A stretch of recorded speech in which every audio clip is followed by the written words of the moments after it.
right, welcome to Grimerica Goes Deep, Ancient Mysteries and Lost Civilizations. This is Chapter 6, Hyperborea. I have to pronounce that right because I usually pronounce it wrong. Is it Chapter 6? What if we put it in before the two-parter? Might be Chapter 5. and Beyond the North Wind with Christopher McIntosh. Thanks for joining us, Christopher. Glad to be here. I was just looking up your work and showing Darren all the works you've already accomplished.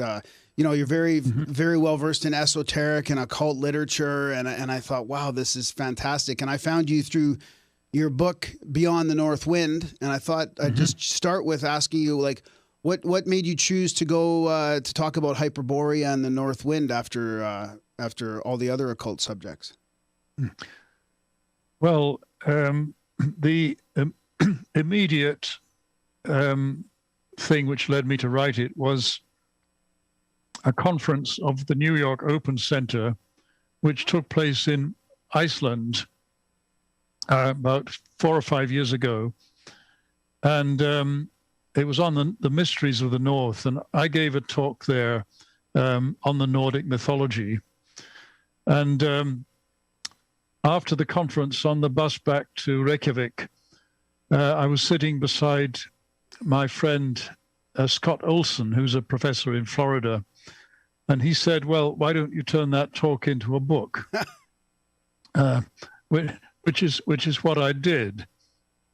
But I was already fascinated by the whole Nordic mythology and all the mystique of the North, and looking back at my education. When I was going to school back in the 1950s and 60s, the version of history we were taught was basically that civilization spread from the south to the north, that it all started somewhere around the region that is now Iraq. And then it went via the Egyptians and the Greeks and the Romans and further north until all of Europe was civilized. So the early inhabitants of Northern Europe tended to be written off as primitive barbarians. And I remember virtually the only thing I remember being taught about the ancient Britons was that they used to dye their skins blue with a substance called woad. So I used to imagine these mysterious blue-skinned figures moving through the misty forests of ancient Britain and occasionally grunting to each other in some primitive language. Well, we now know that picture is completely false, that there was, in fact, a highly advanced civilization in the north long before the Romans came, long before the pyramids were even built.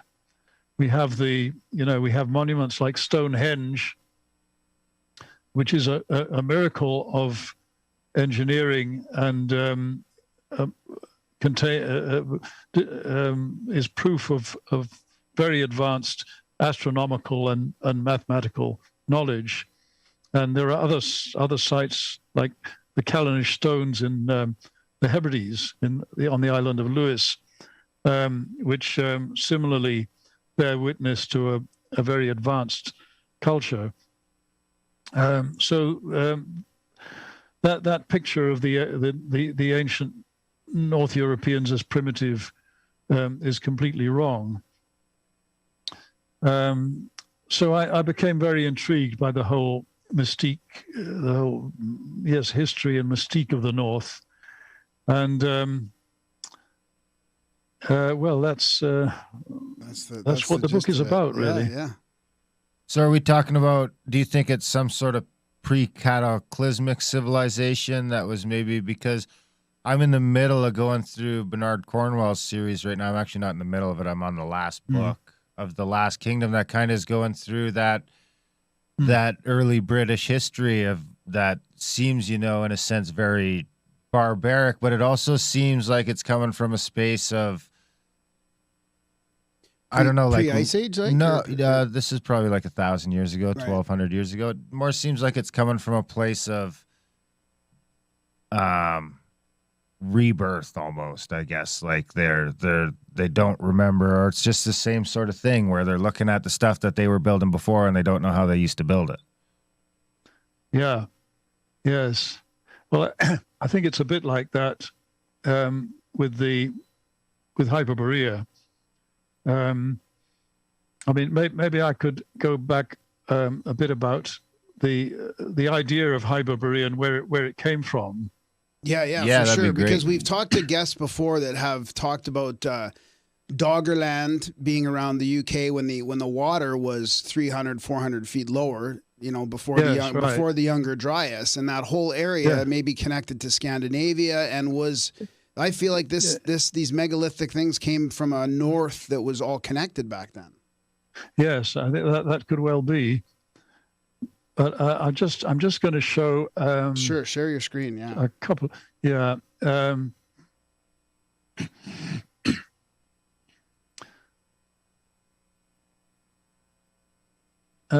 Can you see that? Nope, not yet. Not yet. Nope. Right. Okay. So now let's wait a minute. I thought Doggerland was more recent than the Younger Dryas. I don't think so.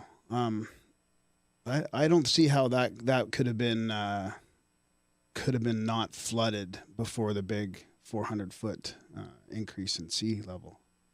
I thought it was though. I thought Doggerland was just like a few thousand years ago. Maybe. There you go. There it's. I think we're seeing it now. Yeah. Oh, look at that ship. Yeah. Well, basically, the idea of Hyperborea or Tula or Thula, as it's sometimes called, goes back to ancient Greece, to about the 4th century BC, when a Greek mariner called Pythias sailed from the port of Massalia, which is present-day Marseille, in a ship that probably looked something like this. And he sailed out through the Pillars of Hercules, the Straits of Gibraltar, and out into the Atlantic and up into the far north. And he came to a land which he described as a land of fog and ice, which may have been Iceland. We don't know exactly where it was. It could possibly have been Iceland. But he called this land Tula, or Thula, or Ultima Thula, as the Romans called it.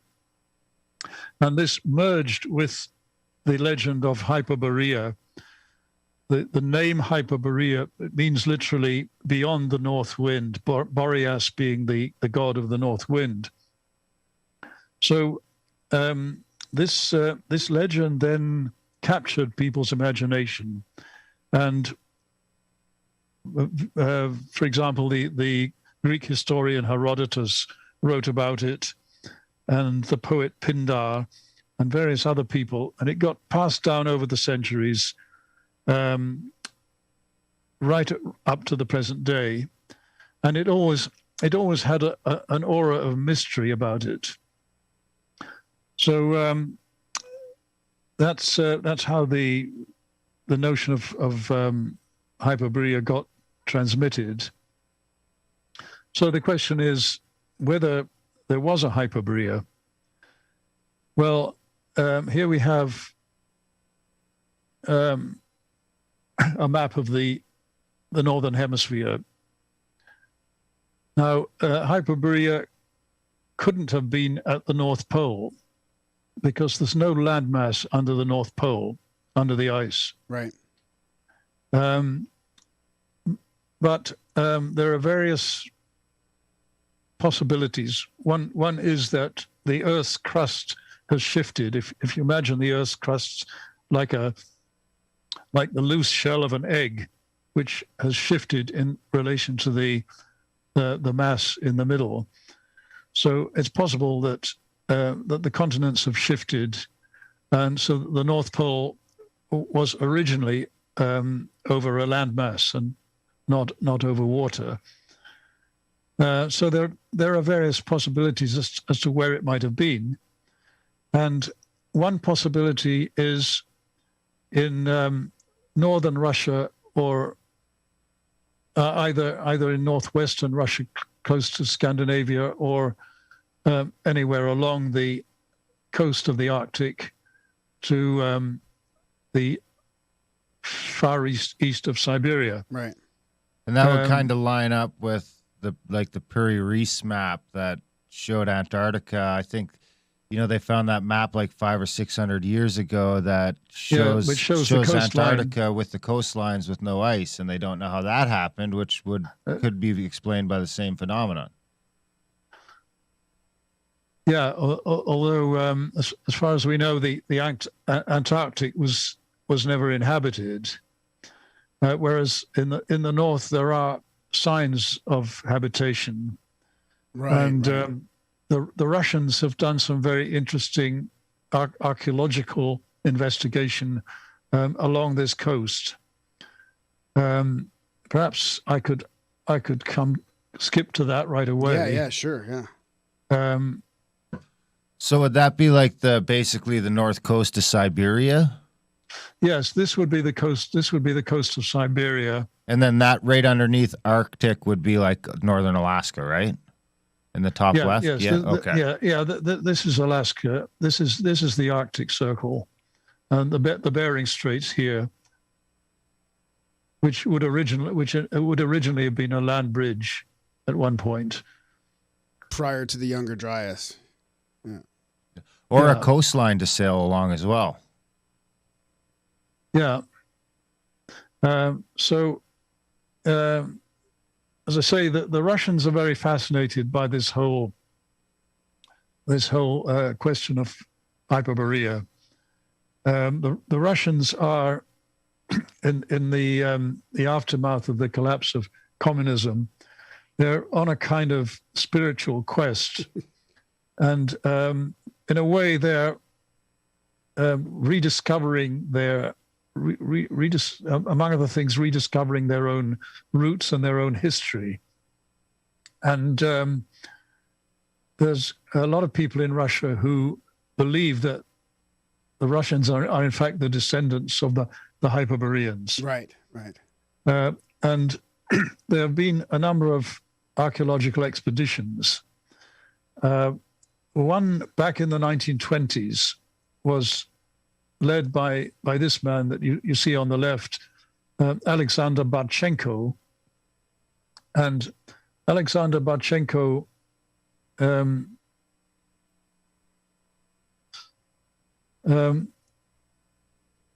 went to this area here. You see you see there is the White Sea. Yeah. And the Kola Peninsula just north of the White Sea, where he spent a couple of years studying the prehistoric remains. And later on, just a few years ago, there was another expedition which went there, and they found all sorts of very interesting things, like pyramids, like this one here. I'm glad you're sharing these slides, because reading your book, it's very interesting to hear that they're actually finding some stuff like that. In pyramids, yeah. So things like this and labyrinths. Now, labyrinths are very interesting because you find labyrinths like this all over the Northern Hemisphere, and in fact, right down into the territories of the Native Americans. That's interesting because there's actually it doesn't look like a labyrinth, but I've been to a couple locations in Alberta where you've got these ancient medicine wheels that look very similar to that. Yes. Well, this is very much like the traditional Cretan labyrinth. And this is very interesting because it's a pattern that gets repeated all over the Northern Hemisphere. Sorry to interrupt. What's the scale of that? Like, just say, what do you roughly know what that would be from left to right, outside to outside? I think it's a bit hard to tell. You can walk in that path. I can basically walk in there. That would be to walk through that labyrinth. I think it would probably be about 5 paces from here to the middle. Something like that. So they also found on the on some islands in the White Sea, the Solowiecki Islands, they found things like this. What you see on the right here, like a giant throne, like a giant throne. A giant throne carved out of a single piece of rock. So, this is another very remarkable thing. This was on the island of Champ in the Arctic Ocean, just off the coast of the Kola Peninsula. Now, this island is covered with these extraordinary spheres. These are perfect stone spheres, ranging in size from about the size of an eyeball up to spheres several meters in diameter. So the question is, how were they made? I mean, there is one theory that they're organic, that they somehow developed around an organic core. But I think if that were the case, I don't think they would be quite so smooth and symmetrical. So the question is, who made them? And why? And why, yes. I mean, it would take quite a sophisticated technology to make a sphere like that. Or it's got to be, yeah. And that's like the same argument we had when we were looking at some of the ancient Egypt stuff in episode 2. It's like, not only that, they're not doing that unless it's easy for them. You know what I mean? Someone's not spending their entire life. Their life mission is not to make a round rock. No, right. Yeah. And to me, it screams of personal. I think of it as like industrial. I think of those round things as being part of technology or machinery or something like that. Yeah, well, you'd think they would have had to have machinery and at least metal tools to produce something like this. And, we're told that metal was not, I mean, the metal didn't come into use until the Bronze Age, which was, about 2000 BC. Yeah. And then later on came the Iron Age. So whether in fact metal tools existed long before that is an interesting question. So while you're on the topic of these artifacts and some of the stuff they found, there was something in your book about the lake and the island where only the shamans can go? Oh yes, that's right. Well, the interesting thing is that all the indigenous peoples around the Arctic Circle, from the Inuit in Greenland around to Alaska, and the various Mongol people of Siberia, the Yakut and the Buryat and so on, and the Sami people of northern Scandinavia, they all have shamanic cultures. Yeah. And as you say, Bartchenko investigated the Sami, and there was one particular island in the Kola Peninsula where they had a burial ground which was sacred. It was covered with reindeer skulls. The reindeer being a sacred animal in that part of the world. And he came to the conclusion that the Sami were practicing a very ancient sun cult, and that, in fact, they were the original Hyperboreans. So I find that quite an interesting thought. So then does that lead to the belief that all of the native cultures are somehow descendant from that Hyperborean shamanic culture?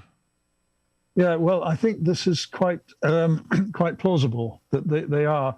I mean, all these cultures are there. There's quite a lot of evidence that they are linguistically related. Their languages have certain similarities, and also genetically they're related.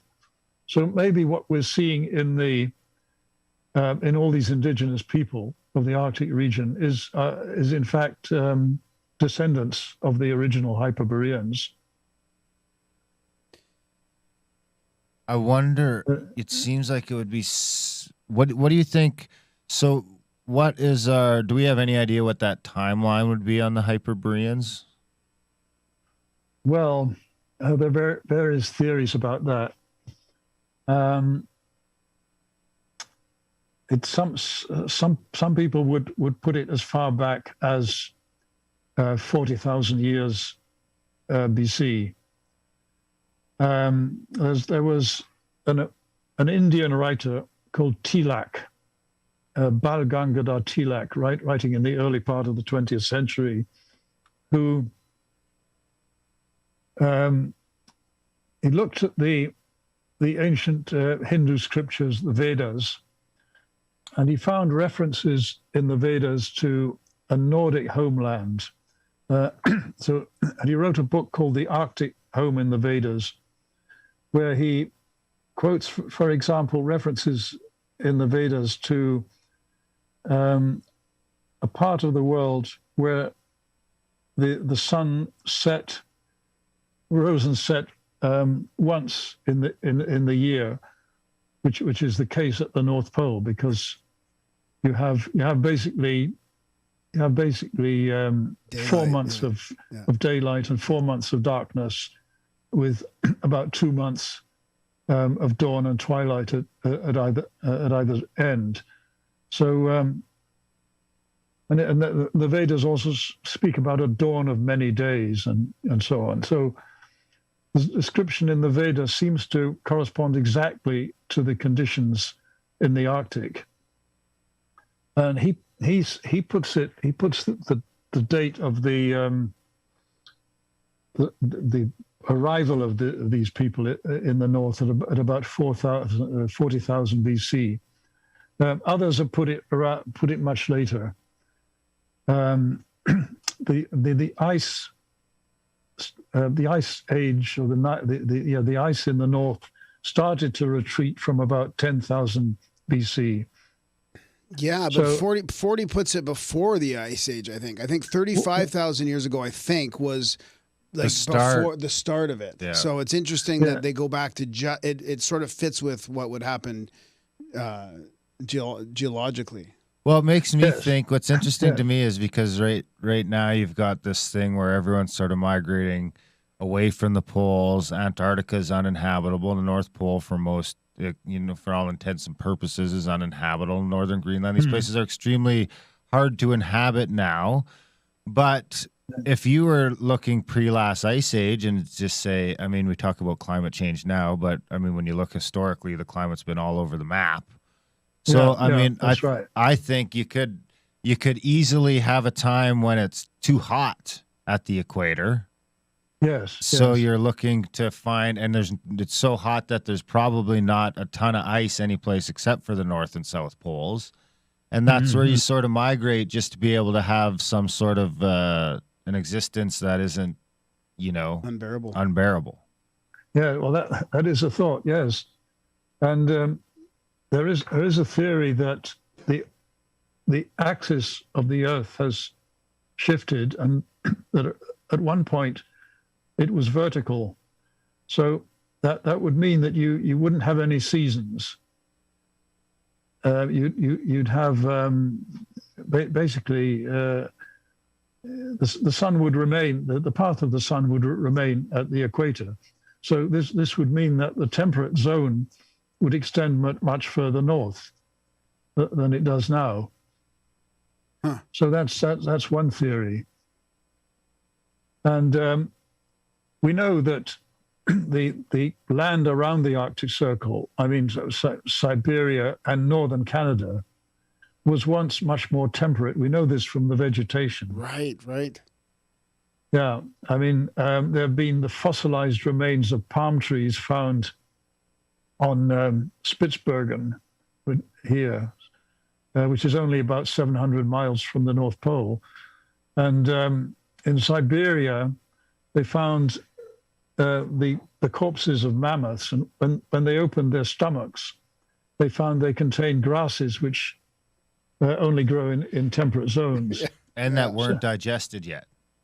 They weren't digested, yeah. And I this mean, and was this it in doesn't- episode 1? Was it on this show? Was it on this series in episode 1 where Randall showed us the picture of that mammoth? No, I don't. That think had so. There's this picture of this fossilized mammoth, and it's like pushed back and sitting up, and they were saying that when they found it, both of its femurs were like crushed, meaning that it seems like that thing got nailed by something and fossilized in that position. Right. Because his theory is that a meteor or an asteroid came into the atmosphere and like pulled in all of the, basically the warm air just escaped, or like pulled down. It's like a superstorm. When you get a superstorm, it can start pulling air down from the upper stratosphere where it's colder and colder. Well, a comet can kind of sort of have the same effect. That was his explanation for how those mammoths were able to freeze with undigested food in their stomach. That I think is like a 3 or 4 hour process. Right. Yes, it must have been something very sudden. Yeah. Mm. So and this isn't part of like, this is just not, even though there's this evidence, it still doesn't really shift the mainstream paradigm of history, right? Like this is still kind of not really talked about, I think. I think that's right. I think mainstream archaeology doesn't talk very much about things like the discoveries that I just mentioned. And well, there are other things, like, for example, let me just show you. Yeah, I was just going to ask about that slide. Yeah. Well, now this is very fascinating. These are some petroglyphs, as they call stone spheres. They're about the size of a tennis ball, and they are about 2,000 years old. And the interesting thing about them is that these markings, these sort of protuberances on them, correspond to the Platonic solids, the 5 Platonic solids, which you see below on the right: tetrahedron, cube, octahedron, dodecahedron, and icosahedron, which Plato talks about in the Timaeus. Now, Plato lived I think about 400 BC, but these date from about 1500 BC. So they predate Plato. So that the question is, where did this knowledge come from? And also, how did they? This is very, very hard stone. I think it's a type of very hard granite. So how did they manage to carve them when allegedly they had no metal tools? So how did they carve them to these very precise shapes? So there's another anomaly that's difficult to explain. There's also the fact that northern, right around that Arctic Circle sort of line, is like the richest marine life on the planet. Like if you're looking for a place to live off the ocean and stuff like that, that's the place to do it. Oh, right. Yeah. So that they could quite easily have lived from fishing. Yeah. So is there any other, before I move on to some other stuff, is there any other sort of megalithic or ancient evidence for something going back before our history of a few thousand years? Like the Cavendish stones, where what island was that on again? Callanish. Callanish. I think I've got a picture. Yes, here they are. Is that in the UK or the outer? Where's the Outer Hebrides? It's in on the island of Lewis. Okay. Yeah. In the Hebrides, and this is the Callanish stones, which again these were the Stonehenges on the left. Yeah. Stonehenge is a solar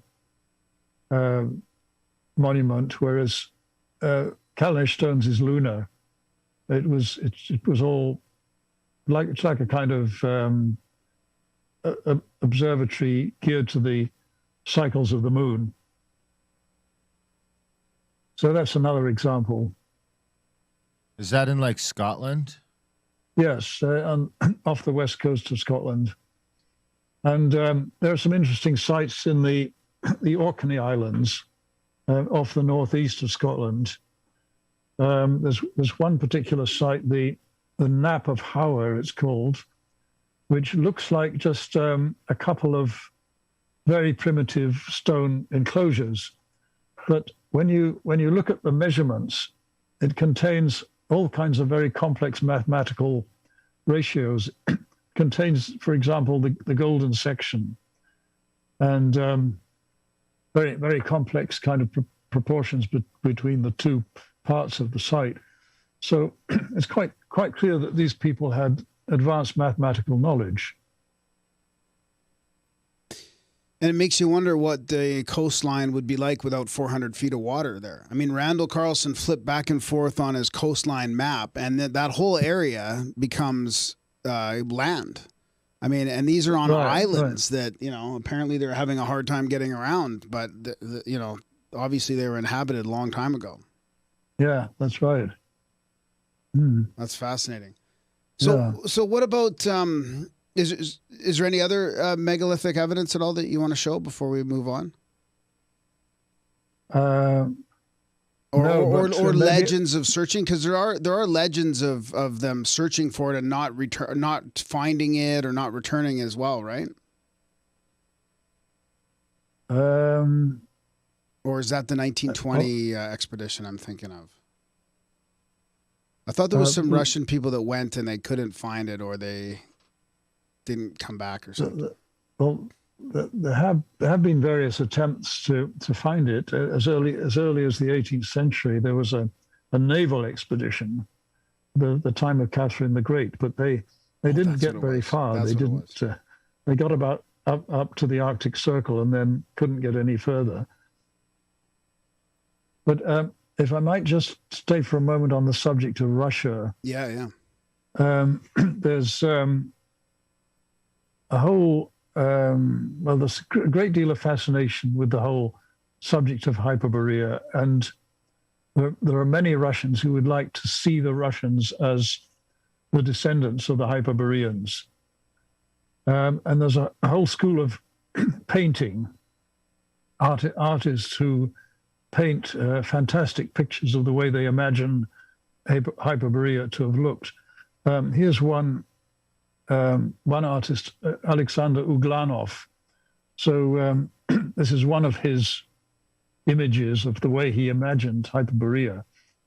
So as you can see, he imagined it as a very technically very advanced culture with spaceships and other forms of aircraft and these fantastic buildings and so on. And here's another of his paintings showing a kind of northern goddess figure holding what I think is probably the pole star, and with these sort of druid figures on either side. And here's another one of a Hyperborean coastline showing those spheres that I mentioned. Oh yeah, earlier. Right, yeah. So there's a whole mystique of Hyperborea. And what do you think that middle section is there, that portal-like thing? Is that kind of like the gates of Valhalla or something?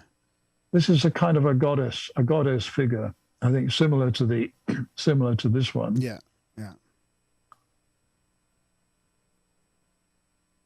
Yeah.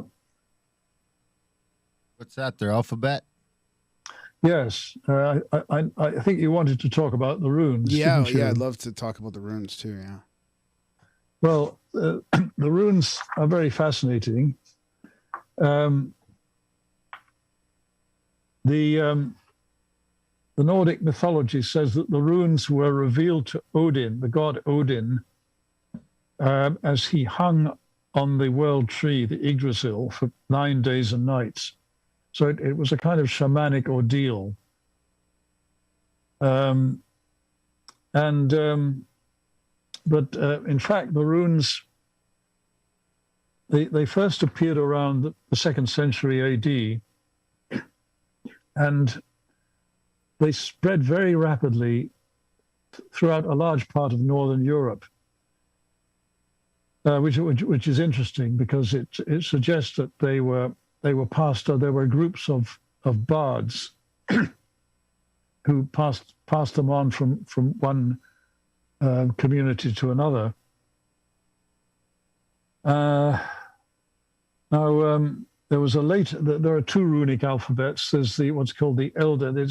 It's called the Futhark because of the first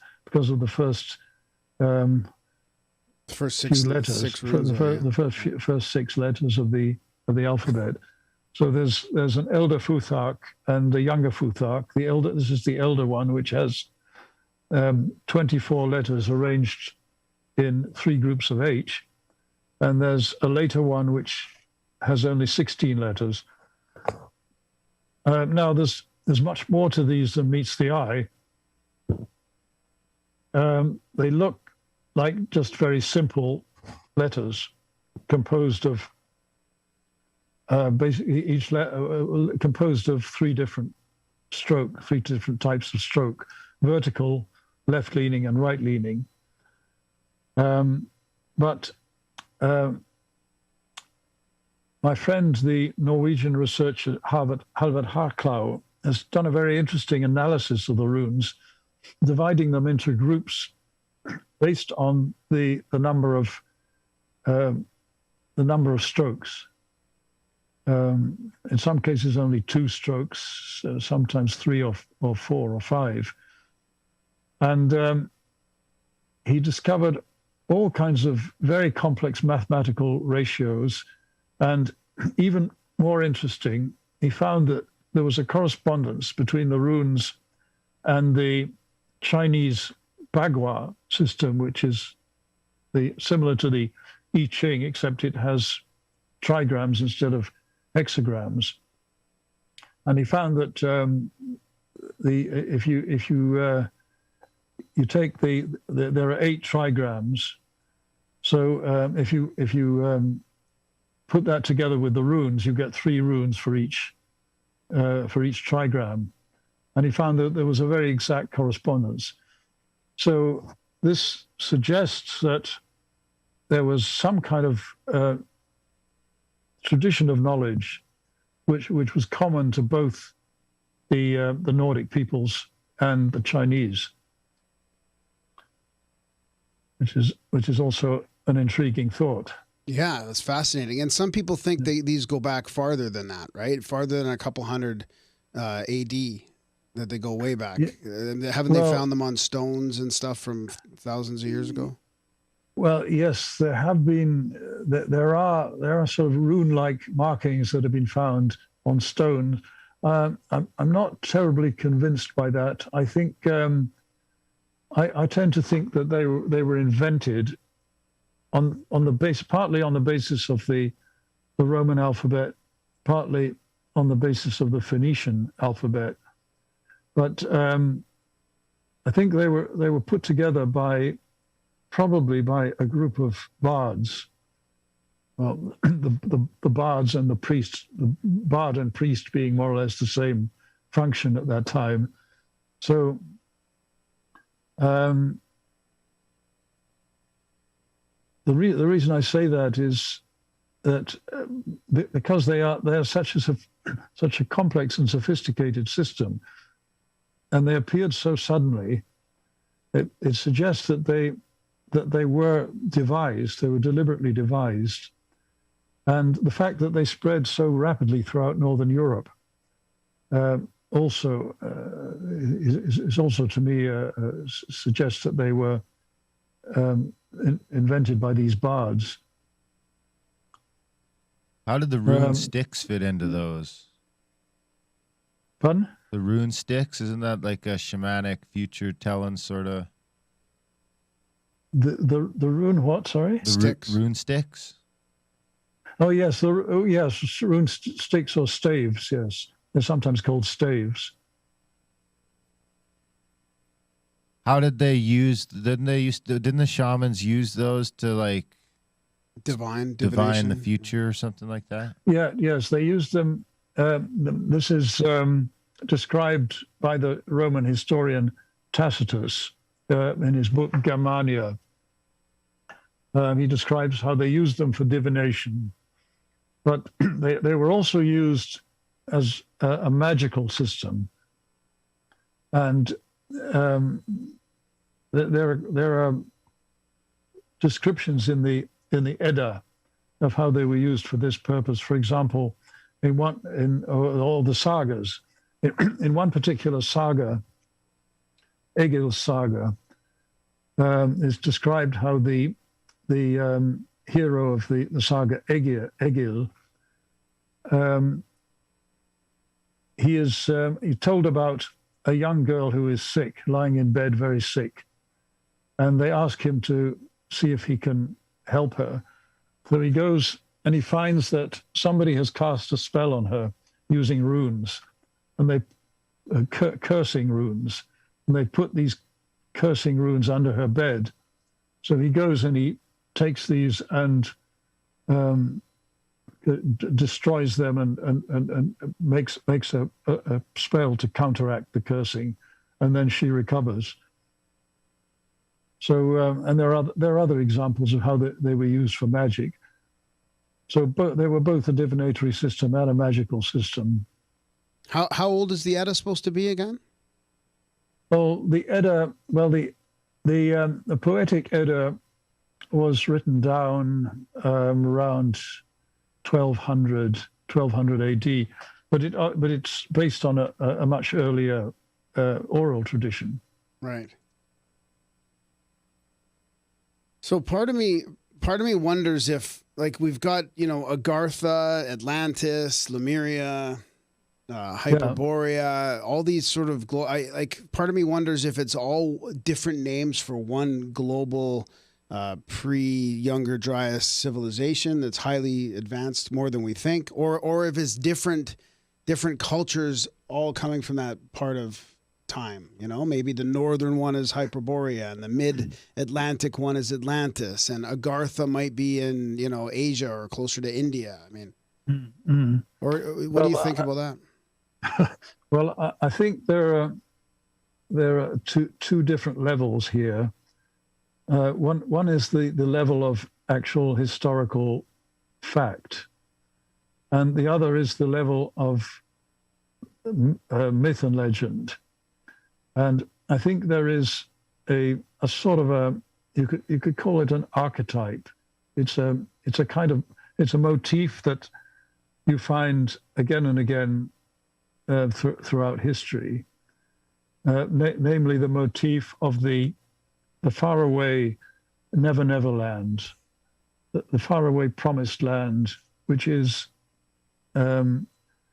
almost unreachable, but not quite. It's reachable by those who are have reached the necessary stage of development to go there. And as you say, you have the legend of Agartha, which was said to be an underground kingdom somewhere in Central Asia. There's no evidence that it actually existed. Some people claim to have, the Theosophists were very keen on Agartha, and some people claim to have been there in their astral bodies. But there's no evidence that it actually existed. Shambhala is a similar case. Shambhala, which was said to have been a kingdom in the Himalayas. The Russian artist Nikolai Roerich, was very keen on Shambhala and actually conducted an expedition to the Himalayas to try to find it. And there's a very strong local tradition that Shambhala exists, but it can only be seen by certain people. It can only be accessed by certain people. And in Russia, there are similar traditions. There's a tradition in Russia of Belavodye, the land of the white waters. And again, it's the same idea of this remote, almost inaccessible, sort of paradisical place. And I think that's, well, it's the same thing with Atlantis, I think, really. So there may be something behind the Atlantis theory. I don't know.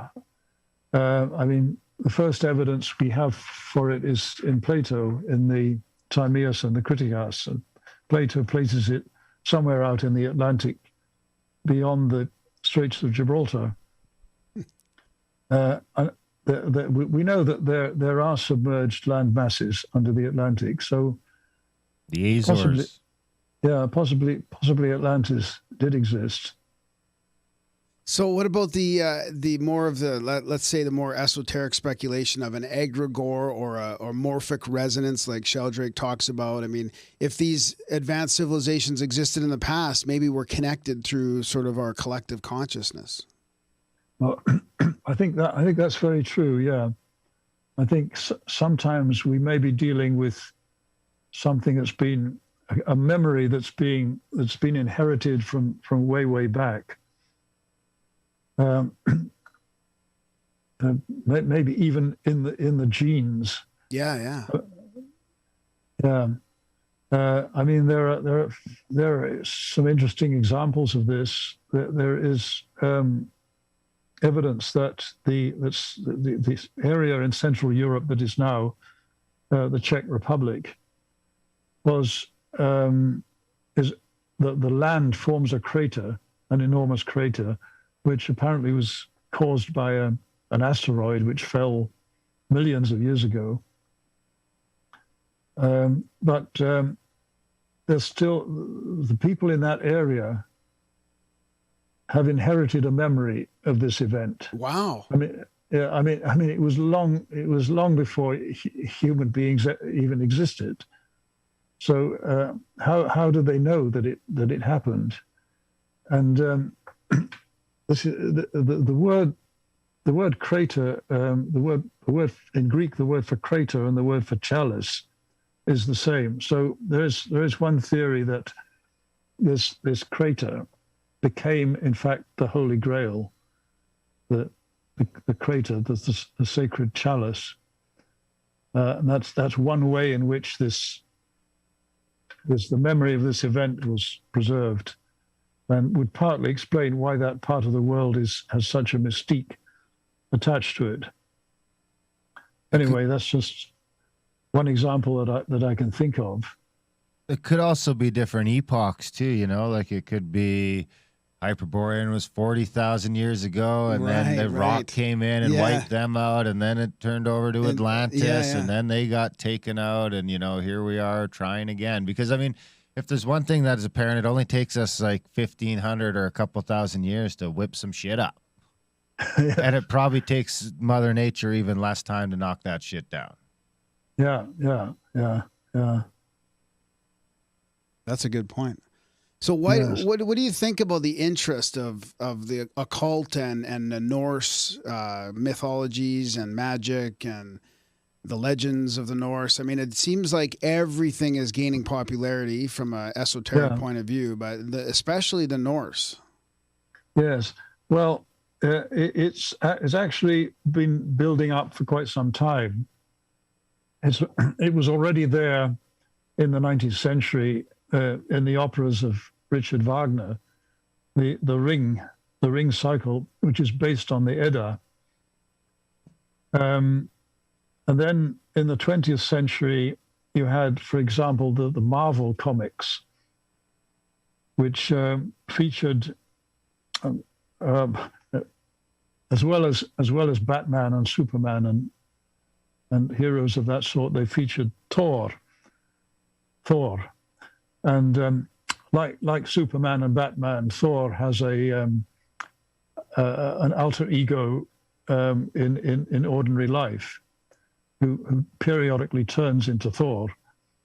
So I think there's a fascination with these heroic figures. Then I think there were things like Tolkien's Lord of the Rings, which is it's partly based on to a large extent based on the Edda and the Nordic traditions. I mean, for example, the name Gandalf, the wizard Gandalf, is the name of one of the dwarfs who's mentioned in the Edda. And Middle Earth in Tolkien's story is Midgard in the World Tree, where the Midgard is the abode of human beings. So, and the Lord of the Rings is full of those sort of Nordic references. And I think the enormous popularity of the Lord of the Rings helped to promote interest in this whole Nordic world, this epic world. I agree. Yeah, go ahead. Yeah. Sorry. Then I think Iceland also played a part in this. I have a personal connection with Iceland through a friend of mine, Hilmar Örn Hilmarsson, who's head of the pagan community, the Asatru Fellowship in Iceland. And it was in Iceland really that the revival of the Nordic religion started in the early 1970s and then spread to other countries. And then you had, it spread into pop music. You had the Icelandic group Sigur Rós, which has had an enormous worldwide success. And then other pop groups have followed suit. And then you've got all the films and the computer games featuring Nordic themes. So it's hard to say why this has all happened.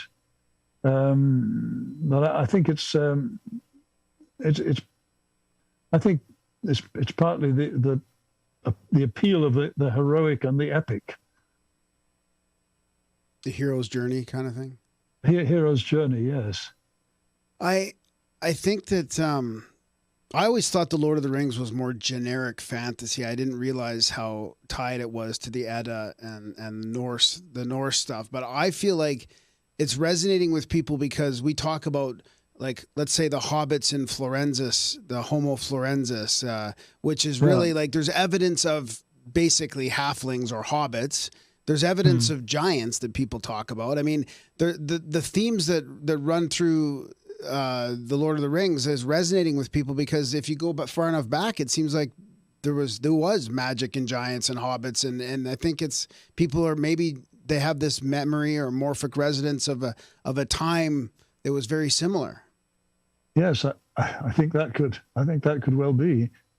Yeah. Even dragons and dinosaurs. I mean, like if people were, what were they thinking when they found dinosaur bones back then? I mean, yeah. Well, is there anything else? I mean, we're coming up on an hour here now. Christopher, is there anything else you'd like to touch on before we run out of time? Well, do you have any more questions? Just, I guess just that it's talked about in esoteric writing as well. Like Blavatsky talks about Hyperborea, and yes, it's a little bit more than just Russia and Norse kind of things. I mean, there is people talking about it in other circles as well, right? Yeah, and Blavatsky combined it with a whole system about a series of different civilizations. I think she talks about 5 different successive civilizations, and the Hyperborean civilization was one of them.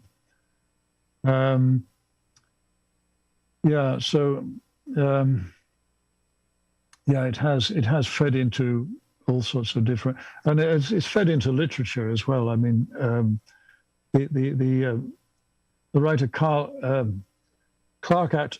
Ashton Smith, he wrote a whole series of stories about Hyperborea, Do you know his work at all? No, I don't, but I'll put a link to it though, and I'll look it up for the notes. Yeah, he's one of my favorite writers. He was a contemporary of H.P. Lovecraft, and he wrote amazing sort of fantasy stories. And one of them is one series of stories is actually calls it something like the Hyperborean cycle. Excellent. Do you want to talk a bit about the books that you've written, fiction and nonfiction, before we let you go? Oh, okay. Well, I started off being fascinated by the esoteric traditions. My first book was a book on astrology called The Astrologers and Their Creed. And through writing that, I came into contact with the whole wider field of the esoteric traditions. And I became very interested in the Rosicrucian tradition. So I then wrote a book on the Rosicrucians. Oh, and in between, I wrote one about the French magician Eliphas Lévy. My fictional work, I've written a whole series of short stories which are sort of about the interface between myth and reality, magic and reality, which is really the area that fascinates me. The myth and reality, myth and history. The way myth is always turning into history and, to some extent, driving history, and history turns into myth. So this is sort of what most of my writing has been about. I've also written a biography of King Ludwig II of Bavaria. That's not particularly esoteric, but again, it's sort of in this. He was another figure who sort of had one foot in the world of myth and another in the real world. Wow, that's fascinating. I mean, that fiction work really gives you creative license to explore the topics without worrying about, historical fact. Yeah. Yes. Right. And so, when was King Ludwig? What year was he? Well, he lived in the 19th century. He died in about 1875, I think, 1875 or 6. And he built that famous castle, Neuschwanstein, which is based on which the Disney castle in Florida is based. You know that castle with all the little turrets on it. Yeah, I think I've seen that. Yeah. So he was a very interesting figure, and he also patronized the composer Richard Wagner, and it was largely thanks to him that Wagner was able to become famous. Write his works, write the Ring Cycle. Yeah. So then I've written also a spy thriller. Again, that's not particularly esoteric. It's called The Lebensborn Spy, and it's set in the 1960s at the time of the Cold War, partly in East Germany and East and West Germany, and partly in Denmark. And there are just a few little references in that to the Nordic mythology, which only certain people will recognize. But apart from that, it's basically just a sort of straight espionage thriller, the Lebensborn Spy. And I've also written a book on gardens, because I'm very interested in gardens and gardening, and the tradition of gardens with a symbolic message, which is what my book is about. It's called Gardens of the Gods. And yes, then of course, Beyond the North Wind, and that's about it. Wow, that's fantastic. Yeah, we'll point people to those works as well. I mean, it's a fascinating subject.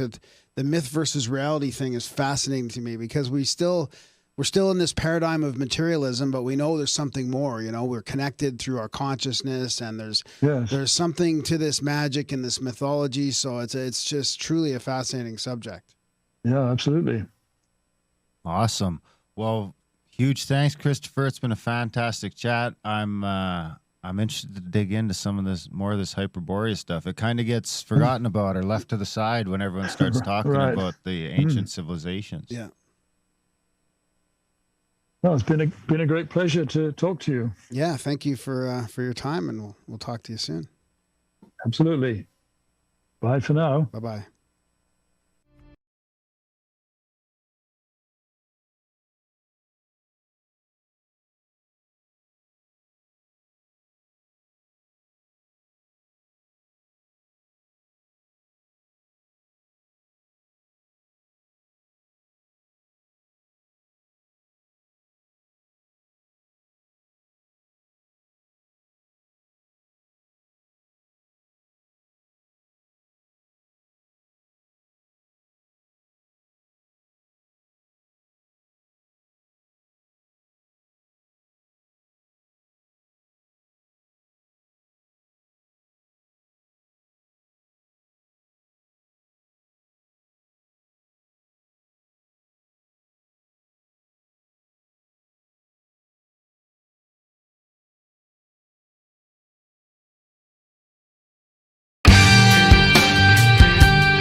Welcome to Grimerica Goes Deep, Ancient Mystery and Lost Civilizations. This is Chapter 1, Atlantis with Randall Carlson. Thanks for joining us, Randall.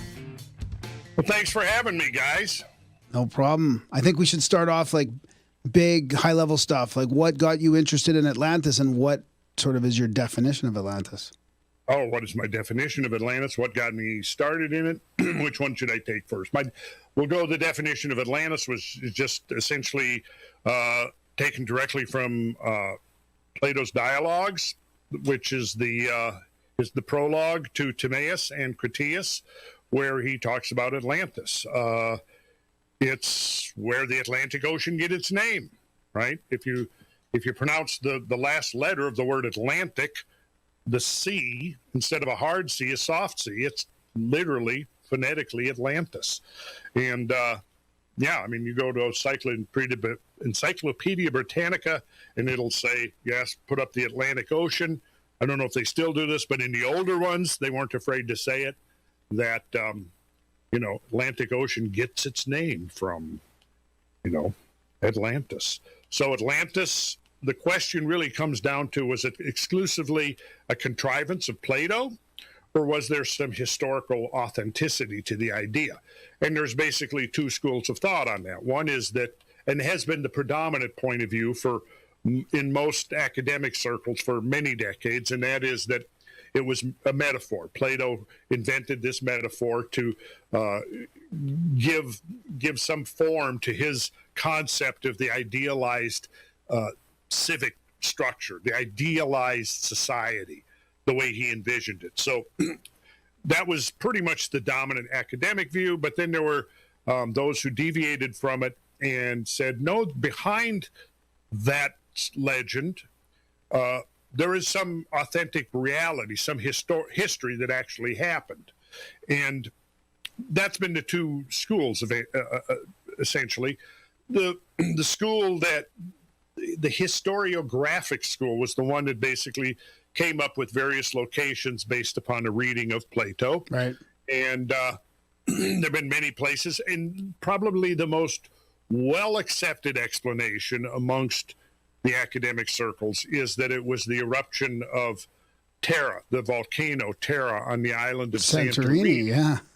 Yes, which would have been about 3,500 years ago, and that this would have been roughly 900 years before Plato's time. And, in Plato's dialogues, he mentions the chronology of Atlantis and the 10 kings and the demise of Atlantis after this great war between the imperialistic Atlanteans and the proto-Hellenic defenders of the Mediterranean area, and after this tremendous battle, tremendous war, which is placed at 9,000 years prior to Solon's exile in Egypt, which, given that that's roughly 600 BC, give or take a few decades, puts us right at about 11,600 years ago, or 9,600 BC. And which is interesting these days, because if you follow the whole question of the Younger Dryas, the transition from glacial to interglacial age, from Pleistocene to Holocene, you know that the termination of the Younger Dryas, the catastrophic termination of the Younger Dryas, climatic anomaly or excursion, whatever you want to call it, catastrophe, the end of that, the termination, is dated at about 11,600 years ago. And it's also associated with a huge meltwater pulse, glacial pulse of meltwater into the North Atlantic that is called meltwater pulse 1b, which I find to be a correlation. It may be more than just fortuitous. The fact that those two dates match up so perfectly. Yeah. And that was about 400-foot sea level rise when that took place? Well, no, not that. The 400-foot sea level rise was the totality, and it took about 5,000 years for the whole 400 feet from its sea stand low, which was about 400 feet lower than it is right now. However, within that rising of sea, there was at least two pulses of drastically accelerated sea level rise. Short-lived but very rapid, 10 times to 100 times more rapid than the average. If we go from full glacial maximum, glaciers are their biggest, sea level is then at its lowest. In round numbers, 400 feet lower than now, right? Okay, so in order to get sea levels up to modern, you have to melt off about 6 million cubic miles of glacial ice. Now, that glacial ice did not all melt at one time. Okay, it took 5,000 years roughly for that ice to melt away for the most part. But within that 5,000 years, it was not a continuum. It was not the average. Didn't prevail throughout that entire 5,000 years. In fact, during the Younger Dryas, it slowed down, if not even reversed a little bit, because when the Younger Dryas cold event came on at 12,900 years ago, glaciers started to grow again. Well, you know what that means. If the glaciers start growing, what's that going to do to sea level? Yeah. It's going to start dropping again. So the sea level had already been rising, and in fact, the current dating of meltwater pulse 1A is at about 14,600. So there's about a 3,000-year span between meltwater pulse 1A and meltwater pulse 1B, 14.6 to 11.6. Right in the middle of that, between 12.8 and 12,900 years ago, is the Younger Dryas boundary. And what happened there was you had from full glacial maximum, 15 to 18,000 years ago, when the glaciers were at their most humongous extent, there was a massive pulse of meltwater at about 14,600 that seemed to kick off the melting. The next, from 14.6 until about 12.9, about 1,400 years right in there, the climate began to gradually warm. That gradual warmth can be explained pretty much by the changing geometry between the Earth and the Sun. What are the so-called Milankovitch forces? Because the Earth's tilt changes, the obliquity of the ecliptic changes, the precessional axis changes, and those three combined produces periods where it's somewhat more warmer because the Earth, say, is getting more thermal energy from the Sun. For example, if the northern hemisphere is tilted towards the Sun, as it does every 13,000 years, the Earth is tilting because it's going around like this. And that whole cycle takes 25,900 years roughly. So 13,000 years ago, pole star Vega, now pole star Polaris. So you got to picture this is happening. So the northern hemisphere is alternating between pointing towards the sun, pointing towards away from the sun. Right now, the northern hemisphere is pointing towards the sun, and that gives us one season. It points away from the sun in the opposite direction 13,000 years from now. So all of that is getting to this, that there are well-established gradual mechanisms of warming.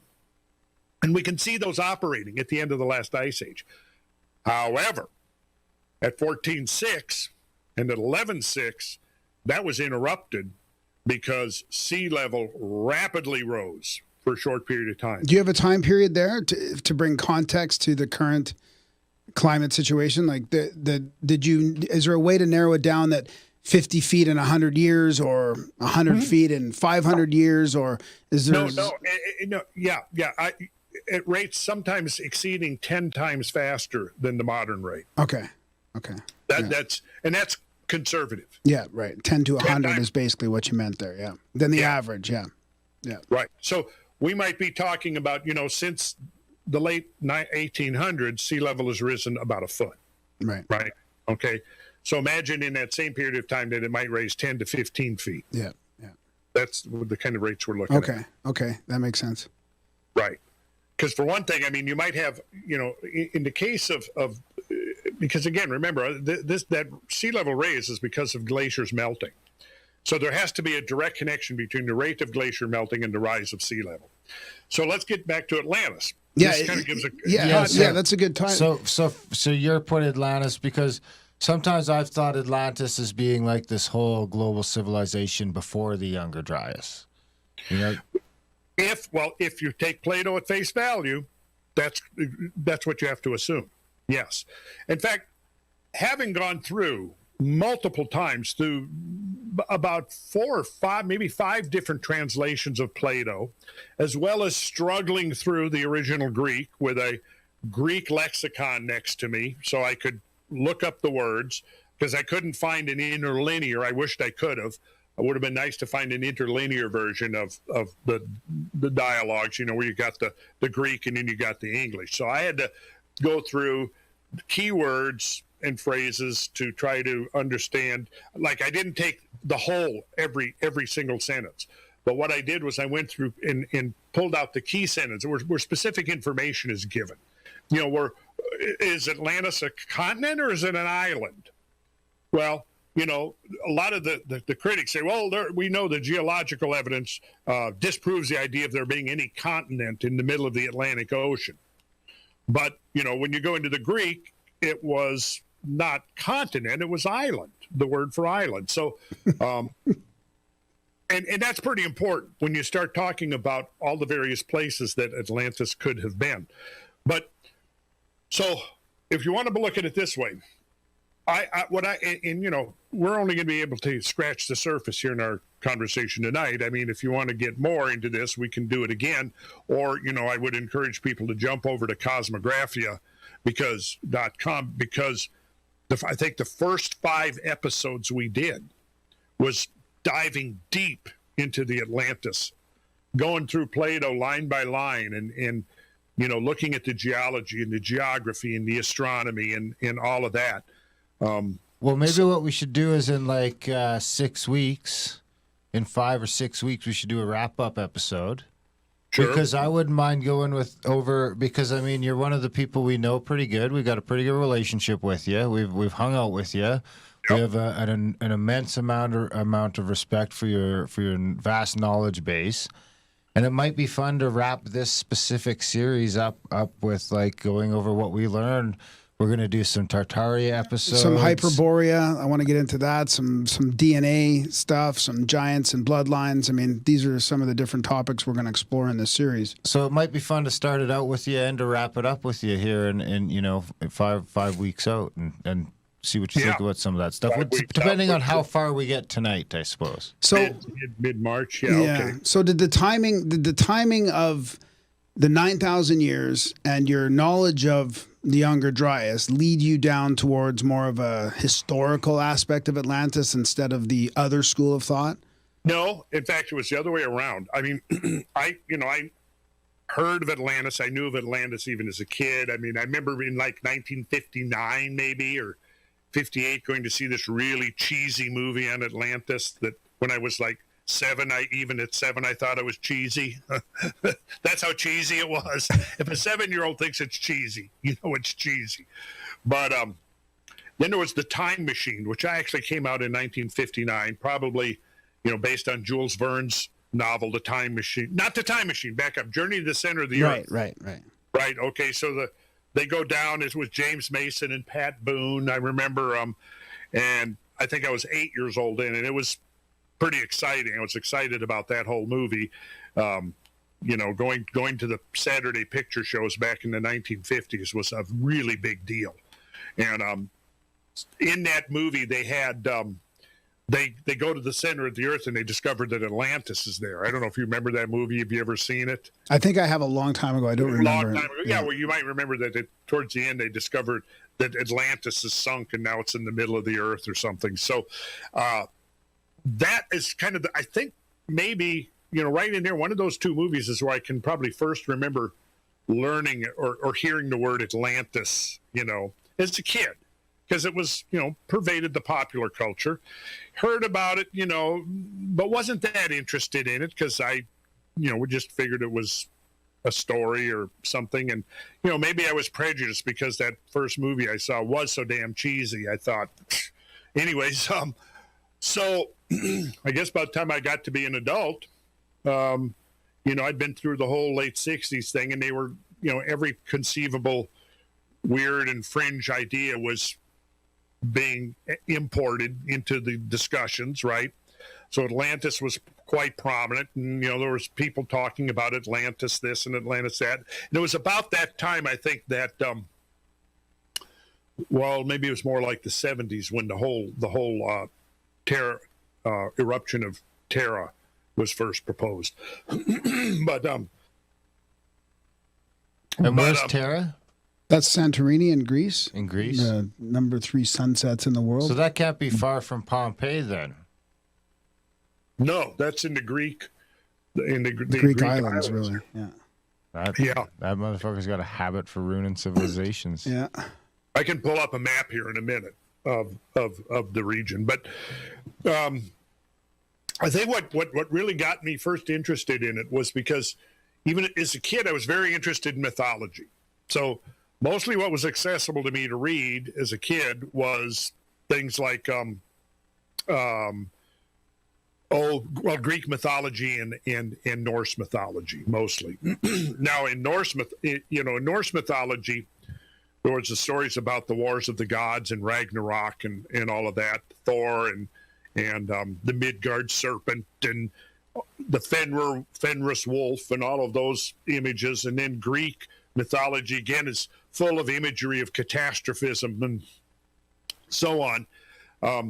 But then probably I must have been early 20s.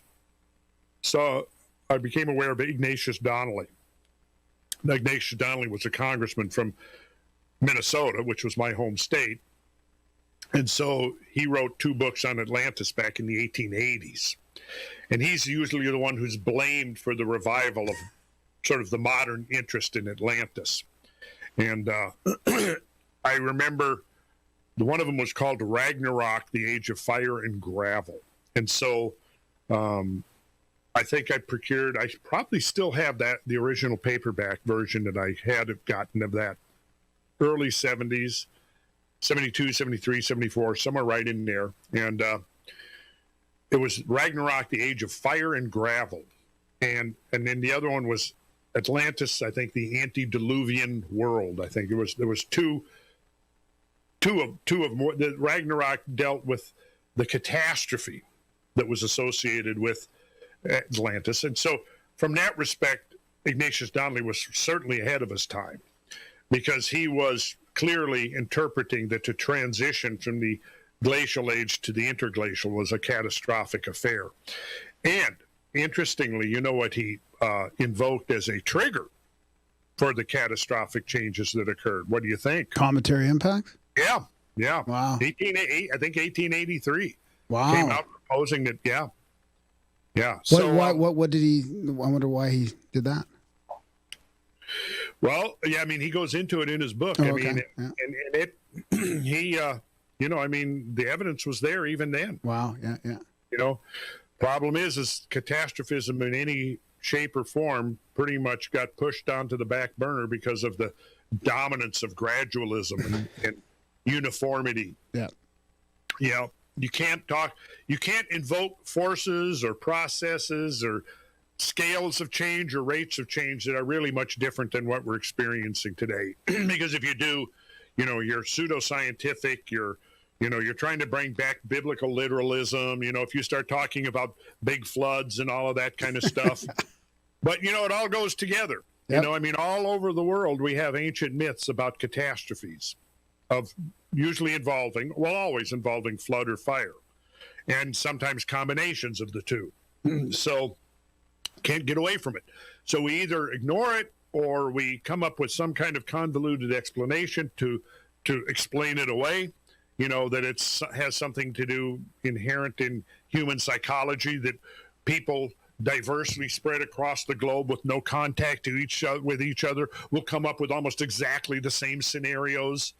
So you have the biblical account of Noah and the ark coming to rest on the mountains of Ararat, and then you come to the North American continent, and you have dozens and dozens of Native American legends about a great world-destroying flood. They talk about the Great Canoe, et cetera, et cetera. How does that happen? Well, usually the way around that is to say, well, obviously there were some missionaries that came in, before this, this fur trader or whoever it was, or ethnographer, whoever it might have been. That was, George Catlin, the Indian artist, who spent time with over 100 different Indian tribes for over a period of decades and decades, reported in his book, Last Rambles, very interesting book, because what he did was he started collecting stories from the Indians. And at the conclusion of his book, he says, well, for all their different customs that they have and languages and traditions,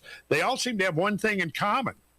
They're all descended from, their ancestors who were survivors of a great world-destroying flood. Over and over and over again, hearing that. Now, of course, a lot of those tribes that he was the first, Caucasian, first European descended person they saw. So clearly it's not a case of some missionary coming in there telling them the story of Noah, and then they decide that they're going to graft that into their whole theological tradition. So no, they had those traditions from somewhere. And then, of course, what we now know, and what I've been demonstrating over and over again, overwhelmingly in the recent episodes of Cosmographia, is that the entire North American continent was, in fact, subject to a tremendous diluvial event or series of events that were associated with the ending of the Ice Age. And this pretty much drenched the North American continent in huge amounts of water. Now, that water is going into both the Pacific Ocean and the Atlantic Ocean and the Arctic Ocean. The northern rim of the Great Ice Complex melted and created what is now the Mackenzie River Valley that carried catastrophic floods into the Arctic Ocean. You had catastrophic discharges into the North Atlantic via the Hudson River, the Connecticut River, via the St. Lawrence Seaway, through the Fox Channel. You had multiple channels by which huge amounts of meltwater were discharging into the North Atlantic. Now, what is interesting is if we get back to the idea that, let's go back to what Plato actually said about Atlantis. And if you take at face value, what he's saying, he's, 9,000 years before Solon's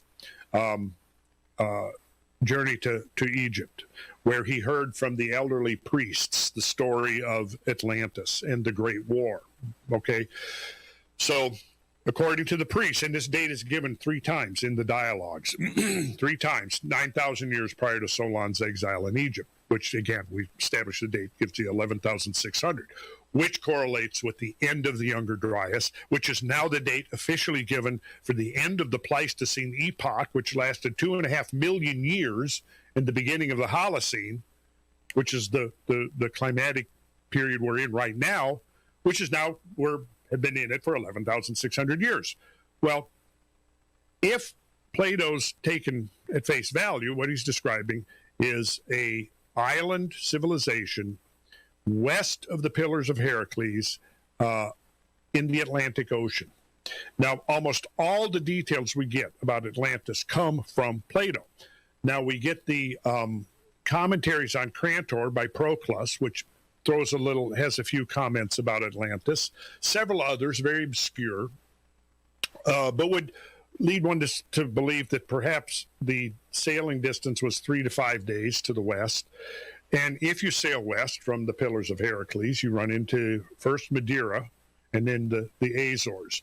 And when sea level would have been 400 feet lower at 15,000 years ago, right, there's going to be more islands and they're going to be much larger just because of that changing in sea level, right?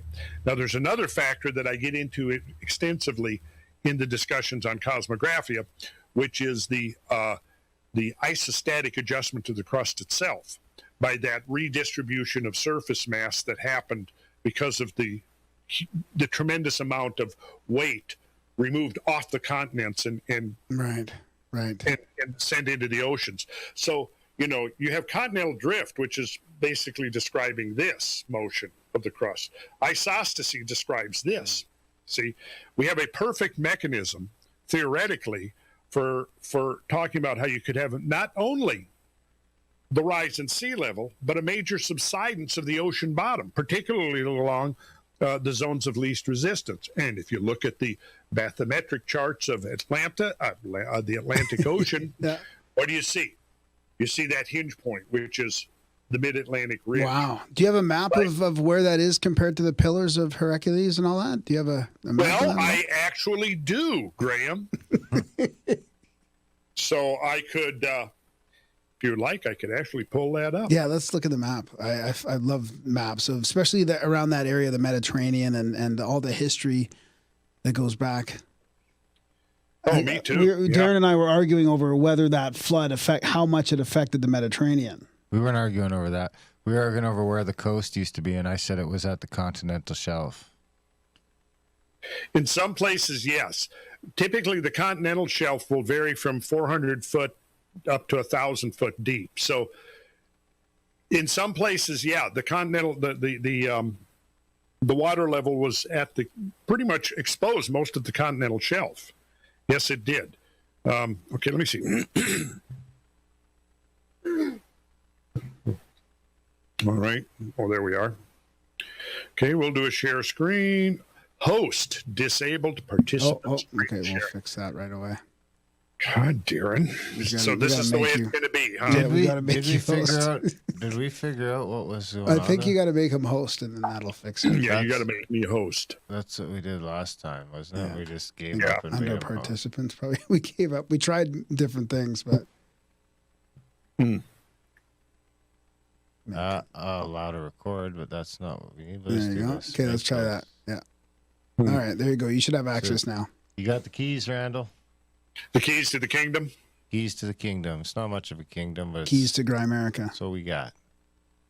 All right. Here we go. There we go. You like this map? Yep. I do. I love this map.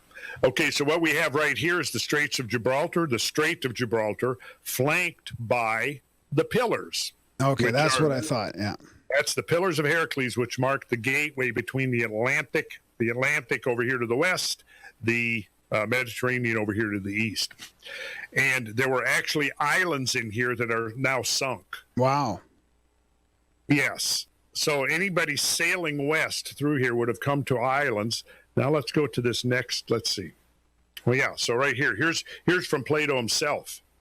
And there was an island situated in front of the straits, which are by you called the Pillars of Heracles. The island was larger than Libya and Asia put together and was the way to other islands. And from these you might pass to the whole of the opposite continent, Wow. which surrounds the true ocean. For this sea, which is within the Straits of Heracles, is only a harbor, having a narrow entrance, but that other is the real sea and the surrounding land may be most truly called a boundless continent. Wow. Yeah, right there. Let's look at this next slide here. Let me back up right here. When we look at this one, Strait of Gibraltar, Madeira is right in here. There's Madeira. And here's the Azores. So there was a collection of islands right in here. Azores are like halfway, That's a great map to show just the elevations under there too. Oh yeah, right. And I've actually I think I've got some better ones even on this program. So let me look what I've got here. Let's see. Yeah, here's a good one. So Doggerland's much later. Well, Doggerland is up by the UK. It's between UK and stuff, right? Yeah. But take a look at this one. Oh, yeah. So is that the Azores up in the top there that's actually poking out a little bit? Yes, the Azores is this cluster of islands that are actually part of a whole microcontinent. So you could picture basically all that sort of light blue being above the water. This light where can you see my cursor? Yeah. That's the Azores Plateau. And here's the Pillars of Heracles, and all in here are a group of sunken islands. So and then they jumped from those to the middle ones, and then they're saying you can get over to the other continent from there. Yes. There it is. I mean, right there. That's what I'm talking about. The geography checks out. Now, you know, I mean, that could have been how they all got around before the Ice Age. Well, you know, here's the thing.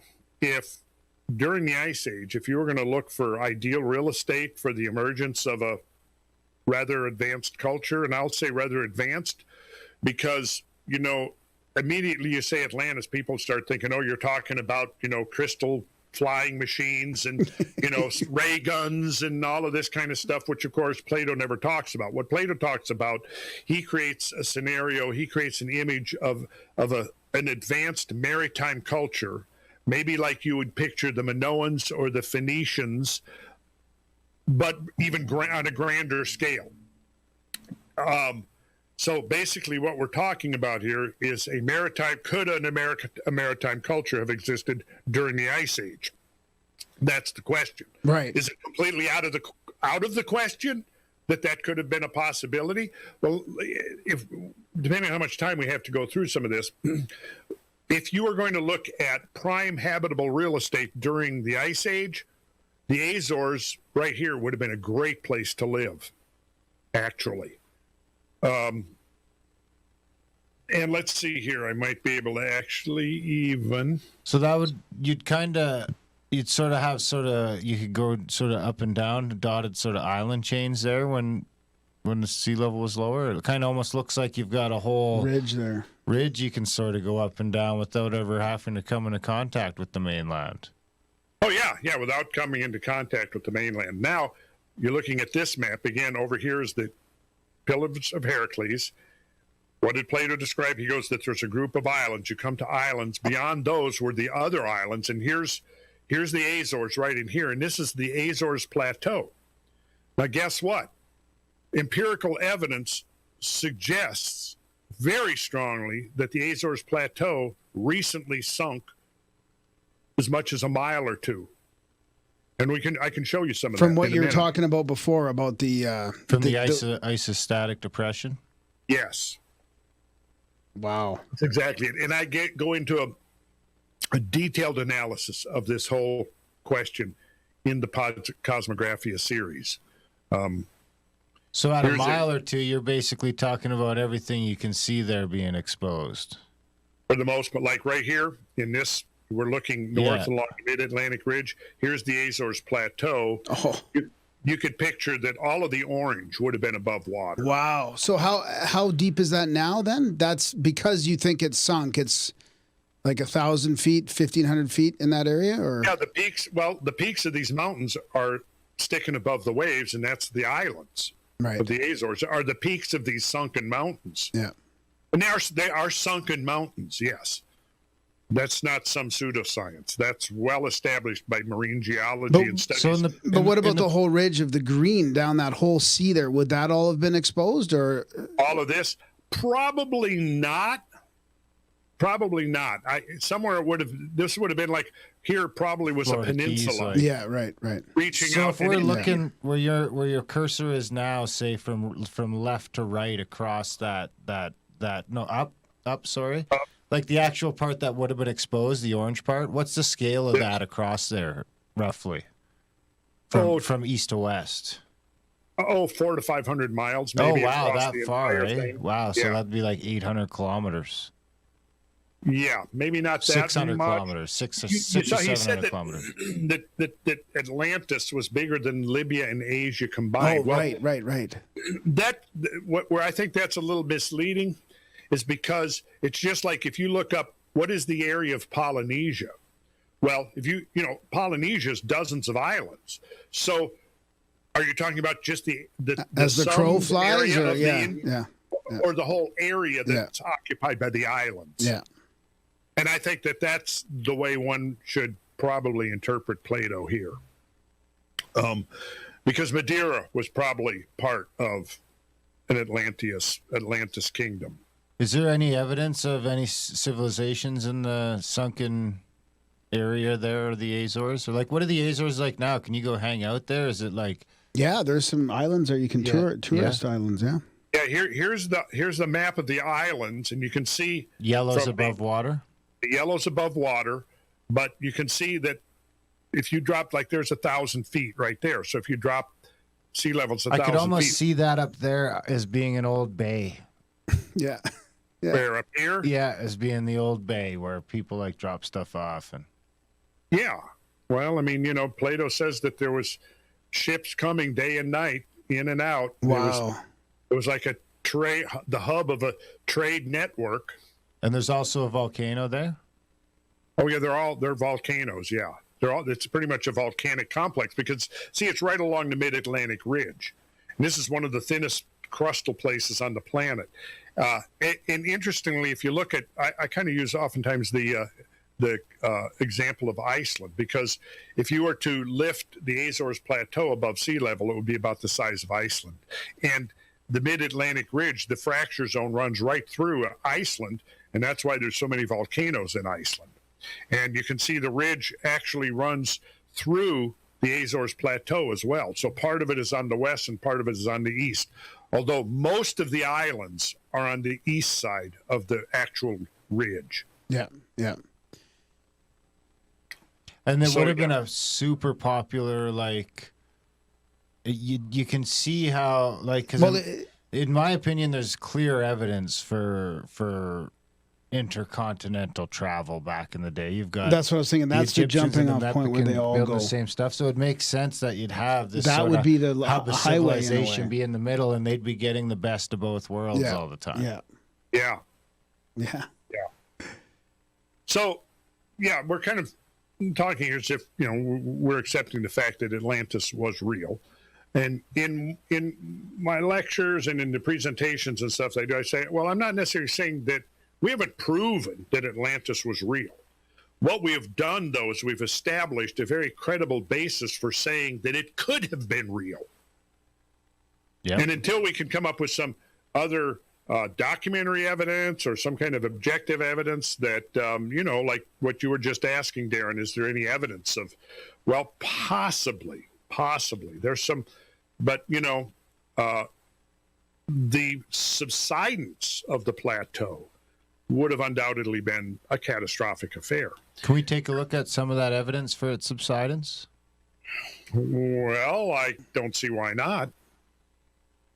Since you asked so politely. And then also once you get that up, like how far or how long do you think it'll take before they get real evidence of searching in the waters and the LIDAR and other means to... Does LIDAR work underwater? I thought it did. Yeah, I thought they could map the details of the ocean floor in those shallower areas. We should get a LIDAR for the cruise ship. Let's just cruise around LIDAR. Then we could get a grant. Yeah, or LIDAR. LIDAR love. Okay, we're going to go back to 1948. This was the first Israel scientific excursion thing too. Okay, well, that would be getting off on a tangent there. No, let's not go. for now. Next season. Next season. So this was in the National Geographic magazine, 1948. This was the first scientific expedition exploring the mid-Atlantic ridge.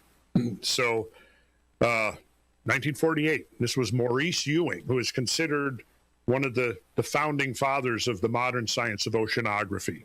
Okay, so he wrote this, quote, "We're over the ridge!" Exclamation mark. All hands were tense as the word spread through the little research vessel. Get this, the name of the research vessel, Atlantis. For it meant we had reached our goal. A mile or so beneath our keel stretched the gloom-shrouded peaks, valleys, and ridges of the longest mountain system on Earth, the mysterious Mid-Atlantic Ridge, which we had come to explore. Though our ship was named Atlantis, we had no illusions of solving that age-old mystery. But a rather wild idea had led us to devote 4 hours to a particular rock dredging. So they're dredging, they've dropped this dredge down to the bottom, right? And on the flanks of these sunken mountains, these mountains whose peaks are the Azores Islands, they're dredging up some material, right, from a mile down. 3,000. Okay, a rather wild idea had led us to devote 4 hours to a particular rock dredging. Our hypothesis was that these long level terraces, right? Now, you have to bear in mind that terraces are frequently a byproduct of an ocean level eroding a shoreline. And so, for example, you've got a shallow pitched coast. The sea level is here. If the sea level goes down, it'll cut a terrace. If the sea level comes back up, you'll now have a sunken terrace. Yeah. Right? Our hypothesis was that the long level terraces with sediments ranging up to 3,000 feet in depth were submerged shorelines. If so, the steep cliffs rising from them should have boulders at their bases, as do wave-cut cliffs on our shorelines today. It is, of course, extremely radical speculation to identify these level stretches more than 2 miles below the sea surface as former beaches. Such a theory would require the obvious but almost incredible conclusion that the land here has subsided 2 miles, or else the sea has risen by that amount. Much work will have to be done before this startling theory can be proved or disproved. In any case, we were encouraged to find that at the bases of the cliffs above such terraces, rocks could in fact be readily obtained. Wow. So in other words, exactly the evidence that they were looking for to say, well, are these submerged shorelines? There it was. And he gave 2 options, but it could have been both. Well, it was both. Yeah. Because the dominant one, I would say, was subsidence, which is isostatic. And then the rising of sea level is called eustatic, E-U-S-T-A-T-I-C. So you have isostasy and eustasy. Eustasy is the sea level rising and falling, generally because of the fluctuating glacier masses worldwide. And then isostasy is the vertical movement of the Earth's crust. So when you have then the fact that it's a giant volcano that we know erupted, can be erupting at that time, that would also, in my head, I picture that as just helping drive it down. Sure, and there undoubtedly was volcanism because you would have had extreme pressures and stresses generated along the mid-Atlantic ridge because of an isostatic depression, right? You could almost picture this, that as the glacier masses grow, the weight is being removed from the ocean, right? Which allows vertical movement upwards. Glacier masses shrink, dumps trillions and trillions of tons of water back into the oceans. Bottom of ocean sink.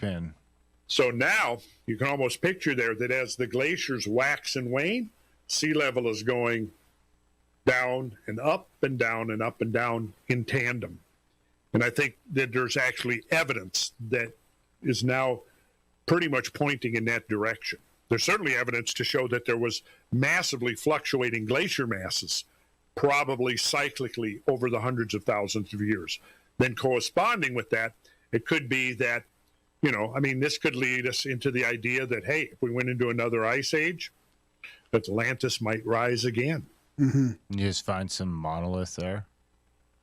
Wouldn't that be something? Yes. I thought I heard you talking recently about how there's evidence in Hudson Bay for how far the Canadian sort of continents come up. Yeah, I think it varies between 12 and 1,500 feet, roughly. And that has to go somewhere. If the country of Canada can come up 1,500 feet, that something somewhere has to go down. Because the geoid, the planet as it's rotating, the geoid is not a perfect sphere. It's the actual shape of the planet with the equatorial bulge, the spreading at the equator, the compression at the polar axis, right? But the geoid is always trying to maintain relative stability. It's trying to, stabilize its mass about its center of rotation. Well, what happens if you remove, 100 billion trillion tons of ice mass from the continent and dump it back in the ocean, or vice versa? See, what that does is it changes the geoid, and it would require, just the physics of it would require that there be changes in the Earth's rotation to accompany that, right? So not only changes in the rotation, but also compensation this way. If you think of it this way, you got a beach ball, right? And if Graham, you come and you sit on that beach ball, right? You're going to compress it this way, and the pressure will push out this way, right? Yeah. So if the stresses are evenly distributed around it, you'll have a uniform radius. The axis will be uniform in any direction. You compress it this way, now you've got a shorter radius, you've got a longer radius, and a bunch of stuff in between. So in a sense, what's happening is the geoid is changing shape because of the redistribution of surface mass, right? So think about now, if you compress the beach ball, which is the huge mass of glacial ice forming, compressing the North American continent. Now what you have to have is, as you get below the crust into the asthenosphere, you now get into this ductile plastic mass. So what does it have to do? It has to move laterally. And the pressures from beneath the mid-Atlantic ridge are going to be pushing it upward, right? At the same time that the weight of the ocean water is being diminished, you see? So you've got this bimodal process going on. You're removing the weight from the ocean basins, and you're creating more pressure on the bottom of the lithosphere that's going to want to push up those areas as the glacier mass grows. As the glacier mass melts, the exact opposite's going to happen. The continent's going to be rebounding. As it rebounds, you're going to have a movement of material towards that area that's rebounding, which is now going to create voids where during the ice age you had this pressure out here. Now that pressure is being relieved, you see. So that's what we have to be able to picture. And then if you look at the Azores, they are very auspiciously placed to be highly affected by any kind of isostatic and or eustatic changes. And now with the technology, these maps that you're using, like what was that one that you were using with the orange peaks and the different colors? That was a digital relief map. Yeah. Produced probably even now back 15 years ago. Okay. Yeah. Is there an equivalent to the Azores in the Pacific where there's that sort of Pacific edge point, the mid-Pacific ridge? I don't really know of anything. Is that like Hawaii? Well, Hawaii is along a volcanic zone. Yeah, I mean it's the whole succession of islands was produced by magma coming up through the crust. Because You you know, think of like the Hawaiian Islands and the Easter Islands. I'm kind of picturing that as all just one big circle now that was all much. See, I haven't done any studies in terms of isostatic adjustment in the Pacific like I have in the Atlantic. But one thing is certain, you certainly would have had the 400-foot change in sea level, which means that there are islands now that are totally submerged that could have been above the sea level, and islands that are now above sea level would have been much more extensive when you drop sea level 400 feet. What about in the Mediterranean then? How did that rise of 400 feet affect the Mediterranean? And does that map that you looked at show anything around Santorini, or is there anything in the Mediterranean that could also be Atlantis? Well, if again, taking Plato at face value, Atlantis had colonies, and it had outlying, trade networks, which clearly implied we're in the Mediterranean. Right, right. So that's how I tend to interpret it. And also, when you begin to look at mythology of the Western Hemisphere, there's plenty of stuff in there that could be consistent with a migration from the East. Yeah. Now if you want to just hypothesize that there was a civilization that rose up on these islands during the Ice Age, the first sea level pulse may have begun a process of destabilization. In fact, what Plato describes is how, the Atlantean kingdom went from being this virtuous and, beneficent place to being corrupted with power and imperial ambitions. And this is what led them to try to come in and subjugate the cultures within the Mediterranean that led to the big war, right? Well, if I was going to try to imagine a scenario, I would picture that, meltwater pulse 1A at 14.6 probably caused a lot of seismic and volcanic response, which would have directly affected anything that was going on in the Azores. And that could have been the beginning of the decline of a culture, a civilization that had established itself there during the previous 4,000 or 5,000 years, right? Or longer. Yeah, it could have introduced a lot of struggle too, hardship. Yes. And the motive to become imperialistic, especially if you look at what other cultures have done when faced with rapidly rising sea levels, is to build seawalls.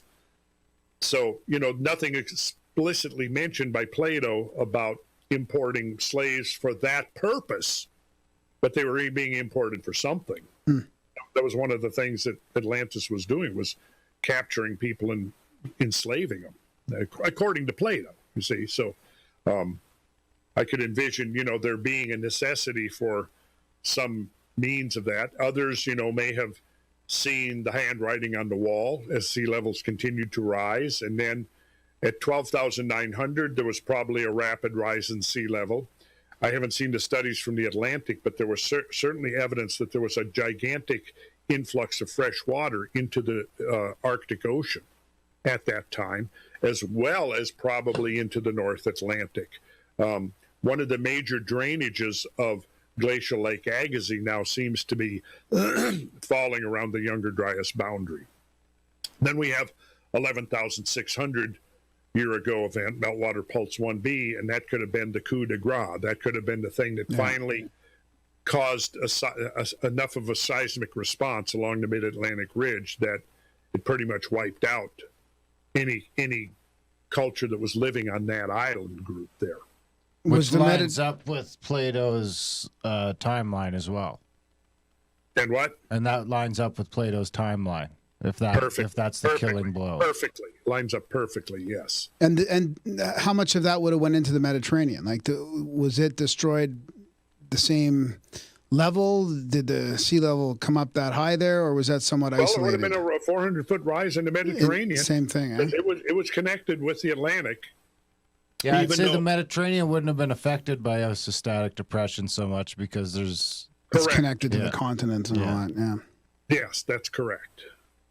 And there's not the evidence. See, we could go on here. I mean, do you have that type of map of the Mediterranean that shows the what it was like 400 feet below? Or Well, yes, I do. Because is there a Suez Canal then? Like, is the Suez Canal man-made? No, that's the. No, that's no, Darren. No, so that was the route. So does that canal still there?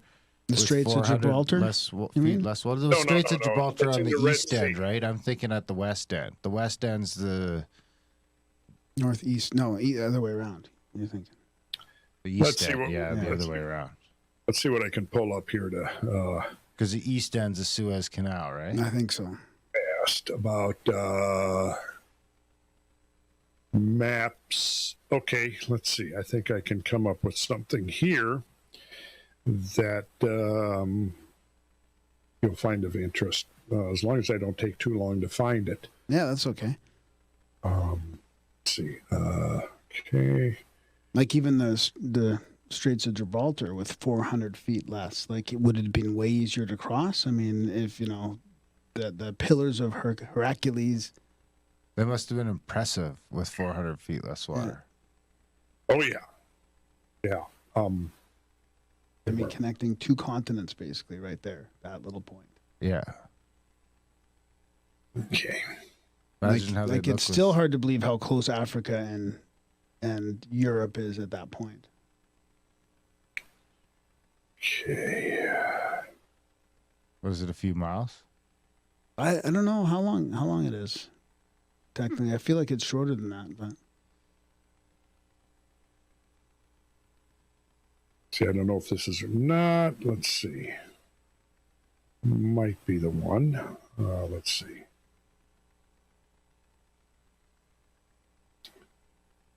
Yeah, I've got some great maps here that I can pull up. If you give me just a second here. yeah, no problem. Okay. All right. It says two continents are separated by 13 kilometers of ocean at the strait's narrowest point between Point Maraquai in Spain and Point Ceres in Morocco. The strait's depth ranges between 300 and 900 meters, 980 and 2950 feet, 160 and 490 fathoms, which possibly interacted with the lower mean sea level of the last major glaciation 20,000 years ago, when the level of the sea is believed to have been lower by 110 to 120 meters. Ferries cross between the two continents every day in as little as 35 minutes. Part of the northern coast of the strait lies within Spain's El Estrecho National Park. Huh. That'd be a cool spot to go check out. Yeah. Well, this is why I'm wanting to do an Atlantis tour. We'll need a boat. Yep. So, is that something you can get on, Darren? I'll see what I can. I'll start working on the boat. I've kind of been working on a boat already, so could work out. Okay, good. Yeah. All right. I think I got the. So it's still quite wide then, 13 kilometers now. And I guess if there was less water, it would have been narrower back then with 400 feet less water. Oh, yeah. Yeah. It would have been definitely narrower for sure. For sure. Okay, if they can cross it now on a ferry in 35 minutes, I mean, you could probably Swim across take a it? canoe. Yeah, maybe swim across it. You could probably take a canoe across. I don't know about swimming across. Okay. I think I got something here that'll be. Yeah, I think we got it. Here we go. So let me just get my back here, and You can almost picture if that was destroying the islands, they would have fled maybe to the Mediterranean. I mean, that's maybe the war that you're talking about. When that catastrophe happens, they're scrambling over, Well, take a look here, Graham. Okay, now this map shows very clearly the continental shelves. Look around the UK, United Kingdom here. Oh, yeah, that's right. There it is. Now, here's the thing. During the Ice Age, these weren't even islands. This was all a unified landmass here. Wow. And, for example, look at the Baltic is pretty much closed off, but you can look at the Mediterranean. Now, oh, I see. So the darker is the deeper area there. yes. Yeah. So when you look at the Mediterranean, there's that shelf above Libya and Egypt, maybe, or Yeah, what would let's that be there? pull in Morocco, there. Morocco's on the Yeah, west. Egypt is right here. Yeah. Right here's the Nile coming up, and here's the Nile Delta. The Suez Canal is right here. Now, a lot of this was above ground, but not all of it. I think the depth of the shelf in here is 800 or 1,000 feet. So what it meant was that the Mediterranean was much smaller than it is now, because, again, it would have been 400 feet lower. Mm-hmm. Because like even east of Greece and west of Turkey there. Yes, in this area. That looks like it might have been somewhat connected. Yes, it maybe was. I haven't really seen the absolute depths here. Yeah, but it's a great this visual. Gives you an idea. Gives you a visual. And let's see. And then and then go to the left to the Azores on this map. It shows all those islands. I mean, now you see all those islands from. Yeah, let's pull back in there then. There's the Azores Plateau right there. Yeah. Wow. Right there. And Medina. Yeah. Madeira is right here. Yeah. And then the Canaries are here. Oh, yeah. Let's see what this is. Okay, this is basically the same view, a little bit different. Let's see, we can go back here. Let's go back to North America here and take a look. So largely the coastlines of the world roughly coincided with that line. Right. Although not always, because like I said, there was sometimes this drop off was like 1,000 feet deep. So it would have still been under 400 or 500, 600 feet of seawater. Yeah. But yeah, overall the continental shelves, the continental shorelines were much further seaward during the Ice Age than they are now. North and South America might have been connected more through the Central America. Well, watch this now. I'm gonna toggle between this map and the next one that shows sea level, I think 350 feet low. So it's a very conservative, but you'll still be able to get a sense of. I particularly look up here. Okay. Yeah. Right up there by Alaska and look. Yeah, you got to focus on one area. Wow. Yeah, you got to focus on one area when you toggle back and forth. So do that again a couple times. And Greenland too. Yeah, well, what we'll do. Oh, it looks like it's connected right there between South and North America down the Baja. It's pretty darn close. Now watch. We're going to take a closer look at North America. Okay, so here's the present coastlines. Now watch this. Jeez. Yeah. Yeah. Yeah, it connects up north even. Yeah, look at this. Yeah. And then all of this area, which was not glaciated. This was a whole, you want to talk about Oh, that wasn't glaciated over there? No. Is that what they say Hyperborea is up there? I don't know. I'm fascinated by that too. So that, on looking at it from the other side, would be northeast Russia then? Yeah, Siberia. This is Beringia. Now, Beringia is a lost world. Which seems to also have evidence for the quickest temperature drop up there, too. Yeah. And, look at down here in the Caribbean. Now, let's toggle back and forth. Look at the width of the Florida Peninsula. Yeah. That's where Bimini Road and everything is. Yeah. Yep. Look up here. You see the islands of Nova Scotia and New Brunswick. Look at this. Wow. Yeah, that's amazing. See, this is the map I've been looking for years. Like thinking, what do the coastlines look like? What do the coastlines look like before? Yeah. Now here's into China area. All of this. Here's Vietnam, Cambodia, Thailand, Sumatra, and all of this down here that's so volcanically active. There's Australia. Okay, we're going to drop sea level 350 feet. And again, so since it's not 400 feet, this is a conservative. Right. Wow. Jesus. So Now- where's Florens, like Hobbit Florensis? Yeah. They were That's down in all this in area. there. Yeah. And they were probably living there when it was this. Yeah. Just connected to everything. I mean, it's not hard to imagine getting around by water when it was like that. It's so hard to imagine it nowadays because, the distances are so vast through the oceans. But when you really connect all these little things, there's almost a way around the whole world. Yeah. Without traveling too far on sea. Yeah. There you have it. Let's look at Europe. Here's Scandinavia and United Kingdom. Here's Ireland. Oh yeah. I want to see this Scotland one up here. So Doggerland is going to be there. But Doggerland would have been this area. And then So- you get those huge, giant northern plains too. Yeah. Now let's jump back 15,000 years. wow. Yeah. That's craziness. Yeah. It doesn't even look like the same map, does it? No. And that fills in the Mediterranean a bit there too. So it also like all You that. can see right there. Yeah. You could Now scoot drop- across North America, no problem. Oops. Yeah. So, and here's Iceland.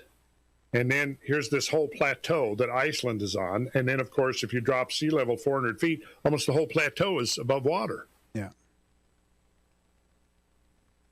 So, Huh.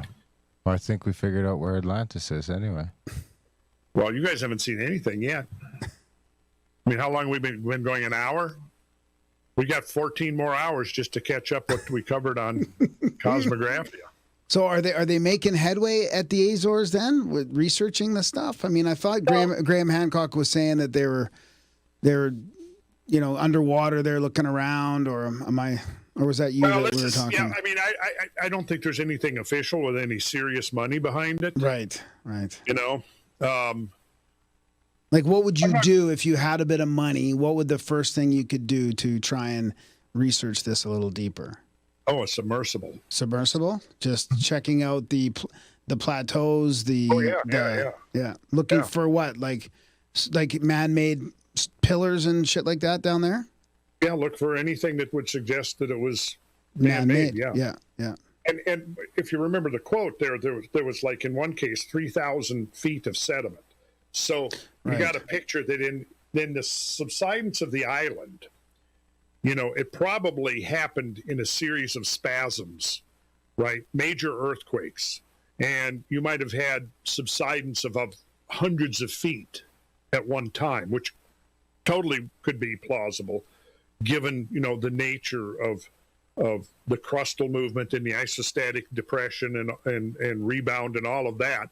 So, one of the things that is going to induce is instabilities, particularly in any mountain slopes. They're going to be hard to And find as the anyway. water is moving up, and saturating the ground, you're going to have all kinds of mass wasting events, landslides and material. So a lot of what might have been there down on the lower, near the bases of the mountains, could be buried under hundreds of feet of sediment. Yeah. But, maybe the sediment might have preserved some stuff. Yeah, Who or maybe knows? you got to go further off the coast, or Why are you going to get us some money, Graham? One day. One day we'll get a down boat there, with a yeah. submarine. We'll go check it out. LiDAR that shit up. So where can people go if they want to? You mentioned you did like a full deep dive on Atlantis. If our viewers want to go and decide they want to go enjoy that, where can they find that? At cosmographia.com. Just go to randallcarlson.com. It's the podcast that we do.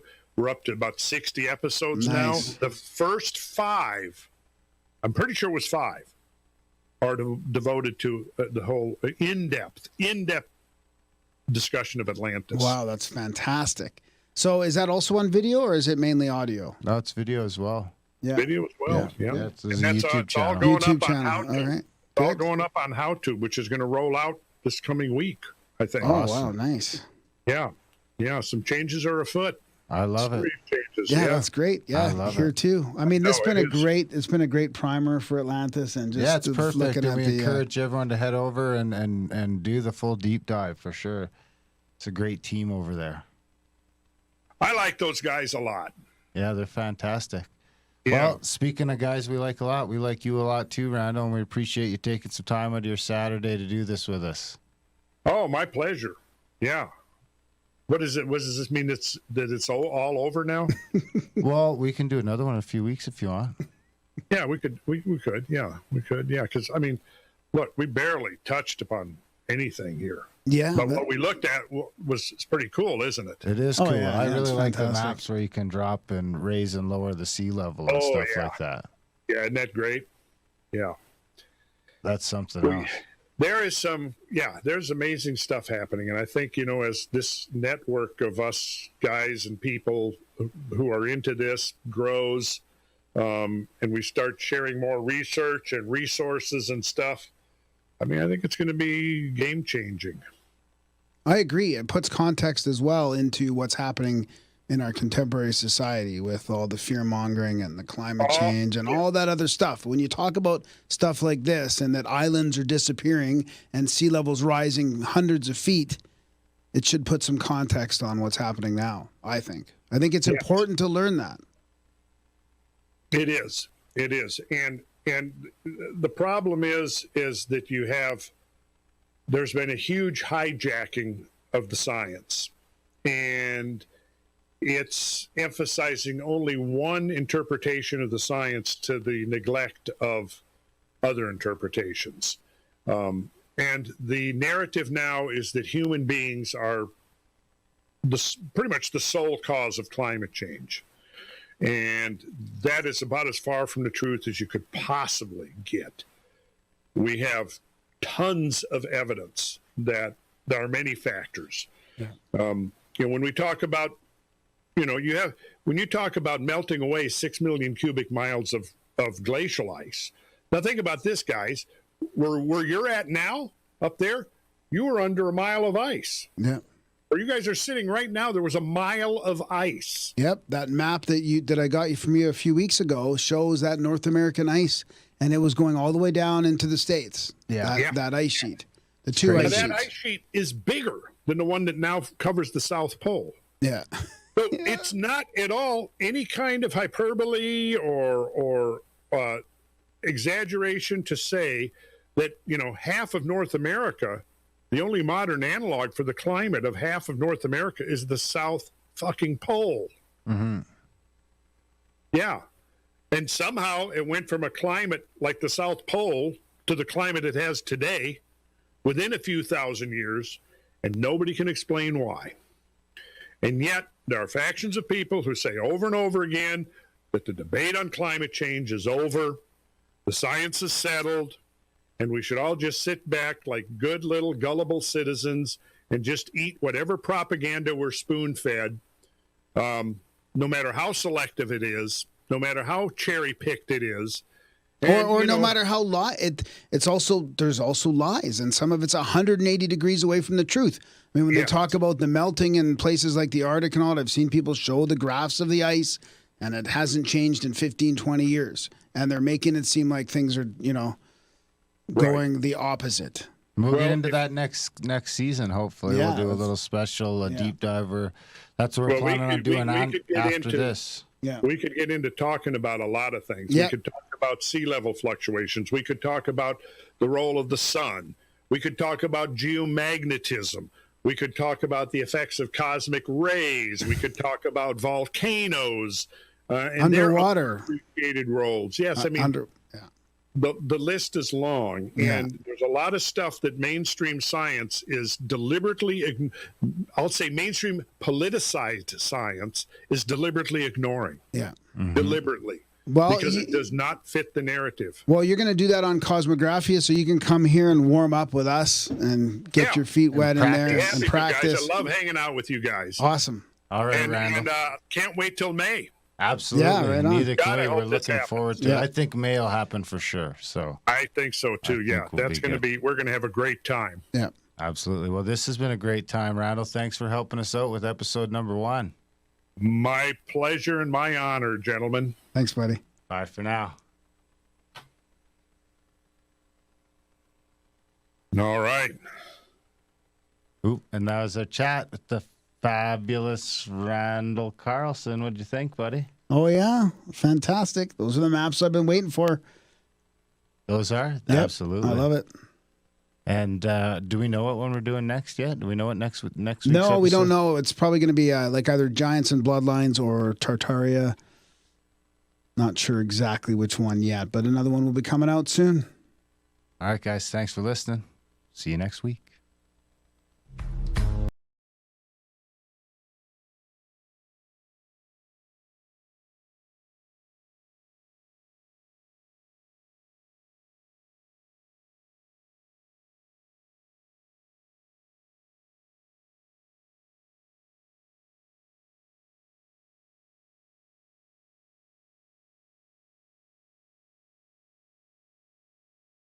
For not sending you my book. However, it's hard to get it from Amazon because here in Poland we do not use Amazon like abroad. However, if I have in the future some free copies, I will send you. Okay, that sounds good. Yeah. I'll send you I our can address. send you some PDFs, some like older essays, not book in PDF. However, Oh, yeah. in the meantime, I can send you some of my works. Yeah. Well, I've been watching your videos and stuff, and we are live now. So we are live with Aleksander Czeszkiewcz. I think that's how you say it, right? Czeszkiewcz? Yeah, Czeszkiewcz. Czeszkiewcz. And yeah, I've been watching because you were sort of teamed up with Michael Laflemme, one of our past guests, because he had a really cool book on Atlantis. So you guys have your Atlantis Bros thing going on, and I was watching some of your other videos. So I don't know, it's just good timing. You know, we're going to this Cosmic Summit conference, and of course, ancient civilizations and catastrophism is a popular topic there. So I thought I wanted to have you on prior to that so I can, you know, get some new insights to lost civilizations, because I seem to be ready for that to approach that like more than ever. You know what I mean? So Yeah, it's actually a synchronicity. Many people right now are into this topic. I think it's being popular again, like trendy again. Yeah. Why is that, do you think? I think because maybe of the news with the SARS scan under the premise, recent Zahi Hawass interview, which was bad for the Zahi Hawass in the opinion of plenty of people. And I think that people are starting to dig deeper and deeper, not only to the sources, to the like textbooks and all the academic things that we can find, but they want to know the truth, and then they start digging deeper and deeper. I think it's because of that. It's sort of our natural inclination, right? To just dig deeper and know more, right? I'm really realizing that we have this, or at least I have this appetite for learning more things, you know, more stuff. Yeah, so what is it about the ancient civilization, right? Like, do you think that we're going to get to the point where it's just accepted that we've had sort of an advanced ancient civilization in the past, let's say pre collapse of the ice age, Younger Dryas? Yes, actually, it's a fun coincidence that Plato wrote the fictitious story in the apostrophes about Atlantis, and the date that he is giving us is coinciding with the end of the last ice age. I was perplexed when I first found it out, and at the similar time there are plenty of other coincidences, like start of sedentary lifestyle by humans on the area of Fertile Crescent and many others. So I started with that, with the basic things, and I said, wait a second, can it be really a coincidence that Plato is giving us the exact date, which is the ending of the last ice age? And he's saying us that, oh, there was this Atlantis civilization that sank about 9,000 years before Solon, when actually it was the ending of the last ice age, so it was logical that ice age was ending, ice caps were melting, so maybe some kind of civilization, of course, sank during that time. And I think that it's even more than that. I was very, very interested in history at an academic level, at mainstream history for many, many years. And I realized by discoveries in science that we do not know that much about our history. Because when I went through all the discoveries, all the historical discoveries when it comes to our ancient, unknowing of our ancient history, I was actually stunned because we do not know almost anything about ancient Egypt, for instance, up until the Napoleon Bonaparte's expedition to it at the end of 1700s, beginning of 1800s. So a little bit more than 200 years ago, we knew almost nothing. We knew that there is something in ancient Egypt, but we knew almost nothing about it. And before that, we thought that the first civilizations were Greece and Rome, ancient Greece and ancient Rome. And then with the Napoleonic expeditions, we started digging deeper and deeper into ancient Egyptian history. And we said, wait a minute, ancient Egypt seems to be older than Greece and Rome. So we took a step and we took the roots of civilization back by many thousand years. The same was with the famous, nowadays everyone knows that Sumer was the first mainstream accepted civilization. But we haven't discovered any kind of civilization in the area of Middle East up until 1840s, which is about 180 years ago. So less than 200 years ago, we knew almost nothing about ancient Sumer. And goes on and on and on. In the 70s, 80s, famous alternative history views were being popularized. And the first thing skeptics were saying, we have no evidence that anyone was capable, for instance, of building Sphinx before the first pharaohs, because we had no evidence at that time of humans being capable of creating such megalithic marvels. But then at the end of 90s of the previous century, of course, we discovered Göbekli Tepe, which was dated around the end of the last ice age. And we again took the roots of not civilization, maybe because Göbekli Tepe isn't accepted as a whole civilization. However, we actually had evidence that humans were capable at the end of the last ice age of building megalithic stuff. So maybe there was Atlantis somewhere, and maybe there were plenty of other cultures, civilizations, cities, and so on and so on.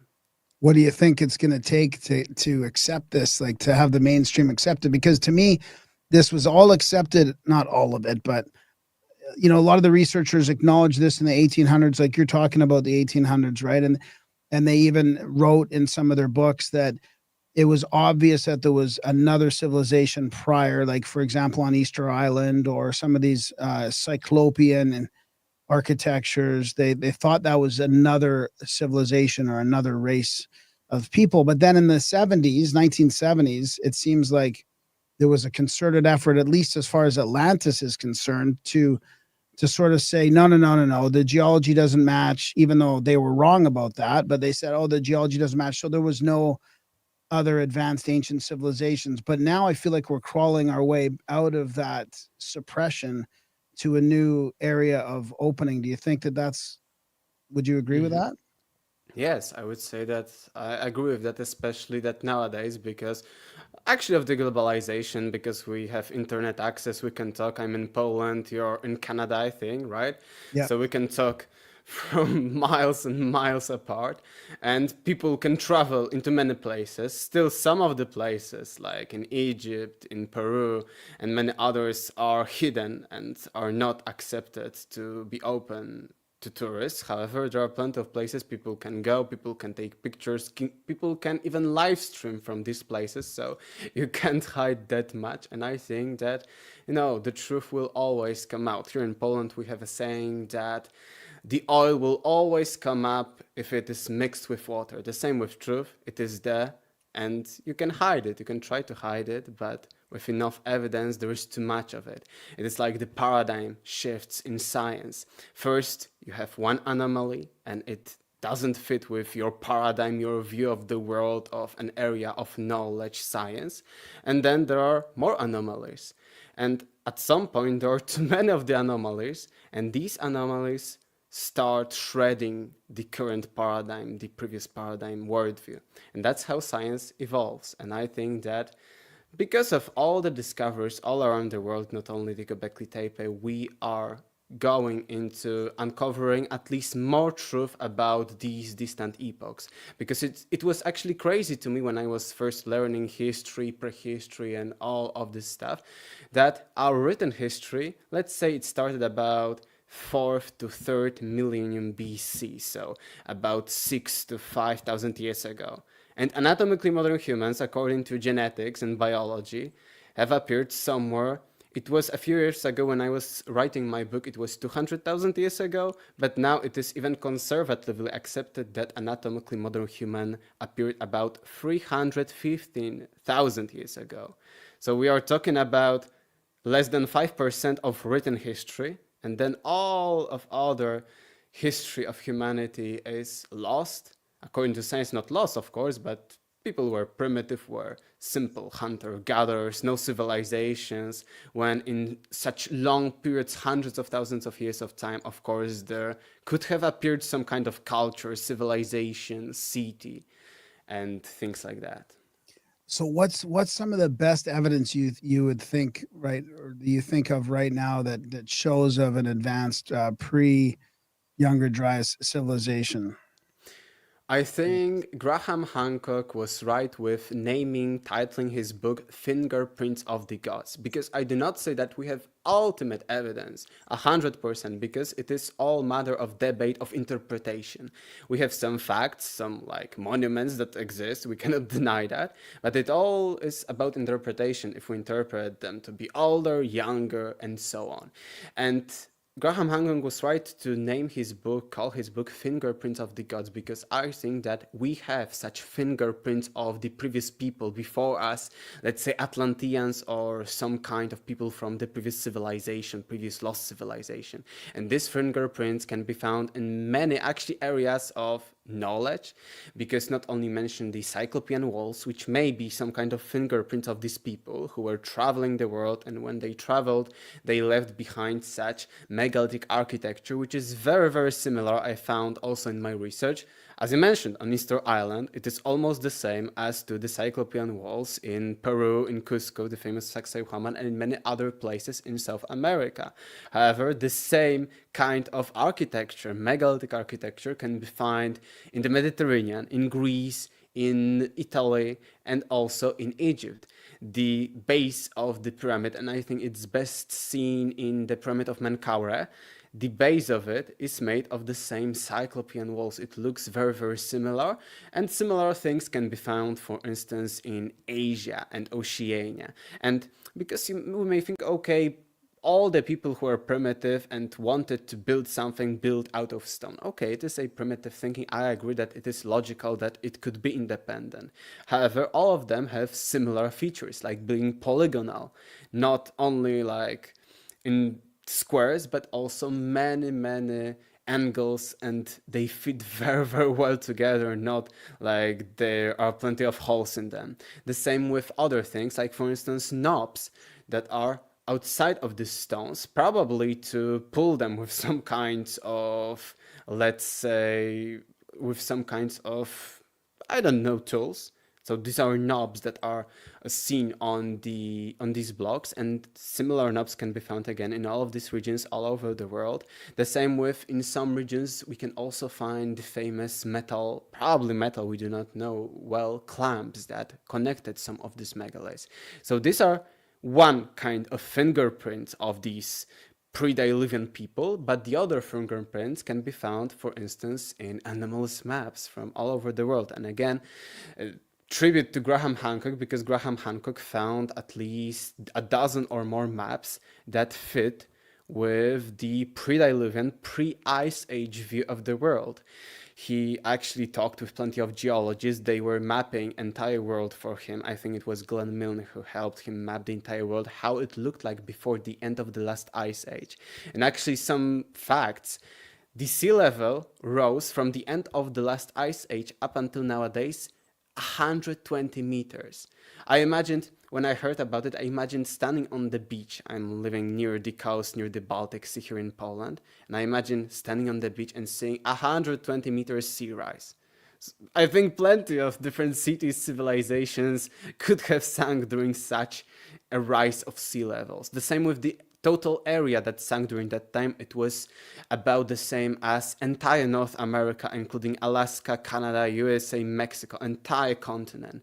So it was a huge area that sank during that time. And I thought, well, this could be the case that actually plenty of cultures, plenty of, let's say, cities, maybe not even civilizations, if we're skeptical, sank during that time.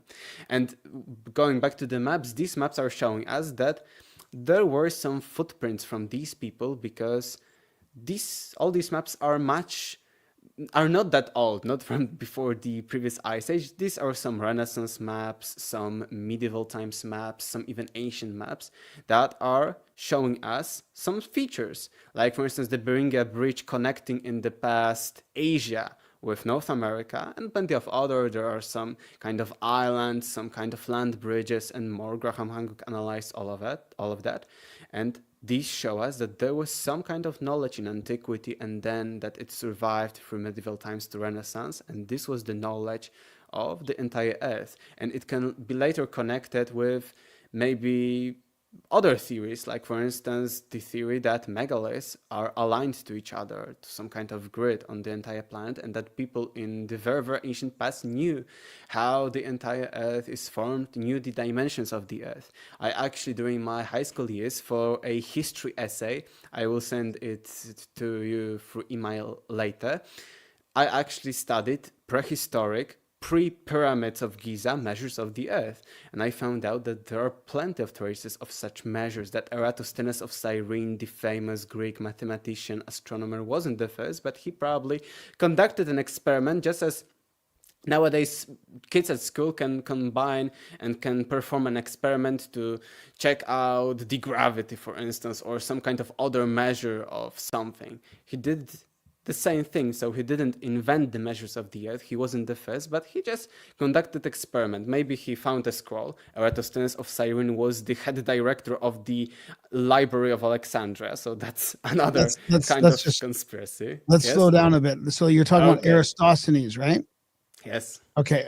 Just so, because you said it pretty fast. So I want to make sure people know who you're talking about. Eratosthenes of Cyrene. Who was the first inventor, according to modern paradigm of the measures of the Earth, the first person to measure the Earth. And I was doing investigation in my high school.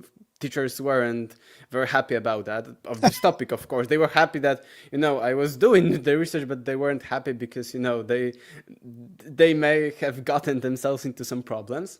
However, there are plenty of traces that the measures of the Earth were known before Eratosthenes of Cyrene. And I think that if we combine all these things, so megaliths all over the world, pyramids all over the world. Again, pyramids, I think, it's just casual that people stack rocks together in form of a mound or a pyramid, because you cannot build tall things straight, because they will fall off, of course. However, I think that there are more similarities, just not only the pyramid shaped of the pyramid. However, if you combine all of these megaliths, pyramids all over the world, not a single cases of that, megaliths, pyramids, maps showing the world before the last ice age, Plato telling us that it was at that time there was some kind of advanced civilization in this prehistory. Then you combine, for instance, the measures of the Earth, which may be connected to these anomalous maps. You see that there was some kind of society, some kind of group of people, maybe these famous teachers of mankind, which is another thread of the entire theory or hypothesis. All seven of them? I don't know how many. I, of course, in many also found that there were 7 people, and I can talk about it also here. However, in plenty of, actually all over the world, we find mentions of some teachers of mankind. In some places there are 7 of them, there are similarities between them for sure. However, we all over the world find mentions of gods, of some kinds of teachers, demigods, creatures that were teaching mankind. And I think that there was some kind of group of people, smaller or larger, that had this knowledge and traveled the entire world. Maybe they taught primitive hunter-gatherers that they found there while traveling, just as we today, or let's say 50 years ago, had plenty of tribes who were living primitive lifestyles. And that's the mystery of history. And I think that we have all these fingerprints, as Graham Hancock named his book, of these gods, of these people, of this advanced society, lost civilizations, And we find it, as I mentioned, in many of the areas of knowledge. We find a big picture that there is something mysterious about prehistoric past. What do you think? How long do you think it'll take before we sort of reach a saturation point where it becomes like the paradigm shifts, like you were explaining? Like, is that happening pretty quick? Do you think? Because there does seem to be some interest from higher levels. I know that like even I was on a show the other night where they were talking about Peter Thiel, one of the billionaires from America, kind of more of the right-leaning perspective. He is talking about funding some of these expeditions, or like there was rumors that he wanted to find.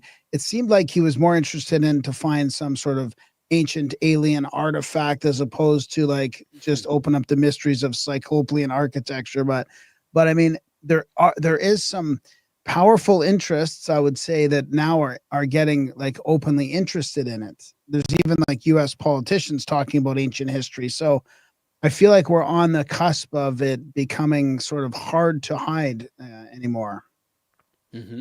Yes, for sure, because nowadays in the globalized world, as you mentioned, there are people like Thiel or others who have so much money that governments are often not any blockage for them to, oh, I will go and investigate it. I have so much money, I will send people there. So I think that with such people and many other maybe people who will get interested into this topic, we will find more and more. And as I mentioned, we are finding. First was Göbekli Tepe, then Karahan Tepe, and plenty of smaller tepes who are showing us that there were some kind of society of people before the times that society was accepted to be. And I think that maybe it will take, I don't know, a few years, 10 years, 20 years, 30 years. But I think that, as I mentioned before, there are too many things. They try to hide, as some, for instance, with the Göbekli Tepe stuff that was recently shown by, for instance, Bright Insight and plenty of other people, that they were, they stopped the excavations for future generations, as they were saying. Then they planted some trees and so on, and plenty of similar things happen all over the world. We here in Poland have Góra Ślęża, which is a famous kind of prehistoric monument. At least it is thought to be prehistoric, because there are later medieval things on this. This is some kind of mount, a little mountain. And I know a few people who wanted to research this thing, who wanted to go there.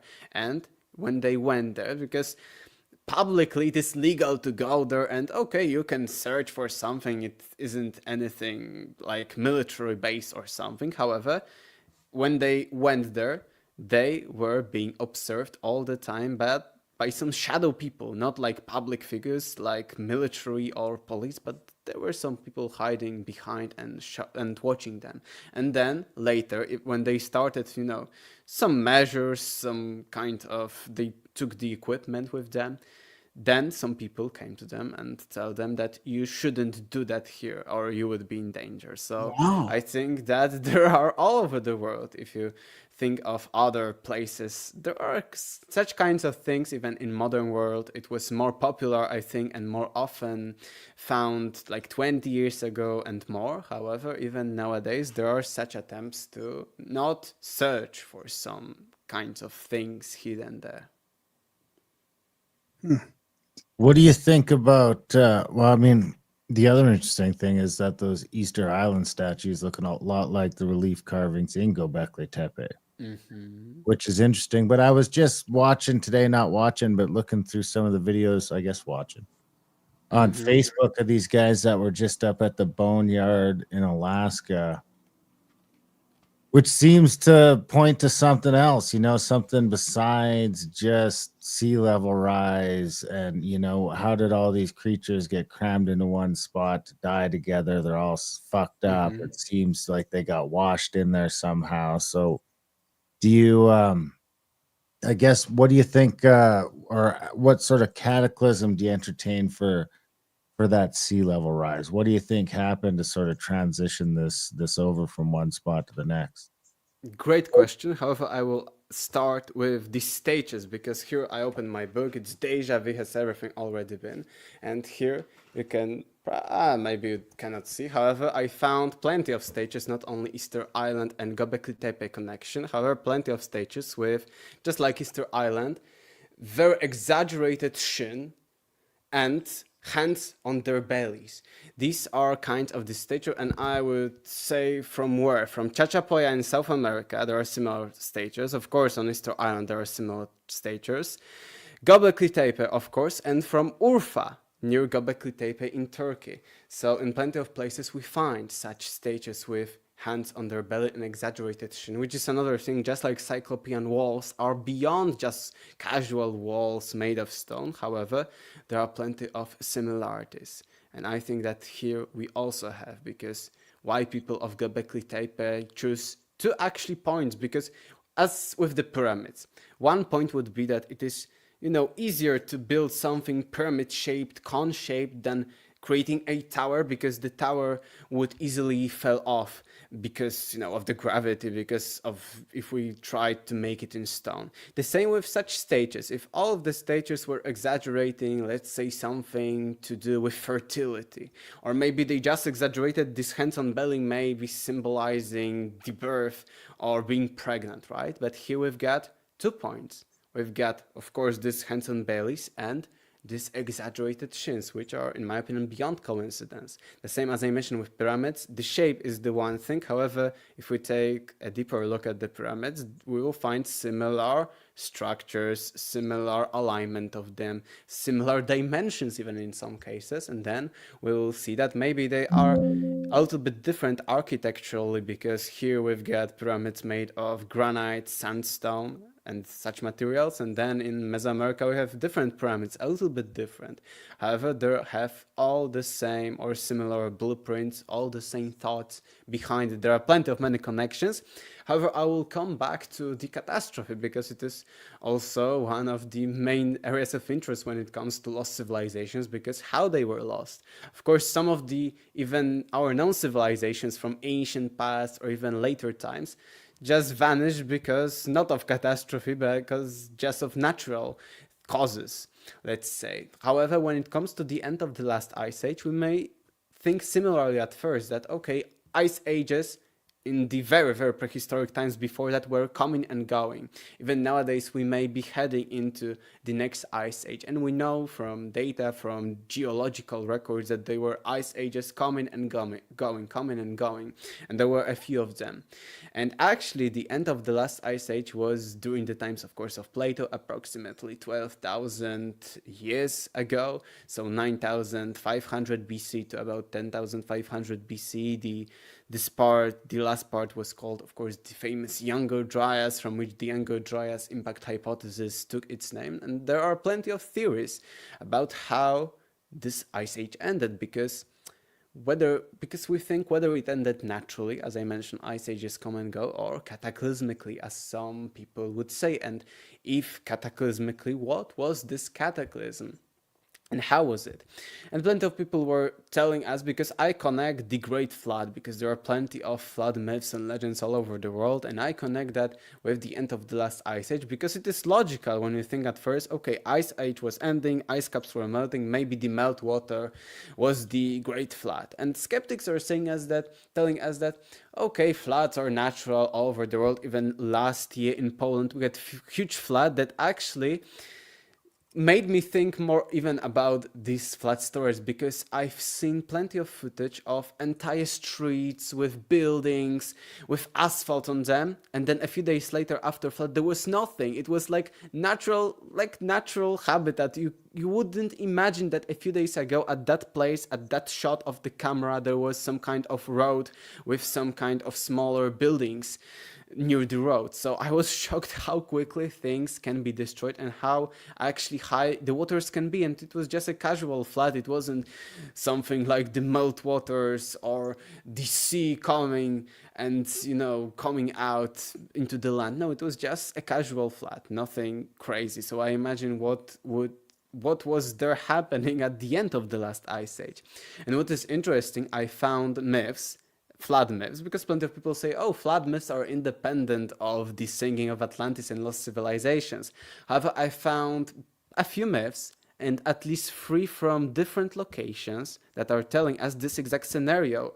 that we are thinking of, that there was some kind of cosmic cataclysm, whether solar flare, comet, or other celestial body hitting the Earth, and from that cataclysm, this cataclysm led to the melting of the waters, and the melting of the waters then led to the Great Flood and maybe to sinking of lost civilizations like Atlantis. And I found similar myths. For instance, in the Rig Veda, there is a mention that Indra is shooting his fiery bolt into a great dragon called Vritra, and he kills with this fiery bolt this dragon called Vritra, and then from this Vritra, from this dragon, all the blood is coming out and is flooding the entire planet.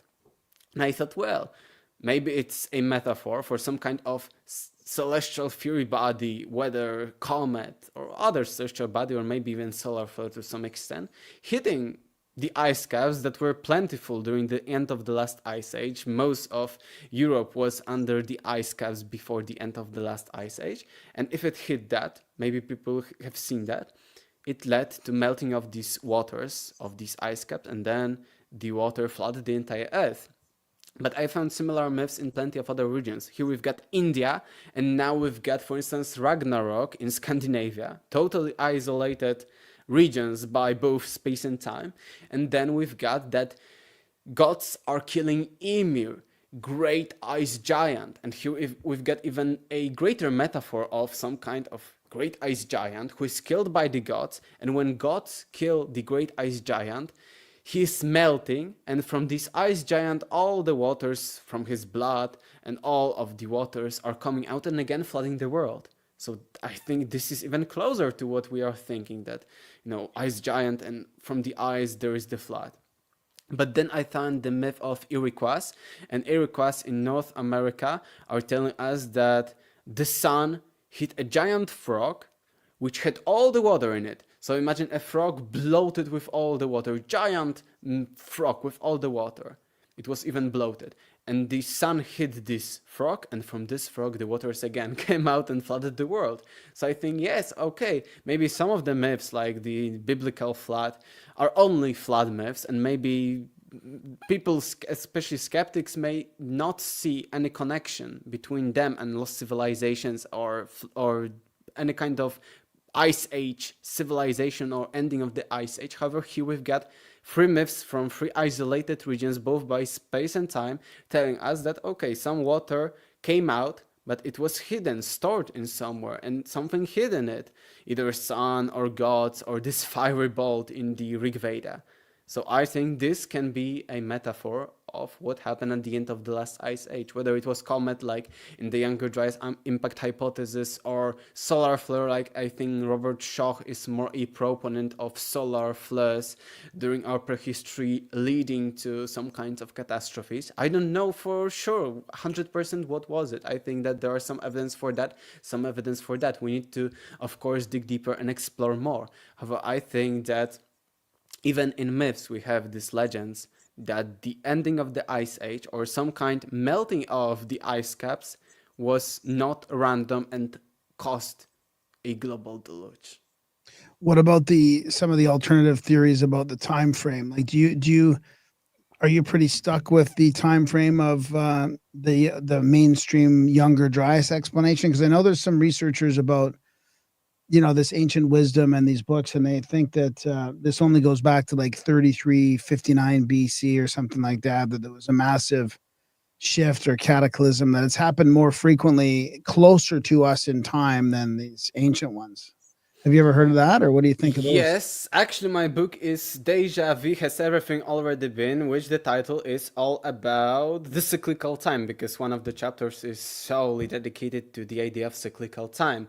And I think that for sure there were probably multiple of catastrophes of plenty of kinds of catastrophes. And I think that yes, something either 3100s BC or 3300s BC, something happened back then, because at that time, most of the first civilizations maybe not appeared exactly, but flourished.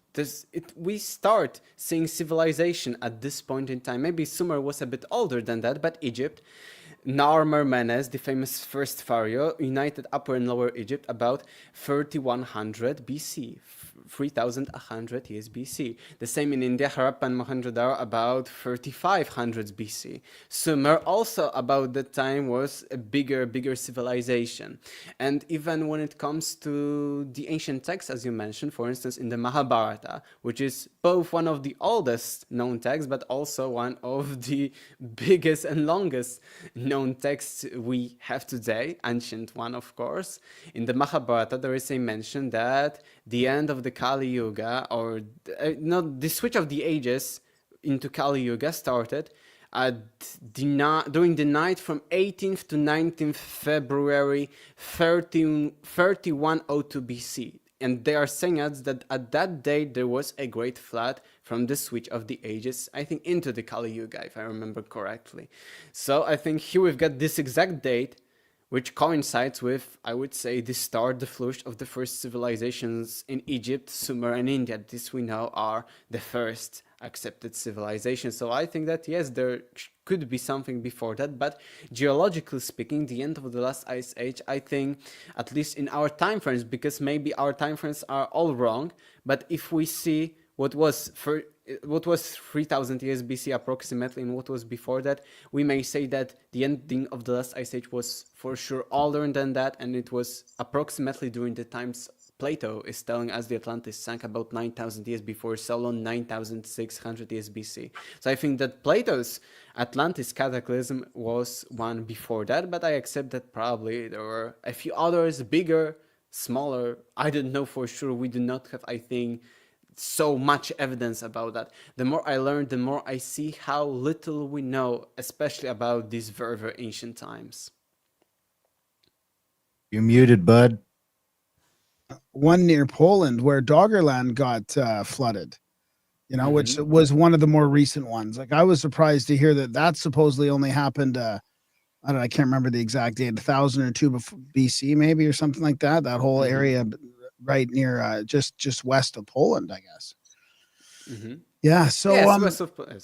Yeah. So what did you think about the Zahi Hawass interview with Rogan then? I mean, I found it pretty interesting that he was like, oh yeah, magic is real, but then any kind of alternative theory about Egypt, I haven't heard of that. Like, oh, we already have all the answers. I mean, what did you think of that? Yes, this is a nice comment about it. There are plenty of things which were both funny, both strange, and so on. And for instance, Zahi Hawass told that he never heard of Zep-Tepi, the famous golden age in the very, very distant past. And when Joe Rogan, because Joe Rogan knows a bit, or I think he knows a lot, not a lot, but he knows something. Yeah, quite a bit. Yes, he isn't like a complete layperson about that, because of all his interviews with Graham Hancock and plenty of other people, and he's very interested, it seems, into these topics. And I think Joe Rogan had very nice question with these ancient list of kings from ancient Egypt, telling us that Egypt was 36,000 years approximately before the first pharaohs, before this Narmer menace who united the Upper and Lower Egypt. And Zahi Hawass then said, no, it's nothing, it doesn't exist, I think he said it's a New Age fantasy. However, we have all the sources, true sources, not like channeled sources, telling us that yes, there are this list of kings, there are plenty of them. And at least I often mention 3 of them because it's a very interesting case, because this list of kings are telling us, yes, there was something about 39,000 BC, 36,000 BC, and Egypt has a much longer history than it is accepted. However, what is interesting that all the pharaohs that are listed from the first ruler Narmer-Menes are approximately 70 or even more % accurate to what we know from modern Egyptology. So we have all these lists of kings going back 30,000+ years before the first pharaohs, and Egyptologists are accepting only from the first pharaoh on, and they are telling us that these lists are very accurate in these manners. So what about previous pharaohs? If they're accurate with all the pharaohs after Narmer-Menes, maybe they're also accurate about the times before him, of course. However, and I think it showed Zahi Hawass that Zahi Hawass is, I don't know, closed for, as you mentioned, he believes that maybe there was some kind of magic, but he doesn't believe that there were mythological god-like rulers. And it showed his ignorance, because he mentioned, no, there are no such lists of kings when there are plenty of them. These are true sources. Some are very, very old, like Palermo stone, which is, I think, approximately plus minus 100 or 200 years from the times of the pyramids, the Giza pyramids. There are other texts, like from about 1500s BC, the famous Turin's Kings list. And then there are much more recent ones, like the Manetho's Kings list from approximately 3rd, 2nd century BC. So we have from plenty of times, because the ancient Egyptian history lasted, according to mainstream, for about 3,000 years. So we have plenty of lists of kings from different times during its history, telling us the same, almost approximately the same lists of kings, and showing us that, well, something was 36,000 years before those first pharaohs. And what is interesting, it can be connected to Atlantis, because Plato is telling us that it was Solon who went to Egypt. He was traveling through Egypt, and we have other historians who are telling us that yes, Solon went to Egypt, like Plutarch or Herodotus. And during his visit into Egypt at the city of Sais, he heard from the Egyptian priest that there was something 9,000 years, that Atlantis was 9,000 years before their interaction at Sais with Solon. So I think, well, it is all connected. And if we know sources from ancient Egypt that are telling us of a much older history, then maybe Solon really heard such story as the story of Atlantis from the Egyptian priest. However, let's come back to Zahi Hawass. It showed this example that he's very ignorant of other sources, because he's an archaeologist, Egyptologist, and he doesn't know like the theory, the beliefs of ancient Egyptians. He's only interested in digging. He also didn't know anything about Zep-Tepi, which is of course a real thing, and also a few sources. But there were plenty of other things. Zahi Hawass, for instance, said that he and Mark Lerner are the only open-minded Egyptologists. So it was crazy that he, who is considered to be and acts as if he is the most conservative one, he says he's the only, with Mark Lerner, open-minded one of all the Egyptologists. And what about other Egyptologists with their fringe, of course, theories or alternative views on ancient Egypt? They are close-minded. And only Zahi Hawass and Mark Lerner are open-minded. So there were such quirks in there. Of course, there were also some kind of revolutionary things, like Zahi Hawass telling that he will open some kind of chamber this year, or that there are some chambers in the Great Pyramid of Giza. But I think he also gave a few good meritorical points, actually, which are not often shown publicly, not often talked about publicly, which I also, during my research, and not only for my book, but also, as I mentioned, I was researching such things for essays at school in the past. I found this information only after buying very expensive academic books. You couldn't find such things online, or even in some kind of archive.org, or even on academic websites that are free for people. These are the things that are really only shown in these academic journals, that you need to pay some kind of monthly or yearly subscription to access them, or in these truly academic boring books, not like book about ancient Egypt, which is academically correct, popular science, which is called, only with this very boring, with all the details. We went here, we dug this, then next day it was this, all of these kinds of things. And he mentioned of course, the recent ones, and he mentioned, I think, great discoveries even by him. However, he also attributed some of the discoveries to himself, which were not his. For instance, the Osiris shaft, the famous Osiris shaft going on the Giza plateau, very, very deep into the ground, cut through solid rock. Then underneath it, we have plenty of rooms, and there is the second level. This is an incredible structure, to say the least. He mentioned that he discovered it. No, he did not discover it. He only re-excavated it.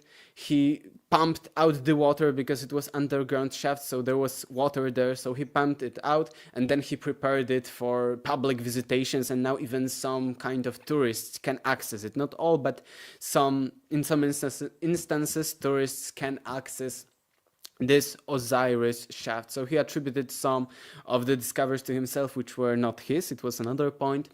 However, the point was that he mentioned a few good things which are hard to find, like for instance, not nowadays it is much more accessible. However, even during the show it was very often said that, Jimmy, pull out this tool or this image, and they weren't able to find it anywhere on the internet. And he said, it is in my book, it is in my book. And I know what he's talking about, that these things are only in these academic journals, in these academic books, and are not very often shown publicly, which is a real issue for other people to know about ancient Egypt. And then, for instance, we sometimes are in problem because we think, oh, we do not have enough about this, we do not know enough about this or this. However, then it turns out, and I myself in my, let's say, alternative researcher career had some moments like that, yeah, it wasn't publicly available, but there were some details there, dug, excavated, found, but they were hidden in this like academic books or journals. So he mentioned, for instance, the famous Mirrors journal, which mentions, of course, the travel, the logistics from quarry to the Great Pyramid, of how the blocks were transported, but we do not know if they were transported after the Great Pyramid, maybe for some kind of restoration or even for some kind of other buildings, because the Giza Plateau is full of smaller pyramids, of the Sphinx, of course, full of temples and plenty of other things. And he mentioned also the details, very interesting details, which were, I think, paradigm shifting to some extent, of course, that people who were building something at the Giza Plateau at the times of Khufu were actually, well, they were having good food. They were, I think, slaughtering goats, slaughtering cows and other animals. So they weren't malnourished, for instance, but we do not know if they were the builders of the Great Pyramid or these were just renovating stuff or building other temple complexes and so on. He also, it was also a bit problem for Zahi when he mentioned, for instance, that all the stones from the Great Pyramid of Giza were found locally nearby the place where the Giza Pyramid is standing on, which is true to some extent, but again, it was good that Joe knew some stuff about it, because he asked, wait a minute, what about the granite interior chambers of the Great Pyramid? And Zahi asked, oh, except for that. But actually there are a few more exceptions to that. But yes, some of the blocks were found locally and they were cut through the plateau, because even the name plateau, so it is kind of a hill to some extent. So the Great Pyramid most probably was cut through the rock, so some kind of base of the pyramid was used.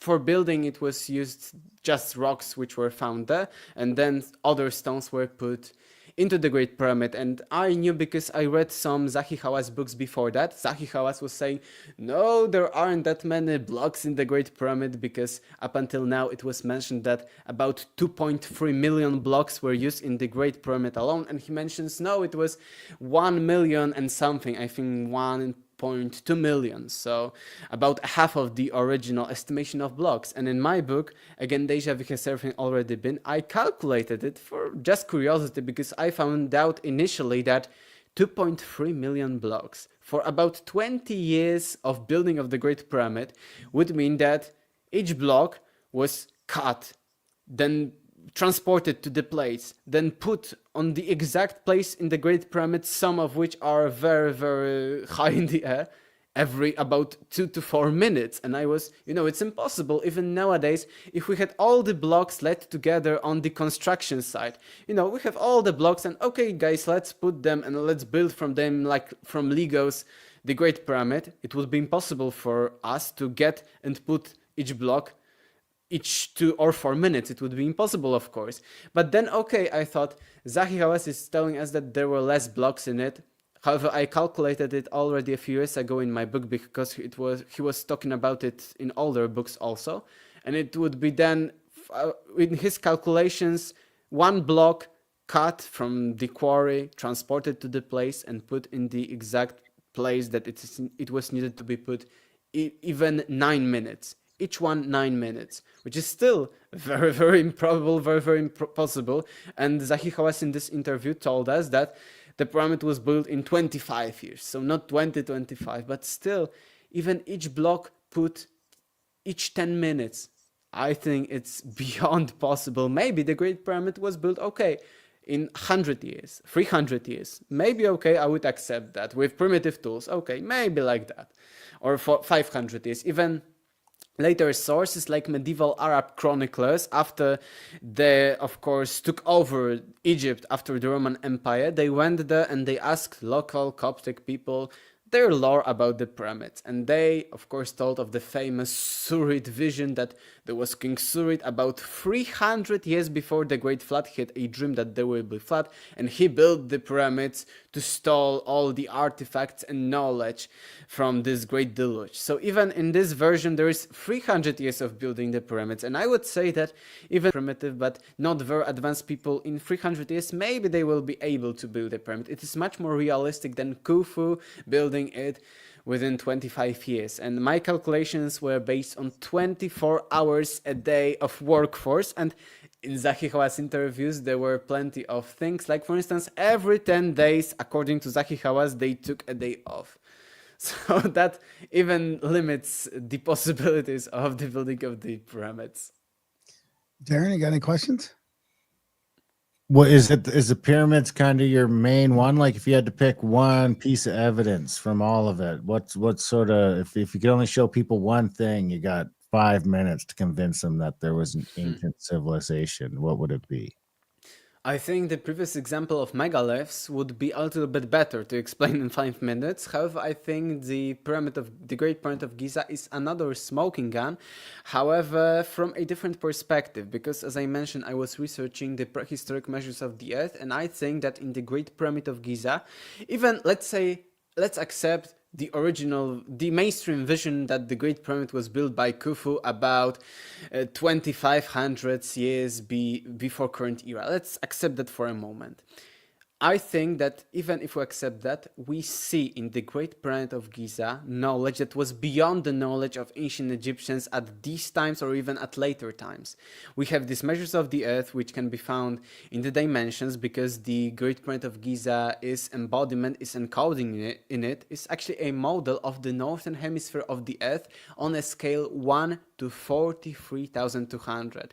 43,200, 432, of course, nowadays in conspiracy theories, New Age stuff, famous number. However, it was already famous in the ancient times. It was, for instance, one of the numbers found in the Rig Veda. It was one of the sacred numbers. Also, the number 108 was there. However, we may not accept that. We may accept, okay, it is a coincidence. However, what it means that if we have the base of the pyramid, and if we, let's say, multiply the base of the pyramid by this magic number 43220, and then we again multiply the height of the pyramid by the same number, we see the dimensions of the northern hemisphere, of the half of Earth. However, we have, I think, bigger, less controversial ones, because some skeptics may say, no, this is a coincidence, blah, blah, blah. However, for instance, we know that both numbers pi and phi, so the golden ratio, are encoded in the Great Pyramid of Giza. And we know from, for instance, I found some sources telling us that ancient Egyptians approximated pi to 3. So it is 3.14 and so on, and they approximated it only to 3. So they are very primitive at maths. And we see in the Great Pyramid very, very precision when it comes to number pi and also to number phi, which is also, the golden ratio is also encoded in the Great Pyramid, which was beyond the knowledge of the ancient Egyptians at that time. And why the measures of the Earth? I think these are connected, because why I said that the Great Pyramid of Giza is less of an example than the megaliths, because in order to say that the Great Pyramid of Giza is some kind connected to the previous civilization, I think you should go either in a way it is impossible for primitive people to cut the stones, move the stones, etc. However, I think maybe it took them 300 or more years. Maybe it would be possible. I would say there are some attempts showing us that with primitive tools you can cut some stones to some extent. However, what I am saying is that these measures of the Earth only make sense with the lost civilization if you already have all the other points I talked about. So the global megalithic architecture all over the world, fingerprints of these people in kinds of measures of the Earth, traveling of the Earth. We see similar teachers of mankind in all the sources traveling through the entire planet. We see megaliths all over the world. We see these anomalous maps, which are from plenty of regions of the world, both Americas, Europe, Asia, or even the famous Antarctica ones, showing us some details of that.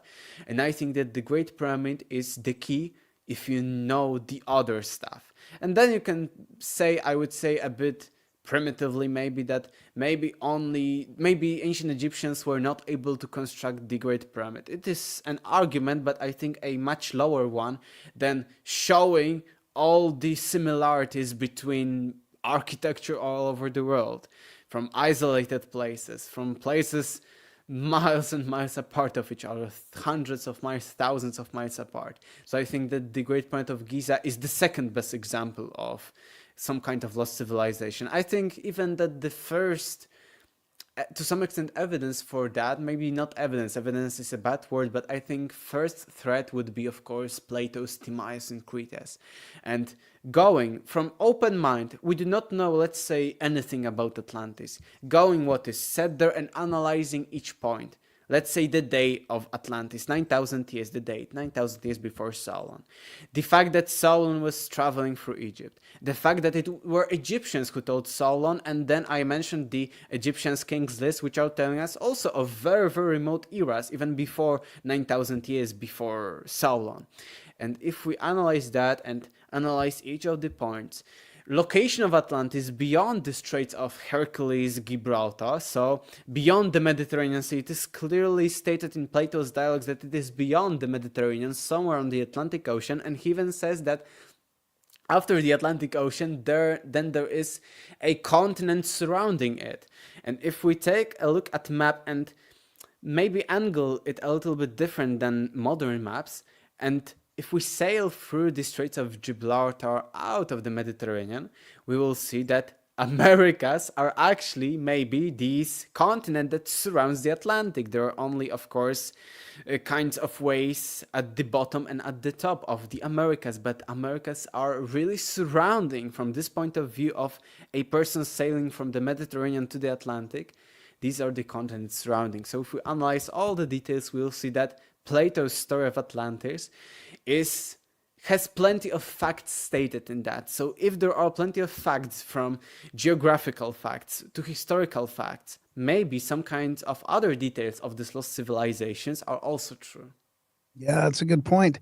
So I was going to ask you about that Atlantis and the location. So do you have any thoughts about Atlantis? Was it more than one location? Was it just a name for the global civilization, or was it the Azores or the Richat structure or Egypt? Because Colby also mentions here in the chats, if the Richat structure was a potential location for Atlantis, why isn't the Tin Bider crater considered as well? It has concentric rings, dried up rivers in North Africa plateau that has water erosion. So Yes, that's a great question. I would say that I'm rather a proponent of Atlantis somewhere near the Azores or near the Mid-Atlantic Ridge, because through the Atlantic Ocean there is a Mid-Atlantic Ridge, and if there were movements of tectonic plates, some kind of civilization could have just gotten beneath one plate, so it would vanish completely, and actually nowadays we couldn't even find it because it is deep beneath other tectonic plate, completely crashed by this plate. I think it is probable, maybe not 100% what was the fate of Atlantis. I think that the Richat structure is a nice coincidence that it coincides with these concentric rings. Similar, there is also a debate if the measures are correct 100%, but I would say I have no problem with there being a little bit different measures, let's say by 20-30% than what is Plato saying in his two dialogues. And I've seen some skeptics saying that, oh, we have evidence that it is natural formation.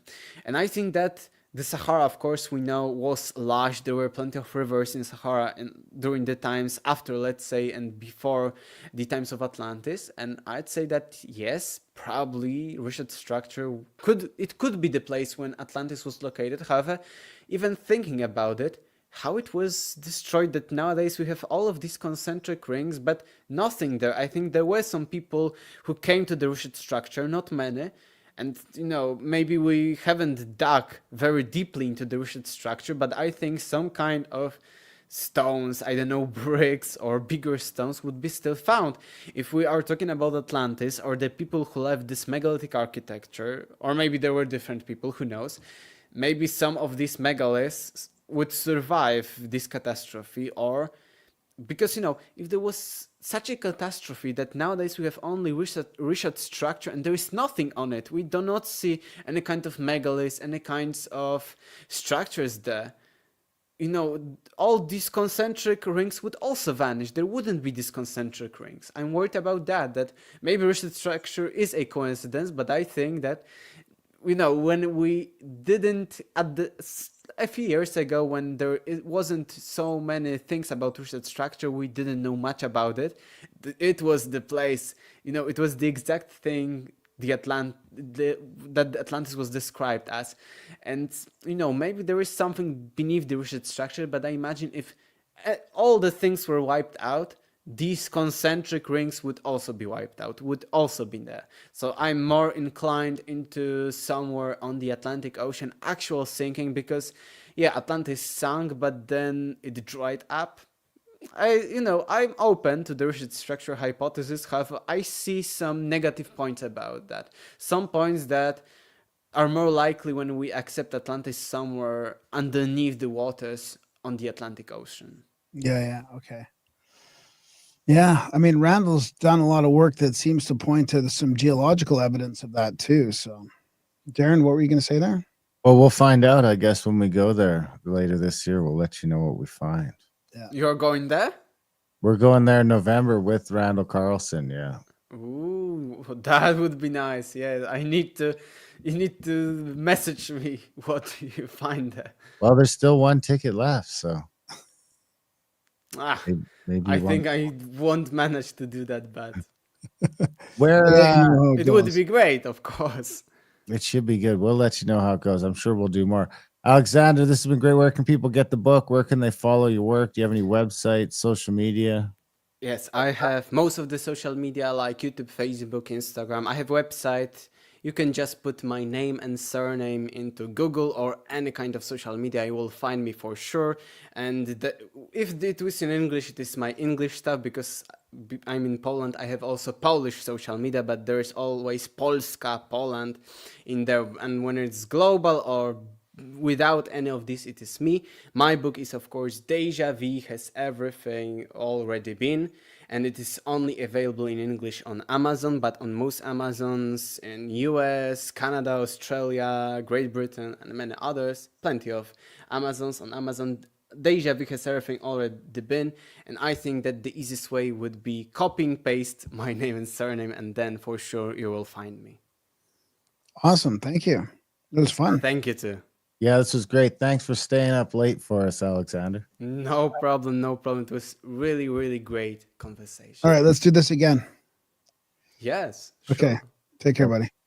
Yeah. Thank you. And that was our chat with Aleksander Czeszkiewcz.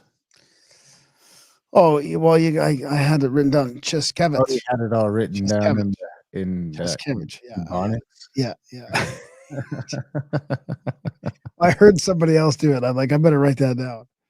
Czeszkiewcz. Yeah, it's a good show. I appreciate that. It was a fun one. Oh yeah, I mean, I'm so tempted to just bring up the map when he's talking like that, right? About that. I've got that new bathymetric one saved on my computer. It's just so awesome.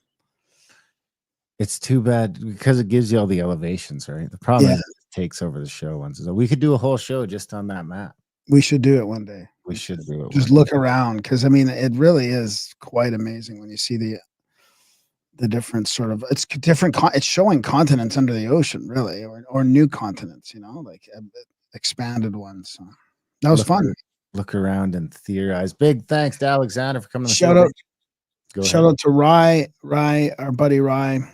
Mexican Rye? Yeah, he suggested Aleksander. He was on his podcast too. So what's it called? Codex of Curiosities? Yeah. There you have it. So shout out to Rye the Mexican. Big thanks to Aleksander for coming on the show. Big thanks to you guys for listening. Even bigger thanks if you're one of the 1% that chooses to support the work over at grimerica.ca/support. If you are getting some value from our little show here, head over to grimerica.ca/support today. sign up for monthly or make a one-time donation. We are unmonetizable on YouTube. So even if you're watching on YouTube, you're not really supporting unless you go to the link and support. We'd appreciate that. Would make you a noble instead of a pleb. You wouldn't be a pleb anymore. You wouldn't be a grammarican pleb. You'd be a noble. We'd have to address you with class, and you could even get up to Lord or Lady if you donated $1,000 over time. So that's something to look into. Gramerica.ca/support. Sign up for monthly. Make a one-time donation today, and we'll read your note on the show too. So extra bonus. Check that out. Of course, check out GramericaOutlaw.ca for other podcasts. GramericaCBD.com for tinctures and gummies and stuff like that. We got AdultBrain.ca with well over 150 audiobooks and ebooks and all sorts of stuff like that. And Contact at the Cabin for trips and events. Maybe you want to come and look for Atlantis with us, Randall Carlson. One spot left as of the recording of this. So check that out. It's getting exciting too. We're starting to do stuff. We're starting to really hammer down the itinerary and book the inter-island flights and all that fun stuff. So Contact at thecabin.com. Other than that, we love you guys. Thanks for listening, and we will see you next week.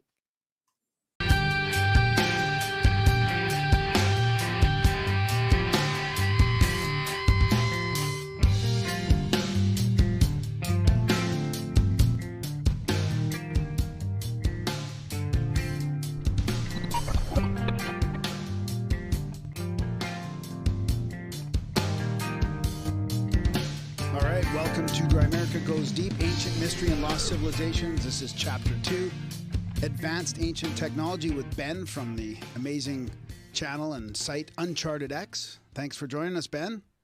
Hey guys, yeah, real pleasure to be on. Thanks. I've been a fan of you guys, your channel, your work for quite some time. That's great. Yeah, yours is fantastic too. It's amazing to see all your work on ancient civilization and the technological aspect and what's missing from the research. It's fantastic. And we're going to meet you soon. Indeed, yeah. I think in the Scablands. I signed up for the Contact at the Cabin with Randall. I really enjoy Randall's work, and I know you guys run those series with him. I can't wait to get up to the Scablands, and yeah, I'm expecting that to be a fun trip. Yeah, we're really looking forward to it as well. I mean, that one's kind of we've got another one in April that's kind of still like iffy. I mean, I'm more apt to just go through it. Graham's kind of struggling with the decision because it involves a test now, right? Like in order to go to the States and come back, we can get through, but you've got to take the test. There's no getting around that. Yeah. And whereas by May, I feel like there's more of a chance that it might just be over. Possibly. Yeah. Let's hope. I've been through this loop too. I was in Egypt last. We were like we were the only tour group in Egypt. Had a tour there in November, December 2020, and yeah, that was everyone had to have the within 72-hour negative test and all that stuff. So you got to jump through the hoops. We kind of did that. It's a little sketchy because it's because of the time constraints. You literally have to. You sort of send off, and because you send off your test result in the mail. I used a mail-in thing. And you sort of I travel to the East Coast to like, hopefully this result comes back negative, and you're trying to get it just before you leave and you're waiting for that email to show it to the airline. But yeah, it worked out. But it's hopefully it'll settle down for May. Yeah. One of the things that surprised me about your Egypt videos and your guide, I think his name is Yusuf or something like that. He seemed very open-minded to the stuff that you're talking about. Well, Yusuf's epic. Like, yes, in fact, he's taught me an awful lot. I've known him for years. He's like the guy when I go to Egypt. He's the guy I'd recommend to anybody because you tend to, and he's not an official tour guide. He's kind of a host. He is a guide, not officially like the way it works in Egypt. You have to have that sort of, Ministry of Antiquities certified person, and you have that in people with you. And I think that's part of that certification is always making sure that they give you that very orthodox version of what this is. And the benefit of having Yusuf there is he's super he's very well educated. He's done this his whole life. He knows the entire orthodox version of history. He's a practicing stonemason, so he knows the engineering side, and he's made a lot of his own observations over the years. So he gives you a lot of this alternative, and he looks alternative perspective, I guess. So he's very aware of the evidence on the engineering side of what you can find on these sites. And I mean, the other thing, he actually, his father was quite famous. His father was Hakim El Ayawan, who's if you Google him, was a really famous guide and effectively an indigenous wisdom keeper. So he was he founded this school. They call it chematology, but it's essentially that others, it's kind of the traditional knowledge that came down through all of the Egyptian people that has been accumulated throughout the generations of people that have been there. So a lot of it's a different version of history. It ties in a bit more closely to what the ancient Egyptians themselves said, because one of the things about ancient Egypt that people don't often realize is that our orthodox version of their civilization is not at all what they said their civilization was. They trace their roots back far further than, the beginning of the Old Kingdom, at like 3000 BC. Like the Egyptians called themselves a legacy civilization of the people that came before. So he has that perspective as well, Yusuf's, but he's epic. And I'd highly recommend him. A couple other guys like him as well in Egypt, but you can go there and get a real authentic. And I think it would really help Egypt, because the more mystery and wonder you can inject into these things, the more people are going to want to go and see it. And I think there's a lot of that to be found there. There's, I think, less if you just, we know how this was done. The Egyptians built it all. They built the pyramid in 25 years, and it was done.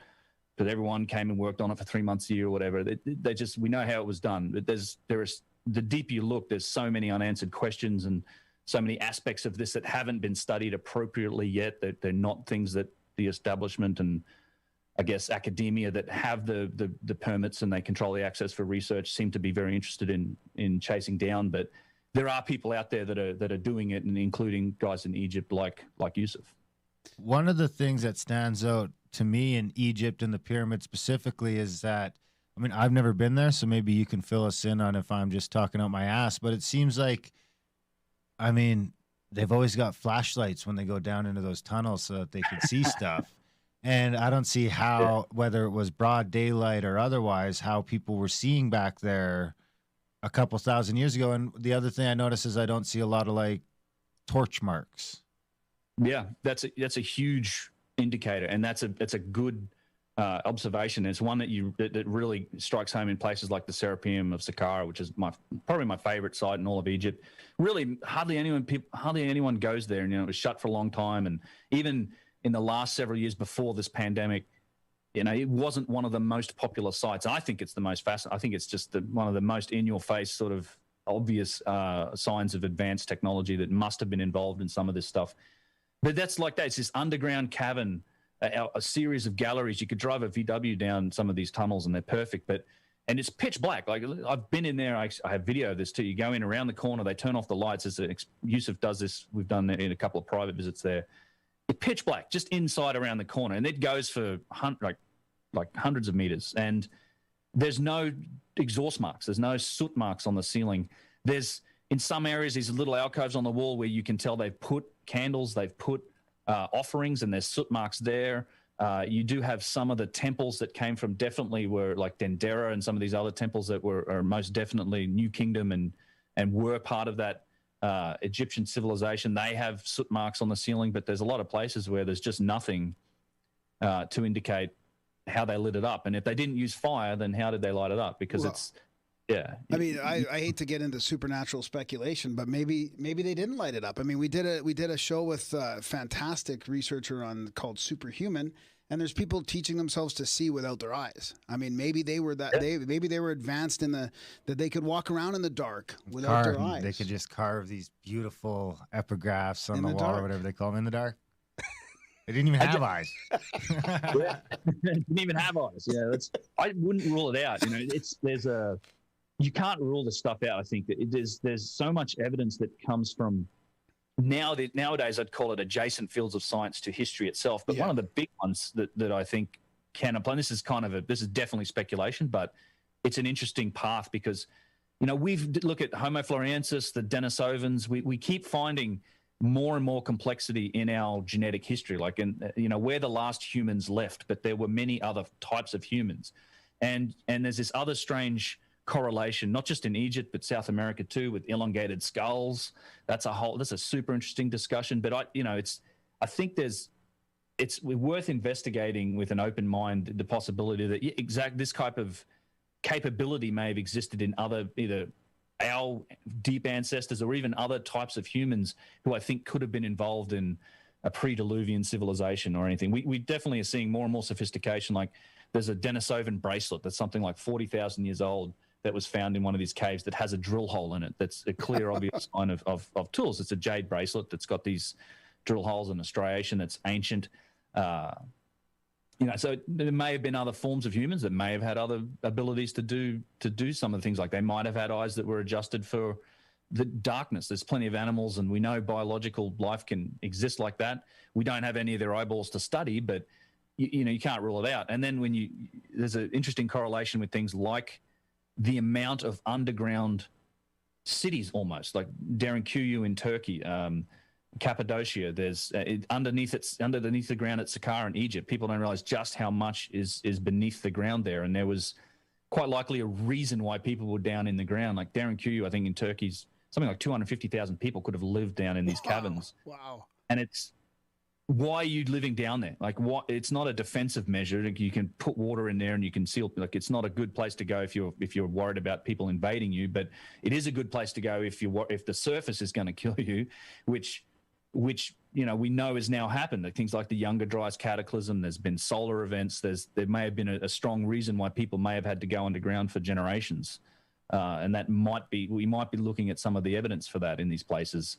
I think there's a strong possibility of that. Like places like Saqqara in Egypt, which is where the step pyramid is, where they think that it was like that's the first pyramid that came up.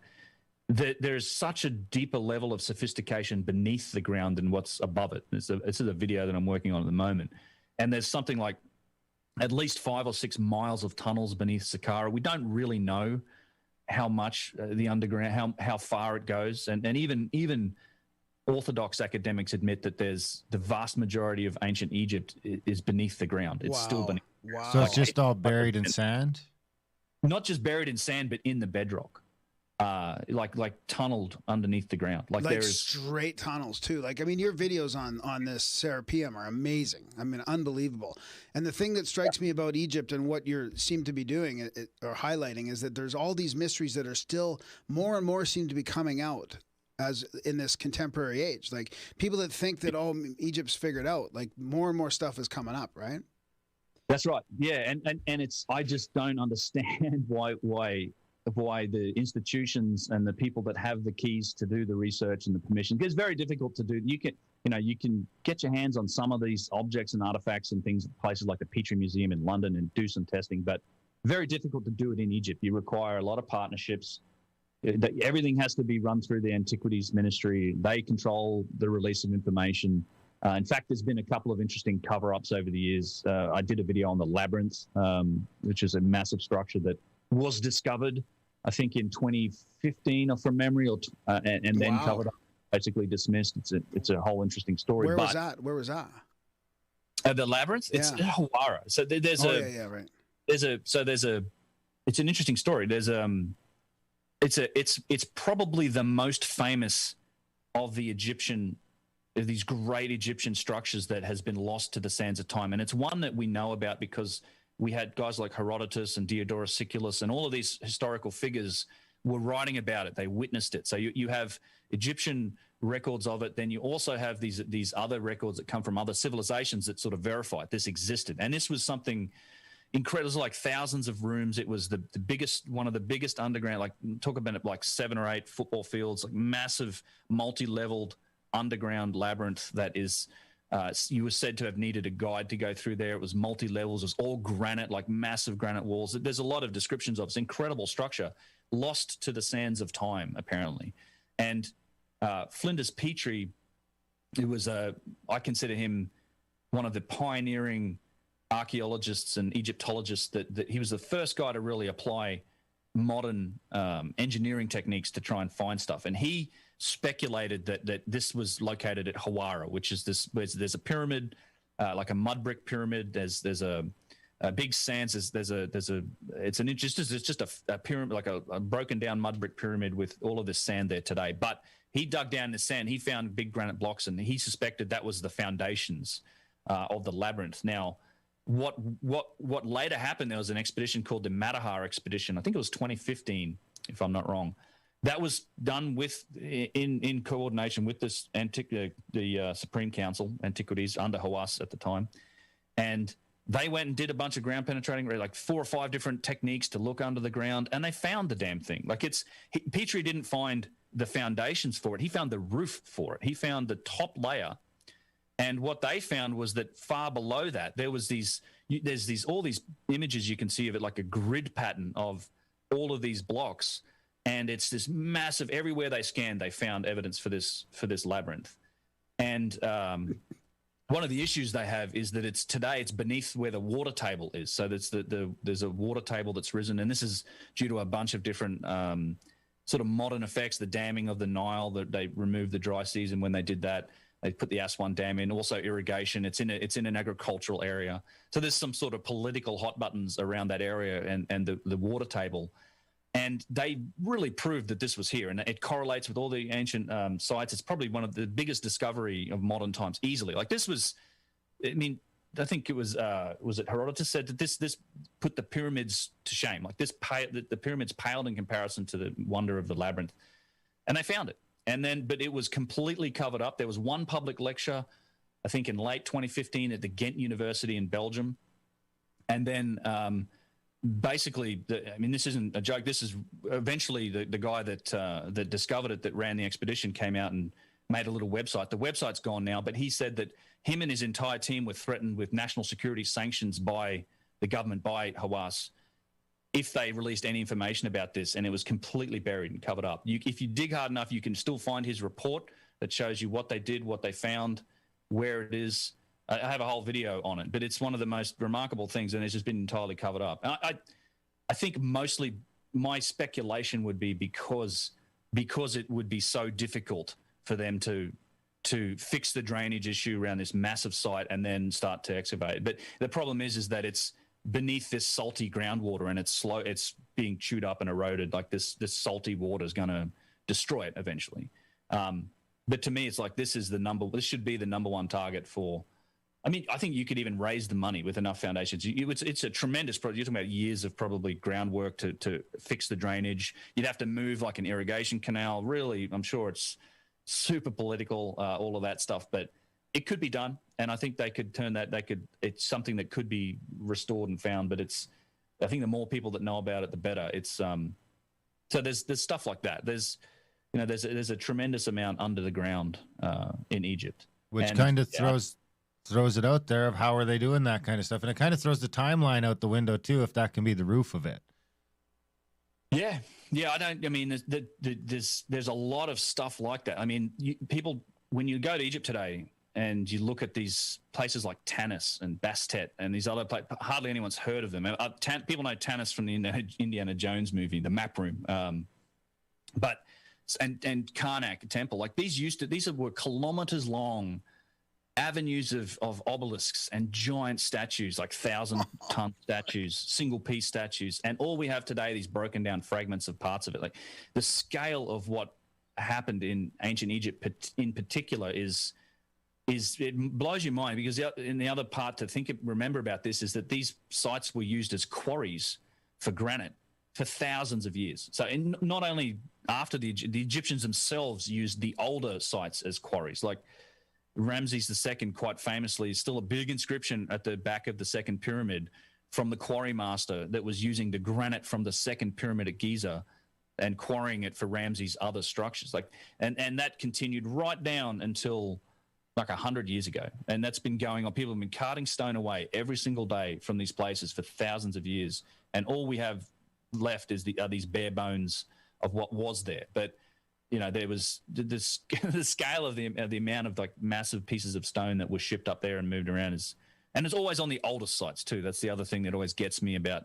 It's probably the biggest contradiction to the story of Egyptology and the history of Egypt as we know it today, like as is taught in textbooks, and that is that somehow out of nowhere, like you go from the Stone Age, essentially the pre-dynastic era, and then all of a sudden, boom, there's the Old Kingdom, and they immediately do the most amazing work that we can attribute to them. They immediately build the biggest pyramids, the greatest works, the largest pieces of stone.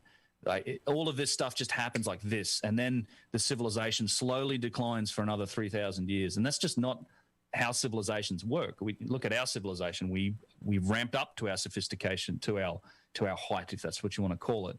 And then you see the same thing in Rome too. See the same thing in Rome. See the same thing in Rome, where it kind of on a lesser scale, but where it kind of the last 2,000 years of it, they can't even comprehend how they were building these things. Right. Yeah, and maybe we'll find ourselves there as well. But eventually, I mean, I feel like in some ways our civilization's already started the decline. But there's a ramp to that peak. You can't just pop out of nowhere. And there's you dig in further to that Old Kingdom stuff. There's so many other contradictions. Like they weren't able to, according to the Orthodox story and historians, they weren't able to quarry granite, which is utterly ridiculous. They were clearly able to quarry granite. There is massive, like 100-ton, 500-ton, big blocks of granite that they must have quarried and moved around. If you're going to say that's where the Old Kingdom came from, I think it's far more likely that the dynastic Egyptian civilization, as we know it, got a hell of a kickstart. They inherited a lot of stuff that was left lying around from their precursors. They used it. They brought it into their culture, and over time they claimed it even.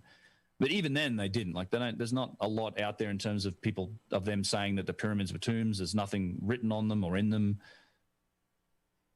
I feel like, and I don't want to sort of get right to the end of what I wanted to say in this episode, but I'm finally at the point where I feel like with all your evidence and all the stuff that you talk about and all the global stuff, like the stuff in South America, like let's say the one near the lake there. Now I can't remember the name of it. Yeah, those two, and then the Göbekli Tepe and Baalbek and the stuff that you're talking about in Egypt. I feel like, and maybe even the Roman stuff, like maybe this wasn't like a ramp up to that, but it was an advanced. All of that was from before the Younger Dryas. Like maybe that was all before the Ice Age or from then. I mean, maybe it's that advanced, and it even fits in with the whole giant mythology and all that too. I mean, no wonder why they thought giants were on the earth. Look at all the massive stuff that they if they were the surviving humans from the Younger Dryas and they started rebuilding society and finding all this massive stuff, all these underground cities and all these massive pyramids. What else would you think? Yeah. I think that's close to the truth. I think there is a lot of correlation between. It's the megalithic stuff that I find so interesting, and there's this clear indication to me that and it's often the oldest in all these places. In South America is a good example. Because you have and look, with Egypt, there's one thing I like to caveat all this with is that there's no doubt that the dynastic Egyptian civilizations, we know they did incredible work. Like a lot of the temples that are undoubtedly from that era, they were a massively sophisticated and civilization that did incredible things. But where the question kind of comes is in the Old Kingdom part, and there's this, there's a lot more gradients, but when you get to South America and you look at, like, say, Cusco, Sacsayhuaman, Ollantaytambo, even parts of Machu Picchu, there's a much bigger gap. So you have at the bottom layer, you've got this megalithic work in South America, and you will always find these little tiny rocks all stacked up on it that's repaired with the Inca work. Because today, again, the Orthodox story in South America is the Inca more or less built everything. Some people say, well, the Quilchi culture, but it's those recent, and these are very relatively primitive cultures. Like they weren't using metals very much. These guys had obsidian as on their their sticks for spears and stuff. Yeah. But there's this absolute layering that you see in South America, where you always find that megalithic stuff on the bottom, and then these Inca repairs of little bits of broken stone on top, and there's a correspondence between that work, between that and Egypt, that and Easter Island, that and Turkey. There's so many, and even some of the foundations for the Roman stuff. I mean, Baalbek is supposed to be a Roman temple linked to Jupiter, I think. That's supposedly Roman, but the foundations are massive and megalithic. And I think anyone that's looked into Baalbek and some of the theories about it, I mean, the Romans built what I think happened is they found that the foundations for it, then they built their pedestal, and then they built their temple on top of it, because they would always build their temples on a pedestal, And Baalbek's the only place anywhere that they sort of have two pedestals, but the bottom ones, those, it's the trilithon and these 1,000-ton stones that have been sort of put down close enough where you can't fit a playing card between them. And I think you're right. I think a lot of that stuff most likely is pre-Diluvian. I would say it's pre-cataclysmic.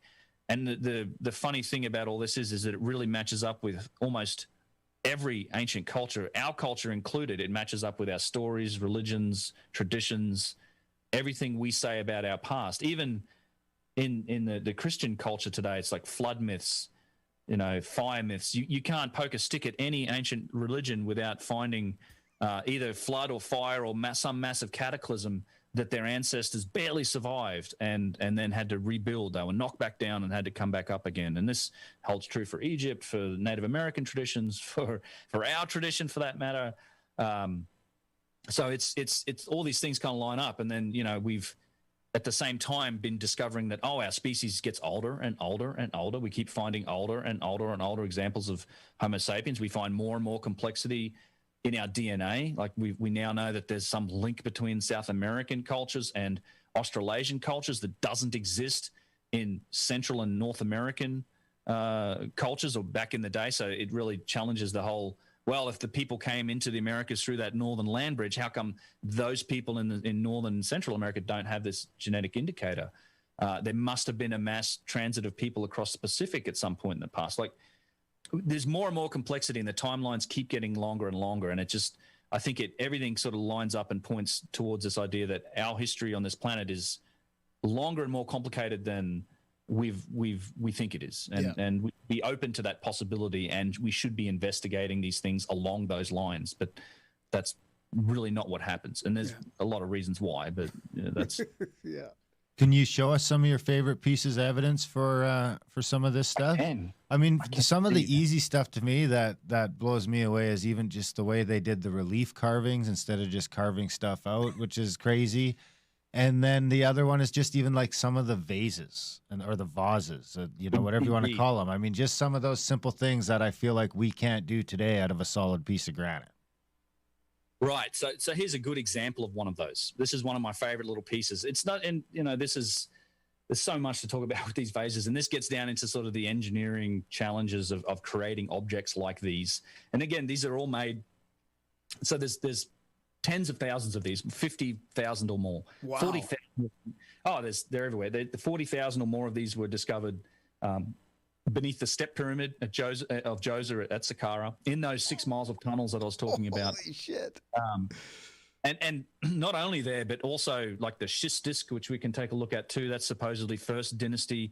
You have other objects like this that are admittedly pre-dynastic, so they're even older. I think a lot of these were inherited and reused, and there's some evidence for it. But just from an engineering perspective, they're utterly remarkable. And part of this is based on the material that they're made from. So a lot of these are made from granite, schist, diorite, even corundum. So stuff that's like 6.5, 7, 8, even 9 on the Mohs scale of hardness, which tops out at 10 with a diamond, which, some of this stone is incredibly difficult to work in. Like, this is not a medium that you would choose to work in. And it's funny because in a lot of cases in the museum, these are often in the Egyptian museum, these are often in cabinets next to pottery, like clay pottery.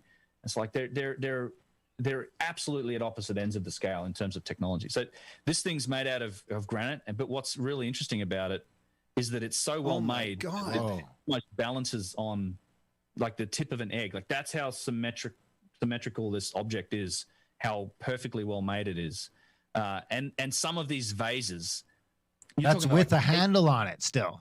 So it's like offset on the other side to make up for the weight of that handle. Well, it has a handle on both sides. Does it? In Okay. fact, I do have a little. Let me bring up the video, because I do have a little video of this guy. Well, here's another example. Let's let this play. So this is a stone. I guess you'd call it a vase. This is what is that? It's like a crystal form that's so thin it's translucent. The thing in the bottom. And I think this next piece, this is this vase that we were talking about. So there's a handle on both sides, but you can just see how remarkably well made it is. In fact, I have a ton of video of these things.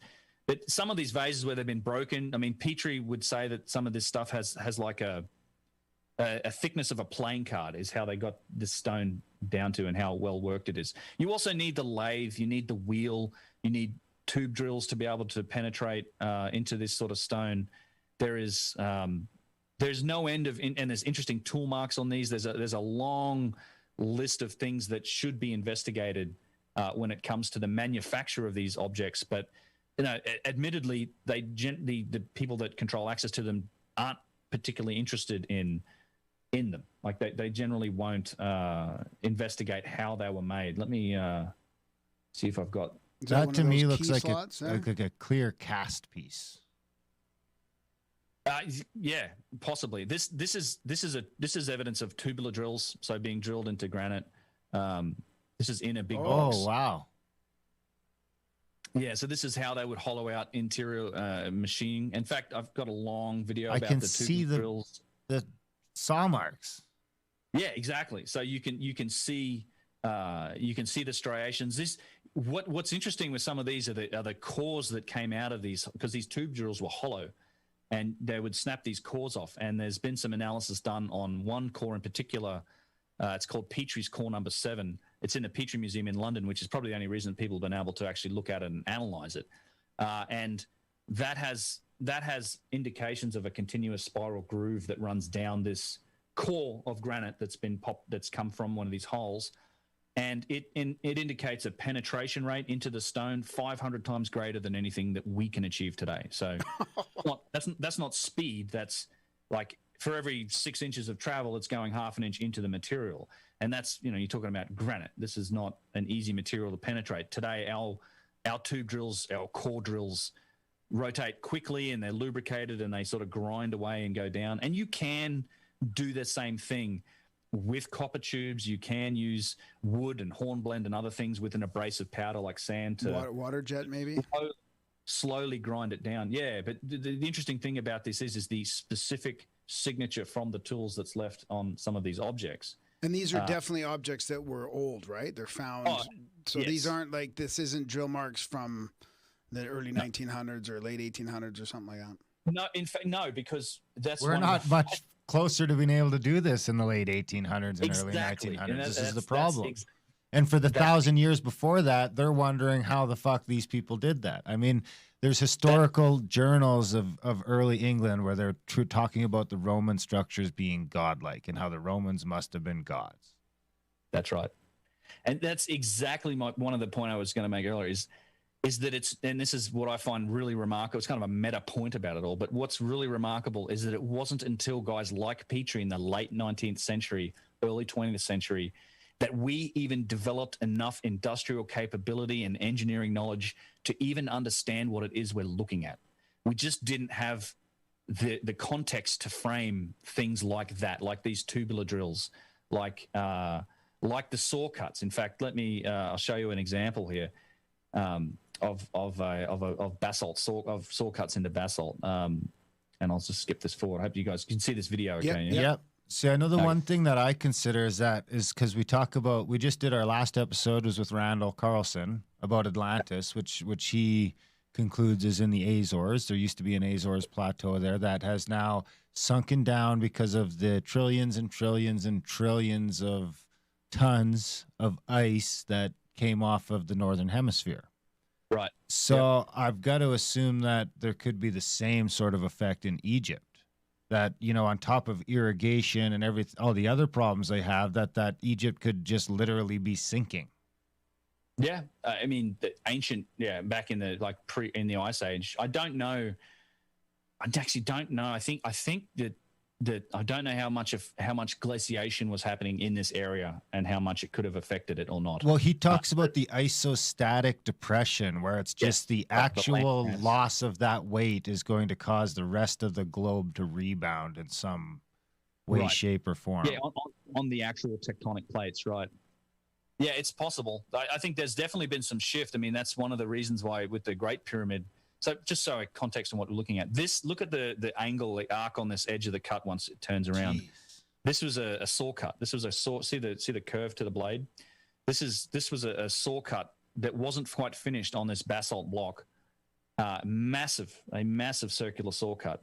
This is at a place called Abu Sir. That's an old kingdom site. It's not somewhere that the general public can get to, but you can see the striations from the blade. You can also see the curve of the blade.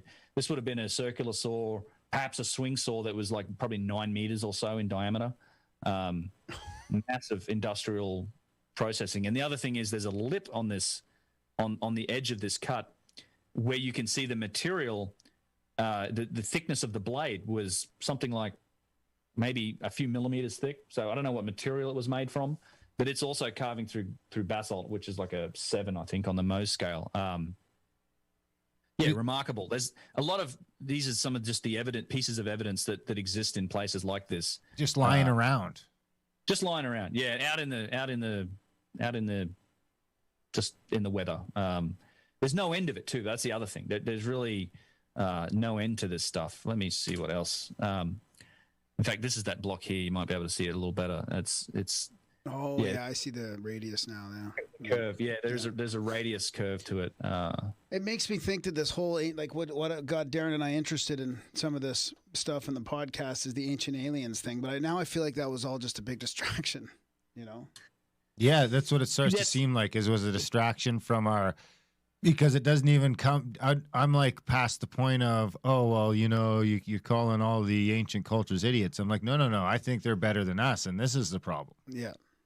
Yeah. So my perspective on that is, and so I don't believe you need aliens to the same sort of position that Hancock has on this. I don't believe you need aliens to explain this stuff. I think humans are capable of doing it. We had a lot more technological sophistication. These things are one of the key indicators that there was forms of high technology going on in the distant past. And it's the only way that you can explain the evidence that we have today. You simply cannot explain the markings and some of the objects that we have, and particularly once you get into precision. And that's a whole topic of itself, but you can't replicate that stuff or explain it using the tools that are in the archaeological record that we know came from the dynastic Egyptians, which were, copper chisels, pounding stones, flint chisels, basic plumb bobs and squares and stuff. Like but because those are the tools that have been found, that's the box that the academia and the orthodox view, they put all of this stuff into. So they're trying to like cram this square peg through a round hole of the evidence. It just doesn't match the evidence. What this evidence to me indicates is that we haven't found the tools that we use to make these. Right. And it gets to either one of two conclusions for me overall, which is either we've greatly underestimated the dynastic Egyptians and the ancient cultures that built these megalithic works and they made these objects. So our whole picture of their history is wrong. They were far more. This extends to like knowledge of the cosmos and fundamental mathematical principles of nature, the type of stuff that's encoded in the geometry of the Great Pyramid, pi, phi, golden ratio, the dimensions of the planet. The Great Pyramid's essentially a very solid replica to a scale of, I think, 48,200 to 1 of the Northern Hemisphere. Like they clearly knew how to measure longitude, which is a whole challenge that we didn't meet until Captain Cook's second voyage of discovery, late 18th century. So there's all this evidence that's in the objects themselves that leads you to one of two conclusions. It's either we've completely underestimated and our picture of those ancient cultures is wrong, or they didn't do it, which means they inherited this stuff. And a lot of this stuff came from an older culture that was more sophisticated. And to me, there's so much other evidence that points towards that second conclusion that is the most likely conclusion. And that's where I end up with a lot of my stuff. That's what I talk about, because I think that is the best explanation for what we see. For example, I did a video recently about this box in Lahoon. This is a granite box carved from a single piece, not as big as the boxes in the Serapeum, but this is probably the most precisely made granite box that we've ever found in Egypt, in a granite room, by the way. This is all made from granite. And this thing has tolerances down to the thousandths of an inch, as measured by Flinders Petrie. And again, he was the first guy to apply these engineering principles and try to understand how things were made. It's, I think, a discipline that's sorely lacking from today's orthodox establishment. But he couldn't measure this accurately. He didn't have the scale to be able to exactly measure how accurate this was. And this is where you really get into the mix on precision, and because precision's this devious thing, right? Precision has a relationship to function. Like, think about the example I like to use is integrated circuits, microchips, things like that. Like, you only chase these crazy levels of precision when you have a return that's functional. We only spend the billions of dollars to get down to like 7 nanometer processors to if make it's going to do something. That's a great point. There's a relationship. So when you look at the boxes of the Serapeum, it doesn't have to be an aesthetic thing. Unless you're not going to get that precise for an aesthetic reason. Unless it's very easy. Unless it's very easy. That's the other, unless your manufacturing process inherently delivers that sort of precision. If you, like the way we make cars today, like the panel they're gets always away going to be because perfect because we've designed the perfect system, which has this whole other context of problems behind it too. Now the tunnels, and you find in 40,000 vases down there, makes me think they were stashing them down there before the comet came. Yeah, exactly. Yeah, well, wait till you see the. Is this the Serapeum now? Then this is the Serapeum. In fact, this is. Is this your team? This is you guys? This is me. This is back in 2016. This wasn't, but this is an area you can't get into. But check out the size of this thing. This is a granite box that's been tucked around in a corner, by the way, underground in the caverns. This is a granite box with its lid on top. Actually, it's granodiorite. This is actually harder than granite. This is probably some form of cyanide or something. Absolutely incredible. It's not finished. It's not perfectly polished and finished like the other boxes, probably because it cracked. Now, when we talk about precision, exactly what you said, Darren, is if everything's ceremonial, if this is a one-time use box, if you're going to put the bull in it and you're going to cover it up and never look at it again, you just have to color within the lines. Like, there's no reason to hollow out the inside of this to these perfectly square corners, as has been measured by Christopher Dunn. These boxes have a remarkable degree of precision and finish to their surface. Let me find another. Actually, I'll skip through this. Which leads to either technology or it's just their process was so good that it's just like the same as us making cars or cups. Like, I bet you if you measure every one of these coffee cups, they're probably all within 100 thousandths of an inch because a couple thou. Or a couple, you know what I mean?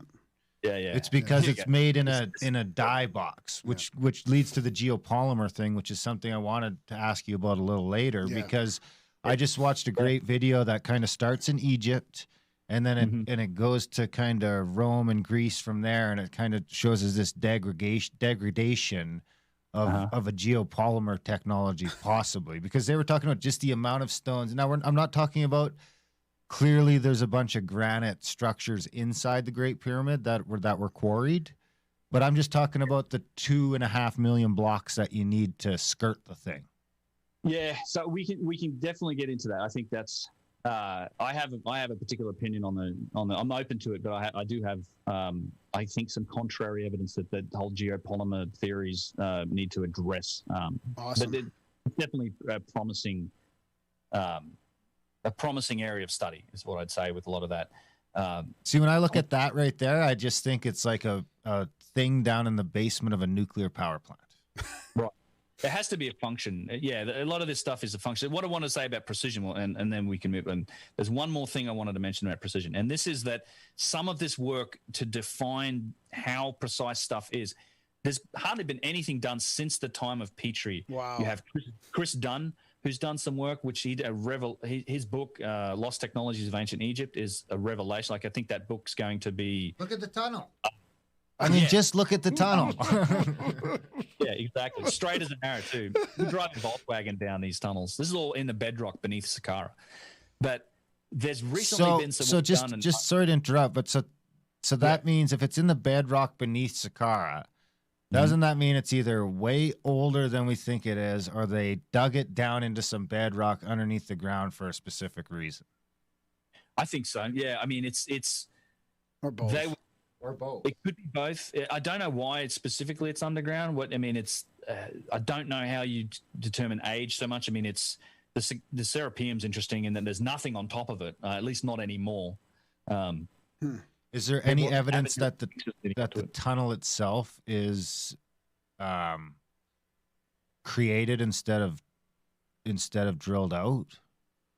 Kind of like when we make a mine drift or something like that? I mean, it was definitely dug out. There's markings. There's Is tools there? or Okay. something on the sides of the walls. And this is, again, you don't see evidence of soot in here. It's an incredible, this place, there's 24 of these boxes. And there's some of them weigh 50, 60, 70, even up to 100 tons with the lid. What are the dimensions of them approximately? It's sort of probably, some of them are up like 15 feet long, and probably some of them are even longer. Some of them are up to 10 or 11 feet high with the lid. Oh, so like what that one we're looking right now, that's like 6 feet across or so, would you say? At least, yeah. At least. There's a good, I think there's a clip of me. Where Wow, so those are absolutely massive, and there's a lot of them down there. It's 20, and we've never replicated one of the. We it's funny. Chris Dunn did the experiment.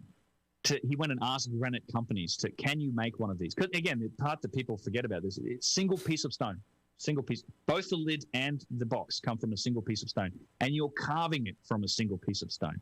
And the interior dimensions, like so, one of the challenges in this is the relative geometry of the faces. So you're talking about perfect 90-degree bends between the walls, perfect 90-degree angle between the top of the box and the lid, such that it creates a hermetic seal when it's shut.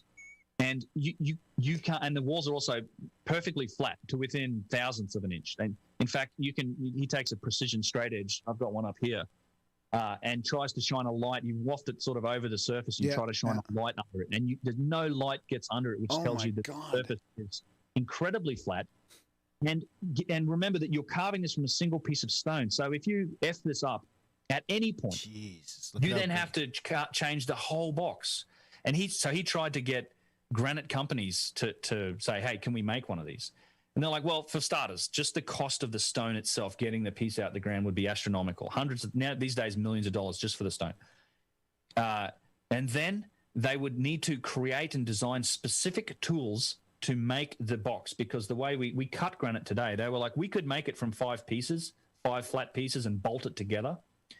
And then the cost of actually trying to ship it anywhere, you're talking like, say it's 70 tons. That requires so many different permits, and you can't take that on roads. It's so, people underestimate how difficult it would have been to move these boxes down through these tunnels and put them in the bottom, in these alcoves that are sunken off the main gallery. And this is no joke. There is literally the biggest boxes in here, less than a foot of clearance between the width of the tunnel and the size of the box. I mean, this is harder to believe than Göbekli Tepe, or this is almost harder to believe than the pyramids.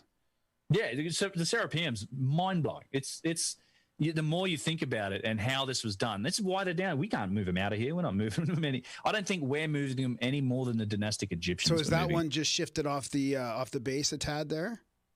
No, the lids they were all found ajar. So when wow, someone's pried them open. Auguste Mariette found this, I think, in the 19th century. And when he came in here, they were all found with the lids slightly ajar, except for one. There was one box that was sealed. Wow. And he blew it open with dynamite. And he found nothing. There was nothing inside. Nothing. Just empty. Man, it's too bad you don't have that today, where you could like drill a little hole in and maybe get a little tube in there to suck out some of the air, or like just see what's going on inside that fucking thing. There's a possibility that there's more of these have been discovered. It's a rumor I heard was in Egypt. There was from someone who works on the site. They were saying that they've found another gallery, and it may contain up to as many as 20 more of these. And I think that's entirely possible at the Serapeum. There's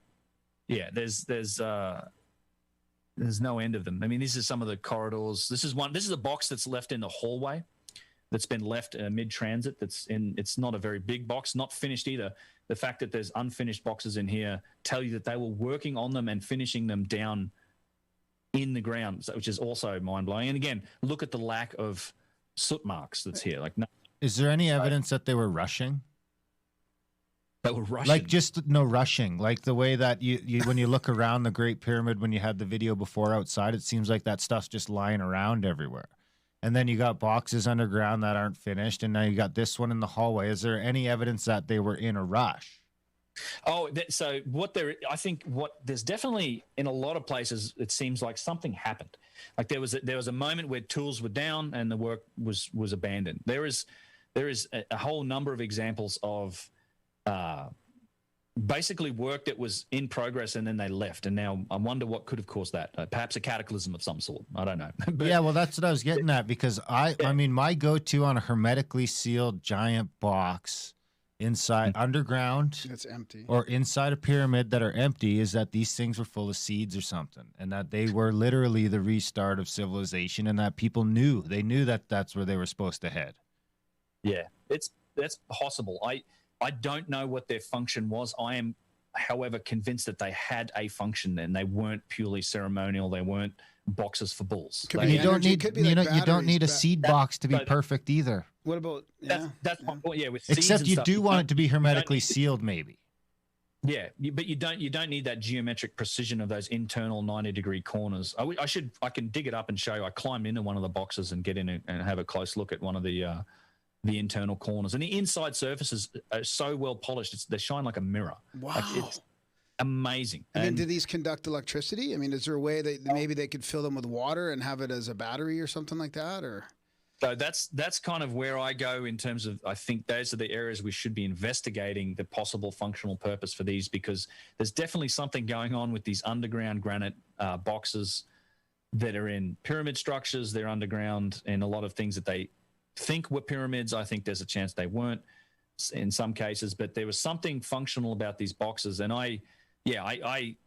so my conclusion, I think, of where we are with that is that we need to be investigating it with all the power we have in terms of modern technology, because it's possible that the answer to that exists outside of our current understanding of. I mean, it's kind of arrogant in some ways to assume that we know everything that ancient people knew. And it's like, we know, if you just look at the progression of technology over the last 50 years, we know tremendous, look at how the world's changed in the last 50 years.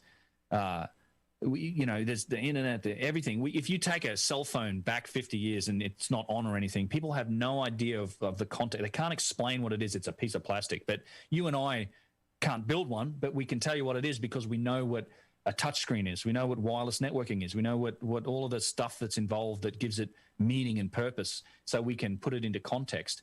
And I think in 100 years or 1,000 years, we're going to understand much more about the universe, the fundamental nature, reality, all that stuff. And I think potentially some of the answers for some of these things we're looking at may exist in those realms outside of our understanding. So I think it's always interesting to speculate about what they could have been for. But ultimately, I think that some of those answers we just don't have yet. And we should be looking at these with everything we've got to try and maybe understand and learn about them. Because, like I said, that Petrie started, but there's been a documentary done by a guy named Patrice Poyard. My next video is going to be about this. I sat down and talked with him for about 3 hours last year. And he actually went and took a modern surface roughness meter that measures sort of the flatness of surfaces down to the microns. And he laser scanned a bunch of these objects and things in India and really got some tremendous results. And I think it really puts this idea that some of these objects and structures were made by hand to rest, because he's taken measurements, particularly in some of these caves in India, but also on the H blocks at Pumapunku, the boxes in the Serapeum. You're talking about single digits of microns in terms of flatness. And one of the walls in this cave has a surface roughness of around 1.5 microns. Now, a micron being 1,000th of a millimeter. Like, that's how flat this surface is, and over long distances. Like, this is absolutely mind-boggling. And What clearly does something else other than guys rubbing on it with rocks and sand was involved here. And the implications on history are staggering. Not just history, but technology as well, I think. So there's a lot more we should be doing to study this stuff, is what I'm saying. I think, and some of those answers may lay outside of our current realm of understanding. I'm wondering what the high-end finish for concrete is these days. How smooth can they get concrete, or even a sheet of glass isn't going to be close to that. Well, no, a sheet of glass itself, you're at you are at the same rugosity or surface roughness of glass at that point. Yeah, you are. That's about the same as just glass, which it uses gravity. It settles on a level. It's like that's perfectly formed glass. It is orders of magnitude smoother than precision concrete or anything like that. And the thing is that the reality is the only way that in today's world that we can achieve levels of flatness like that is only with very sophisticated machinery and computer guided tools. That you cannot do this by hand. And there's a big debate in this area. You know, there's a lot of people that will tell you that all of this stuff was done by hand, just took time and effort. It was a national project, bro. That's just what they wanted to do with their time. And some people, a lot of people out there will show you, it is possible to cut stone with copper and sand, and it is possible to grind away and do these things, and you can try and make these vases, and they kind of go on to declare victory. But there's a world of difference between that and this measurable precision that we have now on some of these objects, and I think that becomes the true test. Like if you can make something by hand and you can measure it and you can get down to these levels of precision, then we have a discussion about it. But there's just simply every engineer and every person that's actually looked at it honestly that has taken into account the measurable degree of precision that's in these objects. You can't come within leagues of approaching it using the tools and techniques that we have in the archaeological record, which has all these implications on the story of history, right? There was clearly something else going on back in the day. Not everything is made like this. There's obviously lots of stuff was made by the dynastic Egyptians and the other civilizations, but there is let me find an example. Well, then you get into not only can it not have been done with the stuff the pre-dynastic Egyptians were using, you're talking about boxes that can't be done by 2021 humans. Right. There's some stuff that is beyond. I think we're capable of doing an awful lot, but only with the use of very sophisticated tools and technology. Like just for people that aren't sure about the history of Egypt, when you say dynastic, can you explain that the difference between dynastic and the old kingdom? Let me flip back over to here. Yes, I can. Let me bring this back up. So, well, dynastic includes the old kingdom. So there's, in fact, I can let me just pull up one thing here as I use as background. So when I say dynastic Egypt, I mean the dynastic periods of Egypt. So ancient Egyptians as we know them. Right. And that starts in the Old Kingdom. So you have the Old Kingdom, you have intermediate periods, you have the Middle Kingdom, you have more intermediate periods, you have the New Kingdom, and the Greek-Roman time. So and then it ends with Cleopatra. But so that period stretches from roughly 3000 BC right up until Cleopatra. And that's the funny thing, like all the best stuff happens at the end. So Old Kingdom being the oldest period. I do have a particular video on my channel. It's called what's it called? It's the improbable timeline of the old pyramid. Yeah, I watched that. That's why. It's fantastic. Yeah. Yeah. So and that actually lays out all these periods and it puts it all into context where these were supposed to have happened in what time frames. And again, the emphasis being that all of the most amazing stuff, the biggest stuff, the best stuff seems to have happened in the earliest periods of history as we know it. So it's one of the big contradictions to the story of history. Yeah. Is that a foot I'm looking at? Yeah, so this is it's a big sphinx. It's what they call a Hyksos sphinx. This is on the side of it. And this is, I have a billion examples of this, but this is one that I like to show and talk about. And I don't know if I have a picture of the actual object, a wider picture. I can find it, but just what you should see here is that there's an object here that's clearly been made. It's from granite. It's been polished. This is like this toes and heels, and you can see how the light is being used to reflect the ribs on the side of this thing, and the entire structure. It's all polished. It's just beautiful and perfect and polished.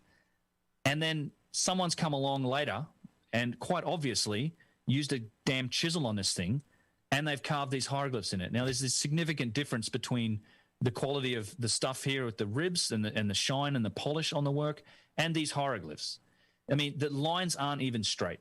And this is there's a whole box in the Serapeum and this gets at the root of the issue around the Orthodox story of Egypt and Egyptology, because it's these writings that are used to date and relate these objects. Wow, really? So they're trying to use that? Yes, yeah, no, absolutely. They look at and in fact the whole Serapeum, everything else. The most of our version of history as we know it is based on what's written on these objects, and they use, like, if somebody came along and did this, and this has the name of a king on it, then they would say that, okay, we know from the chronicles of the Egyptians, and we've got king lists, and we know when that king approximately lived, then therefore he had this object built, and this whole place that this object was found in must have also been built then. And then that's what goes into the textbooks, more or less. The writing is always used to date and relate objects and structures into the story of history. And it's nonsense, because once you start to see this on objects, it's everywhere. You see these incredibly made precision boxes and objects, slabs, statues that have these poorly inscribed, obviously handmade hieroglyphs that aren't polished, that have got tool marks on them. The lines aren't straight. I mean, they developed this capability over time. They became very good at hieroglyphs, but you also don't have any of the machining marks in the hieroglyphs. You don't have any evidence of advanced technology in the writing itself. So I think the much more likely explanation for a lot of this stuff is that it was inherited. These were objects that they found, or they just inherited, Or they and claimed, then over time claimed. Yeah, and Does that include all the writing inside the Great Pyramid? Yeah, I think so. Well, there's no writing inside. There's a painted on. The only thing they have in the Great Pyramid is a painted on cartouche. It uses red ochre paint. There's no carvings. There's no hieroglyphs other than that inside the Great Pyramid at all. I thought there was. Was there hieroglyphs in the Serapeum that you were showing there? There was. In fact, if you just give me one second. And those little alcoves that you had there before we stopped talking about that, that's interesting. Yeah, I always thought there was hieroglyphs in the pyramid too, and I've been in there. Nothing in any of the major pyramids. No, it's a whole other story about talking about the cartouche that's in the Great Pyramid in one of the relieving chambers, which seems like a very odd place for a king to put his name. And there's a whole bunch of controversy around that. There were some Germans that got in there. They got kicked out of Egypt because they were allegedly sampling it, although there's evidence that it's been sampled before that. Robert Boval has a big, long story on his website that if people are interested in this topic, they should go read. But my point is this, when it comes to that red ochre paint, and this is probably make more sense to the people that know about this story, is that it's organic. You could date it. They should go and date that paint. And I can tell you something, that for damn sure, if they dated that paint, I'm sure it's been dated, because we haven't heard any results. Because for damn sure, if they dated that paint and it came back as 2500 BC, right around the time of Khufu, there would have been a huge banner raised up, and it would have been world news. They would not stop talking about this result if that had been the case. But we just don't know. You can't get up there to access it. I suspect it's been dated. There's a whole story about how that particular paint was discovered by Colonel Howard Weiss, who was exploring it at the time. He really needed a discovery to continue his funding. There's a lot of speculation that perhaps he did it in order to get funding. He might have put that cartouche on there. It's actually misspelt, like it's actually drawn poorly. It's not the right cartouche particularly. And it's also a very odd place for a king to put his name. It's basically, you're putting it in an area of the pyramid that's never meant to be seen. It's a rough, unfinished area that's in these chambers above the king's chamber, upper chamber. We could talk for a long time about that cartouche. I'm very skeptical about it. I think it needs to be tested, basically. And I suspect it has been sampled. There's evidence that it has. And I suspect that because those results probably don't match the story, they'd probably come back most likely to be 19th century, around Howard Weiss's time, that we'll never get to the bottom of it. It's just long story short, there's no hieroglyphs inside these pyramids, which is not how even Old Kingdom pharaohs made their tombs. And there's lots of evidence of Old Kingdom tombs. They're all covered in hieroglyphs, covered in carving, covered in dedications. I mean, the whole Valley of the Kings and all of the Valley of the Nobles, there's Old Kingdom tombs at Giza, at Saqqara, covered in glyphs and hieroglyphs. I think these pyramids weren't tombs. There's very little evidence that they were. It's a very speculative at best to make that association. And I suspect that while the dynastic Egyptians, that whole dynastic civilization, worked on the pyramids, I don't think they originally built them. Because even if they had, then it has all sorts of implications for how sophisticated they were as a civilization. They had mapped and understood the world. They understood the cosmos. They understood the dimensions of the planet. They must have understood they must have understood fundamental constants of nature, which they are not attributed as far as we know, had no idea about. Phi, pi, the golden ratio, all these things. Even the metric system is represented. There's a lot of evidence for that. But where was I going? I wanted to. Yeah, and I got another question while you're looking for that. Is there an underground structure to still be discovered under the pyramid of the Sphinx as well? In short, I think yes. Yeah. I mean, I'm asking you to speculate because I keep hearing rumors that it's there and it's been found, and then I just don't. I just kind of lose interest and forget what the actual story is.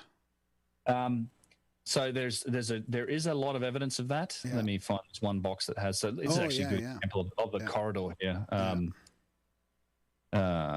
It's very straight, and so there is. It's one of those things that there's been lots of controversy. I have a whole video about the Sphinx, and there's lots of historical accounts of cavities and things being discovered beneath the Sphinx. But you can go there today with a tour. Like we ran this tour, and it's a part of. We're going to be doing more in the future. You can go to something called the Osiris Shaft, which is on the causeway that connects the Sphinx to the second pyramid, the Khafra pyramid. There's a huge limestone causeway that had a roof once upon a time. But you can go in there, and if you pay the money for a special permission, you can go down. And this is 3 chambers that go down 110 feet into the bedrock. And there's boxes in these chambers. You go down this rickety old ladder and get down to the bottom layer. There is no end of, and at the bottom layer, there's tunnels that go off on the direction of the causeway that connects the pyramid to the Sphinx that apparently nobody's explored because there's nothing down there. There's also water down there, but there's tremendous evidence for that. And I think I think it's very likely that there are cavities and chambers underneath all of that, a lot of the Giza Plateau. I mean, yeah, it's something that I think we could easily solve if we just someone had the permission to go and use all of the power of modern technology and ground penetrating radar and all the other techniques that can help us to see beneath the ground. We could go and answer this question. But you've had expeditions, and Zahi Hawass and Mark Lehner have been drilling underneath the Sphinx since the 70s. They've been looking for stuff. This all gets tied up with Edgar Casey, who was this clairvoyant guy, the Edgar Casey Foundation, who paid for Hawass and Lehner's education. There's all sorts of connections. It's a very interesting story. A couple of really good YouTube videos on it out there. I think, and again, it's this area of this conspiracy and all this. I think I get so frustrated with the uncertainty of this, because I think we could solve these problems. I think it'd be quite easy. We could go and actually figure this out, but it just doesn't seem to be something that anyone's interested in doing. Well, and it starts to seem like even that whole Middle Eastern area is geopolitically unstable for a reason. There we go. Geopolitically unstable for a reason for our entire lifetimes, because it seems like those are the places that have all the evidence of crazy stuff in the past. Yeah. Yeah, I've been trying to get to Lebanon, to Baalbek for a while, and it's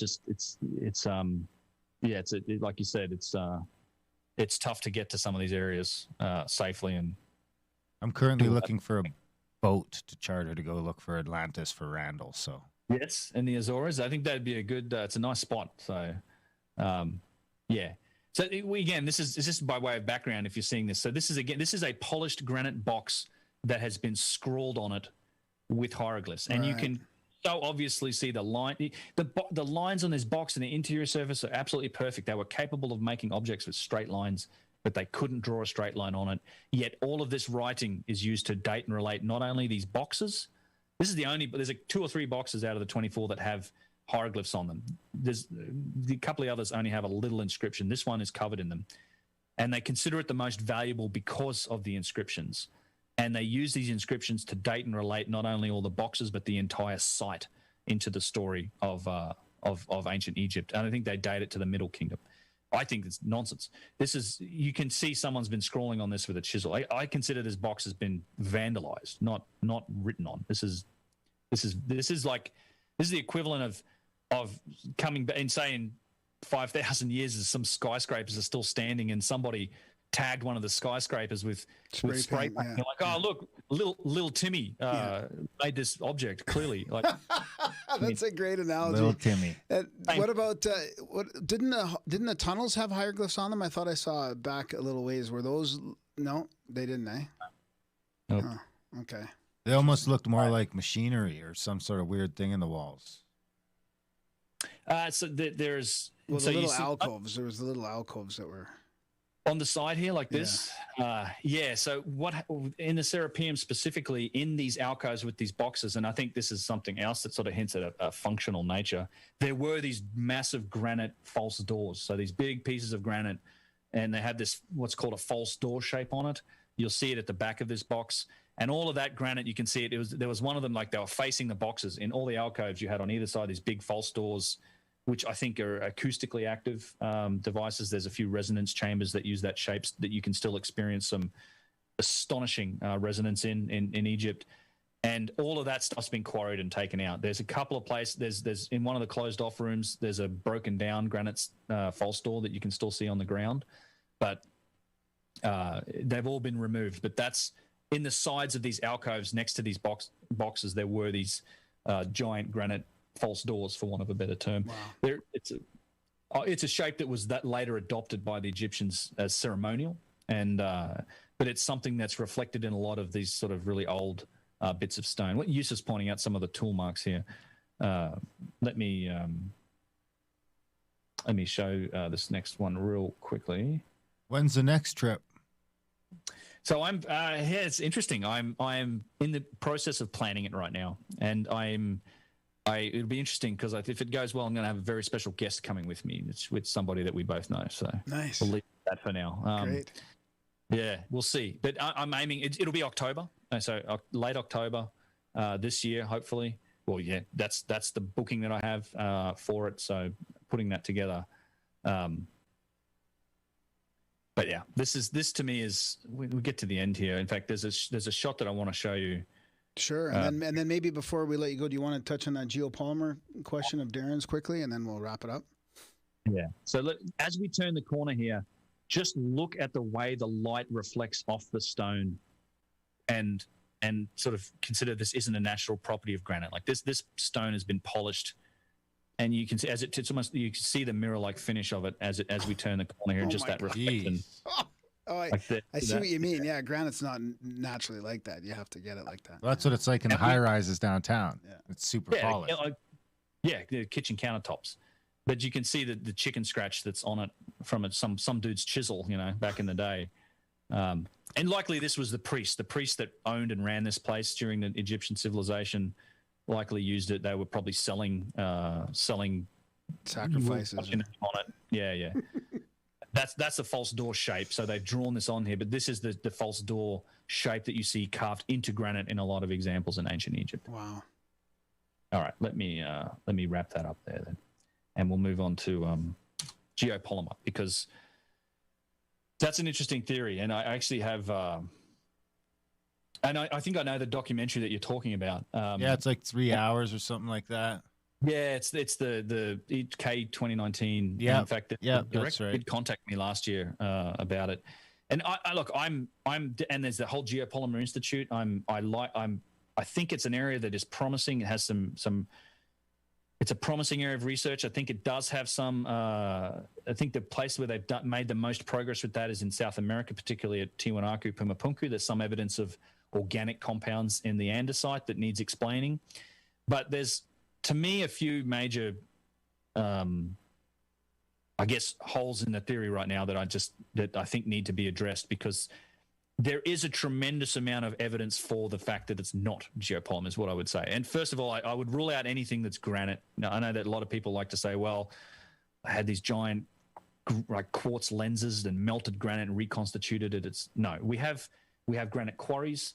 We have strata lines in the granite. You can see veins of different material. We've actually got the quarries, and the same thing applies for a lot of the limestone stuff. And this is a good example. This is behind the second pyramid, and what you're looking at is the actual quarry where a lot of the blocks came from. So the second pyramid, they cut down, they leveled out a ton of ground, and they took a lot of the blocks that when they made this cutting to level the ground for the second pyramid, and they used these blocks in the construction of the pyramids. And this is what's left. So this is where they were cutting down their lines and they were slicing the blocks off. And this is kind of what's left from this area of the quarry. I mean, there's and you also have shells and fossils in the limestone because it's a sedimentary rock on the Giza Plateau. It was once seabed, so you have like fossils and seashells and things all over the place. You see them in the ground in the bedrock. You see them in the blocks, and the blocks came from the bedrock. There's just I think it has promise. I don't like to just poo-poo the whole theory, but to my mind, that there's a tremendous amount of evidence for quarrying and creation of it, of these blocks coming from the bedrock. I mean, like I said, we have quarries, we have tool marks, and geopolymer itself doesn't just purely explain the precision that's in some of these things. You still have machining marks, even so, assuming it's been cast, it's still then also been shaped somehow. And I guess the last thing that I'd say about geopolymer that does confuse me, if you are indeed making these from geopolymer, because consider how we use it today. Like we have one mold, and we make 1 billion bricks out of it, and all the bricks are the same shape and size because that's the most efficient way to pour and use a mold. The challenge with the pyramids is that every block is a different shape and size. They're not the same size. So you're creating, the Great Pyramid has 2.3 million blocks in it. You must have had to make 2.3 million molds because every block's a different shape and size.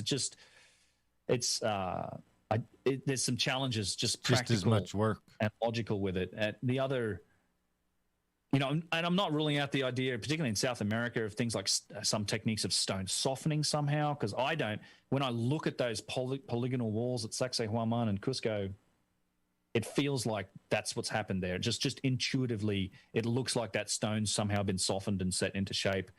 So again, I don't rule it out.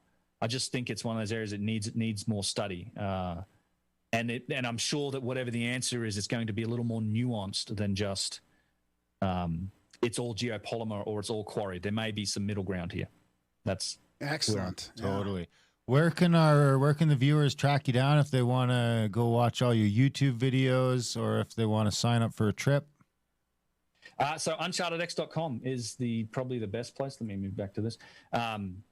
That's my website. Everything I do does end up on the website. Obviously on YouTube as well. Like if you just search for UnchartedX on YouTube or youtube.com/c/UnchartedX, that's all my material. I'm also on Twitter and Instagram, although not super actively. I tend to just post new stuff on there, but I'm available. My email address is also attached to all of my videos, but mostly my website. Like that's probably the best place.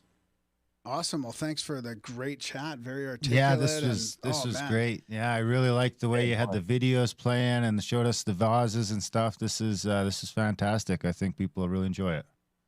Cool. Yeah, thanks, guys. It's tough we danced across the top of a lot of stuff, but if people are interested, check out the channel. I go into depth on a lot of these topics in a lot of those videos. Yeah, like your Serapeum, I think you did a whole series, 7 episodes on the Serapeum alone? Something like so, 7. Fantastic. Yeah. Excellent. Thanks. Yeah, thanks for inviting me. I've been, like I said, knowing you guys from back in the No Agenda days and been a fan for a long time. So I'm really happy to have got the chance to speak with you too. Right. Yeah, we'll do this again too for the podcast down the road. Definitely. Yeah, I'd love to. Right on, Ben. Have a lovely day. Cheers, guys. Thanks.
right, welcome to Grimerica Goes Deep, Ancient Mysteries and Lost Civilizations. This is chapter 4 and maybe 5, with talking about the hidden history of Tartaria and America and the Americas with Flavortown and Armuro. Welcome, guys. Thanks for joining us. Thanks for having us on, Darren Grimes. Yeah. Long time, first time.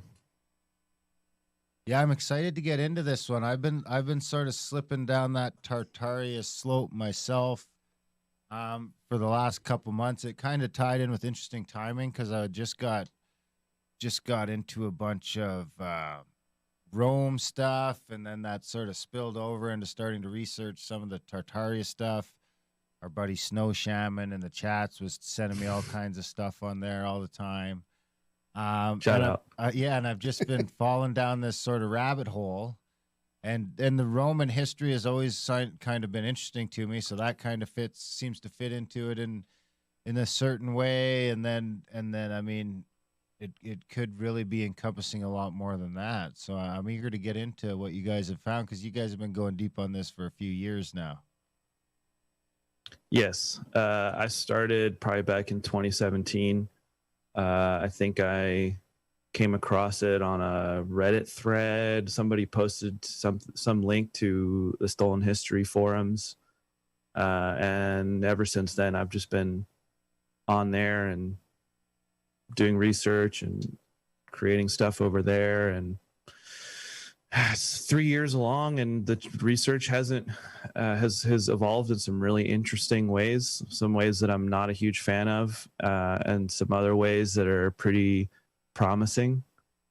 So, I mean, at this point, I think we're at the point, where there's enough questions that we can start getting actual boots on the ground and getting people to hopefully get out there, learn more about this, go to your own area where you live, because a lot of this research, you'd be surprised. A lot of weird historical inaccuracies you can find in your own hometown or the town you live in. And that's a great place to start. And then you get into communication with other people, and they start connecting the dots. And then next thing you know, we're one step closer. So that's kind of why I wanted to come on and spread the word. That's great. How about you, Armuro? I got bored one day. I got really bored. There comes a point in your life when, like the Truman Show, somebody says everything's been explored and everything's been discovered. And how exciting to find out that is in no way true. Not at all. Started off in early 2018 by myself, and by 2019, I'd found this all-star cast of excited people who had their own localities and their own digs into separate history events and inconsistencies. And this little shoot of interest has blossomed into something I can't even describe in a sentence. There's a lot, and it never goes where you think it's going to take you.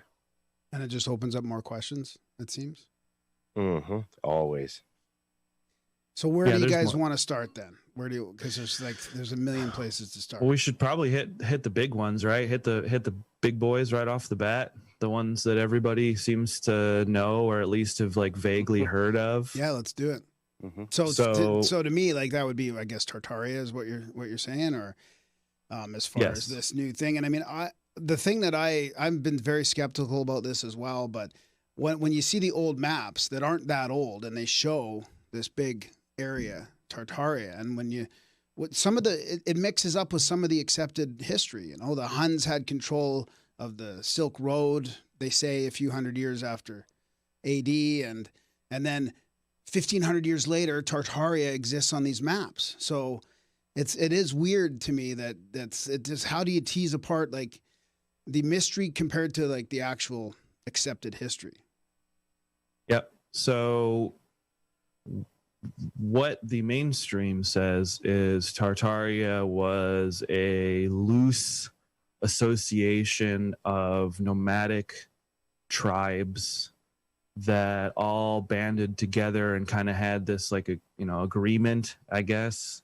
It wasn't really, they say it wasn't really a government. It didn't really have a leader. It was just, the steppes, which, is central, basically from the Black Sea, Balkan area, all the way through to Siberia, essentially. So one of the largest, if not the largest, continuous landmass on the planet was inhabited by, according to the mainstream, just a bunch of dudes on horses drinking milk. Just some good old boys riding around and eating animal fat and just having a good time. Occasionally they'd push into Europe and ransack some shit, barbarians, whatever. And that's kind of true. I don't think that there wasn't a proud race of horse boys roaming around the steppes. A golden horde. Yeah, like I don't think that it's impossible to believe that. However, what was behind that? Was it really just a nomadic, random occurrence, or were these a sort of paid or trained military force for an actual civilization that were using these horsemen as a buffer between them and the Western world? Because you see that in like the Great Wall of China has a lot of really bizarre areas where it doesn't actually look like it's pointed in the direction that it says it's supposed to be defending against. And there's lots of walls. There's lots of defensive walls inside of China and all these things. There is a Tartar wall, I think, is it Beijing? I don't know if it's Beijing or Peking. I forget which city it is. But there's a Tartar wall there. There seems to be some similarity between that wall in England and the Great Wall of China as well. It almost seems like that wall that goes across England could be maybe an earlier version. The wall in England, Hadrian's you're referring to Hadrian's Wall? Hadrian's Wall, yeah. Now, Hadrian's Wall is, honestly, it looks like a haystack palisade compared to the Gorgon Wall, which is actually quite near. Is one of the major structures we've found that mimics in some form the Great Wall that exists way over there. So it's funny that we mention Hadrian's Wall. The Gorgon's Wall is 1,800 kilometers and 10 times the size. So that's interesting because nobody talks about the Gorgon's Wall. Nope. Yeah. Doesn't ring a bell. Incredibly long, though. And then you connect that to the North American walls in ancient North America in the Northeast, and also like into Vermont and Connecticut and Maine, and all these places in the Northeast are filled with thousands and thousands and thousands of miles of rock walls. I'd imagine there probably have been even bigger ones, but at this point they've been so repurposed and just used to probably build other things and quarried out that it's pretty unrecognizable in North America. And I think they made sure they did an extra good job on making sure North America was squeaky clean post 1850 through 1930. That they were really focused on making sure that they got rid of as much recent cataclysm and former civilization evidence, more so than they did in Europe and Russia and all these other places. There was a lot of money spent in that period of time trying to get us to the civilization that we live in now. Wow. That's one of the unique things you can find about North America is the United States of America claims that aside from teepees, no one was here first. We were here first. And that's a narrative that has constantly been shown to be false. Exactly. So Tartaria is definitely on maps. There's actually there's several maps. I actually will screen share a few of them. And let's see. Okay, I'll have to figure that out in a second. But there's actually maps with that show Tartary in 3 different regions. So there's like a Grand Tartary, there's a Muscovy Tartary, and what's the third one? Manchu Tartary, I think is what it is. Chinese Tartary or Xinhua. Yeah. So these, and they're distinctly different things on the map. All right, here we go. You guys see this? Or can you just see the folder? We can see the screen. We can see your folder. Okay. Sorry. I'm going to It's share the okay. entire No, screen. it's okay. I'm having a boomer moment. Bear with me. Boomer. Okay, Yeah. boomer. It's okay. I did an even more boomer thing. It's fine. All right. Here You're not we a go. boomer, though, are you? No, I'm definitely not a boomer. All right. So we have some maps here. We have Tartaria. And then we have, so we have like a Mongolia, China. We have Persia here. And then it's basically split down the middle here with Muscovy, Russia, and Tartaria. So it's 2 pretty distinct civilizations, according to this map, which I do believe is true. I do think that there were multiple distinct races of people here, the Muscovy side being the sort of Indo-European race, and Tartaria, the Tartarians being this sort of, you can see Magog right here, by the way. So let's just go through this a little bit. So Muscovy is in the top left there. Yeah, And Muscovy's then in the top and then left. Tartaria is the pink area in the middle. And then Correct. that sea that sort of splits them both on the left, is that the Caspian then, or which one is that? This is this is the Caspian Sea right here. So so then what would be to the top right where there's nothing up there, like, or is Tartaria actually filling all of current I think it's Russia? just I just think they just didn't finish out this map to the northeast. Okay, so good. yeah. So China would be right smack in the middle of that then? Yes, exactly. Yeah, so here's another example Just to put it in context. of just sort of this is filled out to the northeast, but here's the dividing line to Europe and Muscovy here. So yeah, I mean, there's plenty of examples of this. Oh, here's the one I was talking about. So you have Russian Tartary or Siberia up here in the north. Then you have an independent Tartary here in the center. And to the east, you have Chinese Tartary. So 3 pretty distinct, and you can see here the rest of the countries are filled out. And, all of these countries have flags, they have leaders. I mean, Persia, Arabia, all these places are distinct civilizations. So to say that they're just this loosely associated group of Nomads. Mongols is ridiculous. There's no precedent for it. And the major issue is that there's plenty of evidence of this. You can go and you find books previous to like 1850. There are books that are discussing Tartary as if it is a civilization, as if they're a race of people. Wow.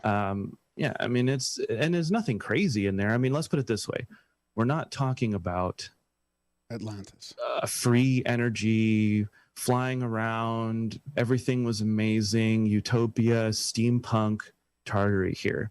I just want to make that clear to everyone that there is a distinction in this research where people are very quick to jump straight to, okay, they were a civilization, they were wiped off the map, because they were. I mean, they were literally wiped off the map. Like, there are just no maps depicting Tartary anymore. They were literally wiped off the map. So obviously, they were a utopian, perfect, free energy civilization that had everything figured out, and we killed all of them. Oh, and they had to have been good guys. Exactly. They had to have been. They were definitely the good guys, because the bad guys are the ones that won. And it's not 2 really shitty, potentially control systems battling against each other. Because that, only evil and good exists in the world. Everyone just falls into a category of being good and evil. So obviously these were the good guys, and they lost. Because the good guys wouldn't rewrite history. Exactly. Yeah. So what was I going to say about that? Just continue. I've lost it. So there's a magic Tartary that that people walk into, usually on a Facebook group. That's what I was going to ask. Yeah. Is that to speculate? Is that on purpose? Like, is that been hijacked? Has this whole thing been hijacked like everything else? Yes. You know, seeded with disinformation, pushing Absolutely. people down to the extreme so you can just go, oh, all these people believe in another Atlantis or whatever. Mm-hmm. Yeah. This thing is born of 8 delicious eggs. You have the flat Earth egg, you have the hidden history egg, you have the Russia is evil egg, you have the China is evil egg. I mean, all of these things whipped up into an omelet, everybody arguing over which one Tartary belongs to. And then you have the free energy guys too. That's a big one. But Electric Universe guys are starting to come in on it too. oh, you know what they are. Mm-hmm. But outside of all that, we're searching for clear clues of what appears to be a recent mass genocide. Yeah. Extermination, reset, cataclysm, whatever you want to call it. It's probably a combination of all of those things. And it's probably Opportunism. something that happened in several stages. I think there was a large scale cataclysm disaster. I don't know if it was natural. I don't know if it was a weapon. I don't know if it was a combination of both, where they were taking advantage of a natural disaster and then going in afterwards and cleaning up with advanced weapons. But something seems to have happened between somewhere around 1492. I'm just going to throw that number out there because I think that's a interesting starting point, because a lot of history seems to start there. A lot of founding of different things seems to start there. I mean, obviously Columbus, that whole esoteric story of the founding of America, whatever that means. 1492. It's kind of like it's like the 1947 that group, the 1947 group that you guys are compiling. It's the same thing like that, but with 1492. Oh, yeah. So- 1492 is another 1982. Yeah. So the first event happens sometime around there, because that's when the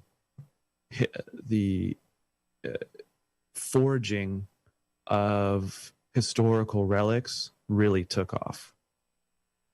That's when all of these monks were in their monasteries and their abbeys getting paid to crank out pagan manuscripts, just like Roman, like they're taking Plato. Like here, okay, so here you have 1500s, you're in France, you're a young and upcoming monk, and the way you make money for your abbey is you sit around all day and you hand copy onto pieces of cowskin a pagan document written by a Roman historian from 1500 years ago that is based off of a few fragments, maybe. I don't know what they actually had. I mean, we've never seen the primary sources of a lot of where these manuscripts come from. And you have that explode in the beginning of the 1500s, or late 1400s, early 1500s. So there was an attempt to flood the zone, if you will, with forged or, repurposed manuscripted history. When you go back and you look at sources for ancient Rome, you will find that you cannot find those sources originally. You can find like a couple of scraps, but what you're going to find is most of the time it was something written in like 400 AD that the only copy we have was found in the 1800s, but it was written in the 900 or 1100 or 1400. You got hundreds and hundreds and hundreds of years after these events are supposed to have taken place, sometimes thousands. But we've never seen the original documents. So we're talking about copies of copies of copies of history here. And that is a big problem with trying to put together a historical chronology, because we don't know what is real versus what was manufactured 500 years ago to be passed off as real. That's funny because I was reading some some journal entries or something or evidence of in that same sort of period between 1000 and 1500 where the priests would get caught like actually scraping off old parchment papers. Like they had figured out a way that they could take this parchment that was 1500 years old and scrape the top off it and rewrite it whatever they want, and then they'd start taking that, you know, as the gospel. And there just seems to be from like 500, I mean, if we're following the conventional timeline, there seems to be like a clear effort from the Christian or Catholics priests specifically to sort of take over the place, for lack of a better word. They even show some of that in the Viking show, where when they're in the northern UK monasteries, they've got that whole downstairs, and they're just recopying all this, or it looks like they're just recopying all this ancient Roman stuff. The forgeries are threefold, in fact, because you have the creations of entire societies like the Royal Historical Society and archaeology and the Smithsonian and everything, initially created to go out and find and prove the church's story right. And that's where paleontology even comes from, and archaeology. But there's the famous case of the Benedictine monks in the 14th century proving that they had the rights to an abbey by forging a history dated back to the 10th century and being found out, I think, in the early 19th century. But they actually won a court case using this forgery. Yeah. And so you basically have proved my story right, or this building belongs to me. Exactly. And yeah, you get into the situation where you have, you know, organizations like, you know, the church, you know, the Vatican, whatever organizations, Smithsonian. Yeah, essentially backdating their own history. So to justify, you know, the Vatican's reign, they decided to arbitrarily extend its own timeline by an additional 1,000 years, so that when the, you know, dirty plebs are born and they're, you know, thrown into the mud, nobody, what are they going to do? They can't read. They're not going to these abbeys and looking through the manuscripts themselves. They're told by the people that own them that the church has been around for 1,000 years, and that's all they knew, and that's all they ever knew for generations and generations and generations. And now we've just adopted that brainwashing as a timeline, and they will copy other timelines from other parts of the world and just paste them onto their own timeline to extend it out. So, I mean, and it's not just the Western timelines that are doing this. It's a fallacy to assume that the Western Scaliger chronology and are the only culprits of this. I mean, you know, the Chinese have their own record keeping that's probably filled with all kinds of shit. The Russians, I mean, the fact that the Russians are even able to piece anything together right now about their own history is insane. The level to which they've been completely removed from their own historical narrative. It's funny. The hidden history and all these kind of alternative history topics, you think it's getting big here. It's been big in Russia for a while now. That's a huge issue with us, actually, because there is this ever-present Cyrillic barrier where we can't even dig into their archives. We have to wait for one of them to be interested and bring us something, because they're just fine learning English, but apparently none of us can learn Russian. Exactly. So I'm one of the staff members, moderators of the new Stolen History Forum, which is stolenhistory.net. .org. .org is a long story. We probably don't need to get into that on here, but it's not .org that I'm associated with. I am associated with .net. That is the new version with some archive stuff from an old forum.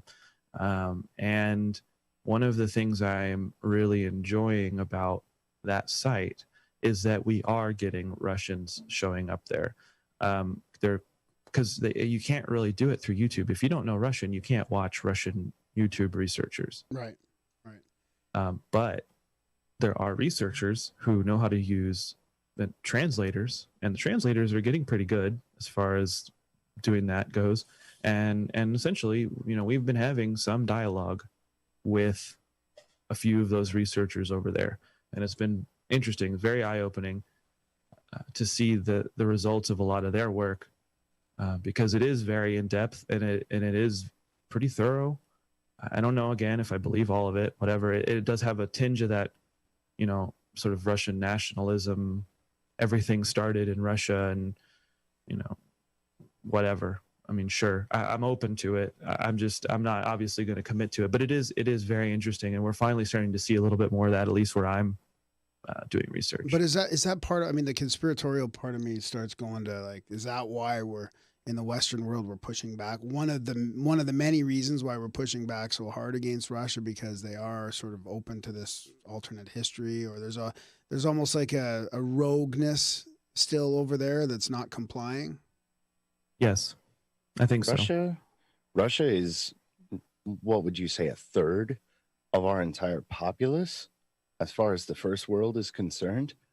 If we can break that barrier between Russia, that's a lot more people having a lot more conversations, and they've been largely isolated from the West until the internet. And that would be a big deal for a number of reasons. Like when we started digging into America and what happened over here, and possible trade routes between America and Russia, between Muscovites, the Aleutians, everything. If we can piece together this block of history wherein we might have seen travel through these regions, it would force a rewrite of that block of history, even a bit, because you guys, I'm sure you're familiar with the old idea that the oceans are barriers, when in fact, thanks to recent research and points, and even a couple books, and live tests, you know, the 4 Scotsmen made a rawhide boat and came to America in it in 4 days. The oceans are highways. And so for that to not be true of the ancient world, there's a hidden connection there. They made it to America in 4 days? Yeah. These guys made a boat out of bone and hide and wood. In the ocean currents, I mean, you can literally just plop yourself in a current and drift on some ocean rubbish and find yourself in another land. Yeah, that seems to be and the interesting thing is that, like, those currents go straight from Africa to, like, the Caribbean and the southern Americas as well. They do. So if every great thinker on every great landmass in every single age had figured out the stars so well that it takes the average human today at least a decade to comprehend the lot of them, how have we not pieced together that some guys can hop in a boat in a piece of water? Yeah. So one of the recent rabbit holes I went down was the connection to Tartaria and early America, because there are absolutely connections, and I think they're related to what we were just talking about, which is the currents and being able to easily reach. I mean, Bering land mass, whatever, the land bridge. Sure. I mean, maybe that existed at some point. I'm not saying that it didn't, you know, who knows? But the important thing is I don't think that it's also an extremely long way to go. Way harder on land than by sea. Yeah. Like, I could see them, you know, and there's not even really any direct benefit to setting up shop there. I mean, unless it wasn't an Arctic, you know, wasteland or ice age, I mean, sure, maybe, but boats would obviously be the superior way of transportation. And I believe that they did send a large group of these warriors, these Mongols, whatever you want to call them, the Golden Horde type people, they went to America and they landed in the Pacific Northwest and in, where, Canada and Alaska and all those areas. And really, I think concentrated in San Francisco, and where San Francisco and Seattle are now. Because I believe that those two areas have been pretty advanced, developed port cities for a lot longer than our own history tells us. So Well, they've been. The thing about the Bering Land Strait mass or whatever is I always kind of figured that would be sort of more like boats anyway. It'd be more like boats riding that coastline, which might be very like Alaska-like, which means you got tons of fucking food everywhere. I mean, people are still catching tons of crabs there. Alaska, offshore Alaska is the richest marine environment in the world. So you could see where a boat could just sort of get up there and, all of a sudden find themselves in Seattle, BC, British Columbia, Alaska.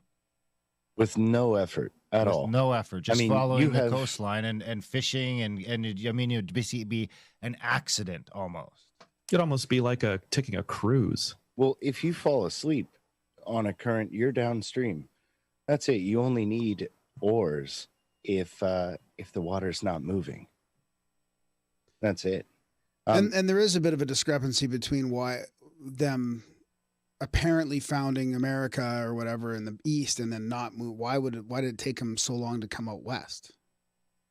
Those old maps, they do say that the Northwest was giant territory. I mean, even as late as Abraham Lincoln's famous quote on the giants.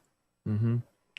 I've actually got a little bit here. I'll share screen again, but I won't boom out, hopefully this time.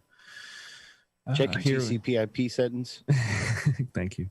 So we have a region on maps called Fusang. This is what some have called a Chinese settlement that has existed from about 500 AD on, and there are multiple maps that show Fusang as a settlement, obviously sounding very Chinese. It says right here, Chinese colony. This is, where is this? This would be, I think would be Seattle would be, right? Approximately. In the Puget Sound kind of thing up there? You'd have to zoom out, but yeah. There's an even larger, I mean, here it is, pretty big, pretty well labeled. Yeah. Pretty well labeled on the map. I mean, it's not a small area. And when are these maps from?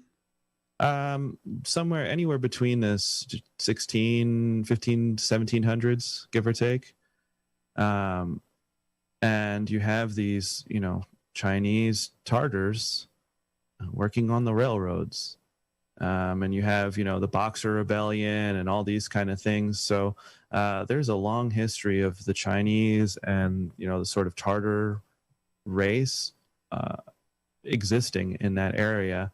And to think that they couldn't, I mean, the Chinese have amazing ships. If you look at ships from China in like the 1400s, they absolutely there's a ton of evidence for like Chinese artifacts found on the West Coast. Absolutely. Oh, yeah. So here's an interesting thing. Do you think the Uyghurs could fit into that somehow? I know, because those sure look like Uyghurs you popped up a second ago. Mm-hmm. So the Uyghurs, and I'll say it properly because I'm not afraid. The Uyghurs were very loosely associated with the Khan all through history. You can read the biggest books by the biggest names of the day. It was a 12th century missive sent to the Khan so that he didn't march his horde down through China, and the Uyghurs delivered the messages. They were the emissaries. Wow. As local peoples. And the Khan liked the symbols on the seal and pendant and on the letters so much, he made the Uyghurs teach it to his people. And so this is the origin of the Mongolian language.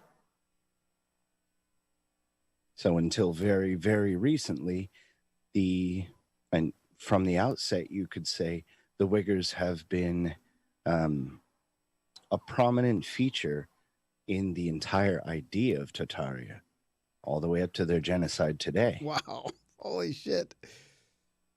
Yeah. I mean, it So, is interesting because we got even the stories in Canada, the Chinese building the railroads.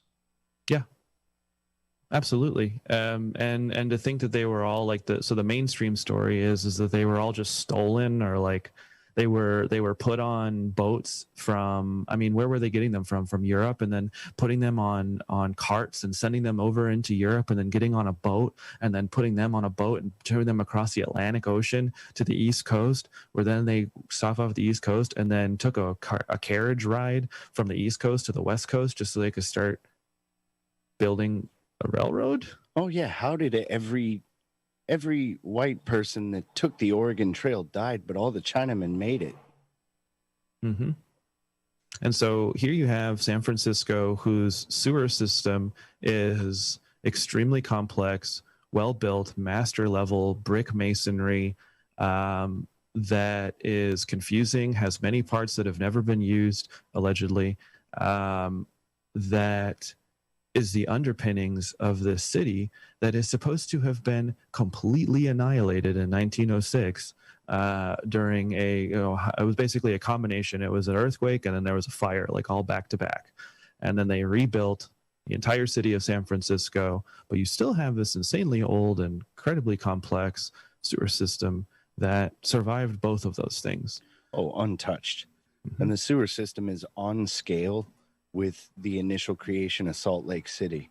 It was just perfect from the beginning. For what?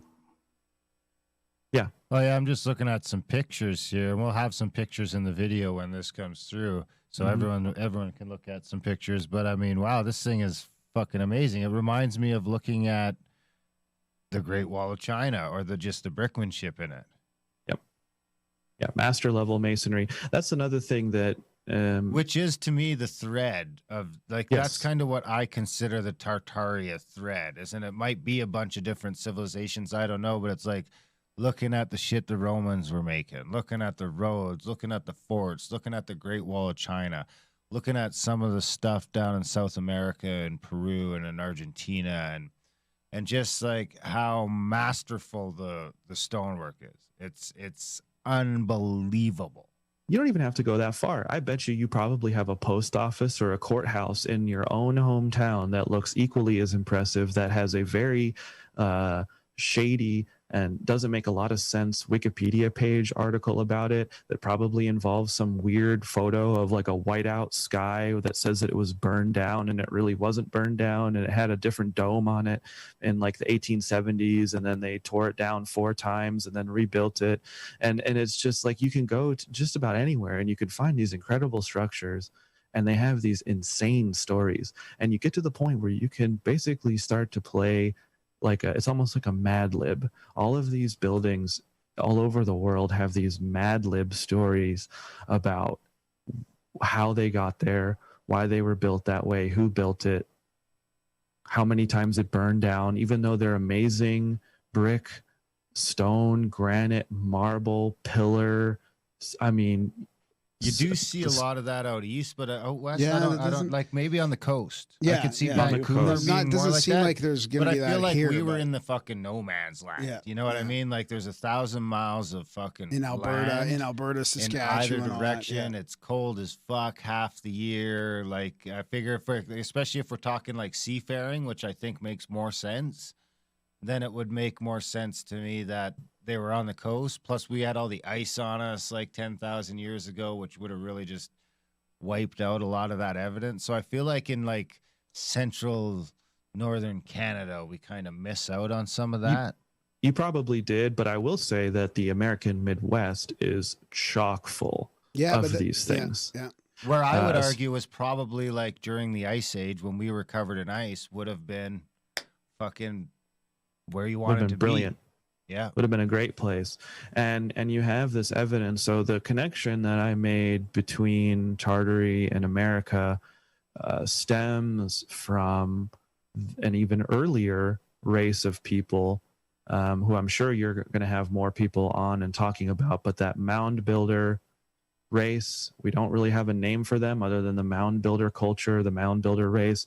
I would also lump them in with a sort of like a canal building, terraforming race of ancient people. I don't know if they were giants. They probably were. If I'm gonna put a gun to my head, I'm probably gonna say that they were giants. Yeah.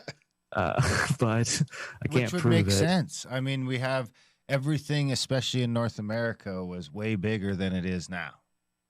And the level of the terraforming on the scale that we're discussing would be made, and the quarrying and all of these things that you see evidence of, it makes sense if they were larger. I'm not saying that it is, but it makes more sense to me. See, this is where my idea differs, but this is I think this is the poison in the bloodstream of the Tartary groups, that you have these different warring aspects, and unless they're bros like Flavortown and me, they cannot come to grips. Some people will say it was the giants. Some people will say it was a master race of builders. These were megaliths. Some people will say that these are some of the 12 tribes. Yep. It's actually what I was getting into. History of America, yeah, that goes right into it. But here you see the battles between different groups, so no one can decide and no one can agree, and people stop sharing info quite readily when they come to these impasses. And lately, when we talk about whether Alberta and Saskatchewan, say the word. Saskatchewan? Okay. Is there also a Saskatoon? Yes, in Saskatchewan. Okay. Yeah. Okay. Wow. Perfect. You guys are teaching me. Now, these places, especially the Great Grass Sea, which we're always reinforced with this mindless horseboy thing, the Dothraki. These places don't seem to have as much. And the Grand Solar Minimum, Cyclic Catastrophe, Electric Universe crews have hopped in here and said, all your stuff is interesting. We have the answer. It's the only answer. And so True. there's quite a division. Now on to the Mormon thing, Flavor.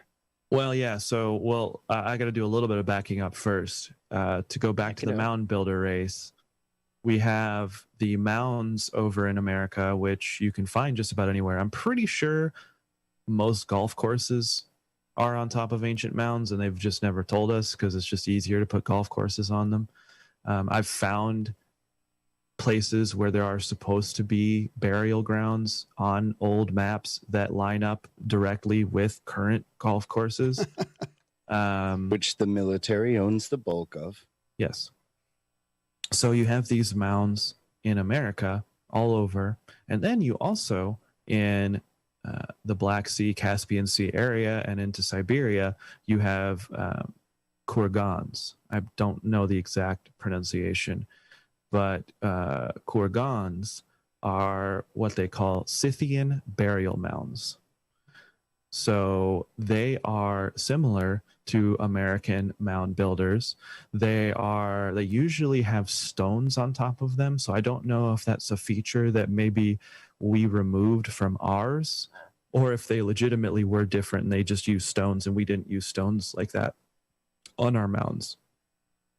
They are of this real quick. Mm-hmm. The Scythian Tartar connection historically is one of the strongest. Yes. When we talk about lineage, travel, geology, and geography. Yes, Scythians are most likely the progenitors of the Tartar race, in my opinion. So most of the kurgans are found 1,000 to 2,300 feet above sea level, above permafrost. So, and they also tend to have same things that we would find in American burial grounds. So there were people buried under them. They were buried with trinkets, metal, gold. They're in the mountains, things like that. So we have, a precedence for a similar style of mound building culture in this area. There's the reason I got onto this rabbit hole was because of a monument in Volgograd, which is, I think it's at St. Petersburg now. It's called the Motherland statue, or the Motherland Calls, in Mamayev Kurvin in Volgograd. And here, I'll share screen.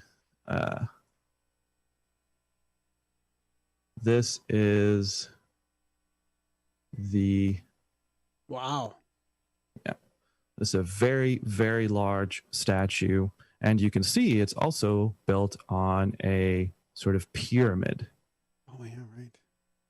So this is a very look unique, at how large that is. Where is this? Volgograd. This is in Russia? Mamayev Kurvin. So this is a battle memorial for the Battle of Volgograd, or I believe it's St. Petersburg. Is that sword like 200 feet long? How long is the sword? It's huge. It is ridiculously huge. Well, look at the people on the path over there. They don't even match the base of the thing. Right. Oh, that's what I'm saying. The sword's got to be close to 100 feet. Yeah. This thing's insane. So we have, there's a photo album I've got here.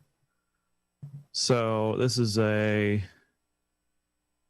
victory celebration. You can actually see all of the construction photos. There is a whole underground sort of subterranean area that they are digging out. I mean, look at this thing. And it's not anywhere to be found in the original. I mean, here's what it looks like now. I mean, all this stuff is completely underneath this pyramid here.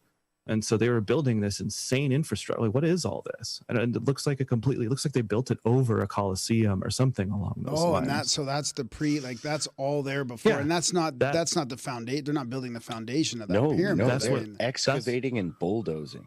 Yeah. This is where the statue is now. All of this. So they built it on top of this thing for whatever reason. I think so. Another thing that's interesting is that it's basically the statue itself. Yeah, see, you can get an idea of the scale here. I mean, this thing is massive, and its foundation just goes directly into the ground. It's not tethered. There's no like additional reinforcement. It's just straight down in. I mean, you can see these massive, and that's underneath of that is all of that stuff that they were digging out over there, the giant Colosseum. I mean, look at this guy. This guy's, I mean, the finger is probably 10 foot long, 12 foot long. See the guy holding up his hand next to the hand. Yeah. I got to go see this place. I believe they said that, I seem to remember reading that they replaced the sword sometime later. Yeah, here we go. It was originally made of stainless steel, but it swayed too much in the wind, so they replaced it in 1972. And here you can see the actual colonnade and all of the this looks like where they used to have military parades. I mean, this is just, I mean, the amount of work. I mean, you can see that the land here has been moved, terraformed. Now, do you think that's in reverence to that? I mean, why would you build such a massive monument over something like that? Is it in reverence, what I was asking myself. Or is it in just to completely hide it? Okay, so there is like it feels a magical book to me. Yeah. There's a book that I found called The Young Folks' History of Russia. And this was written in 1881. And it's just like it's basically a storybook for kids, or like a basic history kind of book. And it tells the story of Mamai Khan. So Mamai Khan was a general in the Golden Horde army. He fought against the Christians in 1380. But the Mamai Khan was, in this story, standing on an ancient burial ground in this area, because Mamayev Kurgan is the name of this area. It is based off Mamayev Kurgan. As we said, Kurgan was the burial mound. So Mamayev Kurgan means the kurgan of Mamayev, right? So that's the name of this hill that they fought this battle on. That hill is where that statue is now. So they built the motherland statue on top of the kurgan of Mamai. Wow. It is the finest example locally of iconoclasm. We're going to build our monument on top of your monument. Yes. So the monument was originally a mound. And so I found this book in 1881 that says that Mamai, so this is supposed to be the mound of Mamai. Yet, when you read the story of Mamai, you find that he is standing on an ancient burial mound. So the burial mound is not even Mamai's burial mound. It's just something he is associated with. It's been replaced, like it's been renovated 3 or 4 times. Yes. So this was some kind of burial mound before it was even named for Mamayev, it wasn't even his burial mound. That's just where he fought his battle. That's it. So we have this like reshaping of history through World War II, which obviously that's kind of like the last nail in the coffin. World War II was kind of that last nail of the reset, like the previous reset and history faking and extermination that we had. Swept the board. Yeah, I want to circle back around to something before we go into too far in time here, sure. because I want to keep it relevant to the first part. So you mentioned, and this sort of has to do with the World War II part now, and then what you mentioned in 1492, which seems to be the start of this erasing of the history or changing the history, and this kind of like rejig of everything.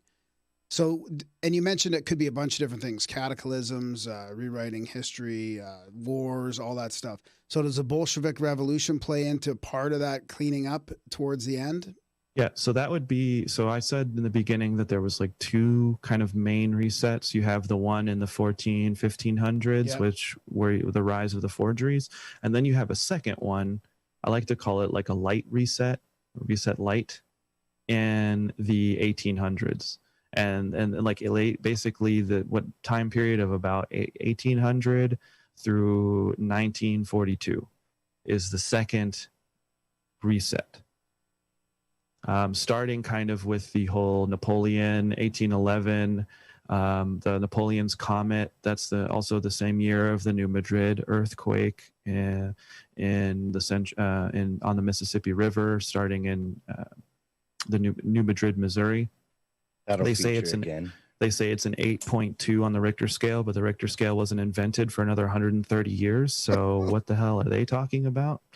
It made the Mississippi River run backwards. It was preceded by a comet that is called both Napoleon's comet and Tecumseh's comet. So you have 2 different lore of the same comet that was seen in that period of time. So I that's kind of, for me, like the sort of esoteric start of this, because in the wake of a natural disaster, you can go in and you can rewrite history. And then you have, of course, the conflicts of the Civil War in the United States. You also have at the same time the Crimean War between the French and the Russians. You have many global conflicts that lead up until, World War I, World War II. So that's the second stage. That's also the rise of the oligarchs and the oil oligarchs and the bankers and basically the people that created this current society. That previous 100 years of cataclysm and strife and destruction and repurposing led to these people showing up and creating the new society through the World's Fairs and the expositions and these massive displays of out with the old, in with the new.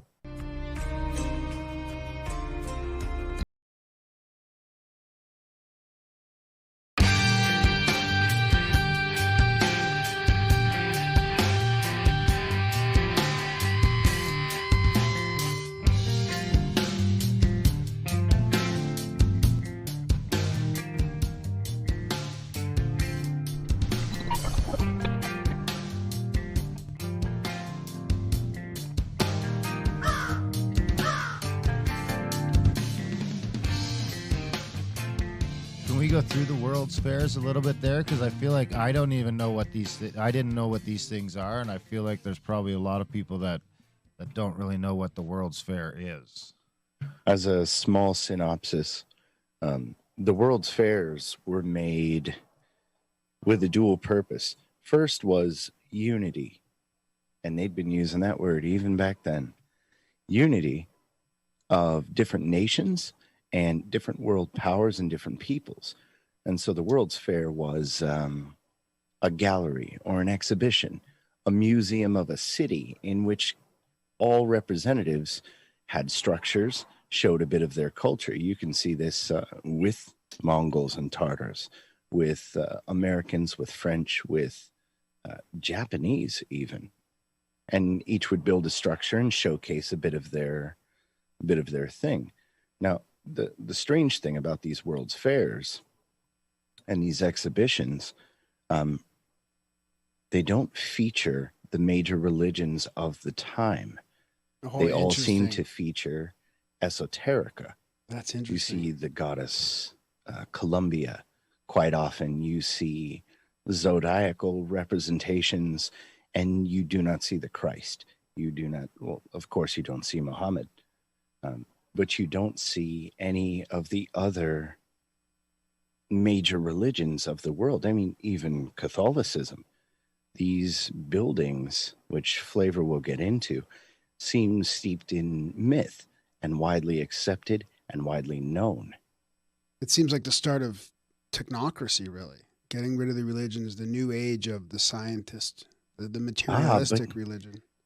But on the other side of the coin, it belies an intense familiarity with what we consider myth. I mean, for most people, the most things that they know about the zodiac and Greek and Roman myth, and even predating that, comes from the Marvel Universe, or comes from the Disney cartoon movie Hercules. Outside of that, they don't know. But even a couple hundred years ago, this seemed to be public knowledge. Yes. Yeah, it's interesting how much stuff was talked about in the 1800s, the way that it is compared to how it's discussed now. When you mention Tartary, you get, instantly it's like, oh, whatever. Okay, man. Well, sure. All right. Mud floods, whatever. Fair. Like, the architecture is like, but look at it. You just have to look at it to see. So I do have some pictures of the Buffalo Expo to look at. Because there's a wrinkle to the World's Fair on top of all of the things we just said about this new world order, this brainwashing, is the actual construction of it. Buffalo, this place? Yeah, so this is the 1901 Pan-American Exposition in Buffalo, New York. Which would practically border with Ottawa and Toronto, right? Yes, I grew up in this area. I have a great aunt that went to this. I have a picture of her, a family photo of her on some kind of electric or steam trolley that she took. She was living in Buffalo at the time. My family is from that area. I've heard they don't really talk about it a whole lot. That whole area is probably, I could do a whole show just on this area alone, with all the different things to tug on between the Erie Canal and the falls and the Tesla hydroelectric plant and all kinds of stuff. But we have the Pan American Buffalo Exposition of 1901. So here we have, this is the Temple of Music. So these structures, we are told, are temporary. In 18 months, they constructed, yes. In 18 months, they constructed this city. It took them 18 months to build, and there are several structures that they claim are temporary that still stand. The Buffalo Historical Society Museum, I've been there. I took a field trip there when I was in elementary school. That is a leftover building from this fair. It is made of stone. It is made of marble. For some reason, they decided to build some of them permanently and some of them not permanently. These are apparently made of wood, steel frame, and plaster. Now, here's the building that still exists today. So, it's pretty clear this was a permanent building that they built right alongside all of this, which is temporary. All these canals, they were built specifically for the fair. The fair, and you can see here, I don't know how they did this. I legitimately do not understand how you are able to have this many electric lights. That's why it's kind of hard to find night shots of the World's Fair. You won't, and because they're pretty rare, because I don't think they want people seeing this stuff, because this is supposed to be plaster. essentially plaster molding, all of this stuff, temporary statues. You can see here, you can see the wooden frames. I'm not saying that many of these weren't made of wood. I take a pretty middle road stance on these. I do think a lot of these were actually temporary structures. I don't think all of them were. I think some of them definitely were repurposed structures that they built the fair around. But I do actually believe I have seen enough evidence of these construction photos to be fairly sure that these are actually temporary plaster, wood frame, steel frame structures that they tore down in after 10 months. You also have to consider that there was a snowstorm right before this fair opened. And if anyone's lived near a Great Lake, when a lake effect snow blizzard happens, I don't know what possible construction could have, a temporary construction could have survived this. So we have an entire civilization and generation of people with master level craftsmanship that have been removed from this society. They have been killed. They have been exterminated. They were sent through 2 world wars to ensure that nobody would have the ability to make these things ever again. I don't think, I mean, you work in construction, or relatively speaking, what kind of logistics would it take just to build one of these temporarily? I don't know that we could do it in 18 months. It'd be a hell of a time. I mean, we don't get much done in 18 months. And that's 2 buffalo winters you're talking about here. That's 6, 7 months out of the year where there's snow and mud and nastiness on the ground. We're now almost half of our effort, we're going to hoarding and temporary heat to keep pouring the concrete and things like that. Yep. So these people worked straight through the winter, didn't stop, worked through 2 winters, and built all of these structures just to have it torn down in less than a year. So what are you thinking the reason of that is then? Like, is this another iconoclast repurpose? Put something over top of what's there to hide it, or to part of it, yes. The other part of it, it's almost like an esoteric ritual. It's like the amount of energy that these people put into these works. I mean, these are works of art. Yeah, they're not just like, this isn't going to the state fair and riding a Ferris wheel and you've got little booths set up and like maybe you've got a pavilion with some cars in it. I mean, we are talking the largest structures, indoor structures on the planet at the time, filled with things for people to do. And the amount of work and the amount of engineering and the fact that all of those people, apparently we just lost. I mean, everyone should be related to a master mason in their family based off of how many of, because this is just one. We have fairs.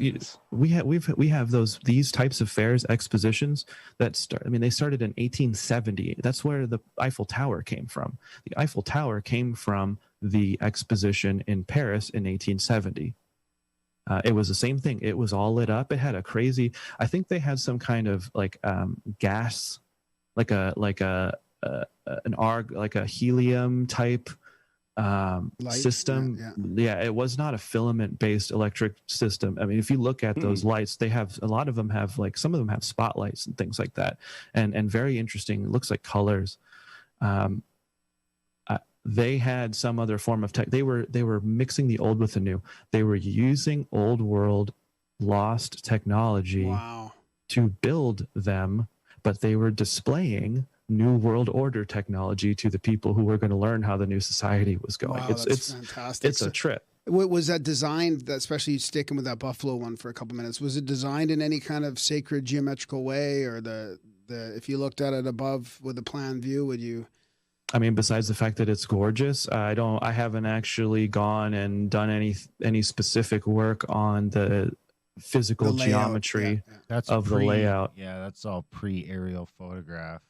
No, they have drawings. Well, they'd have drawings, yeah. They had drawings. They had airships. Somebody back designed then too. it all. Somebody designed it all. I mean, all you could do is just get a little airship and float above the city, and you could draw out a picture anytime you wanted. Yeah, from the 13 or 1400s, they had been making aerial view paintings and drawings and lithographs of cities with balloons, dirigibles. So, I mean, they'd been doing that worldwide. But back to the idea of something sacred happening, it almost seems as if a reverence was paid to these locations, temporary structures built around permanent structure and fortification, like a week-long bacchanalia in honor of these reclaimed ancient sites. Yeah, yeah. You can find expositions from Canada all down. Your internet's breaking up there on Merle. On the west coast. Those packets are coming in nice and crisp. All through the U.S. and into South America. Still is it should belong. Oh no! Am I Merle, dying? you'll have to. Yeah, you're dying. You'll have to repeat the last couple minutes. I think when you mentioned Canada. Yeah. See if it helps with his video off. Yeah. Yeah, that's just fascinating. I mean, I think it kind of will lead us down the road into some of the other buildings, even in Salt Lake City and some of these other things people are talking about that seem to just be how was it even possible 100 years ago or 150 years ago? And I'm not, and again, I stay pretty agnostic on this. I think there is definitely a lot of potential for them for people of our civilization to have built some of this stuff.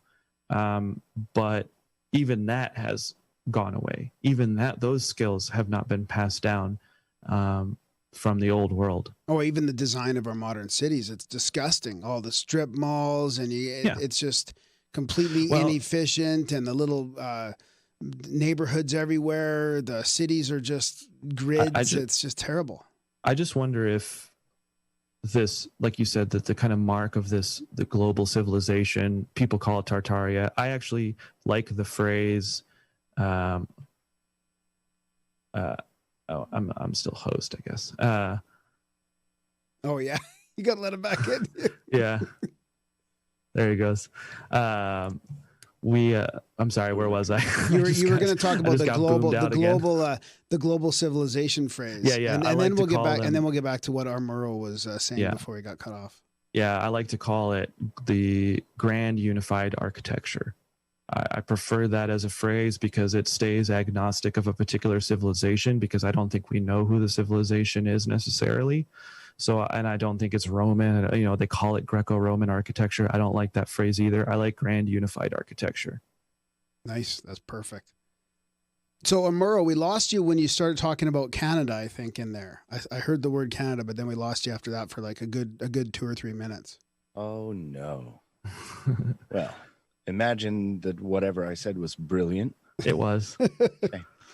I think you were, the gist of it, I think, is that these places have been civilizations for thousands of years, and to do these fairs on such a charged place is powerful. Oh yeah. Imagine a return to a famous site, or a return to a sacred or a holy place, such as when a king would survey his lands and stop by every location. I think that these were temporary structures built for an extended bacchanalia, a sort of festival to revere and commemorate these specific esoteric sites. And you can find them in a lot of important places, all the way from Canada down the West Coast, through America, and down to Brazil. Brazil and Argentina have these same incredible structures. They're not temporary. They're full of graffiti right now, and they're being used for state buildings. Japan has them. Australia has a ton of them. New Zealand has a bunch. Tasmania. Tasmania had a World's Fair. Oh, I didn't know. And the that. style does not differ. No. The style is the one thing that seems universal. And what else is universal about this style? The same old gods. the same old Pagan myth. gods? Not pagan gods, Before that Greco-Roman even? gods. I mean, thought the who knows Greco-Romans were sharing a lot of gods with the pagans, weren't they? that they were, but not. It's decidedly Greco-Roman. Like, why do you find Neptune and the goddess Columbia everywhere? Why do you find the goddess Kali? And how do these people in Japan or Brazil know these? That's really strange. I'd like to end up in Argentina one day. Before you go on from that, I want to mention, because you're talking about the Rome and all that. So what about, because there seems to be a ton of evidence of Mussolini excavating giant chunks of Rome, and there doesn't seem to be an event or a catalyst or anything in between that 2,000-year history that allows 40 or 50 feet of debris to build up on top of this. Yep, I've got those photos right here. This is the excavation of Rome by Mussolini in the 30s. So you can see again this signature brick here. So you have the archways, you have the brick laid out very well, and you can see all kinds of evidence of an entire layer of civilization underneath Rome. I mean, we're talking tunnels, we're talking, what are these? I mean, sewer systems could have been a way of transporting energy. Could have been, these could have been railroads back then. I mean, I don't know. But there are, I mean, I don't know how long it took them to excavate this stuff, and this is a massive amount of material. And so we're those talking statues were underneath there too. Yeah. Wow. That's the big change up in popular culture. They always have, and in video games too, not just movies and TV. They talk about the sewers beneath Rome, the catacombs. But you find, especially in his excavation here, that it's not subterranean structure. It's actually things that should have been above ground. Yes. Yeah, these were never meant to be subterranean structures originally. These are structures that have been buried in upwards of 20 to 30 feet of mud, dirt, whatever you want to call it. I mean, here's a bunch of walls right here underneath all this stuff. I mean, like I said, they're finding these statues. I mean, there's 40 feet of burial. No follow-up. There has been absolutely no follow-up. They say there is a flood that happened in Rome in 1530. So they're that is discussed. But just before you go much further, they're excavating all this in the 30s, and like 6 years later, Mussolini gets wiped off the face of the planet. After talking with Hitler about all sorts of esoterica and hidden history. Really? Interesting. Yeah, they were both on the wrong side of Bolshevism, but when we were talking about the general sweeping of the board and consolidation of power, how this relates to the hidden history angle is the population replacement and changing of history. We've still got those same proverbial Benedictine monks rewriting their deeds to a building. And this the sweep has been made almost completely now, but even as recently as World War I, you had entire nations who knew otherwise. Oh, that just brings a whole other element to the global wars in the last 150 years. Most definitely. Here's another example of similar style burial. This, however, is in Kansas City, Kansas in the 1870s. So as you can see here, the fine citizens of Kansas City have decided to construct this building right alongside a 2-story mud drift. I don't know why they would choose to not remove this dirt before they made this building.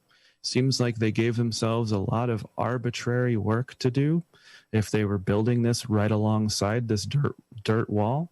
But you can see there's a lot of evidence that for some reason in Kansas City, we have a pretty big problem with where all this dirt came from. I mean, we're talking an entire city's worth of stuff buried underneath Kansas City. And this circles us back around to the New Madrid. This entire area of America seems to be buried in 40 feet of mud by the time we began recent construction on it, which only in America do you find this in one other place, which is Washington. We have an entire section, I'm in Washington, by the way. We have an entire section of Western Washington that has been swept flat geologically west of the Cascades, because the last time the Cascade region went off, it buried us in 300 feet of mud. Those are called lahars. Yes, mud volcanoes, soil liquefaction from earthquakes, all of these things can very easily create this kind of buildup. Actually, dust fall can create a lot of this buildup as well. These are shots of what they call underground Leavenworth. This is Leavenworth, Kansas. It's a small little town in Kansas, and these are not photos of basements. These are photos of what used to be above ground structures that are now completely underneath the city of Leavenworth, Kansas. Bricked up windows and all. When was the Cascade supposed to have flooded there? The Cascade flooded quite a while ago. We're actually waiting for Glacier Peak to go off again, or Rainier. But if they do, and it's the reason for that flat sweep of geography all the way out to the ocean in the Puget Sound, when they last went off, they flooded everything. Who knows how long ago that one was, but the next one will repeat the process. That's why we have meandering rivers and thick mud-based conglomerate soil, and it's why places like Port Townsend, where Vanderbilt tried to build a port city empire, Port Townsend is 200 feet of mud that just drops off into the ocean. Wow, before I lose my chance on asking this, because it kind of has to do with this, but it's back over to Europe and Italy and Rome and all that, is Pompeii. Wasn't there some really weird evidence of Pompeii which kind of fits this whole narrative as well? Yes. So the eruption of Pompeii is said to have been in, what was that, 72 AD, 64 or something like that. They say 79 AD originally. Yeah, 79 AD. Nothing points to that date aside from the arbitrary assigning of the number 79. Really? Yeah. Yeah, it's said to have been the record of it being in 79 AD was from Pliny the Elder, I believe, is where they're getting that from. And younger. Yeah, sorry, the younger. And the evidence points to the eruption happening sometime in the 1600s. They said that they couldn't find Pompeii until 1631, but Pompeii is openly on maps in the very same location with Herculaneum and other cities all through the 1500s. So there's less than 100-year split between when it was put on maps and when it was apparently found, dug out. Yeah. Because they didn't know it was there. Apparently, that's what they're claiming. They say that for 1,600 years they couldn't find the thing. Yeah. But every map maker had found it and had been right about it up until the day they dug it out. Yes. And they found stuff in there that couldn't have been from 79 AD, right? Yeah, there was depictions of, well, it's debated whether or not, right. I mean, this is kind of a loose association, but there was a picture of what looked like a pineapple on a mosaic in there. And, you know, I've heard some people say it might be a loaf of bread, it might be this, it might be that, maybe sure.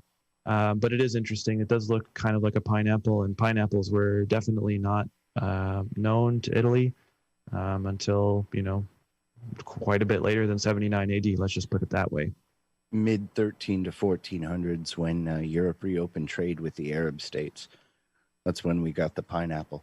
Now, the famous evidence aside from the maps that talks about Pompeii, is the fresco that they found of the 3 women. And now they say the city's in ruins, but for some reason this fresco, once we remove the mud from it, perfectly intact. And you can find imitations of this fresco, however, dating back a couple hundred years before this. And so for it to have been secret for 1,500 years, there's your discrepancy. I have one more interesting wrinkle on the Pompeii thing. This is an image from the Habsburg Book of Miracles. This was a manuscript made in the 1500s, which depicts the eruption of Vesuvius in Pompeii occurring in 1482. Really? Which is right around that time where they rewrote everything. Correct. So this do is you a very think interesting. Do you think impact, is that what you guys, because that would line up? I mean, we just did episode 1 with Randall Carlson, and I mean, the interesting thing, like we did episode 2 was on some of the stuff they found in Egypt, which just defies all fucking logic. We like talking about Egypt. Oh yeah. So I can't remember where I was going with About that. the impact. I mean, Oh yeah, Volcanism. so it seems like the volcanoes and the mud floods and the cascades could all be like what makes that the river running backwards, the 8.2 before the Richter scale exists. I mean, that all, the comet, that all to me points to an impact. Flat Earth. Not well, no, I think more of like the because I look at it as being a part of the precessional cycle that involves running into shit every 12,960 years. And I think that because people are worried we're running into that now, but by my calculations we're late by about a few hundred years, which would line up pretty well with the dates you guys are saying. so it was early then, maybe. Are we late or are we early? Well, Now, I'd say, like that's what I there's- mean. Like the impact happened in the time period you're mentioning, and Oh yeah. yeah, Now We've got another this whole 12,000 thing years gets now. stepped on. This all gets stepped on by the different groups as everybody looks at it. The impact is a viable hypothesis, but according to the Electric Universe crew, no way. Anything large enough to penetrate our atmosphere would be broken up by the static discharge, the plasma interaction. According to the flat Earth groups, this sort of impact wouldn't actually be a meteor. It would be the result of volcanism. Imagine you are a seaside city and a meteor streaks through the sky and wipes people out.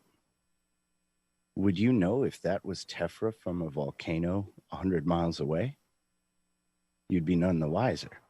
And so that nobody knows. Well, what about the Chelyabinsk example? I mean, there has been things now that have been captured exploding over a city because of the angle it's coming in at, and it hasn't reached the ground, but it's exploded. So what's their explanation for that? Oh, yes. Now that I have no clue on that. I'm not even going to be shy.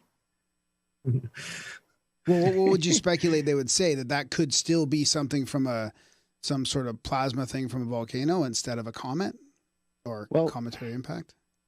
So the idea, you'll find people, and this is a really interesting idea, that volcanoes, the ejecta from larger volcanoes, especially, the world-changing eruptions, can land hundreds of miles away and appear to be a comet. Right.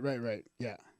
But if it were to come from outside of our Earth, the recent stuff on plasma activity that's been found out and talked about would say that anything large enough would have to explode on entry, which we have seen things like that. And I'm more inclined to believe that idea. I've seen a thing like that. I saw a green fireball explode over me in Arkansas 2 years ago. I think it was supposed to be what they call the Leonid showers. It's like late November, something along those lines. Yeah. I mean, it lights the sky up like a second sun. It's insane. Yeah. Yeah, I think some of the ancient cultures point to the Perseus as being trouble sometimes. Perseus can look real pretty, or they can bring down hell and brimstone. And Mount St. Helens had covered us in BC in 1981. Oh, yeah, my we mom were covered in dust. My mom got ash on her car in London, Ontario. Yeah. From that? Wow. Wow. Yeah. That actually clogged all the cars in the city of London too. It was insane. It went that far. But all of these are just examples of how something very near to us that we don't understand yet is causing all these seemingly unexplained things. A volcano can literally burst your eardrums if you're on the summit when it goes. A lahar can give you 300-degree mud, 20 feet, and wash a city 3 miles down the road in about a half an hour. So my question that I have is, was the previous civilization that we're talking about building these structures because they had the foresight that these structures would survive a 20-foot mud flow or a cataclysm or some kind of thing? I mean, clearly the people who run the society now don't give a fuck about any of that. Exactly. So why weren't they using wood or all these other things? When They're you say using those megaliths. are you talking like pyramids now? Megaliths, and straight megaliths? Or not even that, just these structures in the United States, all this grand unified architecture. New York, the Fifth Avenue building on the weird corner, the one shaped kind of like a triangle. You guys know what I'm talking about? Yeah. This thing was hammered into bedrock, okay, and has survived 2 major floods that have gone at least 10 feet high. In recent memory, and there are photos of it. This is one of a series of buildings that don't seem to make sense. Oh, I see what you're saying. Because the rest of the nation cannot. Okay, so up into the first major window segment in this photo, there was water up to there twice. No, this is a different. Sorry, this is a different building. Oh, no, it is. Oh, yeah, sorry. This I was going to give in another, just a specific example of one I've researched on that I have some images of. This is the Erie County Bank building in Buffalo, New York. So again, we're back in Buffalo. This is a bank. It was torn down in the 1960s. Let's just say it was a bank. As you can see, we've got these strange spires on top. They look like weather vanes, lightning rods, whatever you want to call them. They're everywhere. This one's got a giant one. I don't know how worried they were about lightning back then. Apparently very worried. I mean, most modern buildings have maybe one lightning rod on them. I don't know what their fascination was with these things. I speculate that they, people do speculate that they could be connected to some kind of power, passive energy collection. So it's kind of that kite on a string, Benjamin Franklin meme theory. How far does the basement go down in that thing? Yeah. Sorry? How deep's the basement? Like, can you, I guess it was destroyed now, so we don't know. It's destroyed. We don't know. But was that the 6-month crane job? Yes. So okay. I have photos. There's a Masonic temple in the background. This is the photos of the demolition. It took 6 months and an insane amount of people to accomplish. They say that it was torn down because it was in poor repair. Poor, it was like, oh, we got bats in the belfry kind of thing. Oh, we can't put a new AC unit into this thing. Might as well tear it down. But it took months and so much money. They had to go piece by piece. So I found an article written in the Buffalo Gazette about this building and it's being torn down, which was very fascinating because the way she was describing this, it sounds like it was a Herculean task to do. It was not easy. It did not take a long time. It cost a lot of money. And it, in the long run, probably wasn't worth it. Especially for what showed up. So there's some quotes here that say, Every evening for more than 3 months, a battle was fought in the square between two cavernous cranes. The latter attacked with primitive means, a pair of jaws and a rock, and the other one had a clam bucket and a busting ball, a 3-ton and a 3.5-ton ball. They say that they had walls which were tapered from 9 feet at the base up to 3 feet, made of foot-thick granite stones weighing up to 3 tons each. Jesus. That's unparalleled architecture in the things that we build today. Right. I see what you mean. Yeah. Yeah. So this was a building that they say broke ground in 1890, was finished in 1893. So it only took them 3 years to build this. The architect is a man named George Post, who is a great name because, as I'm sure you're not surprised to hear, he helped design many of the buildings at the World's Fair. Many of the World's Fairs. So all of these architects who are responsible for the design of these buildings, these permanent buildings that exist in these huge cities, were also the ones who just so happened to be picked to design all of the World's Fairs structures that we saw earlier. So there's another connection there. They're all like educated in Columbia University. They were like 12 years old when they graduated or something. They started doing architecture and like when they were 20, they started their own firm and they would win these competitions to just build these buildings. That's the story you'll find with almost all these. The building you mentioned earlier, the Triangle building in New York City, was the same thing. A young kid designed it, won a contest to the design, and that's the story. But it turns out that they're all a bunch of rich kids from ancient bloodlines from like Dutch families and German families that are responsible for the repurposing of our history. And so I think what we're looking at is we have these repurposed structures. They give these spooks the title of architect, and they're the ones that are responsible for the retrofitting of these structures. They are not the progenitors. They are not the designers of these structures. They are the inheritors. That's why all these cities are founded and not built. You ever wonder about that? The wordplay? Founded, not constructed. That the town was founded in 1875, or all these things. It just, Freeman, the one that the tongue-in-cheek one I like to use is Freemasonry, being literally the finding of free masonry in the United States and Europe and Asia and all these things, is that it was a secret group of people going around and clearing out whoever was still living in these cities and repurposing them and then bring them on out. Let's repopulate. Let's get the people working again. And by the time they show up, I mean, there's these kids coming off of orphan trains, and these parents are sending their kids off on these trains to the Midwest, and they get off and they're given 3 meals and a place to work, and that's it. That's all you need to know. Oh, and the history is we built this 5 years ago. Okay, cool, no problem. And the World's Fair helps you, expand Solidify the cities and it also just redo the whole infrastructure of the city at the same time. Yes. And provides a complete meeting place for the elite of the area. Yes. What about that Penn Station? Isn't that another big one? Penn Station's huge. I wonder if some of these structures weren't used as airships, some sort of airship-based. Like an airport? Airport. Yeah. Yeah. You see a lot of the designs of these train stations. They do look like a airship could be flown through them or kept in them.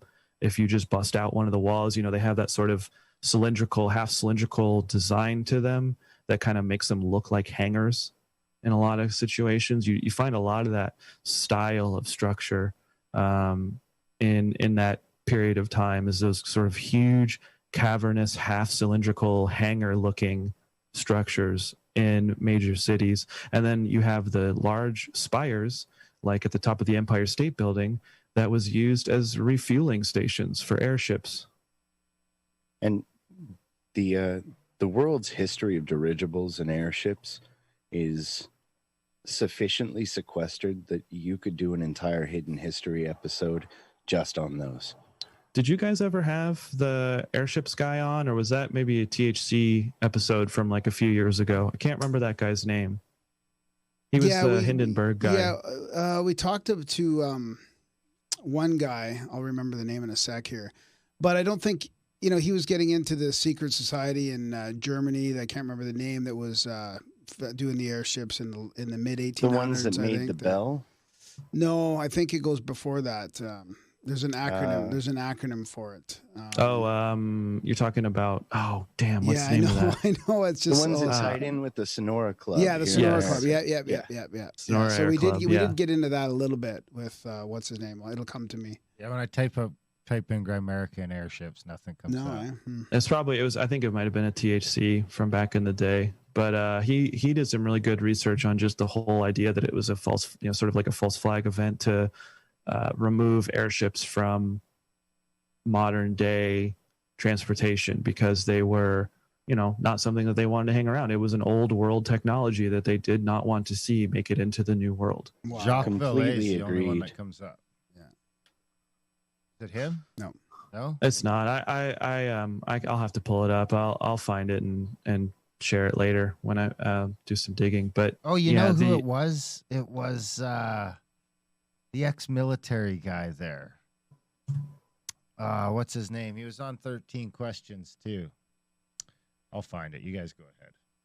But but it seems weird that they would want to get rid of all that. I mean, Walter Bosley. I think. Yeah. That's who I was I think it was. I mean, there's two things. It's there's not enough oil. Not enough oil in the production of this, so that's out. Just for starters. Okay. Yeah. So we're dealing with, this is the time period that we're dealing with the rise of the oil oligarchs, and that is not a technology they wanted to see going. I mean, at the time the Germans were designing, and at the time of the Hindenburg, they were designing an engine that would use vented hydrogen exhaust from the other engines to create power.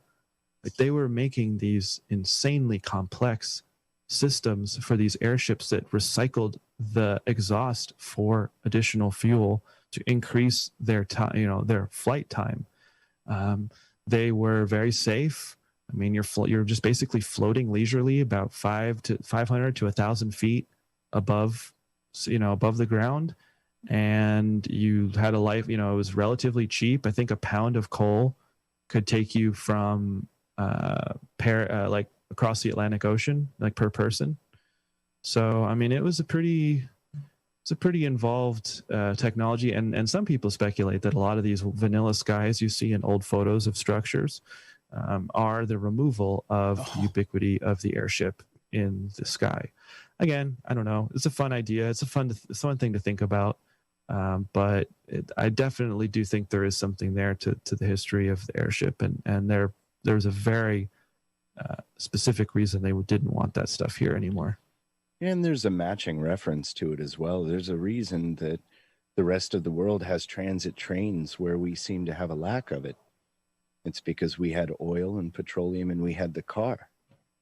And Henry Ford plus the rest of the U.S. elite had to make sure that their mode of transportation, which they had monopolized already, was prominent, which is why we're struggling to build trains in America now, and the rest of the world have intense networks.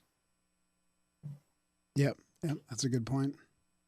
So if you guys had to pick sort of the single, I don't know what a good word is, what if you had to just sort of shine on one aspect of your research over the last few years, that is like let's say you got 10 minutes left here and you've got to explain to our audience what the main reason that you keep fighting the good fight is, and going down this rabbit hole, and what would that be for each of you? I would say that the biggest thing for me is connection with our ancestors. There's this, the society has created a detachment from our past. We are, and I mean, I'm definitely not the only person to say this. I think this is a Graham Hancock line, is that we are a species with amnesia. Is that his phrase that he kind of uses? That's right. Yeah. We are a species with amnesia, and I love Graham, and I've read many of his books. I would probably take that amnesia quite a bit earlier or quite a bit later in the timeline than he probably, I mean, they kind of cap out of that 12,000 years ago. I think we're experiencing a very similar thing, but we're talking about things that have happened maybe 3 or 4 generations ago. And to me, personally, I find that information to be much more valuable than knowing what happened 13,000 years ago. I think it's amazing that people are discovering all kinds of stuff about those period of times. And I'm not saying that any type of research is better than the other, of course. But for me personally, there is a direct connection that we have to this history that has been falsified, hidden, and a lot of times lost, not on purpose. There's a ton of that. I mean, honestly, there may be more of that than there is to do with actual falsifying history. I wonder sometimes how many elites, powerful people actually even know this, or how many actually care. I don't know if there are that many of those people left. I think there definitely were a generation of people who knew. But by the time it's gotten to our generation, man, I mean, you see, I mean, not to get into the new stuff, but like, you see how these people are handling what's going on right now, and they're not exactly sticking the landing. It's probably not going to work out in the way that they think it's going to, because they're single-handedly lazy piece of shit, entitled, inheritors of this plan are not going to get it done because they're idiots and they didn't work hard enough. I mean, these guys, look at what these guys did. Look at what their grandparents did.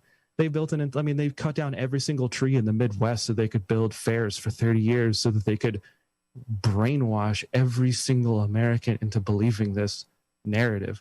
I mean, forget the Native Americans, forget the Tartarians coming over here into the West. Like, there has been a complete rewriting of our history that has been done in our relative generation. We know people who have gone through it. I have had great uncles who went through the insane asylum, mental asylum, reprogramming prisons that they had set up for 100 years in the 18 and 1900s.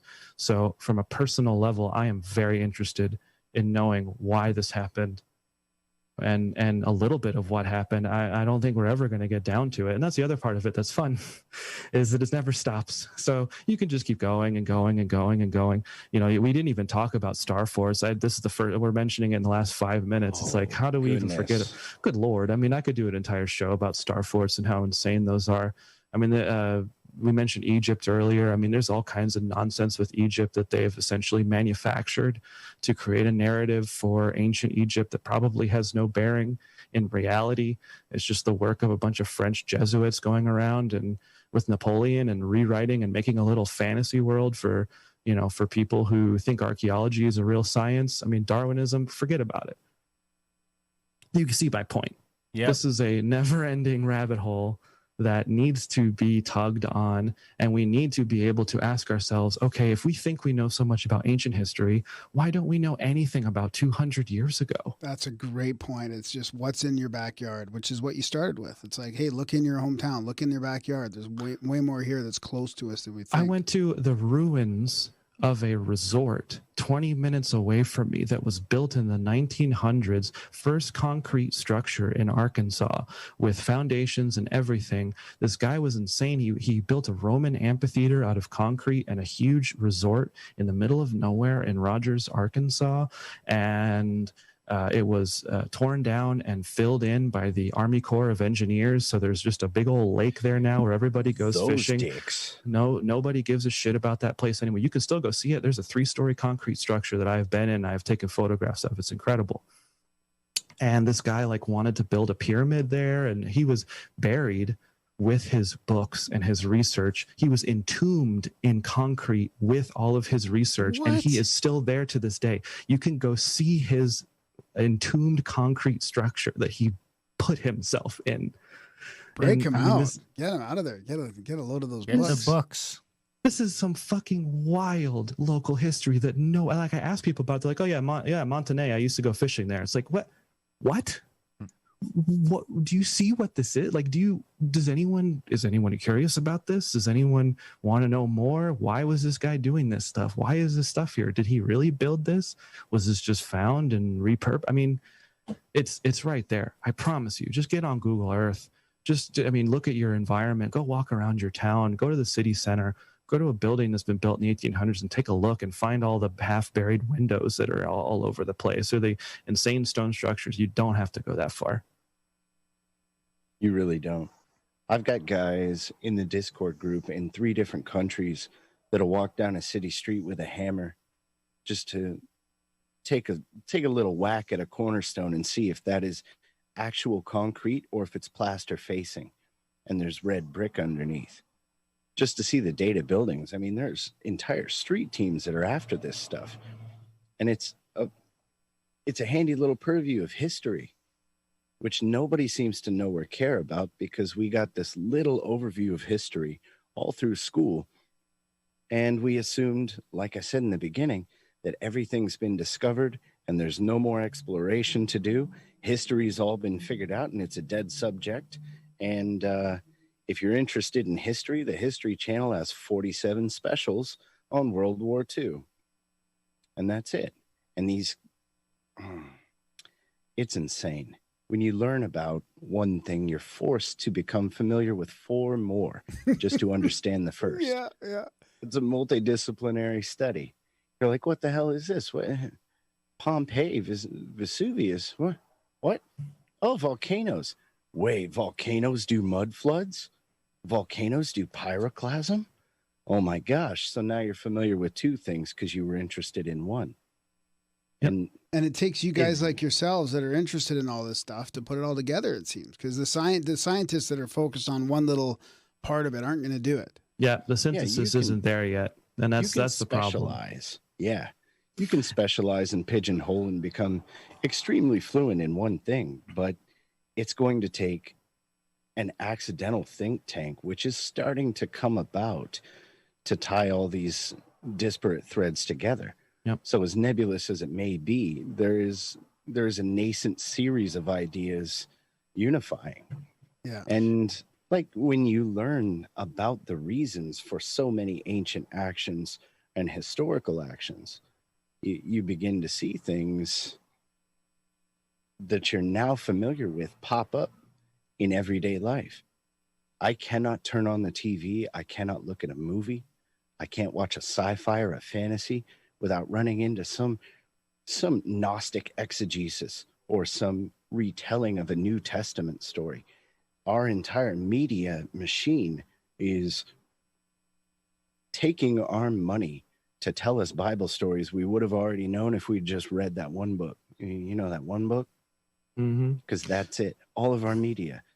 And now there's this infatuation with cults and more of this. Well, I don't need to watch that new Sabrina the Teenage Witch show because I'm already familiar with the cults and secret societies. It's a far better use of your time to consume closer to an original source than watch a witch and werewolf show on TV. And what about the actual evidence that you can point people to? I mean, have you guys heard about the CIA documents that point to some of this Tartaria stuff? Yeah, sort of. I mean, there's a blurb on a CIA document that talks about how Russia hid Tartary. It's there. It's out there for you. But at this point, it's just one last little thing. We are at the point now where I believe that the next step is to start crowdfunding research and talking to scientists and coming up with ways and strategies of how we can actually start testing these theories, soil core samples, potentially dating the age of rocks and quarries and rocks and buildings. There's a lot of stuff that we can do to try and Can we buy one? Huh? Buy what? Can we buy like the Triangle Building in New York or find one somewhere? You cannot, but if you want to help us crowdsource 2.3 million, we can buy a star fort in America. Right. No, you could do it less than that. I think Fort Montgomery. In France. In Aubergine. There's in France. I was thinking of that one. Fort Montgomery in Vermont, on the border of Vermont and New York. That's I think $995K. You can buy a star fort. Okay, island. you can't just gloss over the star forts now. You can't just say we're going to buy them and then we're going to have to come back. Save for the next episode. Yeah, we'll do star forts down the road. As a little baby teaser, our good friend has the largest civilian repository of star forts that exists. He's been searching. We've been searching for others for 2 years straight, and no one has as many as we do. We have the #1 collection. That's going to be fun. We're the best, the greatest Star Four collection you've ever seen. It's Greatest like Star it's Fours. it's the one infallible brag that we have. It's true. I think you guys got a couple. Right on. Well, thanks for taking some time out of your weekend to connect with us and do the show with us here, guys. We appreciate all your effort and all your hard work. Send us over all those slides and we'll work them in. And yeah, we appreciate you guys. Thank you. Appreciate it. Let us know where people can contact you too if you want contact. You can go to stolenhistory.net, make a profile, and we actually have some donation areas on there if you wanted to support us doing, server costs and staffing costs and etc. It's always helpful. We have some stuff set up there, and you can just email. You can send in a contact form to the site if you have any questions or you want to get directly in touch with me. And you can also go to shonendump.com for lovely anime podcast with Grimsteak and James Cruz of Cruising with Steak if you want to do that too, because I know that I would be remiss if I didn't at least shout them out. Oh, exactly. That's great. And what about you, Armero? I'm everywhere he is. Okay. Okay. That's kind of what I thought, but I thought I'd ask. Right on. Okay, guys. Well, thanks and have a wonderful rest of the weekend. That was fantastic, guys. Thank you. Thanks.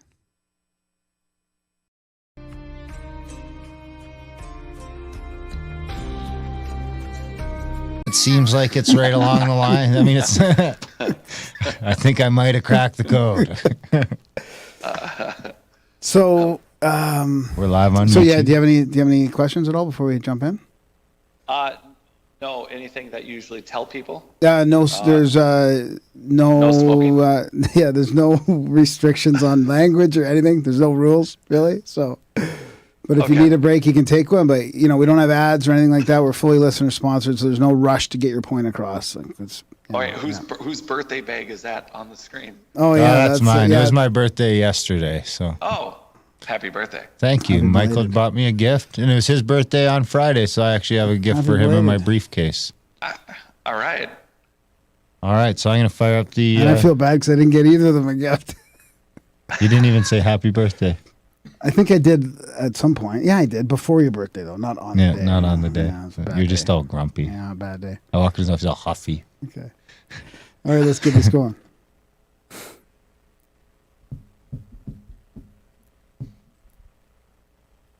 All right, so tonight we've got Jared Murphy with us. He's a researcher, and he's been researching like the origins of man, ancient history, that kind of thing, in his book that is fantastic. It just came out not too long ago. It's called "It's Not Aliens, Worse, It's Us: Discovering Our Lost History." Thanks. Brought to us by Paranoia Press. Olav, friend of the show. So thanks for joining us, Jared. Yeah, thank you. Yeah, how's it going? Really good. Excellent. We were just having a good laugh about your experience at Contact. I mean, I do want to hear more about that. Contacted in the desert. I mean, I actually volunteered last year and put Alex Hoffman of Hoffman Optics. We put through a few hundred people to look at the night vision goggles that Alex produces for Camp Pendleton. And so these are military grade 90,000 lume glasses and goggles, and you're laying back and you're looking in the night sky, and people were screaming and pointing stuff out, and when you're helping everyone look, you're not seeing what they're seeing. So it wasn't until the last night that Alex said, "Hey, would you like to take a look?" So we sat there with the owner and the volunteers, and we looked up, and you see satellites, you see birds, you distinguish the layers of things. SpaceX, to give you a time frame, had just launched those 60 satellites. Oh, that's what we had that. We saw that right after that launch is when we had sightings, UFO sightings at this conference that we were at. Oh, wow. Where were you at? We were at our own in Colorado there. It's Contact at the Cabin, and we had Randall Carlson doing some tours with 3 groups of people during that, and 2 guys saw this amazing snake-like UFO type thing, and they were freaking out about it, and one of them didn't wake me up in the middle of the night for some reason, but then we were researching it the next day, and that night there was the launch of those 60 satellites or whatever. Yeah. And but it didn't seem like the same thing, and the timing was off. So we were like, how strange is that this type of thing would happen on the same night as Musk's launch? And then the next night, 4 guys saw the same thing. So it was 2 nights. It was really interesting. Yeah, it is. I had no idea that, okay, fine, people are going to sit back with the goggles and you're going to maybe see something. Yeah, yeah. And then what it turns out to be, what is essentially a freeway up there. There is a lot of odd things that are satellite sized that are shifting directions. Yep. 90-degree turns and moving kilometers. And it's not 1 or 2 items. You don't have to wait long to look at the sky and see it. And I saw it myself and I'm like, this is crazy. Yeah.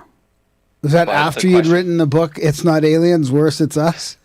Well, I spent 3.5 years, and I was waiting to find a publisher. I was looking, so now I'm done. And so here you are looking up, going, okay, some of this is military. Yep. But very smart, very credible people have been seeing aliens for years, and therein lies part of the book. Is it aliens, or is it a lost ancient high technology group of humans that have been living alongside us, just like we leave 150 tribes alone around the planet? Yeah. I mean, they're living in the woods. If everything went to hell right now, we would pretty much be really, we would have a hard time in America without Whole Foods in the grocery store. And there are people that are living in the jungles with medicinal medicine plant knowledge that we do not have any possession of without the internet. Yep. But yeah. I wonder what they do for toilet paper down there. We should get a fucking laser printer and start printing stuff out. You should get some more of those boxes you have, and we should start printing out some of the stuff on the internet, because we're not going to know how to do what those people do. Well, that was one of Graham Hancock's old things when he was talking about how there's a few of the low technology, the Aboriginal societies right now will be the ones to survive a Carrington event. We would just go into chaos. Yeah, I was speaking with a friend from Zimbabwe, and there's a tribe near where he lives that they understand cell phones, they understand all of it, but they've been living in the same valley for about, to the best they know, of at least 2,000 or 3,000 years. And when they speak about cell phones and iPads and the computer, what we're using for technology, they say it's a wrong invention. Really? Yeah, it's not that it's good, it's not that it's bad, it's a wrong invention. It steers humanity away from connecting back to the earth in an actual tangible way. Like right now, if we don't print it out or save, hey, kudos to the hoarder that keeps every copy of Good Housekeeping. I guess we'll have all the recipes still. Yeah, we got a pretty good book collection. At least we'll be entertained. Yeah, in the next 2 weeks, when there's no toilet paper and we're stuck inside, we're not allowed to go out. I should bring some books home tonight from here, just in case. Don't wipe your ass with books. You wipe your ass with your socks, and then you wash them. Oh, that sounds good. How long has he been doing this? Well, not till we ran it. I think he's a few. There's some under the sink. Take some home. I noticed. Okay. I bought lots for here, so there's extra toilet paper in the studio. We can sell them for $5 a roll now or something. I'll trade them for ammo. 22 shells. Yeah. Box of 22 shells. I'll give you a whole container of toilet paper. I might come take it back with my ammo in a couple of months, but we'll see. Well, I live about 20 minutes away from Federal Cartridge. That's a Minnesota company, so we have the manufacturer up the road. Nice. You know what I always love about Minnesota is they serve fucking pickerel everywhere. And in Canada, then you're not allowed to commercially produce those freshwater fish. So I can't get my walleye anywhere unless I go home and fucking catch it myself. But when I go visit Minnesota, every restaurant has walleye.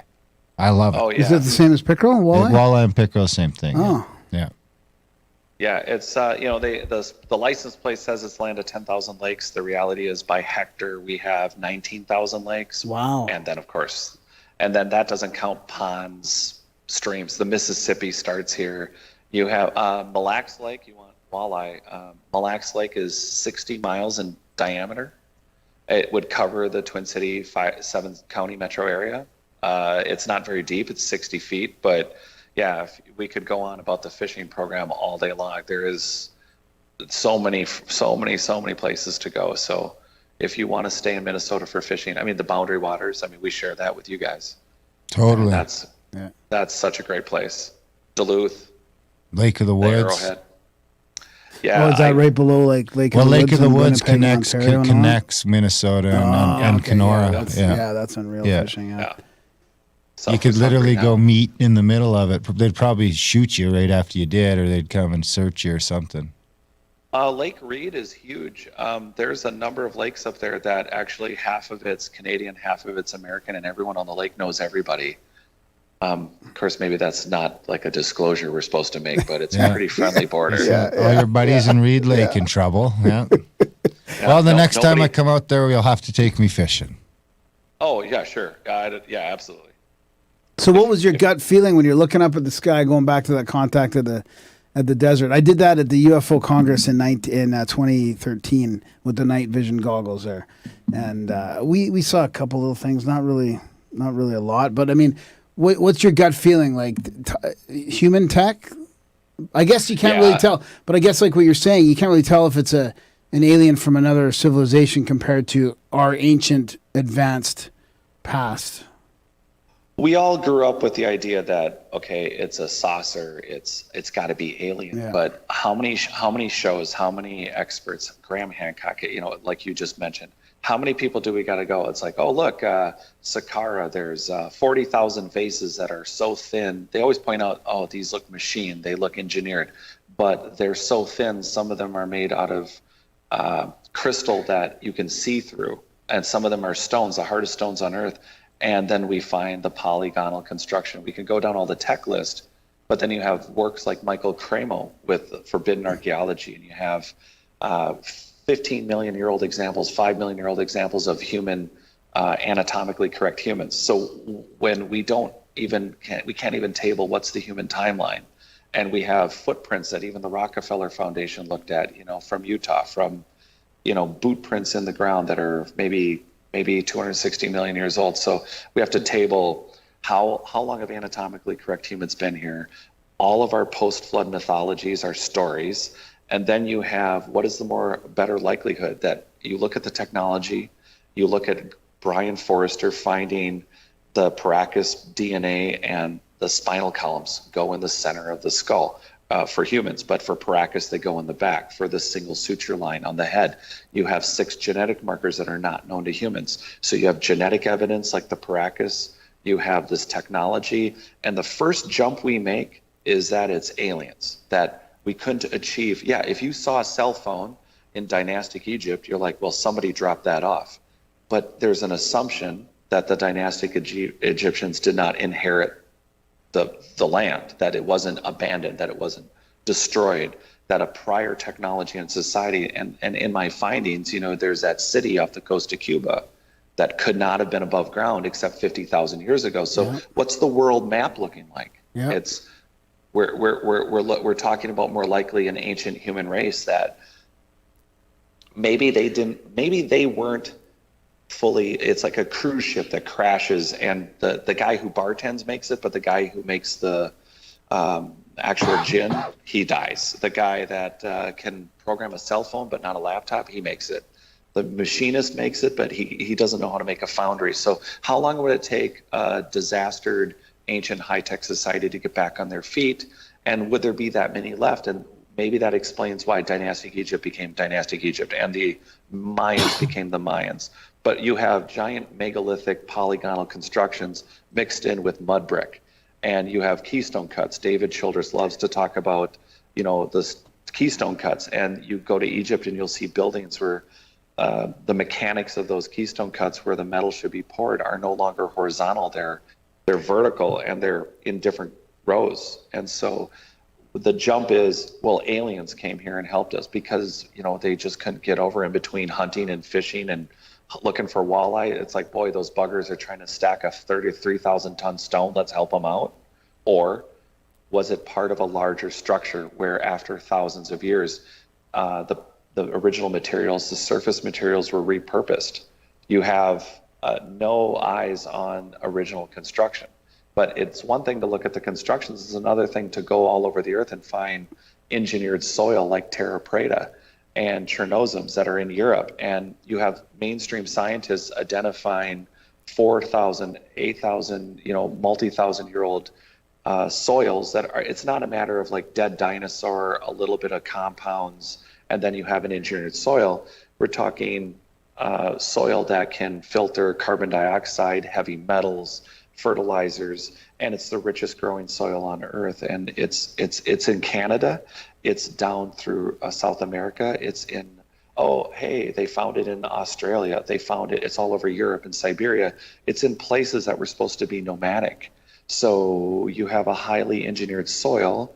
We have Paracas DNA and engineered, how do you get a chicken before an egg? Seriously.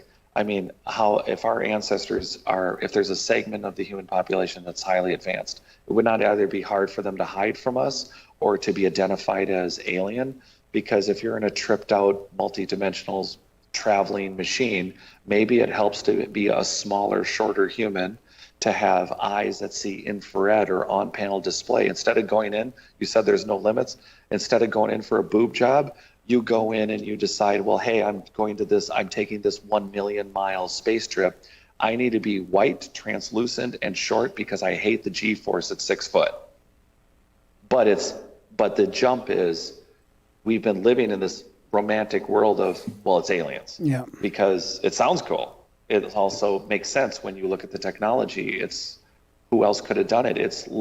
I think it's less difficult for us to accept if it's aliens. It's, well, it's like, well, there's a lot of high tech stuff, and there's a lot of out of place, out of time artifacts, and well, isn't that something? But It's never a full. The idea that we were advanced and fell, that we are the remnants, is way harder to accept. Yeah, I really appreciate that about your book. Is, well, a few things. I have to say so many things right now, but the one thing is, it gave me a unique perspective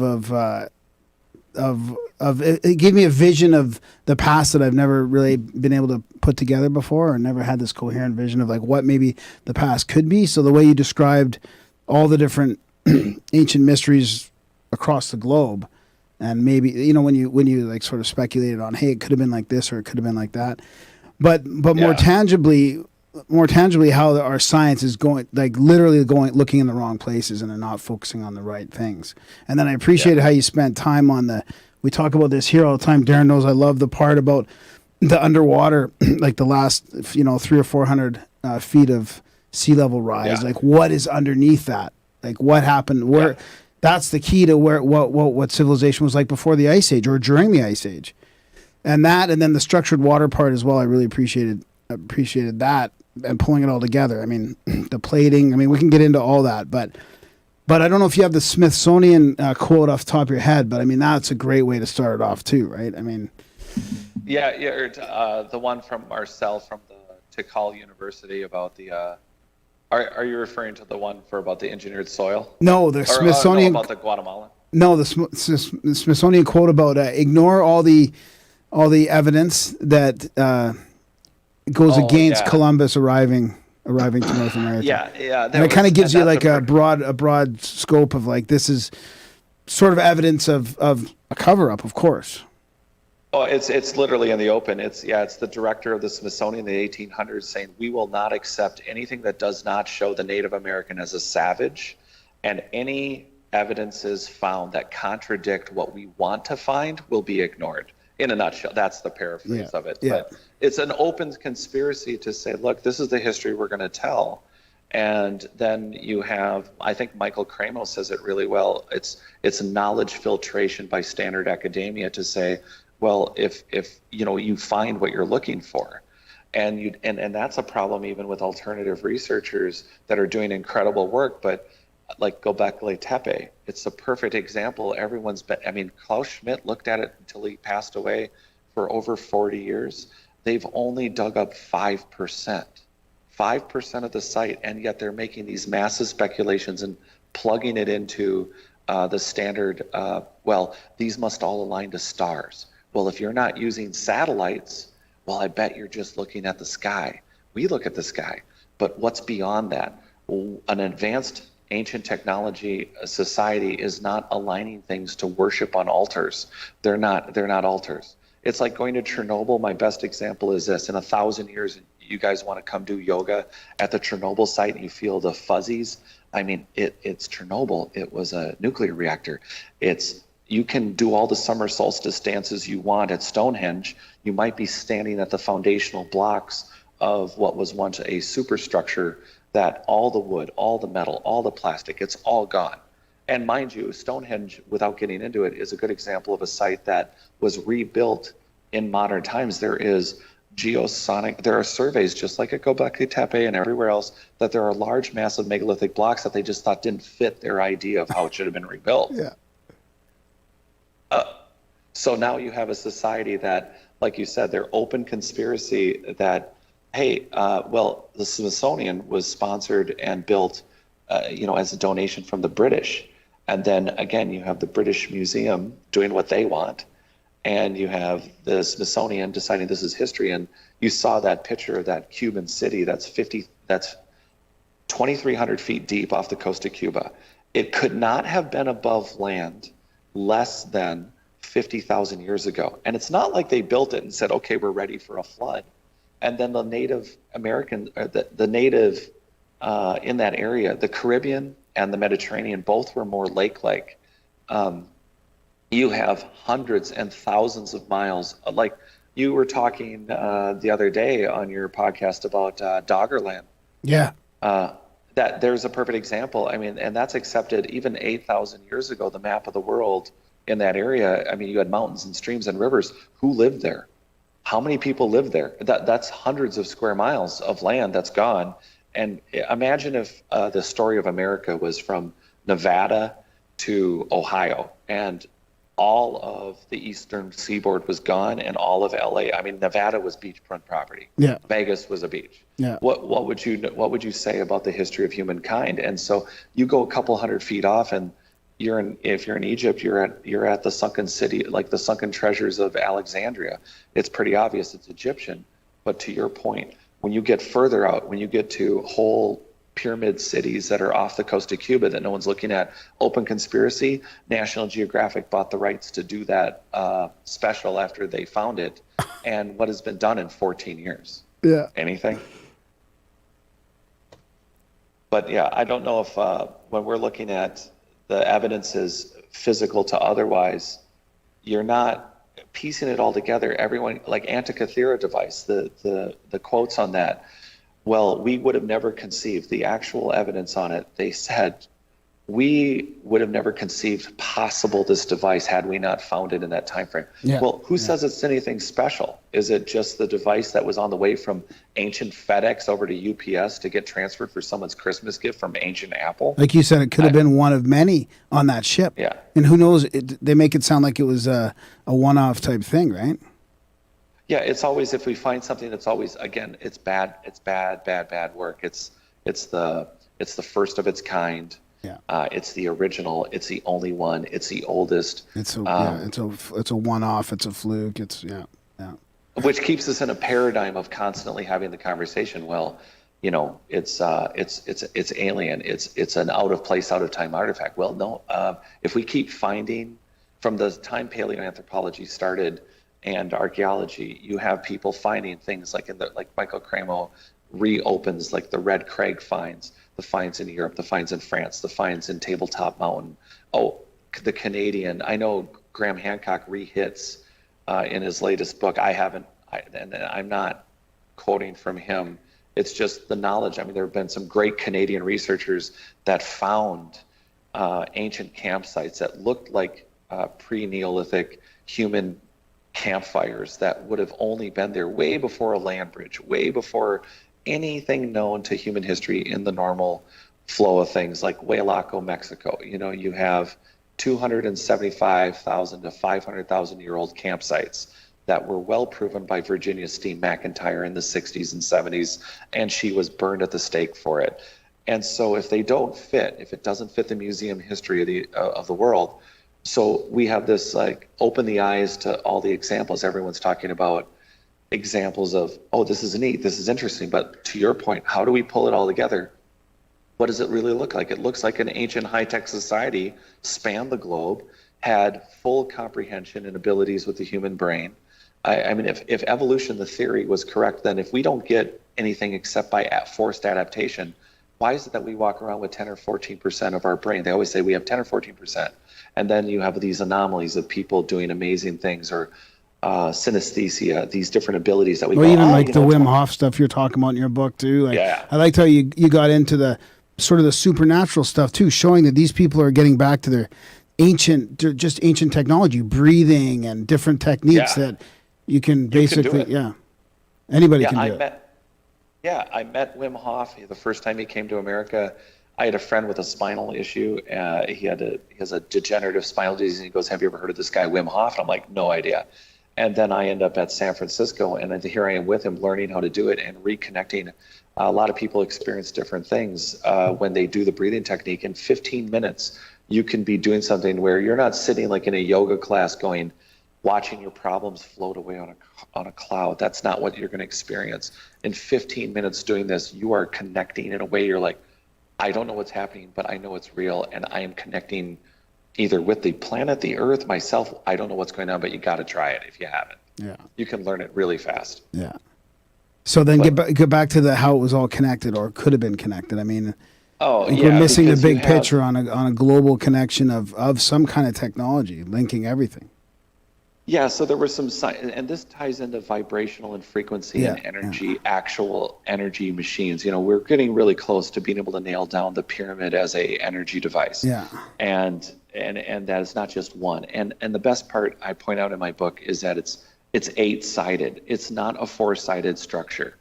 And how it ties together the idea of energy and frequency and vibration and the human race and an advanced ancient society, to tie it in for you, is that I think abilities like what Wim Hof, who will tell you in person, demystify. Yeah. Actually, he specifically says fucking demystify. Yeah.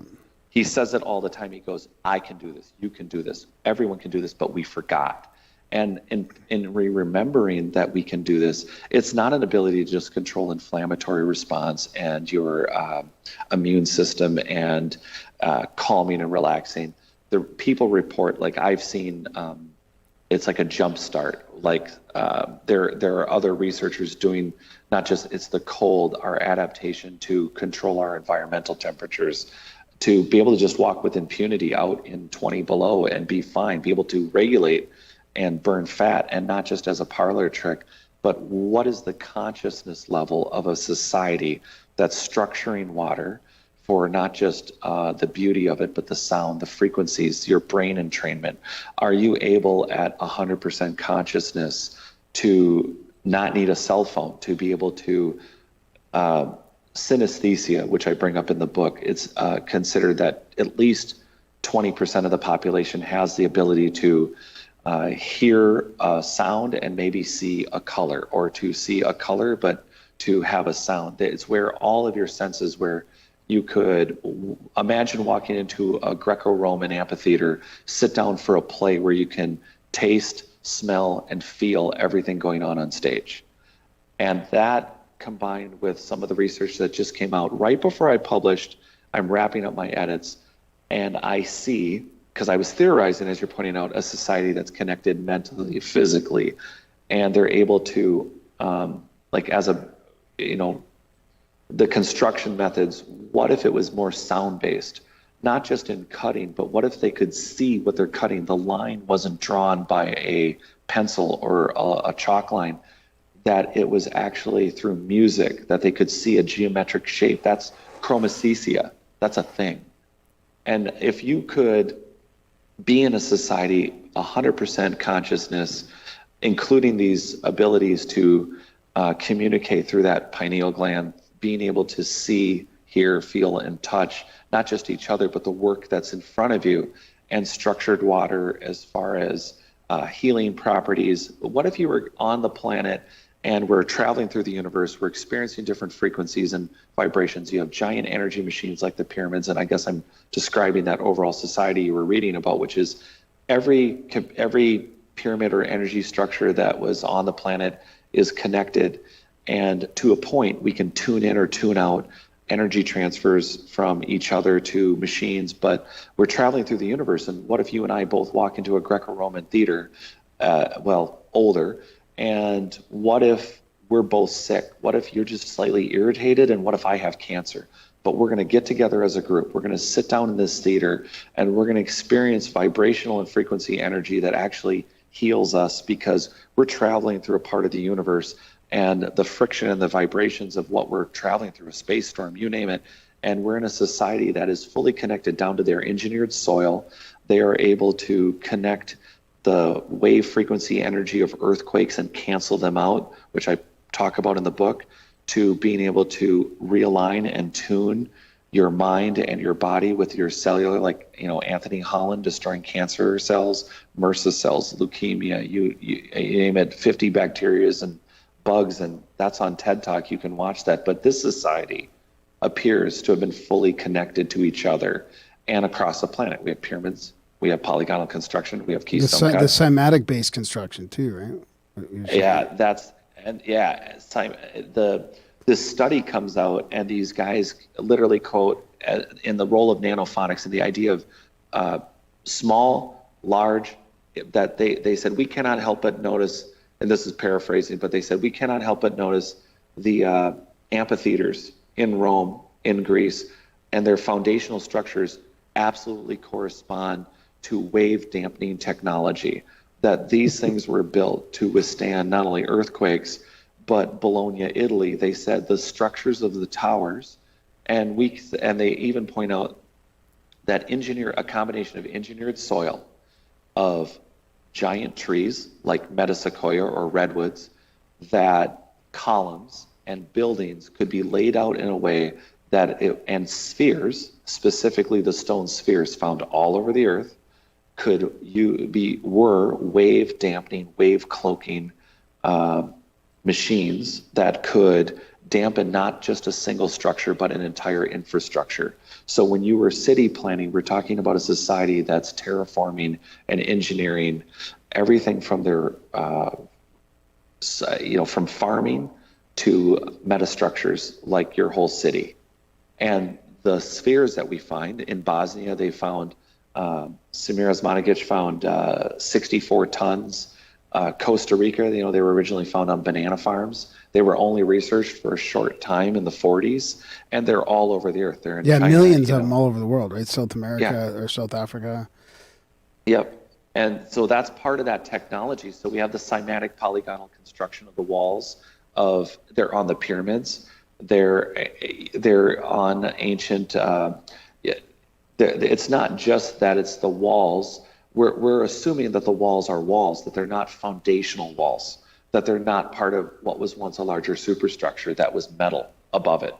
Or wood, if you're working with wood that's 64-foot diameter or 20-meter diameter trees that are 400 feet tall, how hard would it be for a society that can work with 2,000, 1,000-ton blocks to cut and manage a tree and build a city out of, you could build townhomes out of single trees.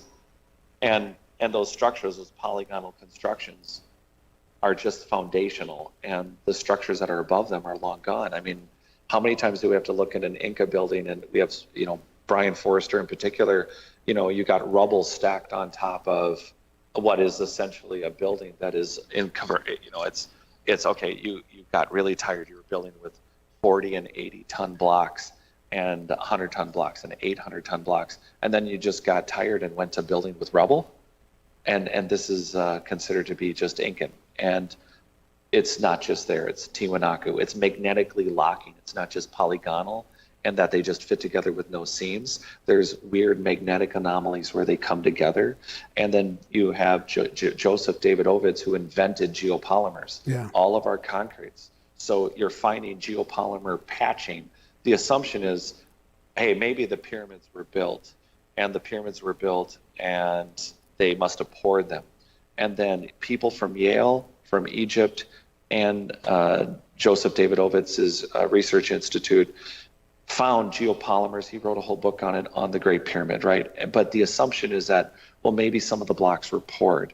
And I'm only bringing it up because in the course of geopolymers as part of polygonal construction, there's a chance that these geopolymers were just because you have a society that if you're finding cities off of Cuba 50,000 feet deep, or 50,000 years old, and that they're 2,300 feet deep, then when they were on land, and maybe they were cities, if you're building for a society that's lived millions of years, then would they not have had to patch or recover from multiple disasters over hundreds of thousands or millions of years? So when you find geopolymers, they could have been installed as original structures, but they could have also been part of polygonal masonry as a repair, or it could have been from a weaponized attack.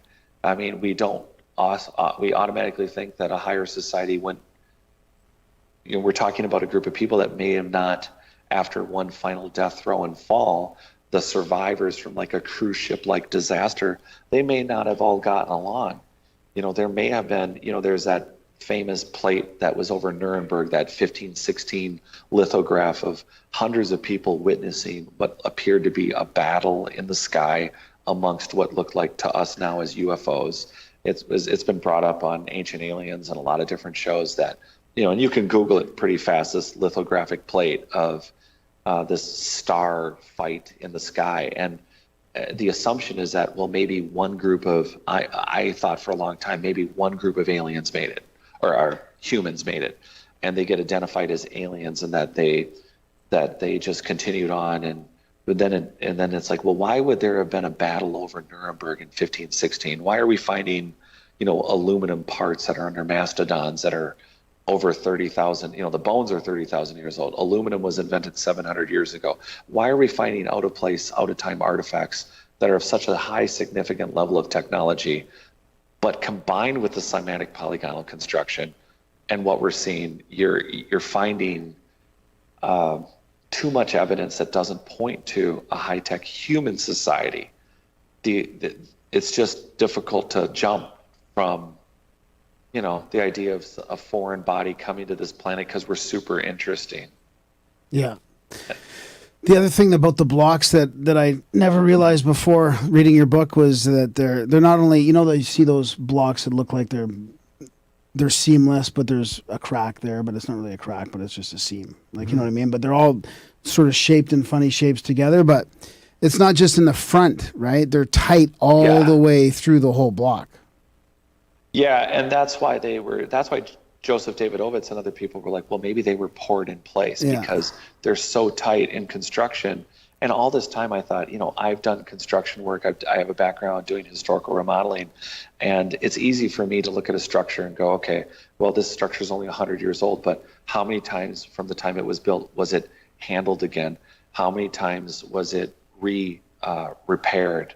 And when you look at these blocks that are been built, and everyone talks about, you can't stick a needle in them, you can't stick a slice of paper, the joinery, 15 corners and every single thing now. And then you go, oh, and they're 60 tons, they're 100 tons, they're 20 tons, they're 800 tons, they're 1,000. And then it finally hits you that you're looking at a block that is perfectly touching on every side, like some sort of marshmallow has pressed it into place. And what kind of technology could melt or agitate stone, or even a pour? Like, even how would you form all that? How would you? I don't know. Yeah, and then some of them are restacked. So what happens when you have the last just 12,000 years of post-antediluvian history? What do you do with a society that does come in and they can restack it, or ones that were never touched, where wind and weather got to them in a way where it's cracked, or there was an earthquake, and ultimately, again, the weathering of the joints, ultimately, like you said, you'll see spaces, but they're not spaces because they were spaces. They're spaces because what amount of time did it take for that basalt or rose granite or quartzite? What did it take for it to get that weathered over how many thousands of years? And how many times was it readapted? Yeah. That blurs our questions. It's kind of fun because we're in a phase, we're basically in a renaissance, I think. I get to be wrong. We all get to have a theory, because without putting our eyes on it, we all need to look at it. We all need to see this. We all need to scratch our heads a little bit and go, I don't know, this looks familiar. You have people not to want to bring up past lives, but people will say, either somebody was I always I have to admit, when you say, hey, I think I was Cleopatra, it's kind of, everybody's always somebody famous. They're never John the farmer who worked 100 hours on the farm, right? But then there's always that one guy or gal that will remember something about being that farmer. And there is documented cases of people going out to areas where they've never traveled, they've never been, and they find a foundational structure of what turned out to be a farm, and it turned out to be these 3 buildings exactly where they thought. And that kind of ties in my book about DNA and memory. In the last 12 years, there were a couple scientists, they've recorded on just a gram of DNA, 52,000 word books. And then they moved on, and they've basically essentially been able to record using the DNA strands. All of human history and knowledge could be recorded in basically a small whale or a couple elephants. So by the idea that are we each other's backups, is there a chance that when you have a hunch or an instinct or genetic history, we're proving out that memories, trauma can be passed from person to person? How does that tie into this past high-tech society? Can we look at these joints? Can we look at this stuff as a citizen scientist or just someone that has a hunch? And could it actually be tied to a genetic memory, some backup, some storage deep in our psyche? Is it part of a human collective consciousness? And when we keep piecing together all the technology with our genetic abilities, like Wim Hof, tying it back to that, are we missing?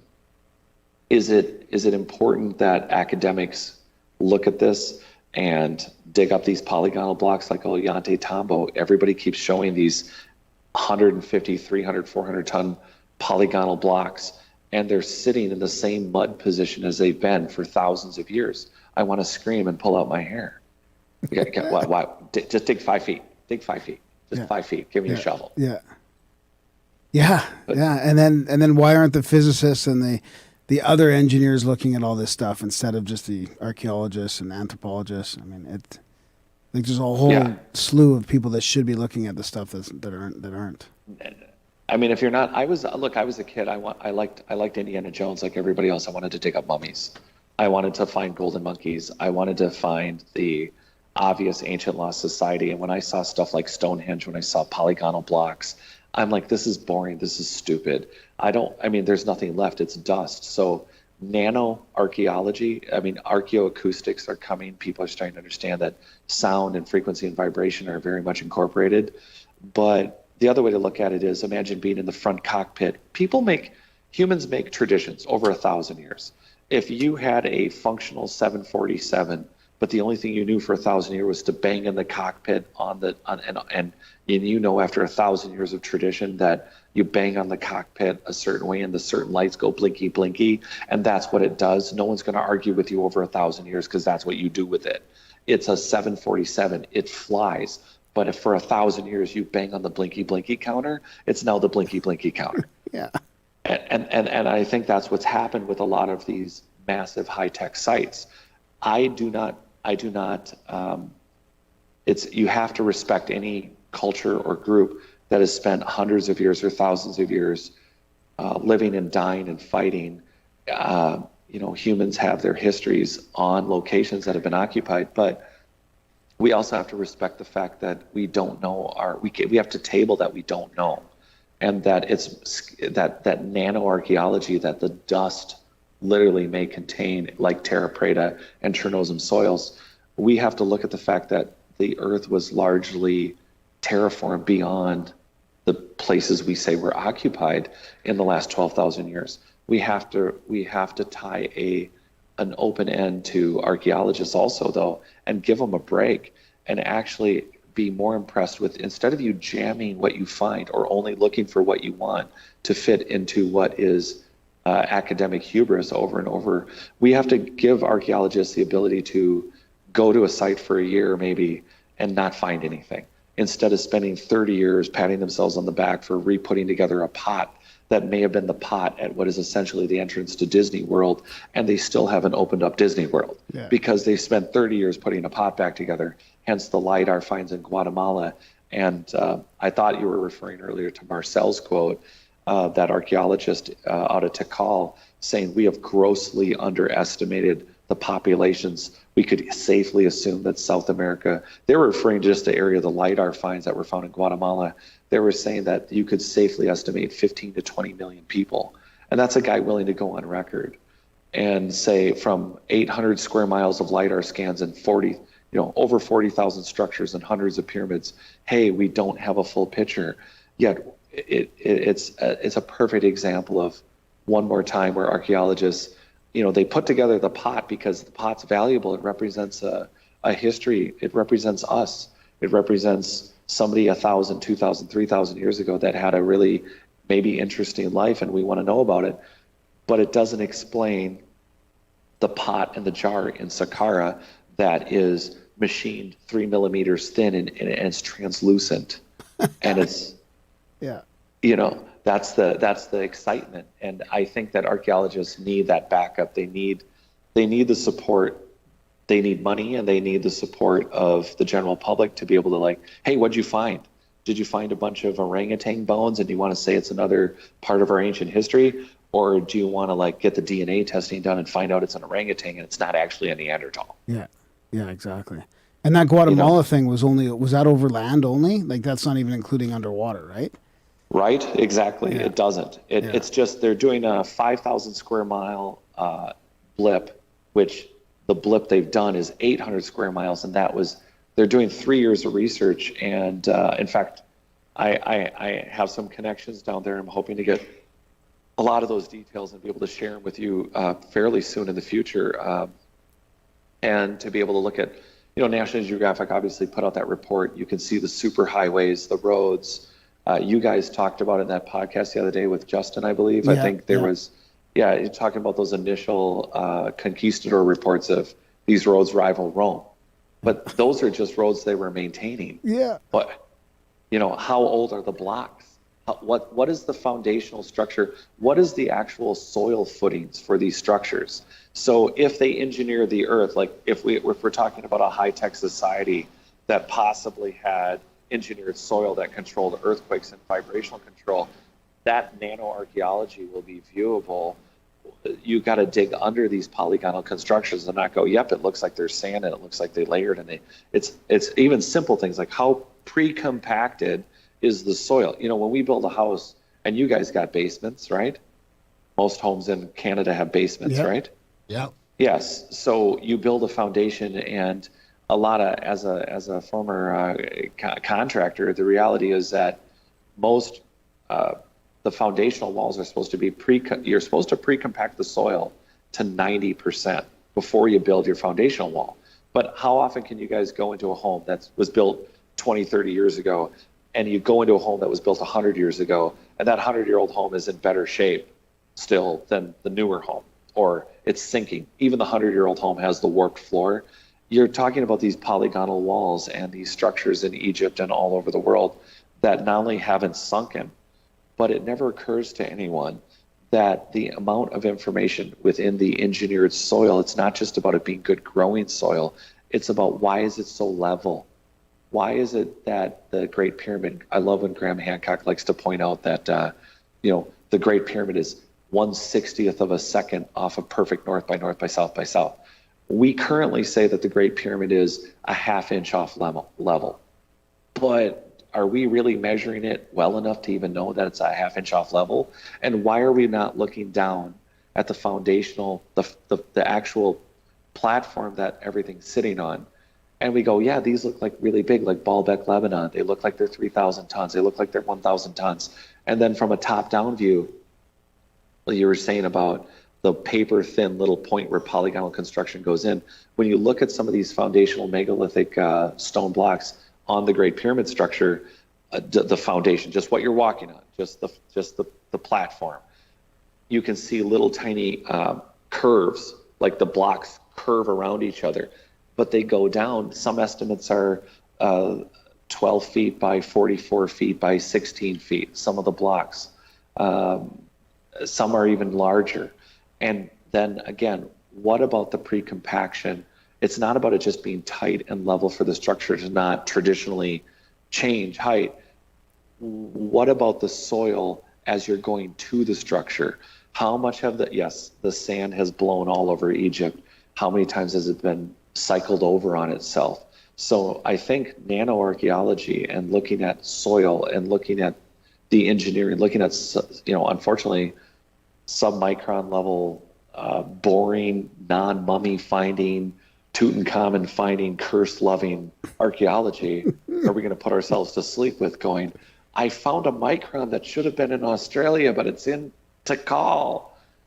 That's our future, I think.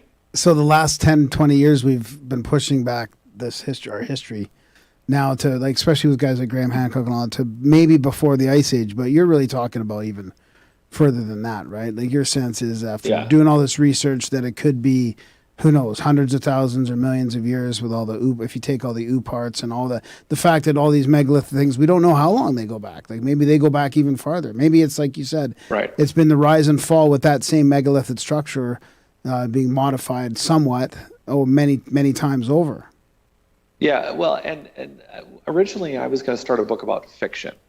And what got me down this road to begin with was, besides loving the topic, was the Paracas people. They're the most, well, they found, now here we are, we found more mummies that are even older. But the Paracas in Peru, some of those mummies are known to be 9,000 years old. So if you have elongated skulled humans, this is a hot button. Yeah.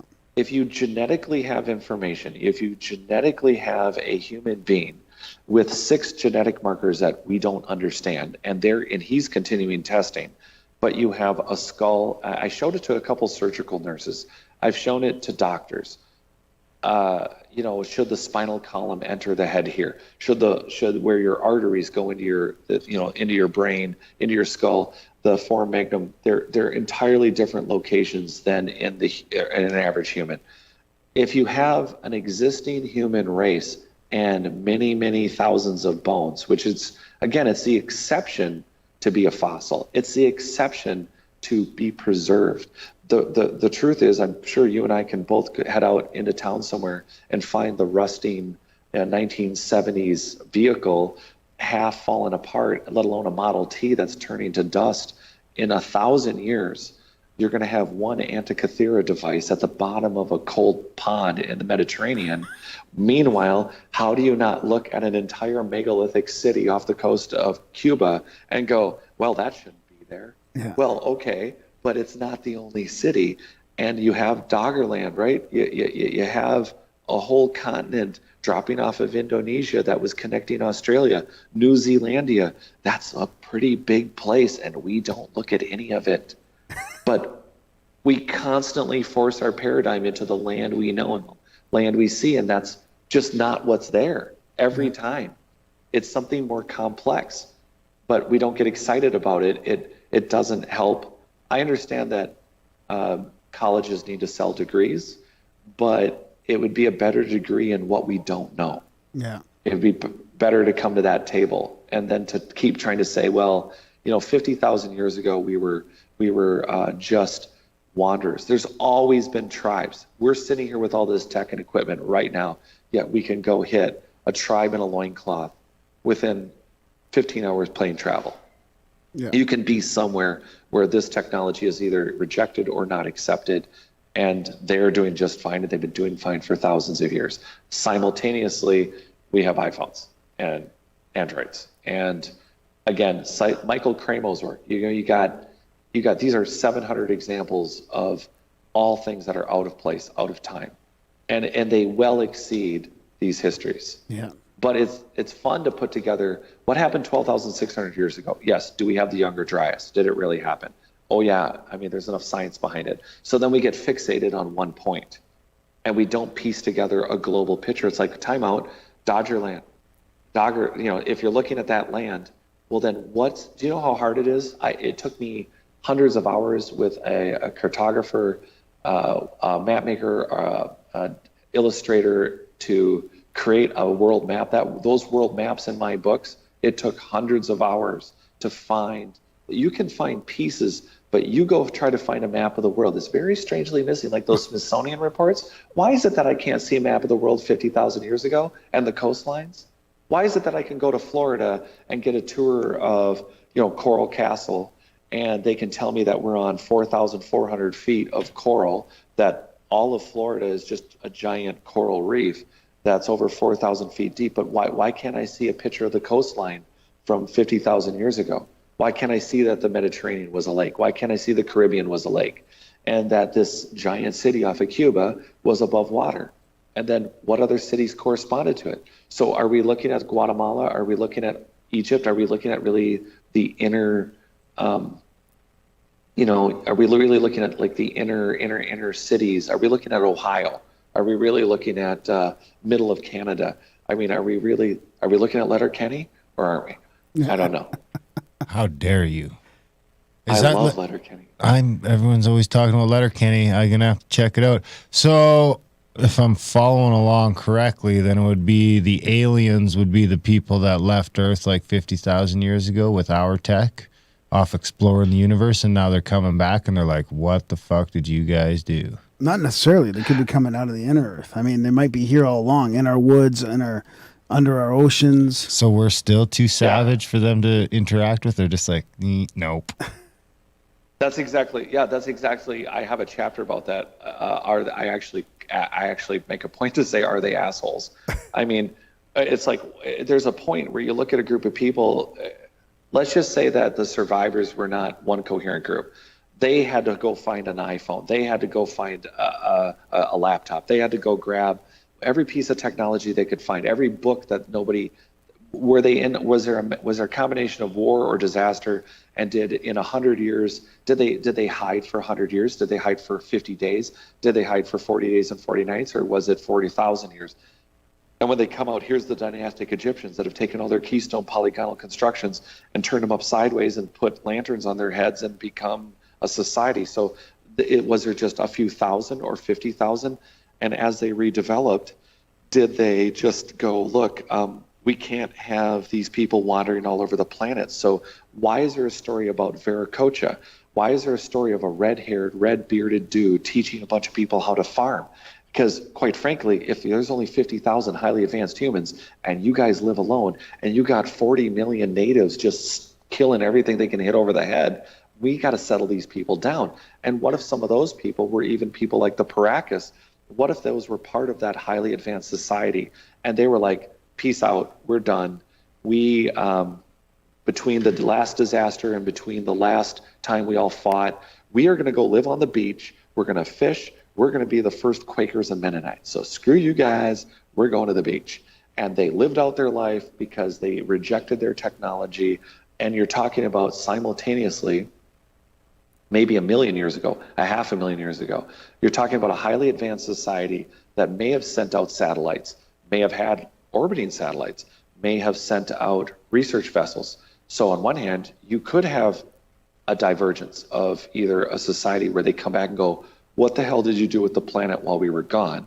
But more likely, there is a group of people that have always been here that recovered from some disaster. Why? Because the Mayans, the Incans, the societies we don't know, the Olmecs, the Egyptians, the dynastic peoples, the Jakartan pyramid people that nobody likes to talk about. You have a pyramid 23,000 years old, but these people they came out of the jungles and the woods and they survived a disaster. Some of them could have been those ancient high-tech people, but they survived the disasters. They repopulate the planet. Meanwhile, you have a smaller, factional, highly advanced group that looks at us, and to your point, they look at us and they go, they can't even figure out how you get a chicken before an egg. It's real simple, jackasses. You have to make a chicken and you program it to lay eggs. That's the only way you get an egg and a chicken to work. And they still don't get that, and they're killing each other over post-antediluvian religions. They're killing each other. I mean, it's like, how far can we help these people before they have a meltdown at 10 to 14% consciousness? Do they contribute? Do they not contribute? I've spent a lot of time thinking about, are they benevolent? Are they uncaring? Do they? Well, they could be the reptilians, maybe. Well, and here's exactly this point. If you're a highly advanced human that can change your DNA any way you want, maybe if you've been underground a really long time, it's just easier to be a reptilian. Maybe it's just easier. You have to think about customizing your genes. The fact that we have geneticists that go, hey, we got 5,000 junk genes. Seriously? We have 5. You guys, the best neurosurgeons in the world. I sadly have friends that have had, they have family members that had terrible neurological damage from accidents. The best neurosurgeons, some of the best, are at the Mayo Clinics. And the best neurosurgeons have stood in front of my friends and have held up their pinky and they said, this is what we know of the human brain. And yet we're making these conclusions that, you see, if you're an advanced human race, why do you need to tell us that you're from here? How pissed off would we be?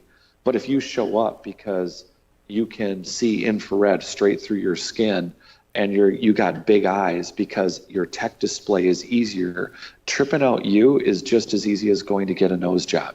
So the first premise is the reptilian is not from here. That the Lemurian, that you pick the grays, you pick all the latest hot terms, and you go, okay, so we're the hottest planet in the entire universe because we eat crap and die, or perhaps there's a bunch of factional humans that have been highly advanced for a long time, and they don't get along and they don't play nice with each other, and they have no interest in telling us. We could go call a Cthulhu on this. The gods just don't care about the food that they created that happened to end up with some human species. And here we are the remnants of it. That's the one of the possibilities. I mean, we could go down a lot of rabbit holes. Yeah, but it seemed like a lot more and more towards that. Like 5 years ago, I wouldn't have really pictured that or even entertained it. Really, it was more about the UFOs and the aliens, right? Now it makes sort of more sense in a way. I mean, there's all the USOs, there's all the Antarctica. I mean, what about throw Antarctica into So what the are the whole thing? CSETI people doing to you? They're just fucking with you? They're just like, No. Some more of those guys. So they'd obviously pick you up because they're superhumans. What do you mean the CSETI guys? Like well, the people you're CSETIing. You're CE5. You're seeing E5. While you see E5. Okay. They're just from, who knows? C5, Maybe they're from the ground. I can't use C5 as a verb? Sure. All right. So you're C5ing. And they can tell because they're super sensitive. Like they're picking up. They're picking up on us doing that. They're coming from the inner earth. You guys just to fuck with you. Yeah, they're just like we're making contact. We're making contact with. Maybe there's aliens too. I mean, there's probably all of the above, but. Well, you know that news story that came out, the big deal that we hit that there's a ping coming to the Earth. That's a consistent frequency, right? Yeah. Why isn't that the first or second or third Voyager from a generation of people 60,000 years ago or 100,000 years ago? Why is the first assumption? You have to ignore everything we're finding to jump to. It's not that there's not aliens. It's not that there couldn't be other peoples. But you have to literally jump over the fact, oh, we found an ancient iPad. Oh, we found an ancient energy machine. Yeah. Oh, we found genetics information that shows that these people, whoever they were, had full control over our genetic abilities. And it appears that trees and soil and polygonal construction, highly engineered down to nanoparticles, these people are engineering. And so the idea that, again, that a segment of the human race, like Antarctica, why do we have a P. Reese map? Why do we have a map of Antarctica with no ice on it? It's a one-off. Or Eric von Daniken in one of his recent books pointing out, the Greek Air Force couldn't figure out why all of this golden ratio, that all these sacred holy sites kept showing up in the same sequences, in the same golden ratios, this golden math. And again, the first thing we do to mystify it is to say it's sacred. And then once it's sacred, it's easy to not say that you found something that's high tech that was already here. Yeah. It's easy to give it to an alien. An alien did it. Or that we assume that if we were highly advanced that we would help us. Why right now? Here's the same question. Why right now have we not gone to the tribes that are genitally mutilating humans in different tribes, in Africa? It's been a sore spot for me, but we don't say, hey, look, you guys, time out, you're done. You don't get to be a sacred, holy, we don't respect your traditions because you're mutilating young people, and we are now going to give you a Jeep Cherokee and free internet, and you got to live in this house over here. Why haven't we done that? It's like, well, because they cut our genitals off when we try. Right? Or the Sengalis, it's like, they don't want anyone on the island. And even Marco Polo said, that poor missionary that, what was he thinking going to an island where they don't want us there in Bengal off of India? That happened, what, last summer? No, 2 summers ago? Yeah. He got speared to death. But he was bringing this, he wanted to be one more missionary to bring smallpox to the last tribe that hadn't gotten it. Now we can skip to Corona. Corona. They were plating back then too. Like you like that was a fascinating part in your book. Plating metals. Like ancient, like with the Baghdad battery, you figure, or something. Yeah, and the funny thing is, people talk about the Baghdad battery, and they don't realize that they found 5, and they didn't just. And the question then is, okay, well, they just found these batteries. If you have a technology to plate metal, and some of the stuff that's been found is they've plated metal thinner than what we need for nano coating for our phones and for our devices, for our flash drives. We're not seeing flash drives anymore. We're not seeing, and again, some of that material may have just dusted or turned to dust, but you're looking at something like the Baghdad battery, which that culture that was running those plating techniques, could they have been prior technology that just, again, like the Antikythera device, is it technology that continues to digress, continues to become, that was the first one. You just pick a quote, people. First you say it's, we never would in our wildest dreams would have thought that they came up with it. And here we find one. So your very next words out of your mouth is, well, it's the first device. Yeah. Göbekli Tepe is the first site. Yeah. Well, you know that's not true because there's a city off of Cuba. There's the Bimini Road. There's the stuff that has been dived off of Japan. And and then you got these spheres. I mean, we got too many coincidences. You have hollow cast spheres in New Zealand, to Costa Rica, to Russia, to Bulgaria, and you have scientific papers coming out by scientists that are they're just concerned with metamaterials in use for infrastructure, in wave cloak dampening, for basically they just care about earthquake technology, and they're saying, hey, we experimented with 1 by 1 meter spheres, and we found that placed directly under an infrastructure, you could create wave dampening cloaking technology with these spheres. Okay, well, what do you do with the spheres that they found that are hand size? And what do you do with the ones that are found at 64 tons? So what are they cloaking? What are they using them as communication devices?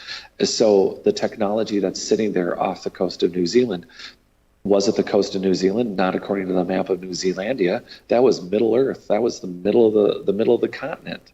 And now you have just a little bacon strip of New Zealand, and we're not dredging. We're not using any. The day we can have drones where we can just dive it ourselves is coming. It's going to be us looking.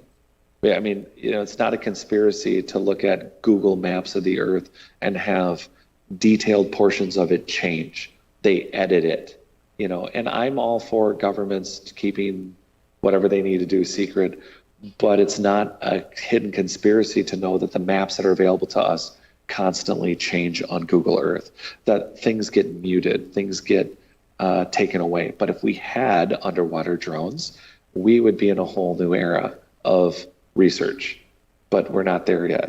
Because we can't.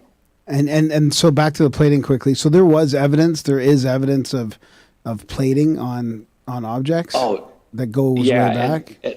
And down to and they've shown up on altars in churches. A couple thou of an inch thick, kind of thing. Yeah, we're talking so thin that the technology required to communicate or use to connect our flash drive technology to our hard, our non-moving, where we are with quantum computing, we're talking plating that's thinner. First off, what's funny about the plating is that they're plating to what looks like a sacred or holy thing, right? So you're looking at plating and technology that goes back to the Sumerians, and we're assuming the Sumerians are really old. But technology, why would you plate something so thin that we can't duplicate the process because you really like shiny objects? You could have dipped it in a bowl of, they could have done it like Easter egg style, but instead they're plating with electricity, and they're plating down to a nano thinness that would be really appropriate if you were a super high-tech society and you had that ability. As it is forgotten, why wouldn't you still be able to do it? And so it's like, well, we can still plate to the level of technology required beyond a laptop, but they're doing it for a shiny cross. Right. It's incredible. And we can Sherlock Holmes all the pieces of the technology, combine it with all the sites, then combine it with what do our shorelines look like, and then mix it with engineered soil. Nobody's excited about going and, like, you go look for Bigfoot, you are not doing a 30 or 40 meter deep core sample to pull up and go, hey, look, the soil at this 20 meter depth is engineered. Nobody's looking for that. That's not exciting. Hairy people are exciting. You know, that's not as exciting as you think. They're good for a couple nights. Do you have a question from the chat, sir? No, I'm thinking about the dirt thing. I mean, I would think that'd be exciting. I wonder how you could even tell. So they test, there's a bunch of different radioscopy. There's a whole bunch of different fields, right down to just simple radiocarbon dating, but they actually can look at it, and it's biochar. So some of it is as simple as they've taken a plant and this is not wild grass, and there was a fire once upon a time, and you can tell, oh, well, you know, they're finding that, well, yeah, Jared, there was a fire. There's always been forest fires. This is not what we're saying. Biochar, engineered biochar, is specifically getting together and burning an organic matter, including a particular kind of tree, whichever it is you needed, because not all biochars are created equal. So the idea is whatever you're going to engineer that particular swatch of land for, you're mixing materials to burn into, like creating charcoal. You're creating an engineered soil to grow or be used for a specific purpose. So the microscopes and everything is in play. They've been studying Terra Preta for over 100 years. When I found it in Brazil, it was an archaeologist pointing it out for a Discovery Channel show, that they were only there to look at the Lost City of Z and Colonel Percy Fawcett, that movie that Brad Pitt did, you know, the one where Colonel Percy goes out and he's never found again. And they did a whole movie, The Lost City of Z. And during this documentary, they have this archaeologist going with one of the Discovery Channel guys, and they're in front of a hill that's 4 meters tall. And they're like, oh, this is Terra Preta. It's engineered soil. Scientists have been looking at it for 100 years, and we still don't know how to make it. Oh, that's interesting.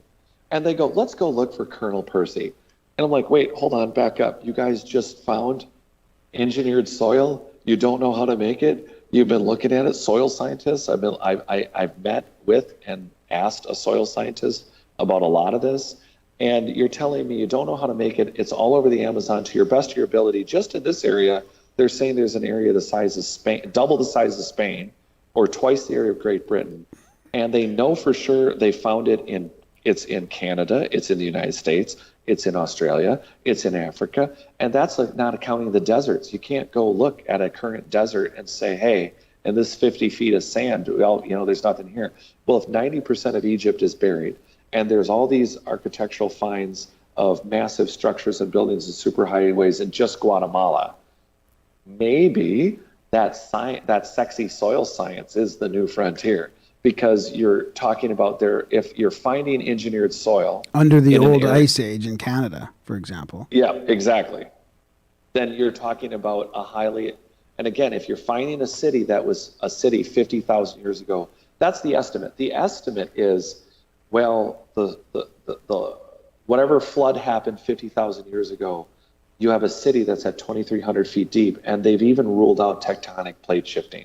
Now, you could say they winged it, or they could say, okay, well, that part somehow they know. But all combinations aside, you're talking about engineered soil and a society that had to at least been building cities 50,000 years ago. And we know that there were tribes, like in northern Mexico, Huaylaco is a site that, as I mentioned earlier, Virginia Steen McIntyre, a rising star in geology, gets handpicked by a team of archaeologists to find it's exciting. There were tools, there was campfires, there was a whole site that was clearly a city. And she establishes with a bunch of other geologists that this is a surgeon. A geologist is a surgeon. An archaeologist compared to this is like the guy who sells the surgeon the knives. And they established that Huaylaco is approximately 275,000 to 500,000 years old. That does not jive with the timeline. It doesn't jive with the land bridge. It doesn't jive with what you're finding. And then the blood types and the genetic findings of not just the Paracas, there are other blood types being found in South America. So it's not just that Canada wasn't populated by the Clovis people. You're talking about an unknown civilization with engineered soil to have the richest growing, potentially wave cloak dampening soft, soil and engineered genes. And there's evidence of them alongside, just like today, a tribe that may have been living by a campfire because they're buying it. Maybe they're picking up the scraps. Maybe a benevolent society doesn't care that they're living there. Just like we're not destroying every ancient culture that's still like the Sengales living on that island. They murdered a missionary and everyone knew that they shouldn't have gone to the island. So did they go arrest and have we entered that? No, there hasn't been a trial, has there?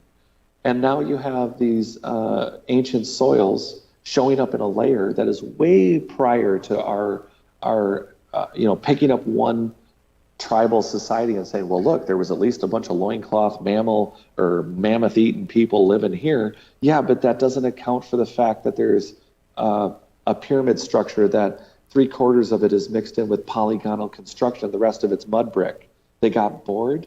Somebody drunk one day said, look, we've had the tequila. You get that 100-ton basalt block halfway up, and let's still look at the moon because it's neat.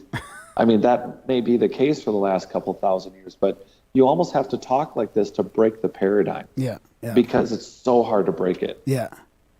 Yeah, even the alternative research community is what you're saying as well. We have to break through both paradigms in a way. Yeah, look, kudos to everyone. No one's wrong. Everyone has to be excited about, I can't wait till my theory's wrong.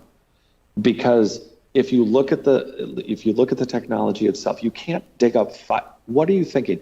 How can you dig up 5% of a site? You show me 5% of anywhere on your body and tell me I'm going to know who the hell you are, except for the one scar or something. You look at 5%, you make a 5% hole relative to the size of my book cover and tell me you know what my book's about until you read it. It's an impossible task. Yeah, you'd think we'd be putting all resources on that to see really to get it 100%. I mean, it does seem silly now that we got to take care of the coronavirus first with that 8.3 billion, and then we'll see what's left over. Yeah, because influenza is not popular it's killing people left and right, but that's not popular or fun. It's not sexy. That is not sexy. Yeah. No, what about malaria? That was fun one. Super not sexy. We're getting less sexy. No, you're right. Corona's sexy. I was in South Africa. I was in South Africa for a month doing research in January. I was looking at ancient ruins and I'm thinking, gosh, I might get malaria. But Corona's around the corner. I guess I'll wait for the new designer drug disease. That didn't, I don't know. Walgreens will have a cure, I'm sure. Is this still Walgreens? I thought Walmart bought them out by now. Oh, did they? I don't know. If not, they should. We still have them. Yeah, I think they're down there. Are they? Yeah. Go Walgreens. I like it. Hey, you'll be happy to know that Tim Hortons has infiltrated Minnesota quite significantly. Wow. There's even one in the Mall of America. Tim Hortons is no longer Canadian owned. Oh, no. Burger King bought it. Shoot, I was going to ask you I'm sorry. How long ago was that? Oh, I don't know. Try a double-double, though. Let me know what you think. That's my go-to if I go to Tim's. Double-double. Very Canadian. I would drive from Toronto. I would call my brother up and I would say, this is the last Hortons I'm getting. What do you want? 2 dozen of, what Hortons holes do you need? Do you need some of his chocolatey balls or not? Always good to have Tim Hortons chocolate balls all in your mouth. Totally. Totally. I might take that from you as your ringtone for me from now on.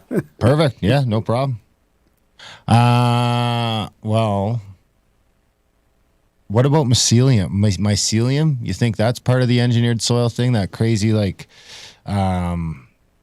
it's like part of the mushroom thing, but it's supposed to be like the biggest living thing on the planet. Yeah, and it's interesting because Pando was, they knew that there was funguses and bacteria that were probably larger as single entities. There's some really creepy, weird single cell. I can't remember. It was on Science Friday. They had there's an oceanic single cell creature that is the size of a human being, and you have Pando that was considered the largest living. It's at those aspen trees. There's over 50,000 of them, and it's a single entity. But when you have a layer if you have engineered soil and you've engineered the trees and you've engineered where everything's placed, and you have a society that's interconnected on every level, why would you not be connected to a fungal or bacterial layer that functions no different than any, we think of a flash drive. There's electrons, there's electricity moving through what is essentially a non-moving device. Why wouldn't you look at a fungus or a bacteria the same, that's connecting trees, that's connecting plants, that's connecting then to an entire soil system that's being maintained or engineered by a human being that has full consciousness of their third eye, structured water, that they are, what are the echoing truths of our post-antediluvian worlds? We used to talk, according to the Bible, we talked to plants, or we talked to animals. We didn't eat them until it was a free-for-all after a flood. It was like, screw it, eat everything, it's all there for you.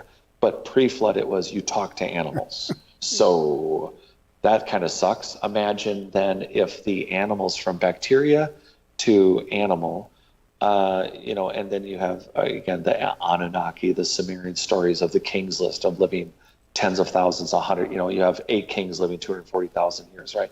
What if the echoing slivers of truth is that you have all the communication layers of this engineered planet all talking to each other, traveling through the solar system, spinning through the universe, hitting either vibrational or frequency storms, bacteria, foreign entities, meteors, asteroids, things hitting this planet where the soil down to these funguses are communicating to, like, the secret life of trees. Trees are communicating. Complementary, there are scientists in Washington showing that different species of trees are actually connected via these funguses in the soil, and they're communicating, they're feeding each other, they're feeding stumps, they're communicating. Like the internet, yeah. Exactly. And then what if it rises up? Each layer of creature was programmed and is there as part of an interconnected, well, basically, essentially, right now we're in safe mode. You're at 10 to 14% of your brain. The whole Earth is in shutdown safe mode. We're not functioning at all. But imagine a planet fully engineered, communicating through every animal, and you're talking to, sadly, your Japanese anime avatar animal that is twitching a little bit to the left, and you realize that you didn't have time with your 100% capacity in the pineal connected universe of you hearing, seeing a play with a friend in Greece because you're in America, and meanwhile your living entity animal companion realized that we just blew through a solar storm that's making you irritable and want to murder your neighbor. And that's not a normal state for a indefinitely lifelong, not dying society. And what song, what frequency will tune us back? And it's everything communicating from the fungus and soil all the way through to this interconnectivity with animals and plants. I get into all of it in the book, but that ties into what you were saying about, like, how advanced were we? We have to look at that, because how do we then fall? How do we look at what's in the ground? And it ties into it, down to those funguses. What does it look like to see an engineered bacteria, an engineered virus, an engineered cell? How engineered were we? Well, you have to accept that the Paracas are not the only engineered ancient mummy we're going to find, that there's anomalies in their, what are the Denisovans, the Neanderthal, how do they really all tie together? Are they mutants? Are they actually, were they what they were, where they were, or are they de-evolved? Were they evolving, or were they de-evolving like the rest of us? Why are we the only the spread of that genetic, that we have a snapshot, a corner of a photograph of our genetic history. And what does that look like against our bacterial? And we want to try to find and connect a fossil record with dinosaurs. How do you connect a fossil record of fungus? If the assumption is that they just randomly appeared, that's one thing. But what if this organism that's living, what if all of them were connected for a reason? What if this is just a system self-serving and eating itself because it is in safe mode? It wasn't this in a prior past, it was maintained. It appears, because the scary part about that soil again is, if you're not looking and seeing that there's engineered soil where there was supposed to be only nomadic people, and if that engineered soil would therefore include engineered bacteria and fungus, then chances are we're missing a massive amount of history. And if you just create a world map and look at all these anomalies in one map, it looks connected, and we should look at it and be open to it being connected. Is anybody working on that? Is that your next book? Yes. Is it really? I outlined it. Yeah, I've outlined it, and digging deeper into the science, I've outlined it. So I do want to get started on it, but man, I need to keep showing up with guys like you that are interested in this. I need to get back on. We need to keep talking about it, or maybe break it up and work on specific segments of it. Yeah. I love maps too, and I didn't get a chance to, like, I listened to your book on a PDF reader, so I didn't get a chance to like see those maps you talked about that you made in your book. Yeah, you should. That was hundreds of hours of work. Can you send them? Do you have separate files for those? And I'll put them in the studio behind us. Oh yeah, I would. Yeah, like I'll send it to you. Yeah, send it to me. We got a real topographer over here, apparently. Yeah, I like what's happened. I feel like the representation of the Easter head there is more accurate. That's a good example, by the way. You know that there's only 150. Do you know that besides Thor Heyerdahl, the gal in California that's in charge of preserving them, that they've only scientifically in modern times and only in the last 15 years, and I bring it up in my book, they've only really dug down two or three of those statues. And then they did find a burial, they did find pigments, but then they reburied them. But you have 150 of those statues that are buried to their neck. They're 60 to 80 feet-ish tall. But what about the soil? What about the soil from 50 feet below his shoulder line? What about because do you know the oldest Easter Island heads are made out of basalt? But the younger ones, the ones that you find, those other ones, some are just, it's mimic cultures. They come along, they see the oldest statues, and there's polygonal masonry on Easter Island. And Brian Forrester is the one who brought this to my attention. Do you know that the most sacred thing to the Rapa Nui, the most sacred item on that island, is a stone sphere? Wow. Huh. And so now you have an island with polygonal masonry in line with all the other ley lines and the Giza pyramid and all these other incredible engineering energy lines. And then you have a statue that 150 of them, Robert Schoch talks about maybe it was sloughing off of the volcano. But then what about these guys and starting at their base and then dig down 20, 30 feet?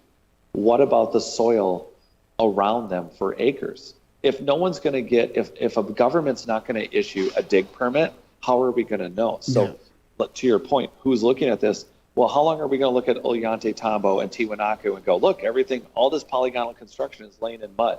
Well, who's digging? And we're not digging, but it's right here. It's right in front of us. We just got to dig. And then are we have allowed to keep to dig? the soil. No. Nope. None of them? There's Never. no place we can dig? What about the underwater one? Allegedly, National Geographic has the rights to it, but no one's been back for 14 years. After they found it, Yeah.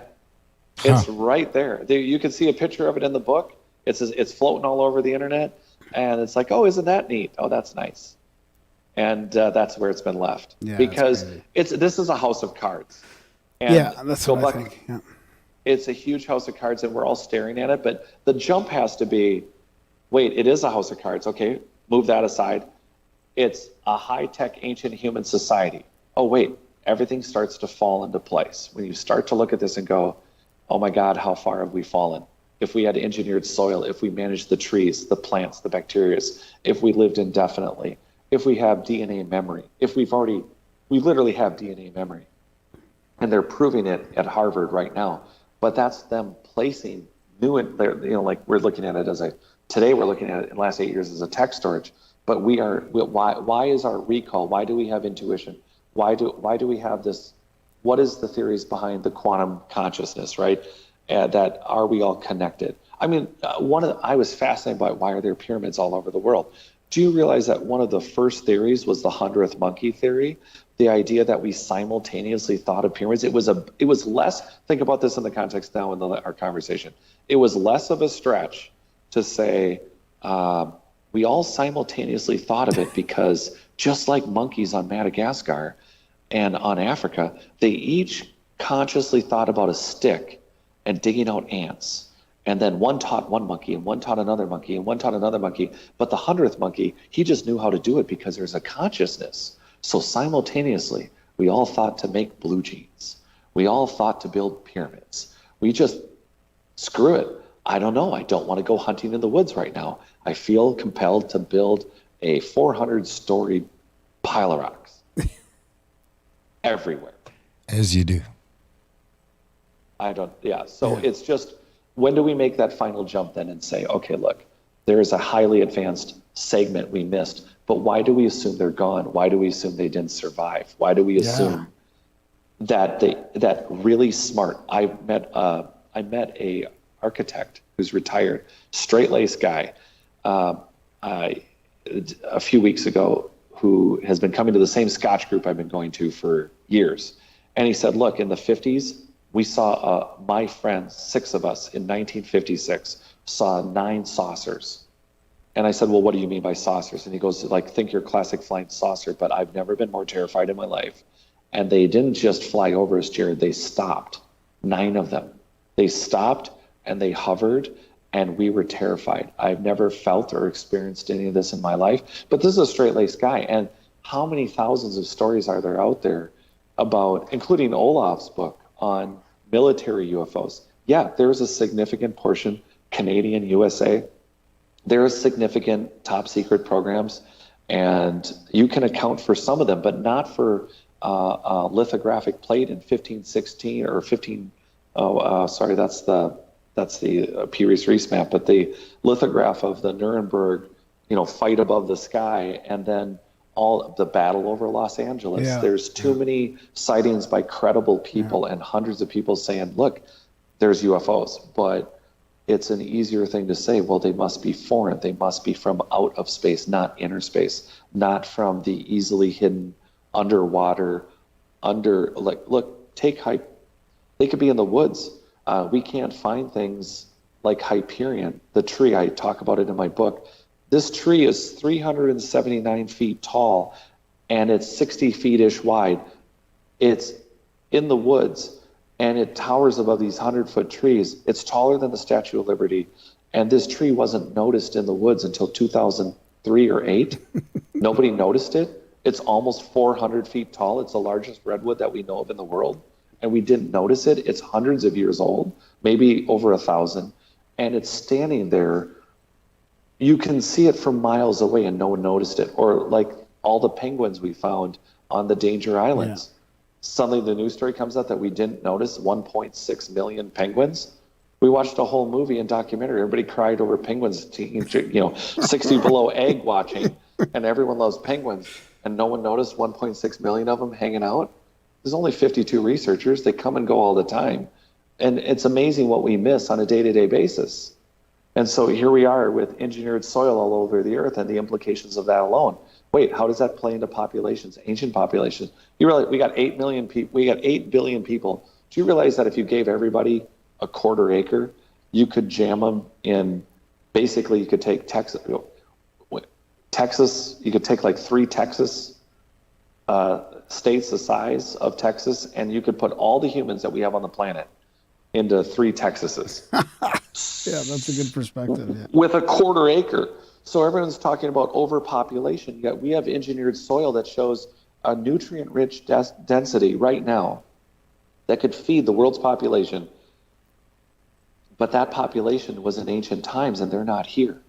So what are we doing now that we think we can't? We already know we have enough food to feed everyone. That's tragic. And that's another thing that if I was an ancient high-tech society, it's like, look at these people fighting, murdering. They're fighting over YouTube hits. And yet we can jam every human being with a quarter acre in a nice little lot, one level, and the rest of the planet would be empty right now. We are not overpopulated. We're just apparently refusing to acknowledge and, I guess I took a dark turn here. Sorry. No. I mean, the power structure doesn't want us to know that there's anything about our past. It's not like any high-tech ancient civilization. Like, it's just not going to be talked about for a while. And I think it's on purpose. I mean, it's just they don't want us thinking all this stuff. Because they can't, they've got us in fear mode right now that the sea level is going to rise, that we're burning the earth down. Like, that'll change all that. All their control mechanisms will be, like you said, it's a house of cards. It'll fall down. So. Well, they use the same. Here's the scary part. They're using the same 10, 14% as the rest of us. And if you spend 1,000 years worshiping Lucifer, well, it means something. But really, you're just standing on top of Chernobyl again, buddies. It's just an old nuclear site. But it's special to you because you've been killing the same goat there for 1,000 years. But you're using the same 10 to 14% to say we have too many people or keep the sheeple in their place. And then, of course, here's a mind screw. Well, what if they did find? What's the one organization that has probably found, depending on their generation, how many ancient high-tech things did the Catholic Church find? How many ancient things are governments finding? Why are we not allowed? So what if this elite group, as elite as they are, what if these ancient high-tech humans have had the chance to talk to some of them, and either out of a desire to continue to stay hidden, they've guided, whether benevolently or not. You're still, I do not trust anyone who only has 14% of their brain capacity. Look at us. Could be at Hortons right now. Yeah, that's a good point. I mean, it could all come down to them purposely doing it, controlling our elite, or our elite's part of it. Oh, I think the cards are bound to blow over here sooner than later. It seems like they're faltering all over the place. Yeah. Unfortunately, we are out of time for this one. We got another interview in about 9 minutes. Before we wrap up, where can people get the book? It is on Amazon exclusively. I will have the audio book out hopefully here within a month, but it is on Amazon. Nice. Excellent. What about social media? Are you on any of the socials? Can people track you down? So I just started a new channel on YouTube, and I will be loading it with some of the actual field research I did while in South Africa just in January, and I'll be uploading new videos talking about the book. And so you can find me on YouTube at Not Aliens, and it does have the symbol for the book on it. It's pretty easy to spot. Cool. And then this has been a fun chat. It's been really good. Come back when you're in the middle of your other book, or when you want to chat again, and we'll talk about your map and all that. I can't wait to see the map. Yeah, actually, I'll email you that, and then I would love to come back and chat more. This is this is a good scratch on the surface. Yeah, this is totally awesome. Yeah, it's a good starter. Yeah, that, and we can plan the fishing trip still. Yeah, 100%. Yeah, that sounds good. Totally. You can. Yeah. And there are things like Hortons, but we can also have something else too. And then we'll do a live podcast. Fuck yeah. I so appreciate you guys having me on. It's been great. Thank you. It's been awesome. All right, absolutely. We'll do this again soon. Have a good night, Jared. Yeah, you too. Good luck. Bye-bye. Bye. That was a chat with Jared Murphy. I gotta say, Jared had one of the nicer backgrounds I've seen in a while. Yeah, that was great. Wow. You know, it's funny because I didn't listen to him anywhere else. I just read the book. It's kind of interesting just not hearing somebody before and not knowing how they speak or how knowledgeable they are besides writing the book. But yeah, it was fantastic. He's a fast talker, full of knowledge. I love it. Love it. That was a great book. He talked about structured water and Wim Hof. Like, he kind of tied in all these. Well, it's interesting to talk about structured water and stuff right after talking about structured water. Now this is going to blend. This next show we're doing is going to blend into what he's talking about. Oh boy, more blending. Going to add a religious giant, Nephilim secret society bloodline thing to the whole thing. It'll be like the reason behind the cover up coming right up. Coming right up. Big thanks to Jared for coming on the show. Big thanks to you guys for listening. Head over to grimerica.ca/support if you're getting a little value from these shows. I think we're up like 408 or 409 now, something like that. If you found that they made your life a little better, maybe you could head over to grimerica.ca/support, try and make our life a little better, turn up the heat a little bit, buy some new cords, support, growth, all that fantastic stuff. Of course, if you're broke, there's a bunch of different things you can do to support the show that don't cost any money in the show notes. Review the show, share the show, sign up for the newsletter. You can join the chats, grimerica.ca/chats. And you can be kind to each other. What else you got? Anything? That's it. All right, guys. Thanks for listening, and we will see you next week. Okay, guys, 2 down, 1 to go. We'll be back in 10 minutes with the double first namer, Gary Wayne. Maybe just tell him not long, just a couple minutes. I know. Okay, guys. Welcome to my presentation. Adam and Eve and the Great Reset, how an ancient cataclysm warning was silenced for 50 years. My name is Darren Grimes, one half of the Grimerica Show podcast. While none of this research is technically mine, I do think I present a new spin on it. And it's off the backs of researchers like Randall, Carlson, Roger Cunningham, a.k.a. the Ethical Skeptic, Ben Davidson, and others. Having had the privilege of interviewing each of them several times over the years and having spent several months in the field with Randall Carlson in a few different countries over the years, I've managed to put this little presentation together. It's sort of stuff I've been thinking about for a while. And then when the Friends of the Serpent Mound asked me to present here today, I decided I'd put it together and try and make something of it. So don't judge me too much. This is my first time. So we'll move on. There have been and will be again many destructions of mankind arising out of many causes. The greatest have been brought about by the agencies of fire and water, and other lesser ones by innumerable other causes. Plato from the Timaeus. For centuries, this sounded like mythic poetry. But today, parts of modern geology, climatology, and catastrophe research are beginning to sound disturbingly similar. Ancient floods, sudden climate collapse, lost civilizations, not fantasy, but recurring planetary trauma preserved in myth and memory. What if the ancients were not inventing stories, but trying to warn the future? Or us, aka us. We'll start with the Younger Dryas. The Younger Dryas should not be seen as a single event, but as a catastrophic interval bracketed by two impacts. One around 12,800 years ago and another around 11,600 years ago. The cold period in between may have been the environmental aftermath. Most people think of the Younger Dryas as a cold period. Randall Carlson reframes it as something much darker. A catastrophic interval bracketed by two traumatic events. One at the beginning around 12,800 years ago and another near its termination around 11,600 years ago. And before we get into some of the evidence for that, we will get into also in a few minutes here just a bit of a visual on just how much water we're talking about. So next we'll jump into this, how one of the reasons we know now, some of you might have just seen Graham Hancock talking about this black mat layer on the Diary of a CEO. This black mat layer appears across North America and beyond. What matters is not any one marker by itself, it's a combination. The same family of materials we associate with known impact events appears concentrated at the onset of the Younger Dryas. The same signature as the KT boundary that took out the dinosaurs, just thinner and more recent. So you can see the black mat layer here. I'll have a laser pointer at the event so people actually see that. Nanodiamonds, microscopic diamonds formed under extreme pressures and temperatures.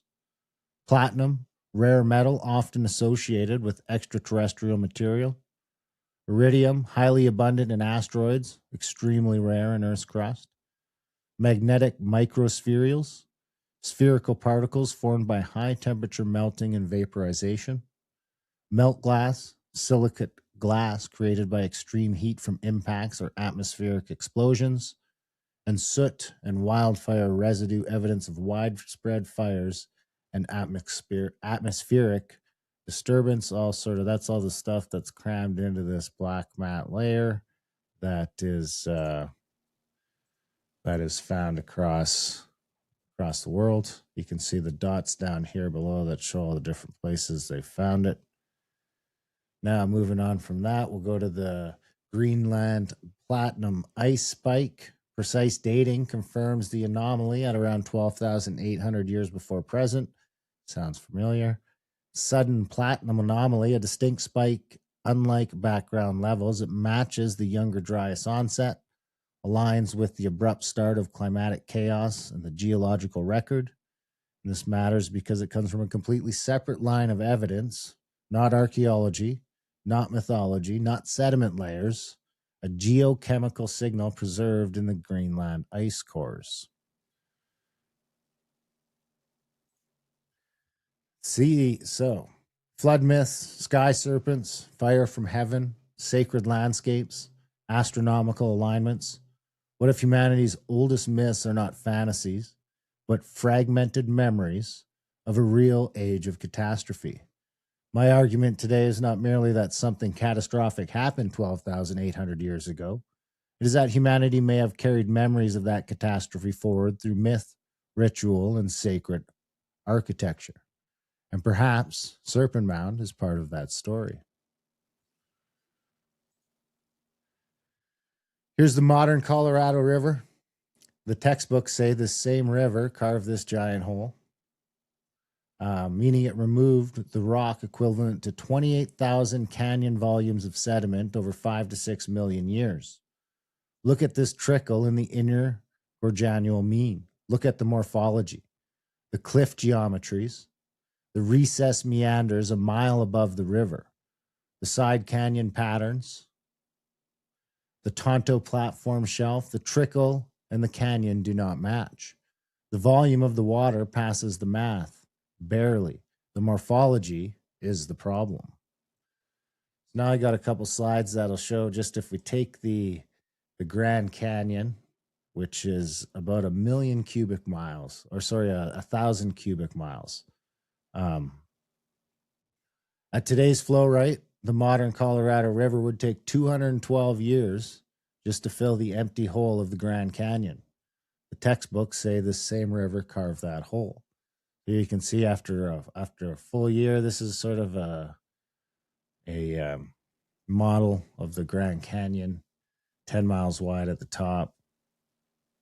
This is a cross section of it, 4,380 feet deep. Here's the height of the Tonto platform. So we're just taking it at sort of the biggest and projecting that down. So after a year of the Colorado River, if we dammed it up at one end, we would have 0.472% of the full canyon filled. Go to the next one. This is a pre-dam Colorado at peak flood level. Historic pre-dam flow of the Colorado, 300,000 cubic feet per second.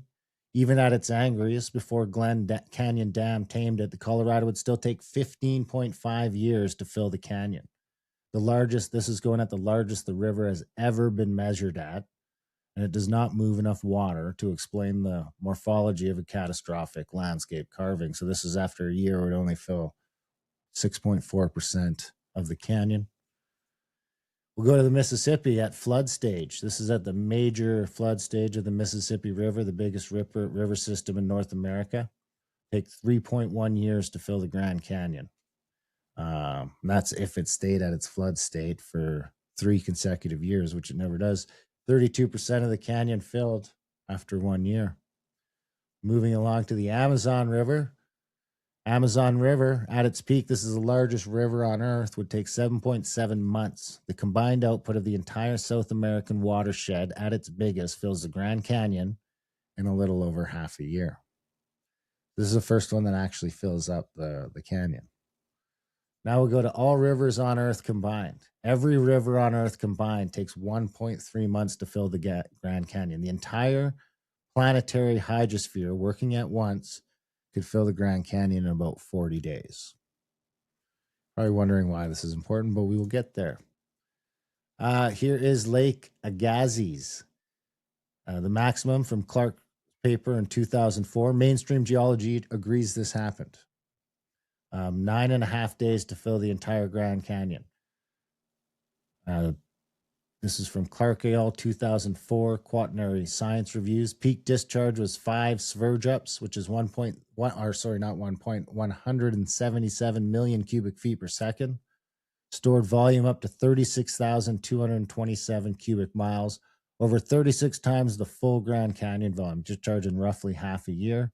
Time to fill the Grand Canyon, 9.6 days. Now we're starting to see something that might have the real ability to carve the canyon. You know, if all that water went through there in a week and a half, you can see it happening. Now here's with the younger, driest onset combined max. And this is what we're talking about when we talk about the impact hypothesis.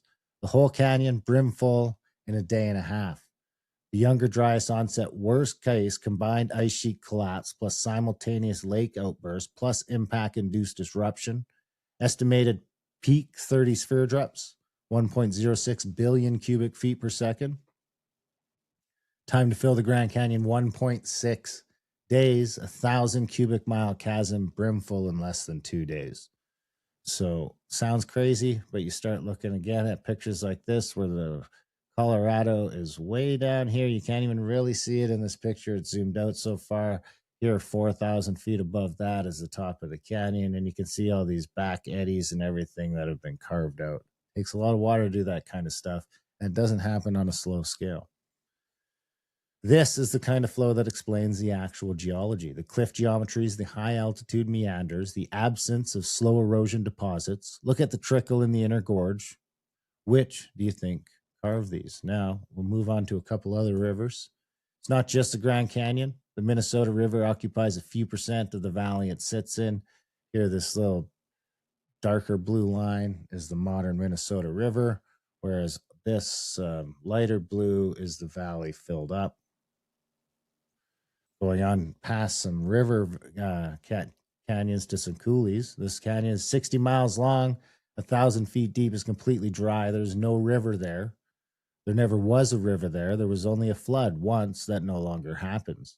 This was once the largest waterfall on Earth when it wasn't submerged.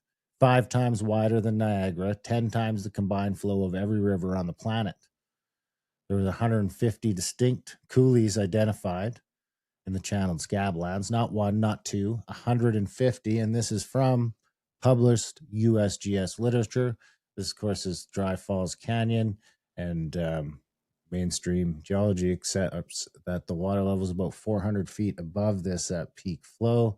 Here, right over here, if you look on this side, this is the little outlook there where we go, and people get to take their picture taken with Randall Carlson when we do tours with them. If that's something people are interested in, if they want to hang out with Randall, get their picture taken right here, check out contact@thecabin.com. We will be going there actually this October again with Randall.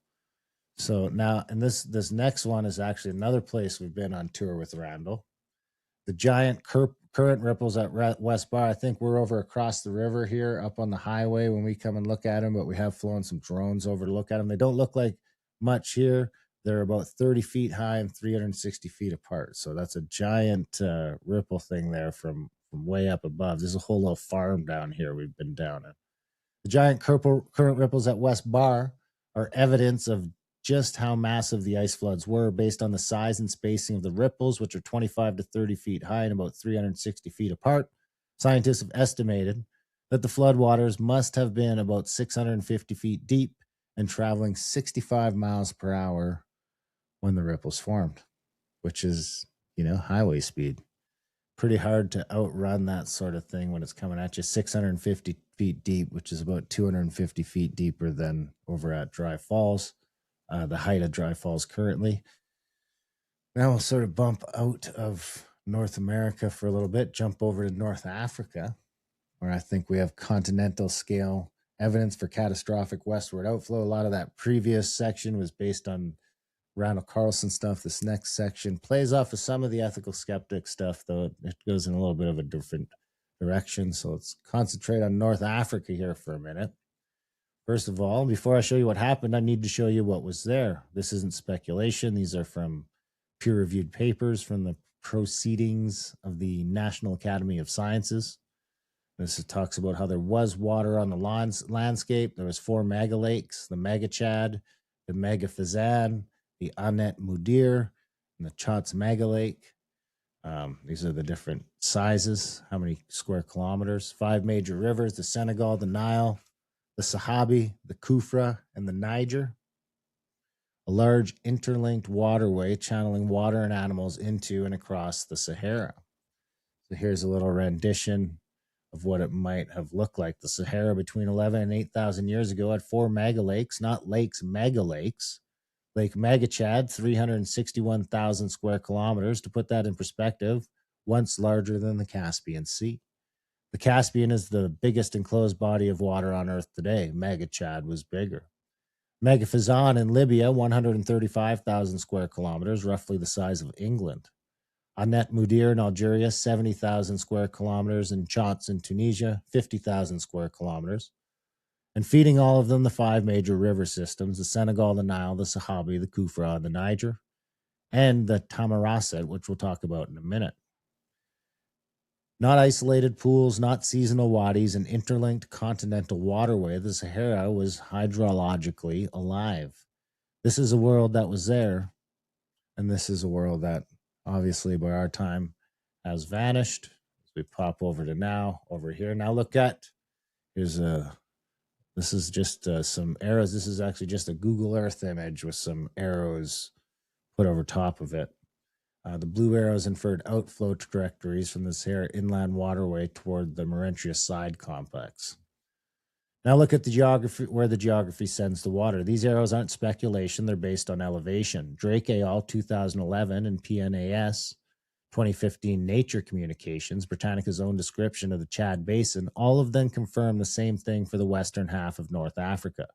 The Atlas Mountains in the north, their southern slopes drain southwest into the Sahara. The Hagar Highlands in the center, they drain west through the Tamarasset Paleo River to the Atlantic at the Mauritius.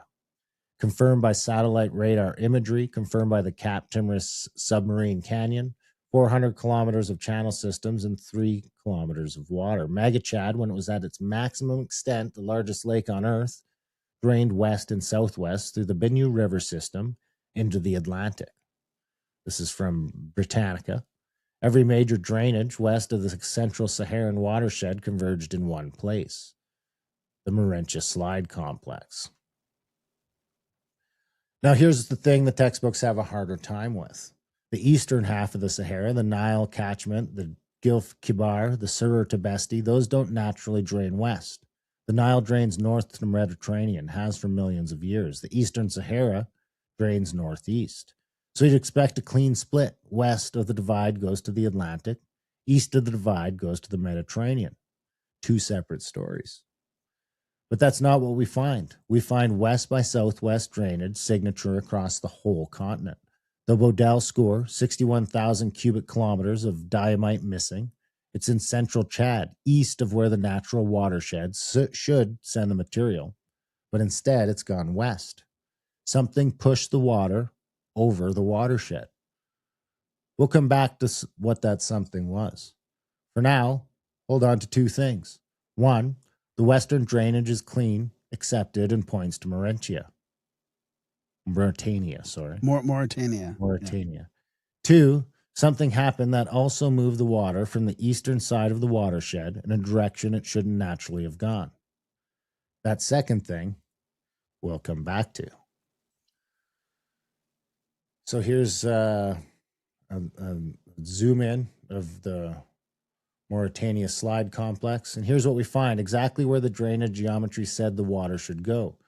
The Mauritania Slide Complex, documented by Antebre and Crustel in 2007, one of the largest submarine landslides on the entire Atlantic continental margin. 34,000 square kilometers of affected seafloor. That's bigger than the entire country of Belgium. The debris ran over 300 kilometers from the point of failure. The slide came down through the water as deep as 3,500 meters, 3.5 kilometers below the ocean surface. And the dating? 10.5 to 10.9 thousand years before present, right at the Younger Dryas Holocene boundary, the same moment we started talking about. Now, the mainstream mechanism for this slide in the original 2007 paper is excess pore pressure and retrogressive failure.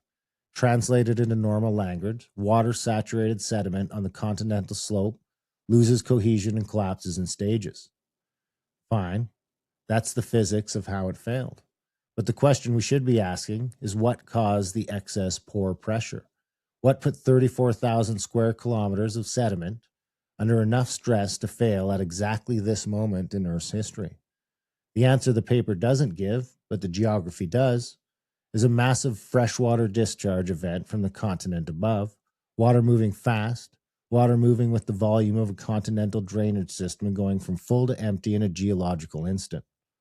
That water hits the continental margin, saturates the slope sediments, the pore pressure spikes, and the slope fails. The slide didn't cause the event. The slide was caused by the event. It's the receipt at the bottom of the bill. The scour of the land. Here's one more piece. Look at the landslide. The Bodel Depression in Chad, in the Central Sahara, is the dry floor of Paleo Lake Magachad, the lake we just talked about. 361,000 square kilometers, larger than the Caspian. That lake floor has lost 61,000 cubic kilometers of diatomite, documented in Bristow et al. In 2009. Up to 4 meters of sediment stripped locally. Yardangs, wind-carved ridges visible from orbit. Now, diatomite forms only in deep standing freshwater. Diatoms are microscopic algae. You only get a diatom bed if you have a deep lake stable enough for diatoms to die and accumulate in massive quantities over time. That's how you know Magachad was deep and how you know it was stable. So the question is, what happened to 61,000 cubic kilometers of lake bed material? The mainstream answer is gradual wind deflation over about 5,000 years, steady erosion from the prevailing easterlies over millennia. But the slide complex on the Atlantic margin is dated to 10.5 to 10.9 thousand years ago at the Younger Dryas boundary. The same moment the lake should have been at its maximum extent, full, deep, stable. If the lake was maximum just before the slide event and the lake is gone by 10,000 years before present, then either A, the textbook 5,000 years deflation timeline is wrong and the lake bed got stripped much faster than the textbook says, or B, the deflation happened after the catastrophic drainage. The water left first and the wind cleaned up what was left. Either way, the scour on the land, the outflow path through Mauritania, and the seafloor scar in the Atlantic all point to one event. 3 independent records, 1 geological moment, 1 causal chain. This isn't a coincidence of unrelated processes happening to align in time. This is the same event leaving its signature on 3 different surfaces: the desert floor, the continental margin, and the abyssal plain. The Sahara didn't slowly dry out, it was drained. We've now looked at North Africa, we've looked at North America. We'll go a little further east into the Arabian Peninsula. Egypt on the left, Saudi Arabia in the middle, and the Persian Gulf here on the right. Every patch of orange you see, every one of those zones sits below the local hydrological high points. Every one of them shows evidence of standing water within human memory, not millions of years ago, thousands. The empty quarter, the Rub al-Khali, is the largest sand desert on Earth, but it sits on top of paleo lakes, layered diatomite, freshwater snail fossils, hippopotamus bones, carbon dated to between 15,000 and 6,000 years ago. The desert is younger than the lakes that lie under it. The Persian Gulf itself, see that big blue body of water on the right? 12,000 years ago, that wasn't a gulf, it was a river valley. The combined Tigris-Euphrates flow flowed through it for hundreds of kilometers before reaching the sea. Sumerian creation myths describe Eridu, the first city, sitting at the mouth of a river that no longer exists. That river is now under 200 feet of water. And the receding shorelines over there in the eastern course of Arabia, you can see them here. Receding shorelines coming down. Those are paleo shorelines from a higher stand of water. The line climbs up from where the coast is today. This was a wet region, a continental waterway, a connected basin. And then at the same moment we've been talking about all night, the water moves. Some of it inundates the coastal plains as the sea rises. Some of it evaporates into the deserts we see today. This is not a Saharan story. This is not a continental Africa-Arabia story. The same event left its mark from the Atlantic to the Persian Gulf. Now I want to show you something specific. This is the Emikusi volcanic pass in northern Chad. Emikusi is a stratovolcano, 10,500 feet tall. The highest mountain in the Sahara, the last major eruption between 12 and 15,000 years ago, depending on which dating you use. Look at the markings on the desert floor around it. Those long parallel lines, geologists call them inundation striations. They're cut into the rock by fast-moving water carrying sediment. They're directional, they're consistent, and they're at altitude. The red bars marked 2,355 feet or paleo water level marks. That's where the high water line sat, 2,355 feet above modern sea level, in the middle of a continent. Now here's the part the textbooks don't connect. These striations cut through lava flow, which means the inundation happened after the eruption. The eruption was 12 to 15,000 years ago. The flood that carved these lines was more recent than that. That puts the event squarely into the Younger Dryas window. There used to be water here, big enough to be called a seabed 1,200 miles from the modern coast. It wasn't a pond, it wasn't a wadi, it was an inland ocean in geologically recent time at altitude in what is now the heart of the Sahara. So just to sort of put that in perspective, we have this slide here, which sort of shows you all the different areas that were covered in water. And this little bit here that was still above. Okay, here's some pictures of Egypt, where I was lucky enough to go in 2022 and check out a bunch of sites. So this is from the Ethical Skeptic. And this is showing, this blue line here is his proposed water line. So the head circled in blue shows no karst erosion. The face is intact and the headdress is sharped. Conventional Egyptology dates the Sphinx 2450 BCE, the reign of Khafre.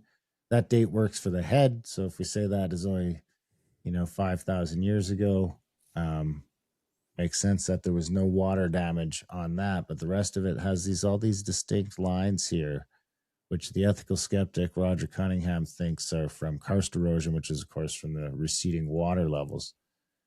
Look at the body, look at the enclosure walls around it. These deep horizontal grooves, those are karst erosion patterns, carbonic acid dissolution, the kind of weathering you get from water, not wind. The lower section of the Sphinx, Mohs 3 limestone and Mohs 5 limestone show erosion that the head doesn't. The lower body of the Sphinx was eroded by something the head wasn't.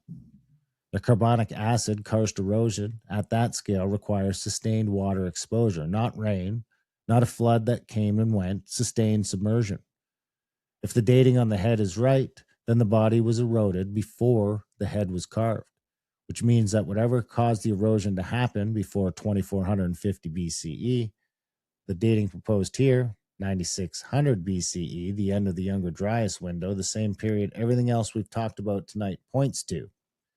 I would say the head is dynastic Egypt, and the body underneath is older than 9,600 years ago, before, so I guess 11,600 years ago, because it's had time to show this erosion that the face has not. Here's a picture. Here's a Khafre pyramid in cross section. The structure stone, the core, the Makatim limestone, harder and more durable. The casing stones would have been smooth.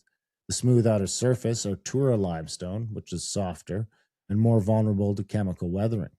This diagram shows the erosion pattern that's actually on the pyramid today.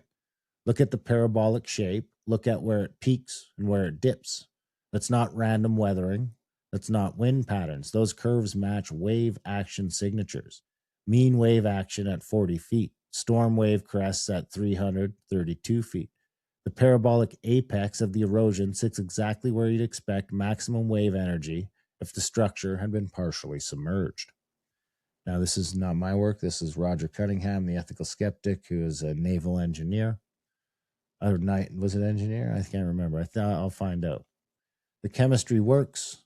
Tura limestone, calcium carbonate plus carbon dioxide plus water dissolves into calcium bicarbonate. That's the equation at the top. That's how seawater erodes carbonate stone over time. The primary karst erosion is 85 feet up the pyramid face. Secondary karst erosion extends down to the base. The mainstream Egyptology answer is that the Khafre pyramid was finished around 2500 BCE, or 5,000 years ago, and has weathered in, 4,500 years ago, and has weathered in desert climate since, wind erosion and sand blasting. But wind erosion doesn't produce parabolic patterns at specific elevations. Wind erodes everything from the top down, and wind doesn't dissolve limestone, it abrades it. Two different signatures, two different processes. The pattern on the Khafre is the signature of standing or wave action seawater at specific heights, repeated over enough time to leave a measurable erosion profile. If it is right, and it's based on Tariq El-Ghaziri's work on Egyptian sea level variability and standard wave height data from open source records, then the Khafre pyramid records a moment when the Mediterranean stood higher than it does today, high enough to reach the Giza Plateau, long enough to leave a wave-cut signature in the casing stone. Well, not proof, it is a question. The same question the Sphinx asked, the same question Göbekli Tepe asked, the same question every drowned coast asks. How much older is human civilization than we've been told? Now, I want to take you to Alaska, to the gold fields of the Yukon in the late 19th and early 20th century. Miners working the Klondike Rush, hydraulically blasting away frozen silt to get to the gold underneath. And what they kept hitting, what kept jamming the equipment, and what they kept hauling away in train load lots was bones. Frozen silt deposits up to 100 feet thick across central Alaska, across the Yukon Territory, thousands of square kilometers, and packed into that silt in numbers the miners couldn't believe were the bones of extinct Ice Age animals.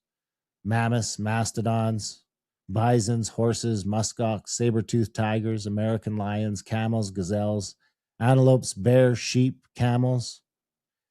In Alaska, these are not Arctic animals. They are temperate grassland animals. They lived in a climate that doesn't exist at that latitude today. And here's what the miners saw that no climate change story explains. Bones broken in ways consistent with massive blast forces. Trees torn out, twisted, splintered, mixed with the animal remains. Volcanic ash threading through the deposits. Animal and trees and ash jumbled together, frozen. Not laid down gently over thousands of years, slammed together by something fast and violent. And then frozen so completely that the soft tissue is still preserved enough that the bones came out of the ground white and fresh looking, not fossilized. Frank Hibben from the University of New Mexico, the archaeologist, writing in 1946, in his own words, bones of extinct animals in unbelievable quantities and sound condition. In some places, even they were an actual impediment to mining, packed with animal bones and debris in train load lots. This is a mainstream archaeological documentation. Hibben wasn't a fringe figure. The deposits are real, the bones are real, the condition is real. And the standard explanation that this gradual Ice Age deposition doesn't account for the violence in the deposits. It doesn't account for train load scale concentration. It doesn't account for the warm climate fauna at Arctic latitudes. Something happened fast to the entire continent. Some of those mammoths came out of the permafrost with food still in their stomachs. Multiple specimens, Alaska, Siberia, undigested vegetation in some cases, and the Berezovka mammoth from Siberia is the most famous example. Vegetation still in the mouth, between the teeth, and the plants identified in their stomachs include buttercups, sedges, grasses, bluebells, wild beans. These are summer plants, temperate plants, mammoths grazing on a summer pasture. And then frozen within hours, maybe days, long enough for the food not to digest, fast enough for the soft tissue to preserve. The Berezovka mammoth's flesh, when it was excavated in 1900, was so well preserved it was fed to dogs. Some specimens show signs of asphyxiation in their lung tissue, not predator kill, not starvation, not slow climate decline, sudden death by something that stopped them breathing. Now here's the implication. Whatever happened wasn't a slow ice age cooling. Slow cooling doesn't preserve summer plants in a stomach. Slow cooling doesn't freeze a 6-ton animal solid in hours. Slow cooling gives the animal time to wander, migrate, starve, and die of old age, not to be flash frozen mid-meal. To freeze a 6-ton animal that fast requires something brutal, a latitude shift, a sudden atmospheric collapse, a pole flip grade event where the place the animal was standing changed climate zones faster than the animal could move. The mainstream model says the mammoths went extinct over thousands of years from gradual habitat loss and human hunting pressure. That model doesn't have to explain Berezovka. It can ignore Berezovka. The catastrophist model has to predict Berezovka, and it does. The climate didn't change. The latitude moved. And of course, that's not just in Alaska. We go over here to in Siberia. We'll go over to Scotland, excavated in 1889 by Peach and Horn, Victorian-era geologists. Peer-reviewed work, mainstream, non-catastrophist. 4 caves with stratified deposits, animal bones, and clearly separated layers. The bottom layer, subarctic, reindeer, cool open woodland conditions. Above that, a temperate layer, brown bear, wolf, lynx, forest with a mild climate. And above that, Arctic polar bear and Arctic fox, Arctic lemming, cold tundra animals. 3 different climate zones in one cave system. Clean, sharp transitions between the layers. Not gradual mixing, layered, like the climate flip between regimes fast enough to leave a clean, stratigraphic boundary instead of the slow, blended transition you see from gradual climate shift. And on top of it all, human remains, evidence of human occupation through the entire sequence.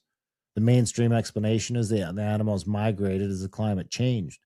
Different species at different times. That works for the species mixed.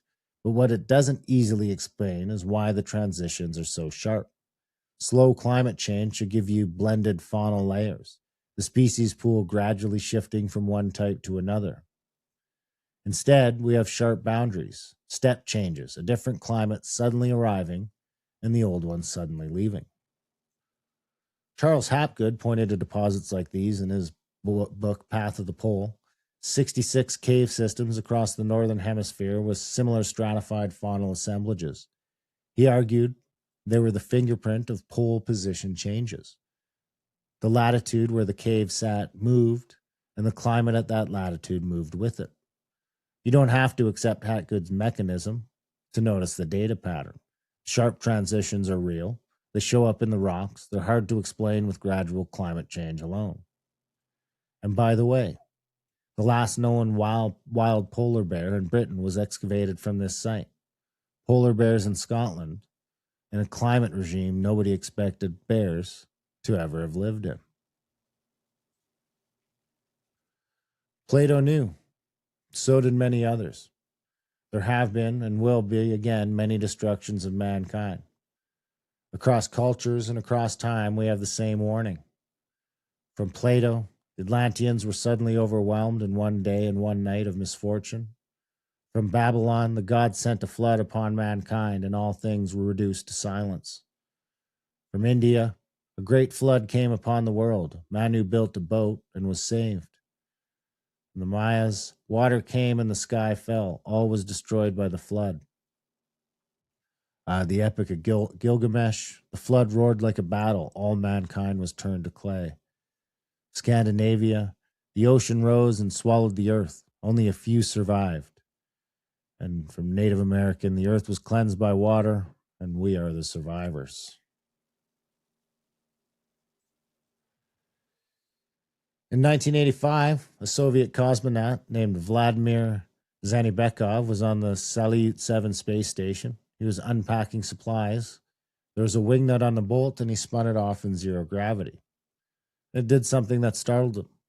It flew through the cabin, spinning on its axis, and then without warning, it flipped 180 degrees, then flipped back again, then again, over and over, with no force acting on it. Here's a little video of a T-handle. Oh, do I have to get rid of that to click that? The Soviets classified, so here you can see it doing its thing. I'll just let that play. The Soviets classified the footage for years. They thought they'd discovered something the Americans shouldn't see. What he actually observed is a theorem that had been buried in classical mechanics textbooks since the 1800s. The intermediate axis theorem. Every rigid object has three principal axes of rotation. Two of them are stable. The third, the intermediate axis, the one between the longest and shortest, is unstable. Here's another video, a little slower. If you spin an object on that unstable axis, even slightly, it doesn't stay there. It periodically flips. Try it tonight with a tennis racket. Toss it in the air with a spin around the intermediate axis. It will flip on you every time.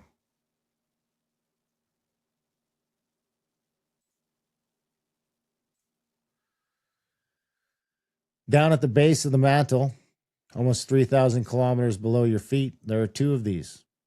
They're called LLSVPs, large low shear velocity provinces. Geologists call them the blobs. Each one of them is the size of a continent and 100 times taller than Mount Everest.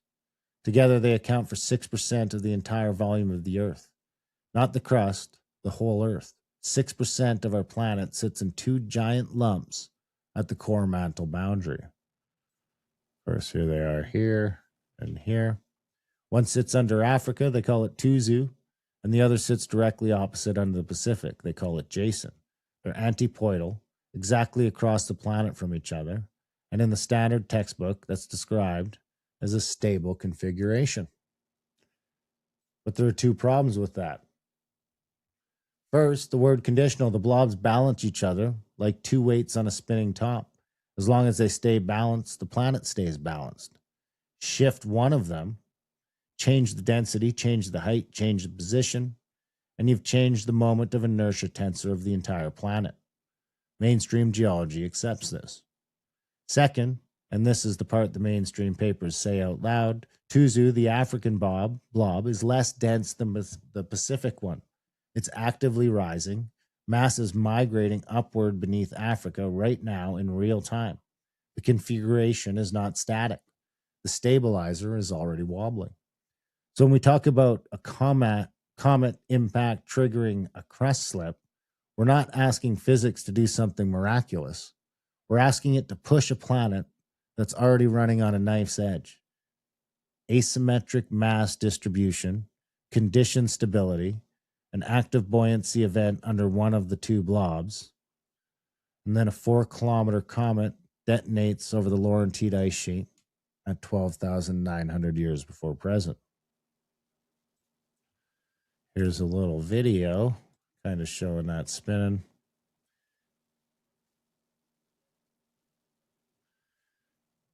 Zanibekov does the rest. I want to key in on the term conditionally stable, as we will come back to that.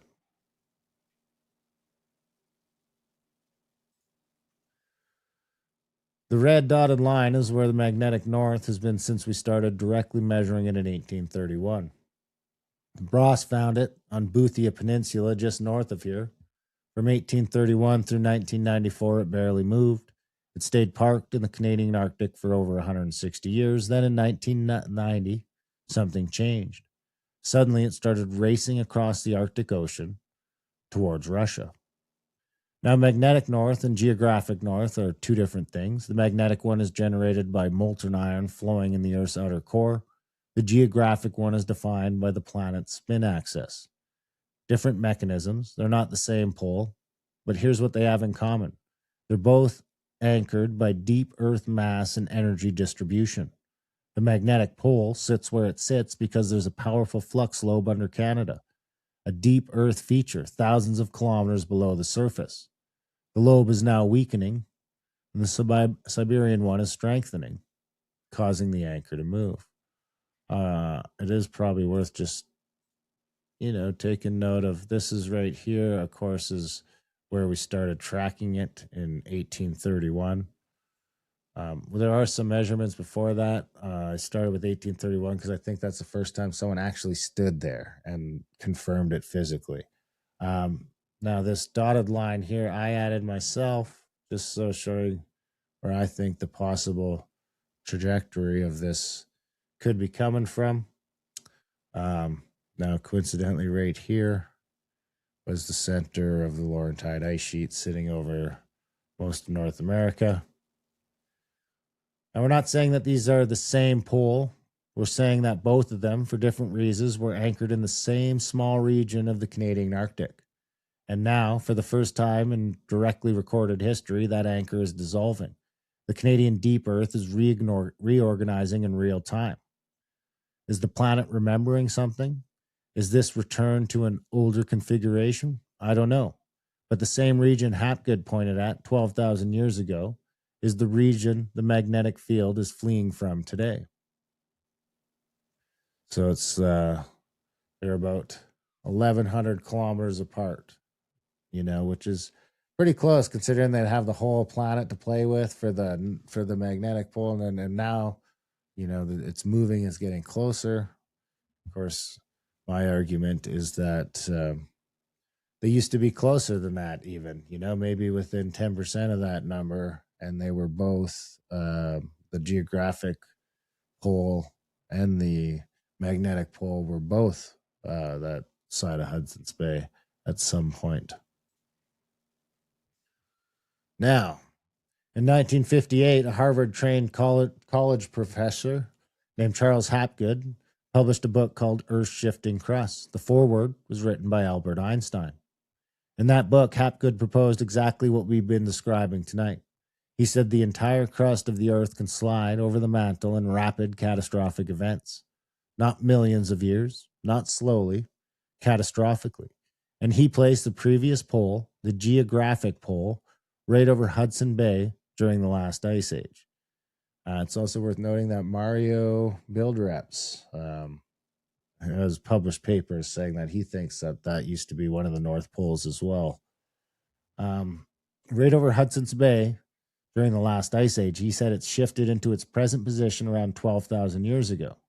That's our timing. Hapgood had it in 1958, decades before any of the geological evidence we've looked at tonight was even available. Then 12 years later, in 1970, in his book Path of the Pole, Hapgood walked it back. The shifts now took 5,000 years each. Slow, gradual, safe. The catastrophist's edge got filed off. Einstein had questioned whether ice mass alone could drive the rotation change Hapgood was proposing. And after that pushback, Hapgood revised it down. And here's the part most people don't know. Charles Hapgood spent the Second World War in the OSS, the Office of Strategic Services, predecessor to the CIA. He was inducted as an expert on European political affairs, a White House liaison, and a War Department liaison officer. I'm not telling you what to conclude from that. I'm just telling you three things. A man who proposed rapid catastrophic pole shift in 1958, walked it back in 1970, and spent the war in American intelligence. Then someone went further. 5 years after Hapgood walked it back, actually even before he walked it back, an aerospace engineer named Dr. Chan Thomas picked it up where Hapgood started. He didn't walk anything back. He went further. Thomas wasn't a fringe character. He worked at Bell Aerospace. He worked at McDonnell Douglas. He was trusted by General Curtis LeMay, the head of Strategic Air Command. the man who ran America's nuclear bomber fleet. This was a serious engineer with serious clearances.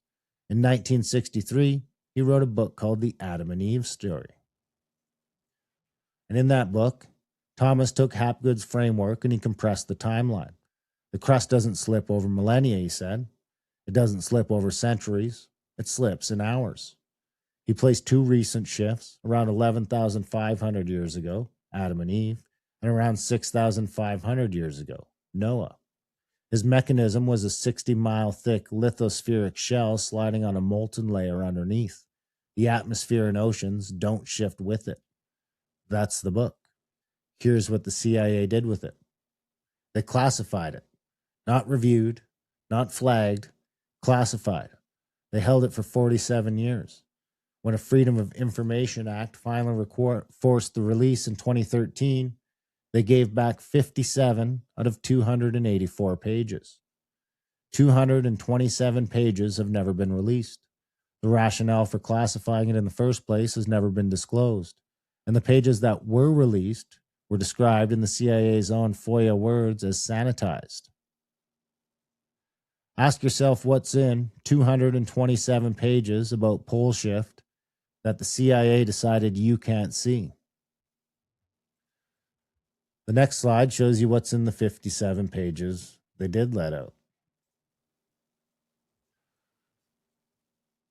In 1/4 to 1/2 day, the geographic poles moved to the torrid zone and all hell lets loose. Page 13. The atmosphere and oceans don't shift with the shell. They just keep rotating west to east. And at the equator, that speed is 1,000 miles per hour. The winds and oceans go eastward, blowing across the face of the earth with supersonic speeds, inundating continents with water miles deep. Page 14.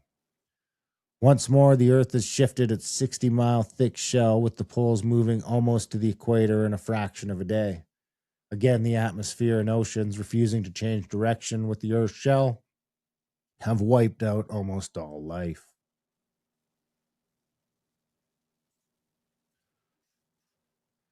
The book they couldn't classify. Now, this is actually mentioned in Hapgood's book. Every culture that survived this thing remembers it, and the one we know best in North America here is Genesis.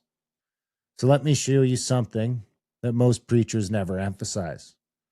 Genesis 7, verse 11, the day the flood started. The verse doesn't just say it rained. It said, and I'm quoting, "The fountains of the great deep were broken up."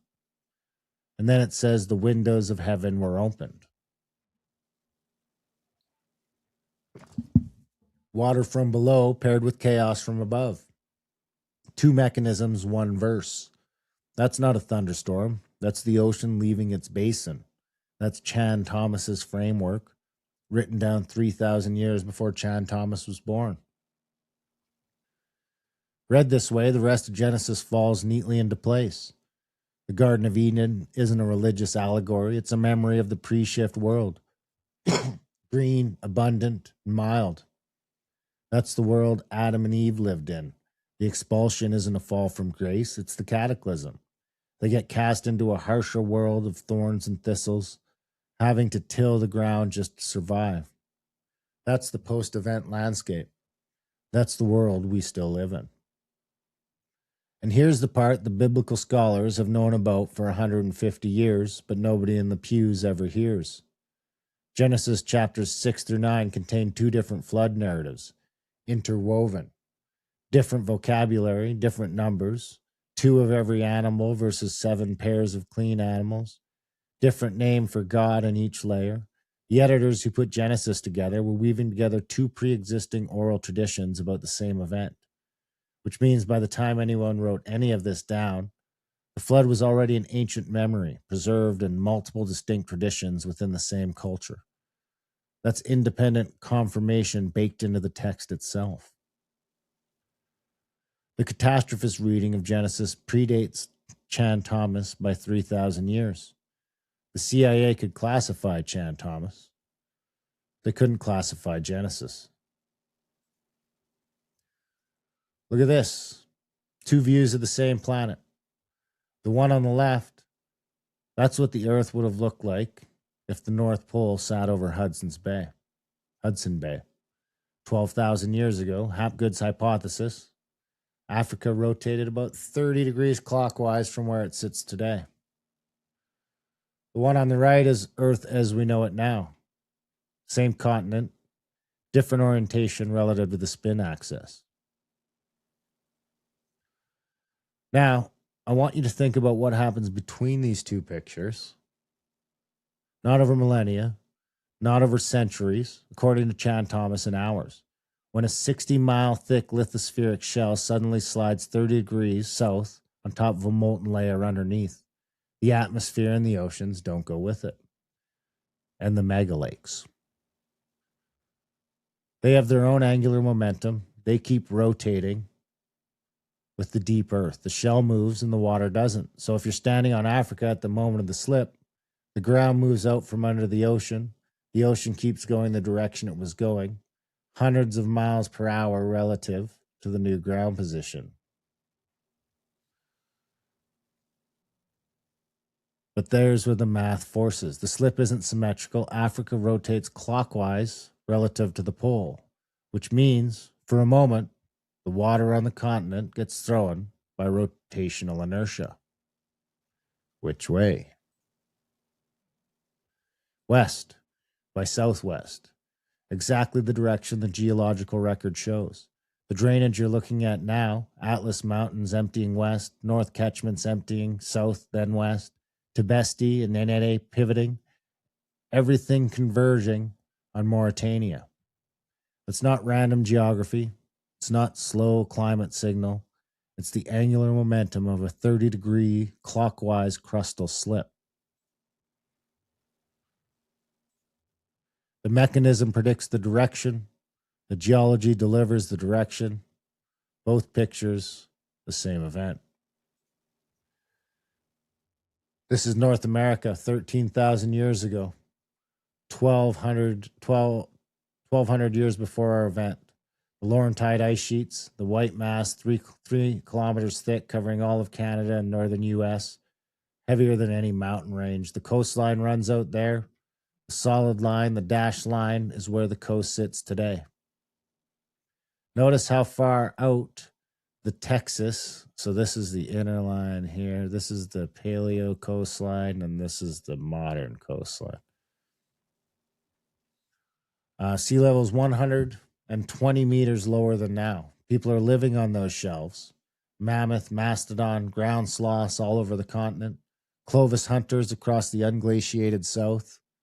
Hold this picture in your mind. This is the world Adam and Eve lived in. Cool, wet, full, a functioning Pleistocene system with humans embedded in it. Now watch what happens 1,200 years later. Same continent, 2,000 years later.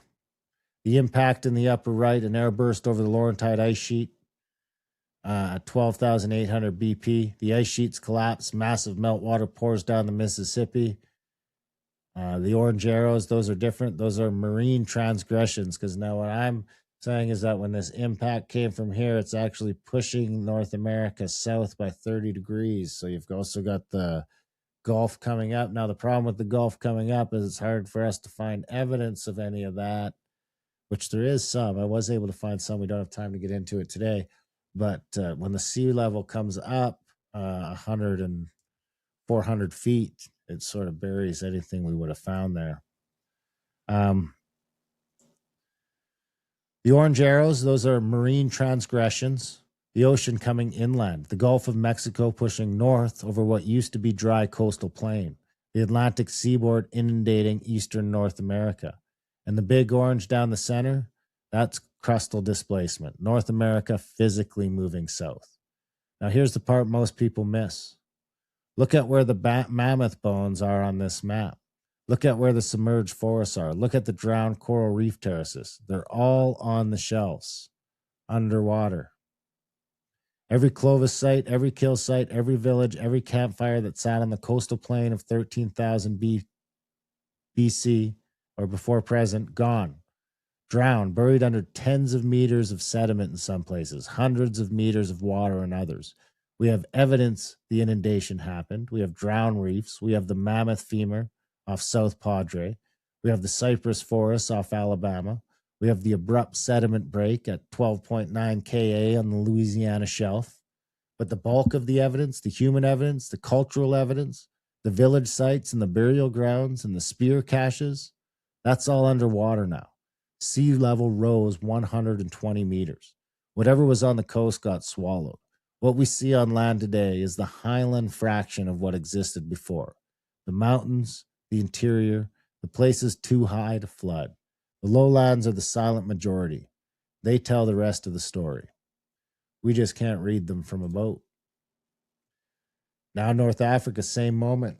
13,000 BP. This is not a desert. This is the Green Sahara. Lake Magachad, the Chotas Paleolake system in Tunisia. 5 major rivers crossing the continent. The Tamarizan Paleo River flowing west of the Atlantic. The Niger, the Senegal, the Sahabi. Elephants, hippos, crocodiles, giraffes. Cattle herders in what is now sand. Africa is full of water. The whole continent is hydrologically alive. Then when the Younger Dryas impact happens on the other side, the big orange arrows down the western half, that's westward catastrophic outflow we've been talking about. The Tamaracet Paleo River discharging into the Atlantic at a rate that gouged a 400-kilometer canyon system in the seafloor and triggered the Mauritania Side Complex, the 5th largest submarine landslide on Earth. The Atlas drainage emptying south, then west, the Tibesti and Enedati Mountains acting as the pivot point that funnels everything west. The Bodeli Depression there on the right, that's what's left of Lake Magachad. 61,000 cubic kilometers of diatomite eroded away. The exposed lake bed of the largest lake on the planet now bone dry and being deflated by wind. The Nile headwaters reduced, Lake Magachad majorly reduced, and along the top, the Mediterranean transgression. The Mediterranean Sea pushing south onto the coastal plains. The same direction we saw on the previous slide. North America's coast got inundated by the Gulf coming north. North Africa's coast got inundated by the Mediterranean coming south. Both events, both inundations, both at the Younger Dryas boundary. The mechanism predicts west by southwest drainage on Africa. The evidence delivers west by southwest drainage on Africa. The mechanism predicts marine transgression on every continent that moved relative to its surrounding ocean. The evidence delivers that too. And most of the evidence is underwater now because the sea level rose 120 meters and never came back down. This is what happened. The geology, the seafloor, scars, the drowned reefs, the missing diatomite, the slide complex, the mammoth bones, and 20 meters of water, they all tell the same story. It just takes some connecting. Look at this map. This isn't an artist reconstruction. This isn't a catastrophist theory. This is a satellite bathymetry of the North Sea. That's England on the left, the Netherlands on the right, and in between them, that vast expanse we're looking at here, that's Doggerland. It was a continent, a real one, connecting Britain to mainland Europe. Forested, rivered, inhabited, people living there. Mesolithic hunter-gatherers, fur villages, hunting camps, and fishing weirs. Trawlers in the North Sea routinely drag up their tools and their bones. Mammoth tusks, spear points, and human skulls. There's a famous one, a barbed antler harpoon dredged up from the Lehman and Ower banks in 1931, carbon dated to about 12,000 years old. 12,000 years ago, you could walk from London to Amsterdam. By 8,000 years ago, it was gone, submerged. The sea came up and erased it. We have river channels carved in the seafloor. We have settlement sites mapped by sonar. We have the artifacts. And we have human DNA from the bones. Mainstream archaeology accepts every word of this. Now ask yourself, if a populated continent the size of modern Germany sat between Britain and Europe 12,000 years ago, and it's gone now, and we barely know it existed, what else could we be missing? Same story in Sunderland.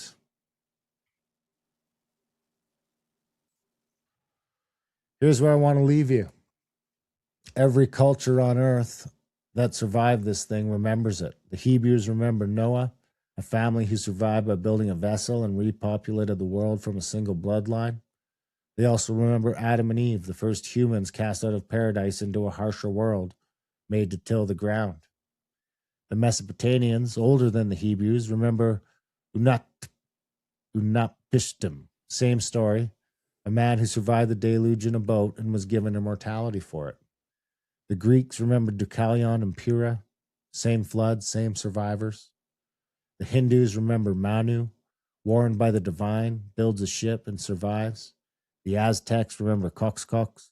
The Maya have their own version, and the Inca too. The Aboriginal people in Australia, the Inuit, and the First Nations of this continent, the people whose mounds we're standing among tonight.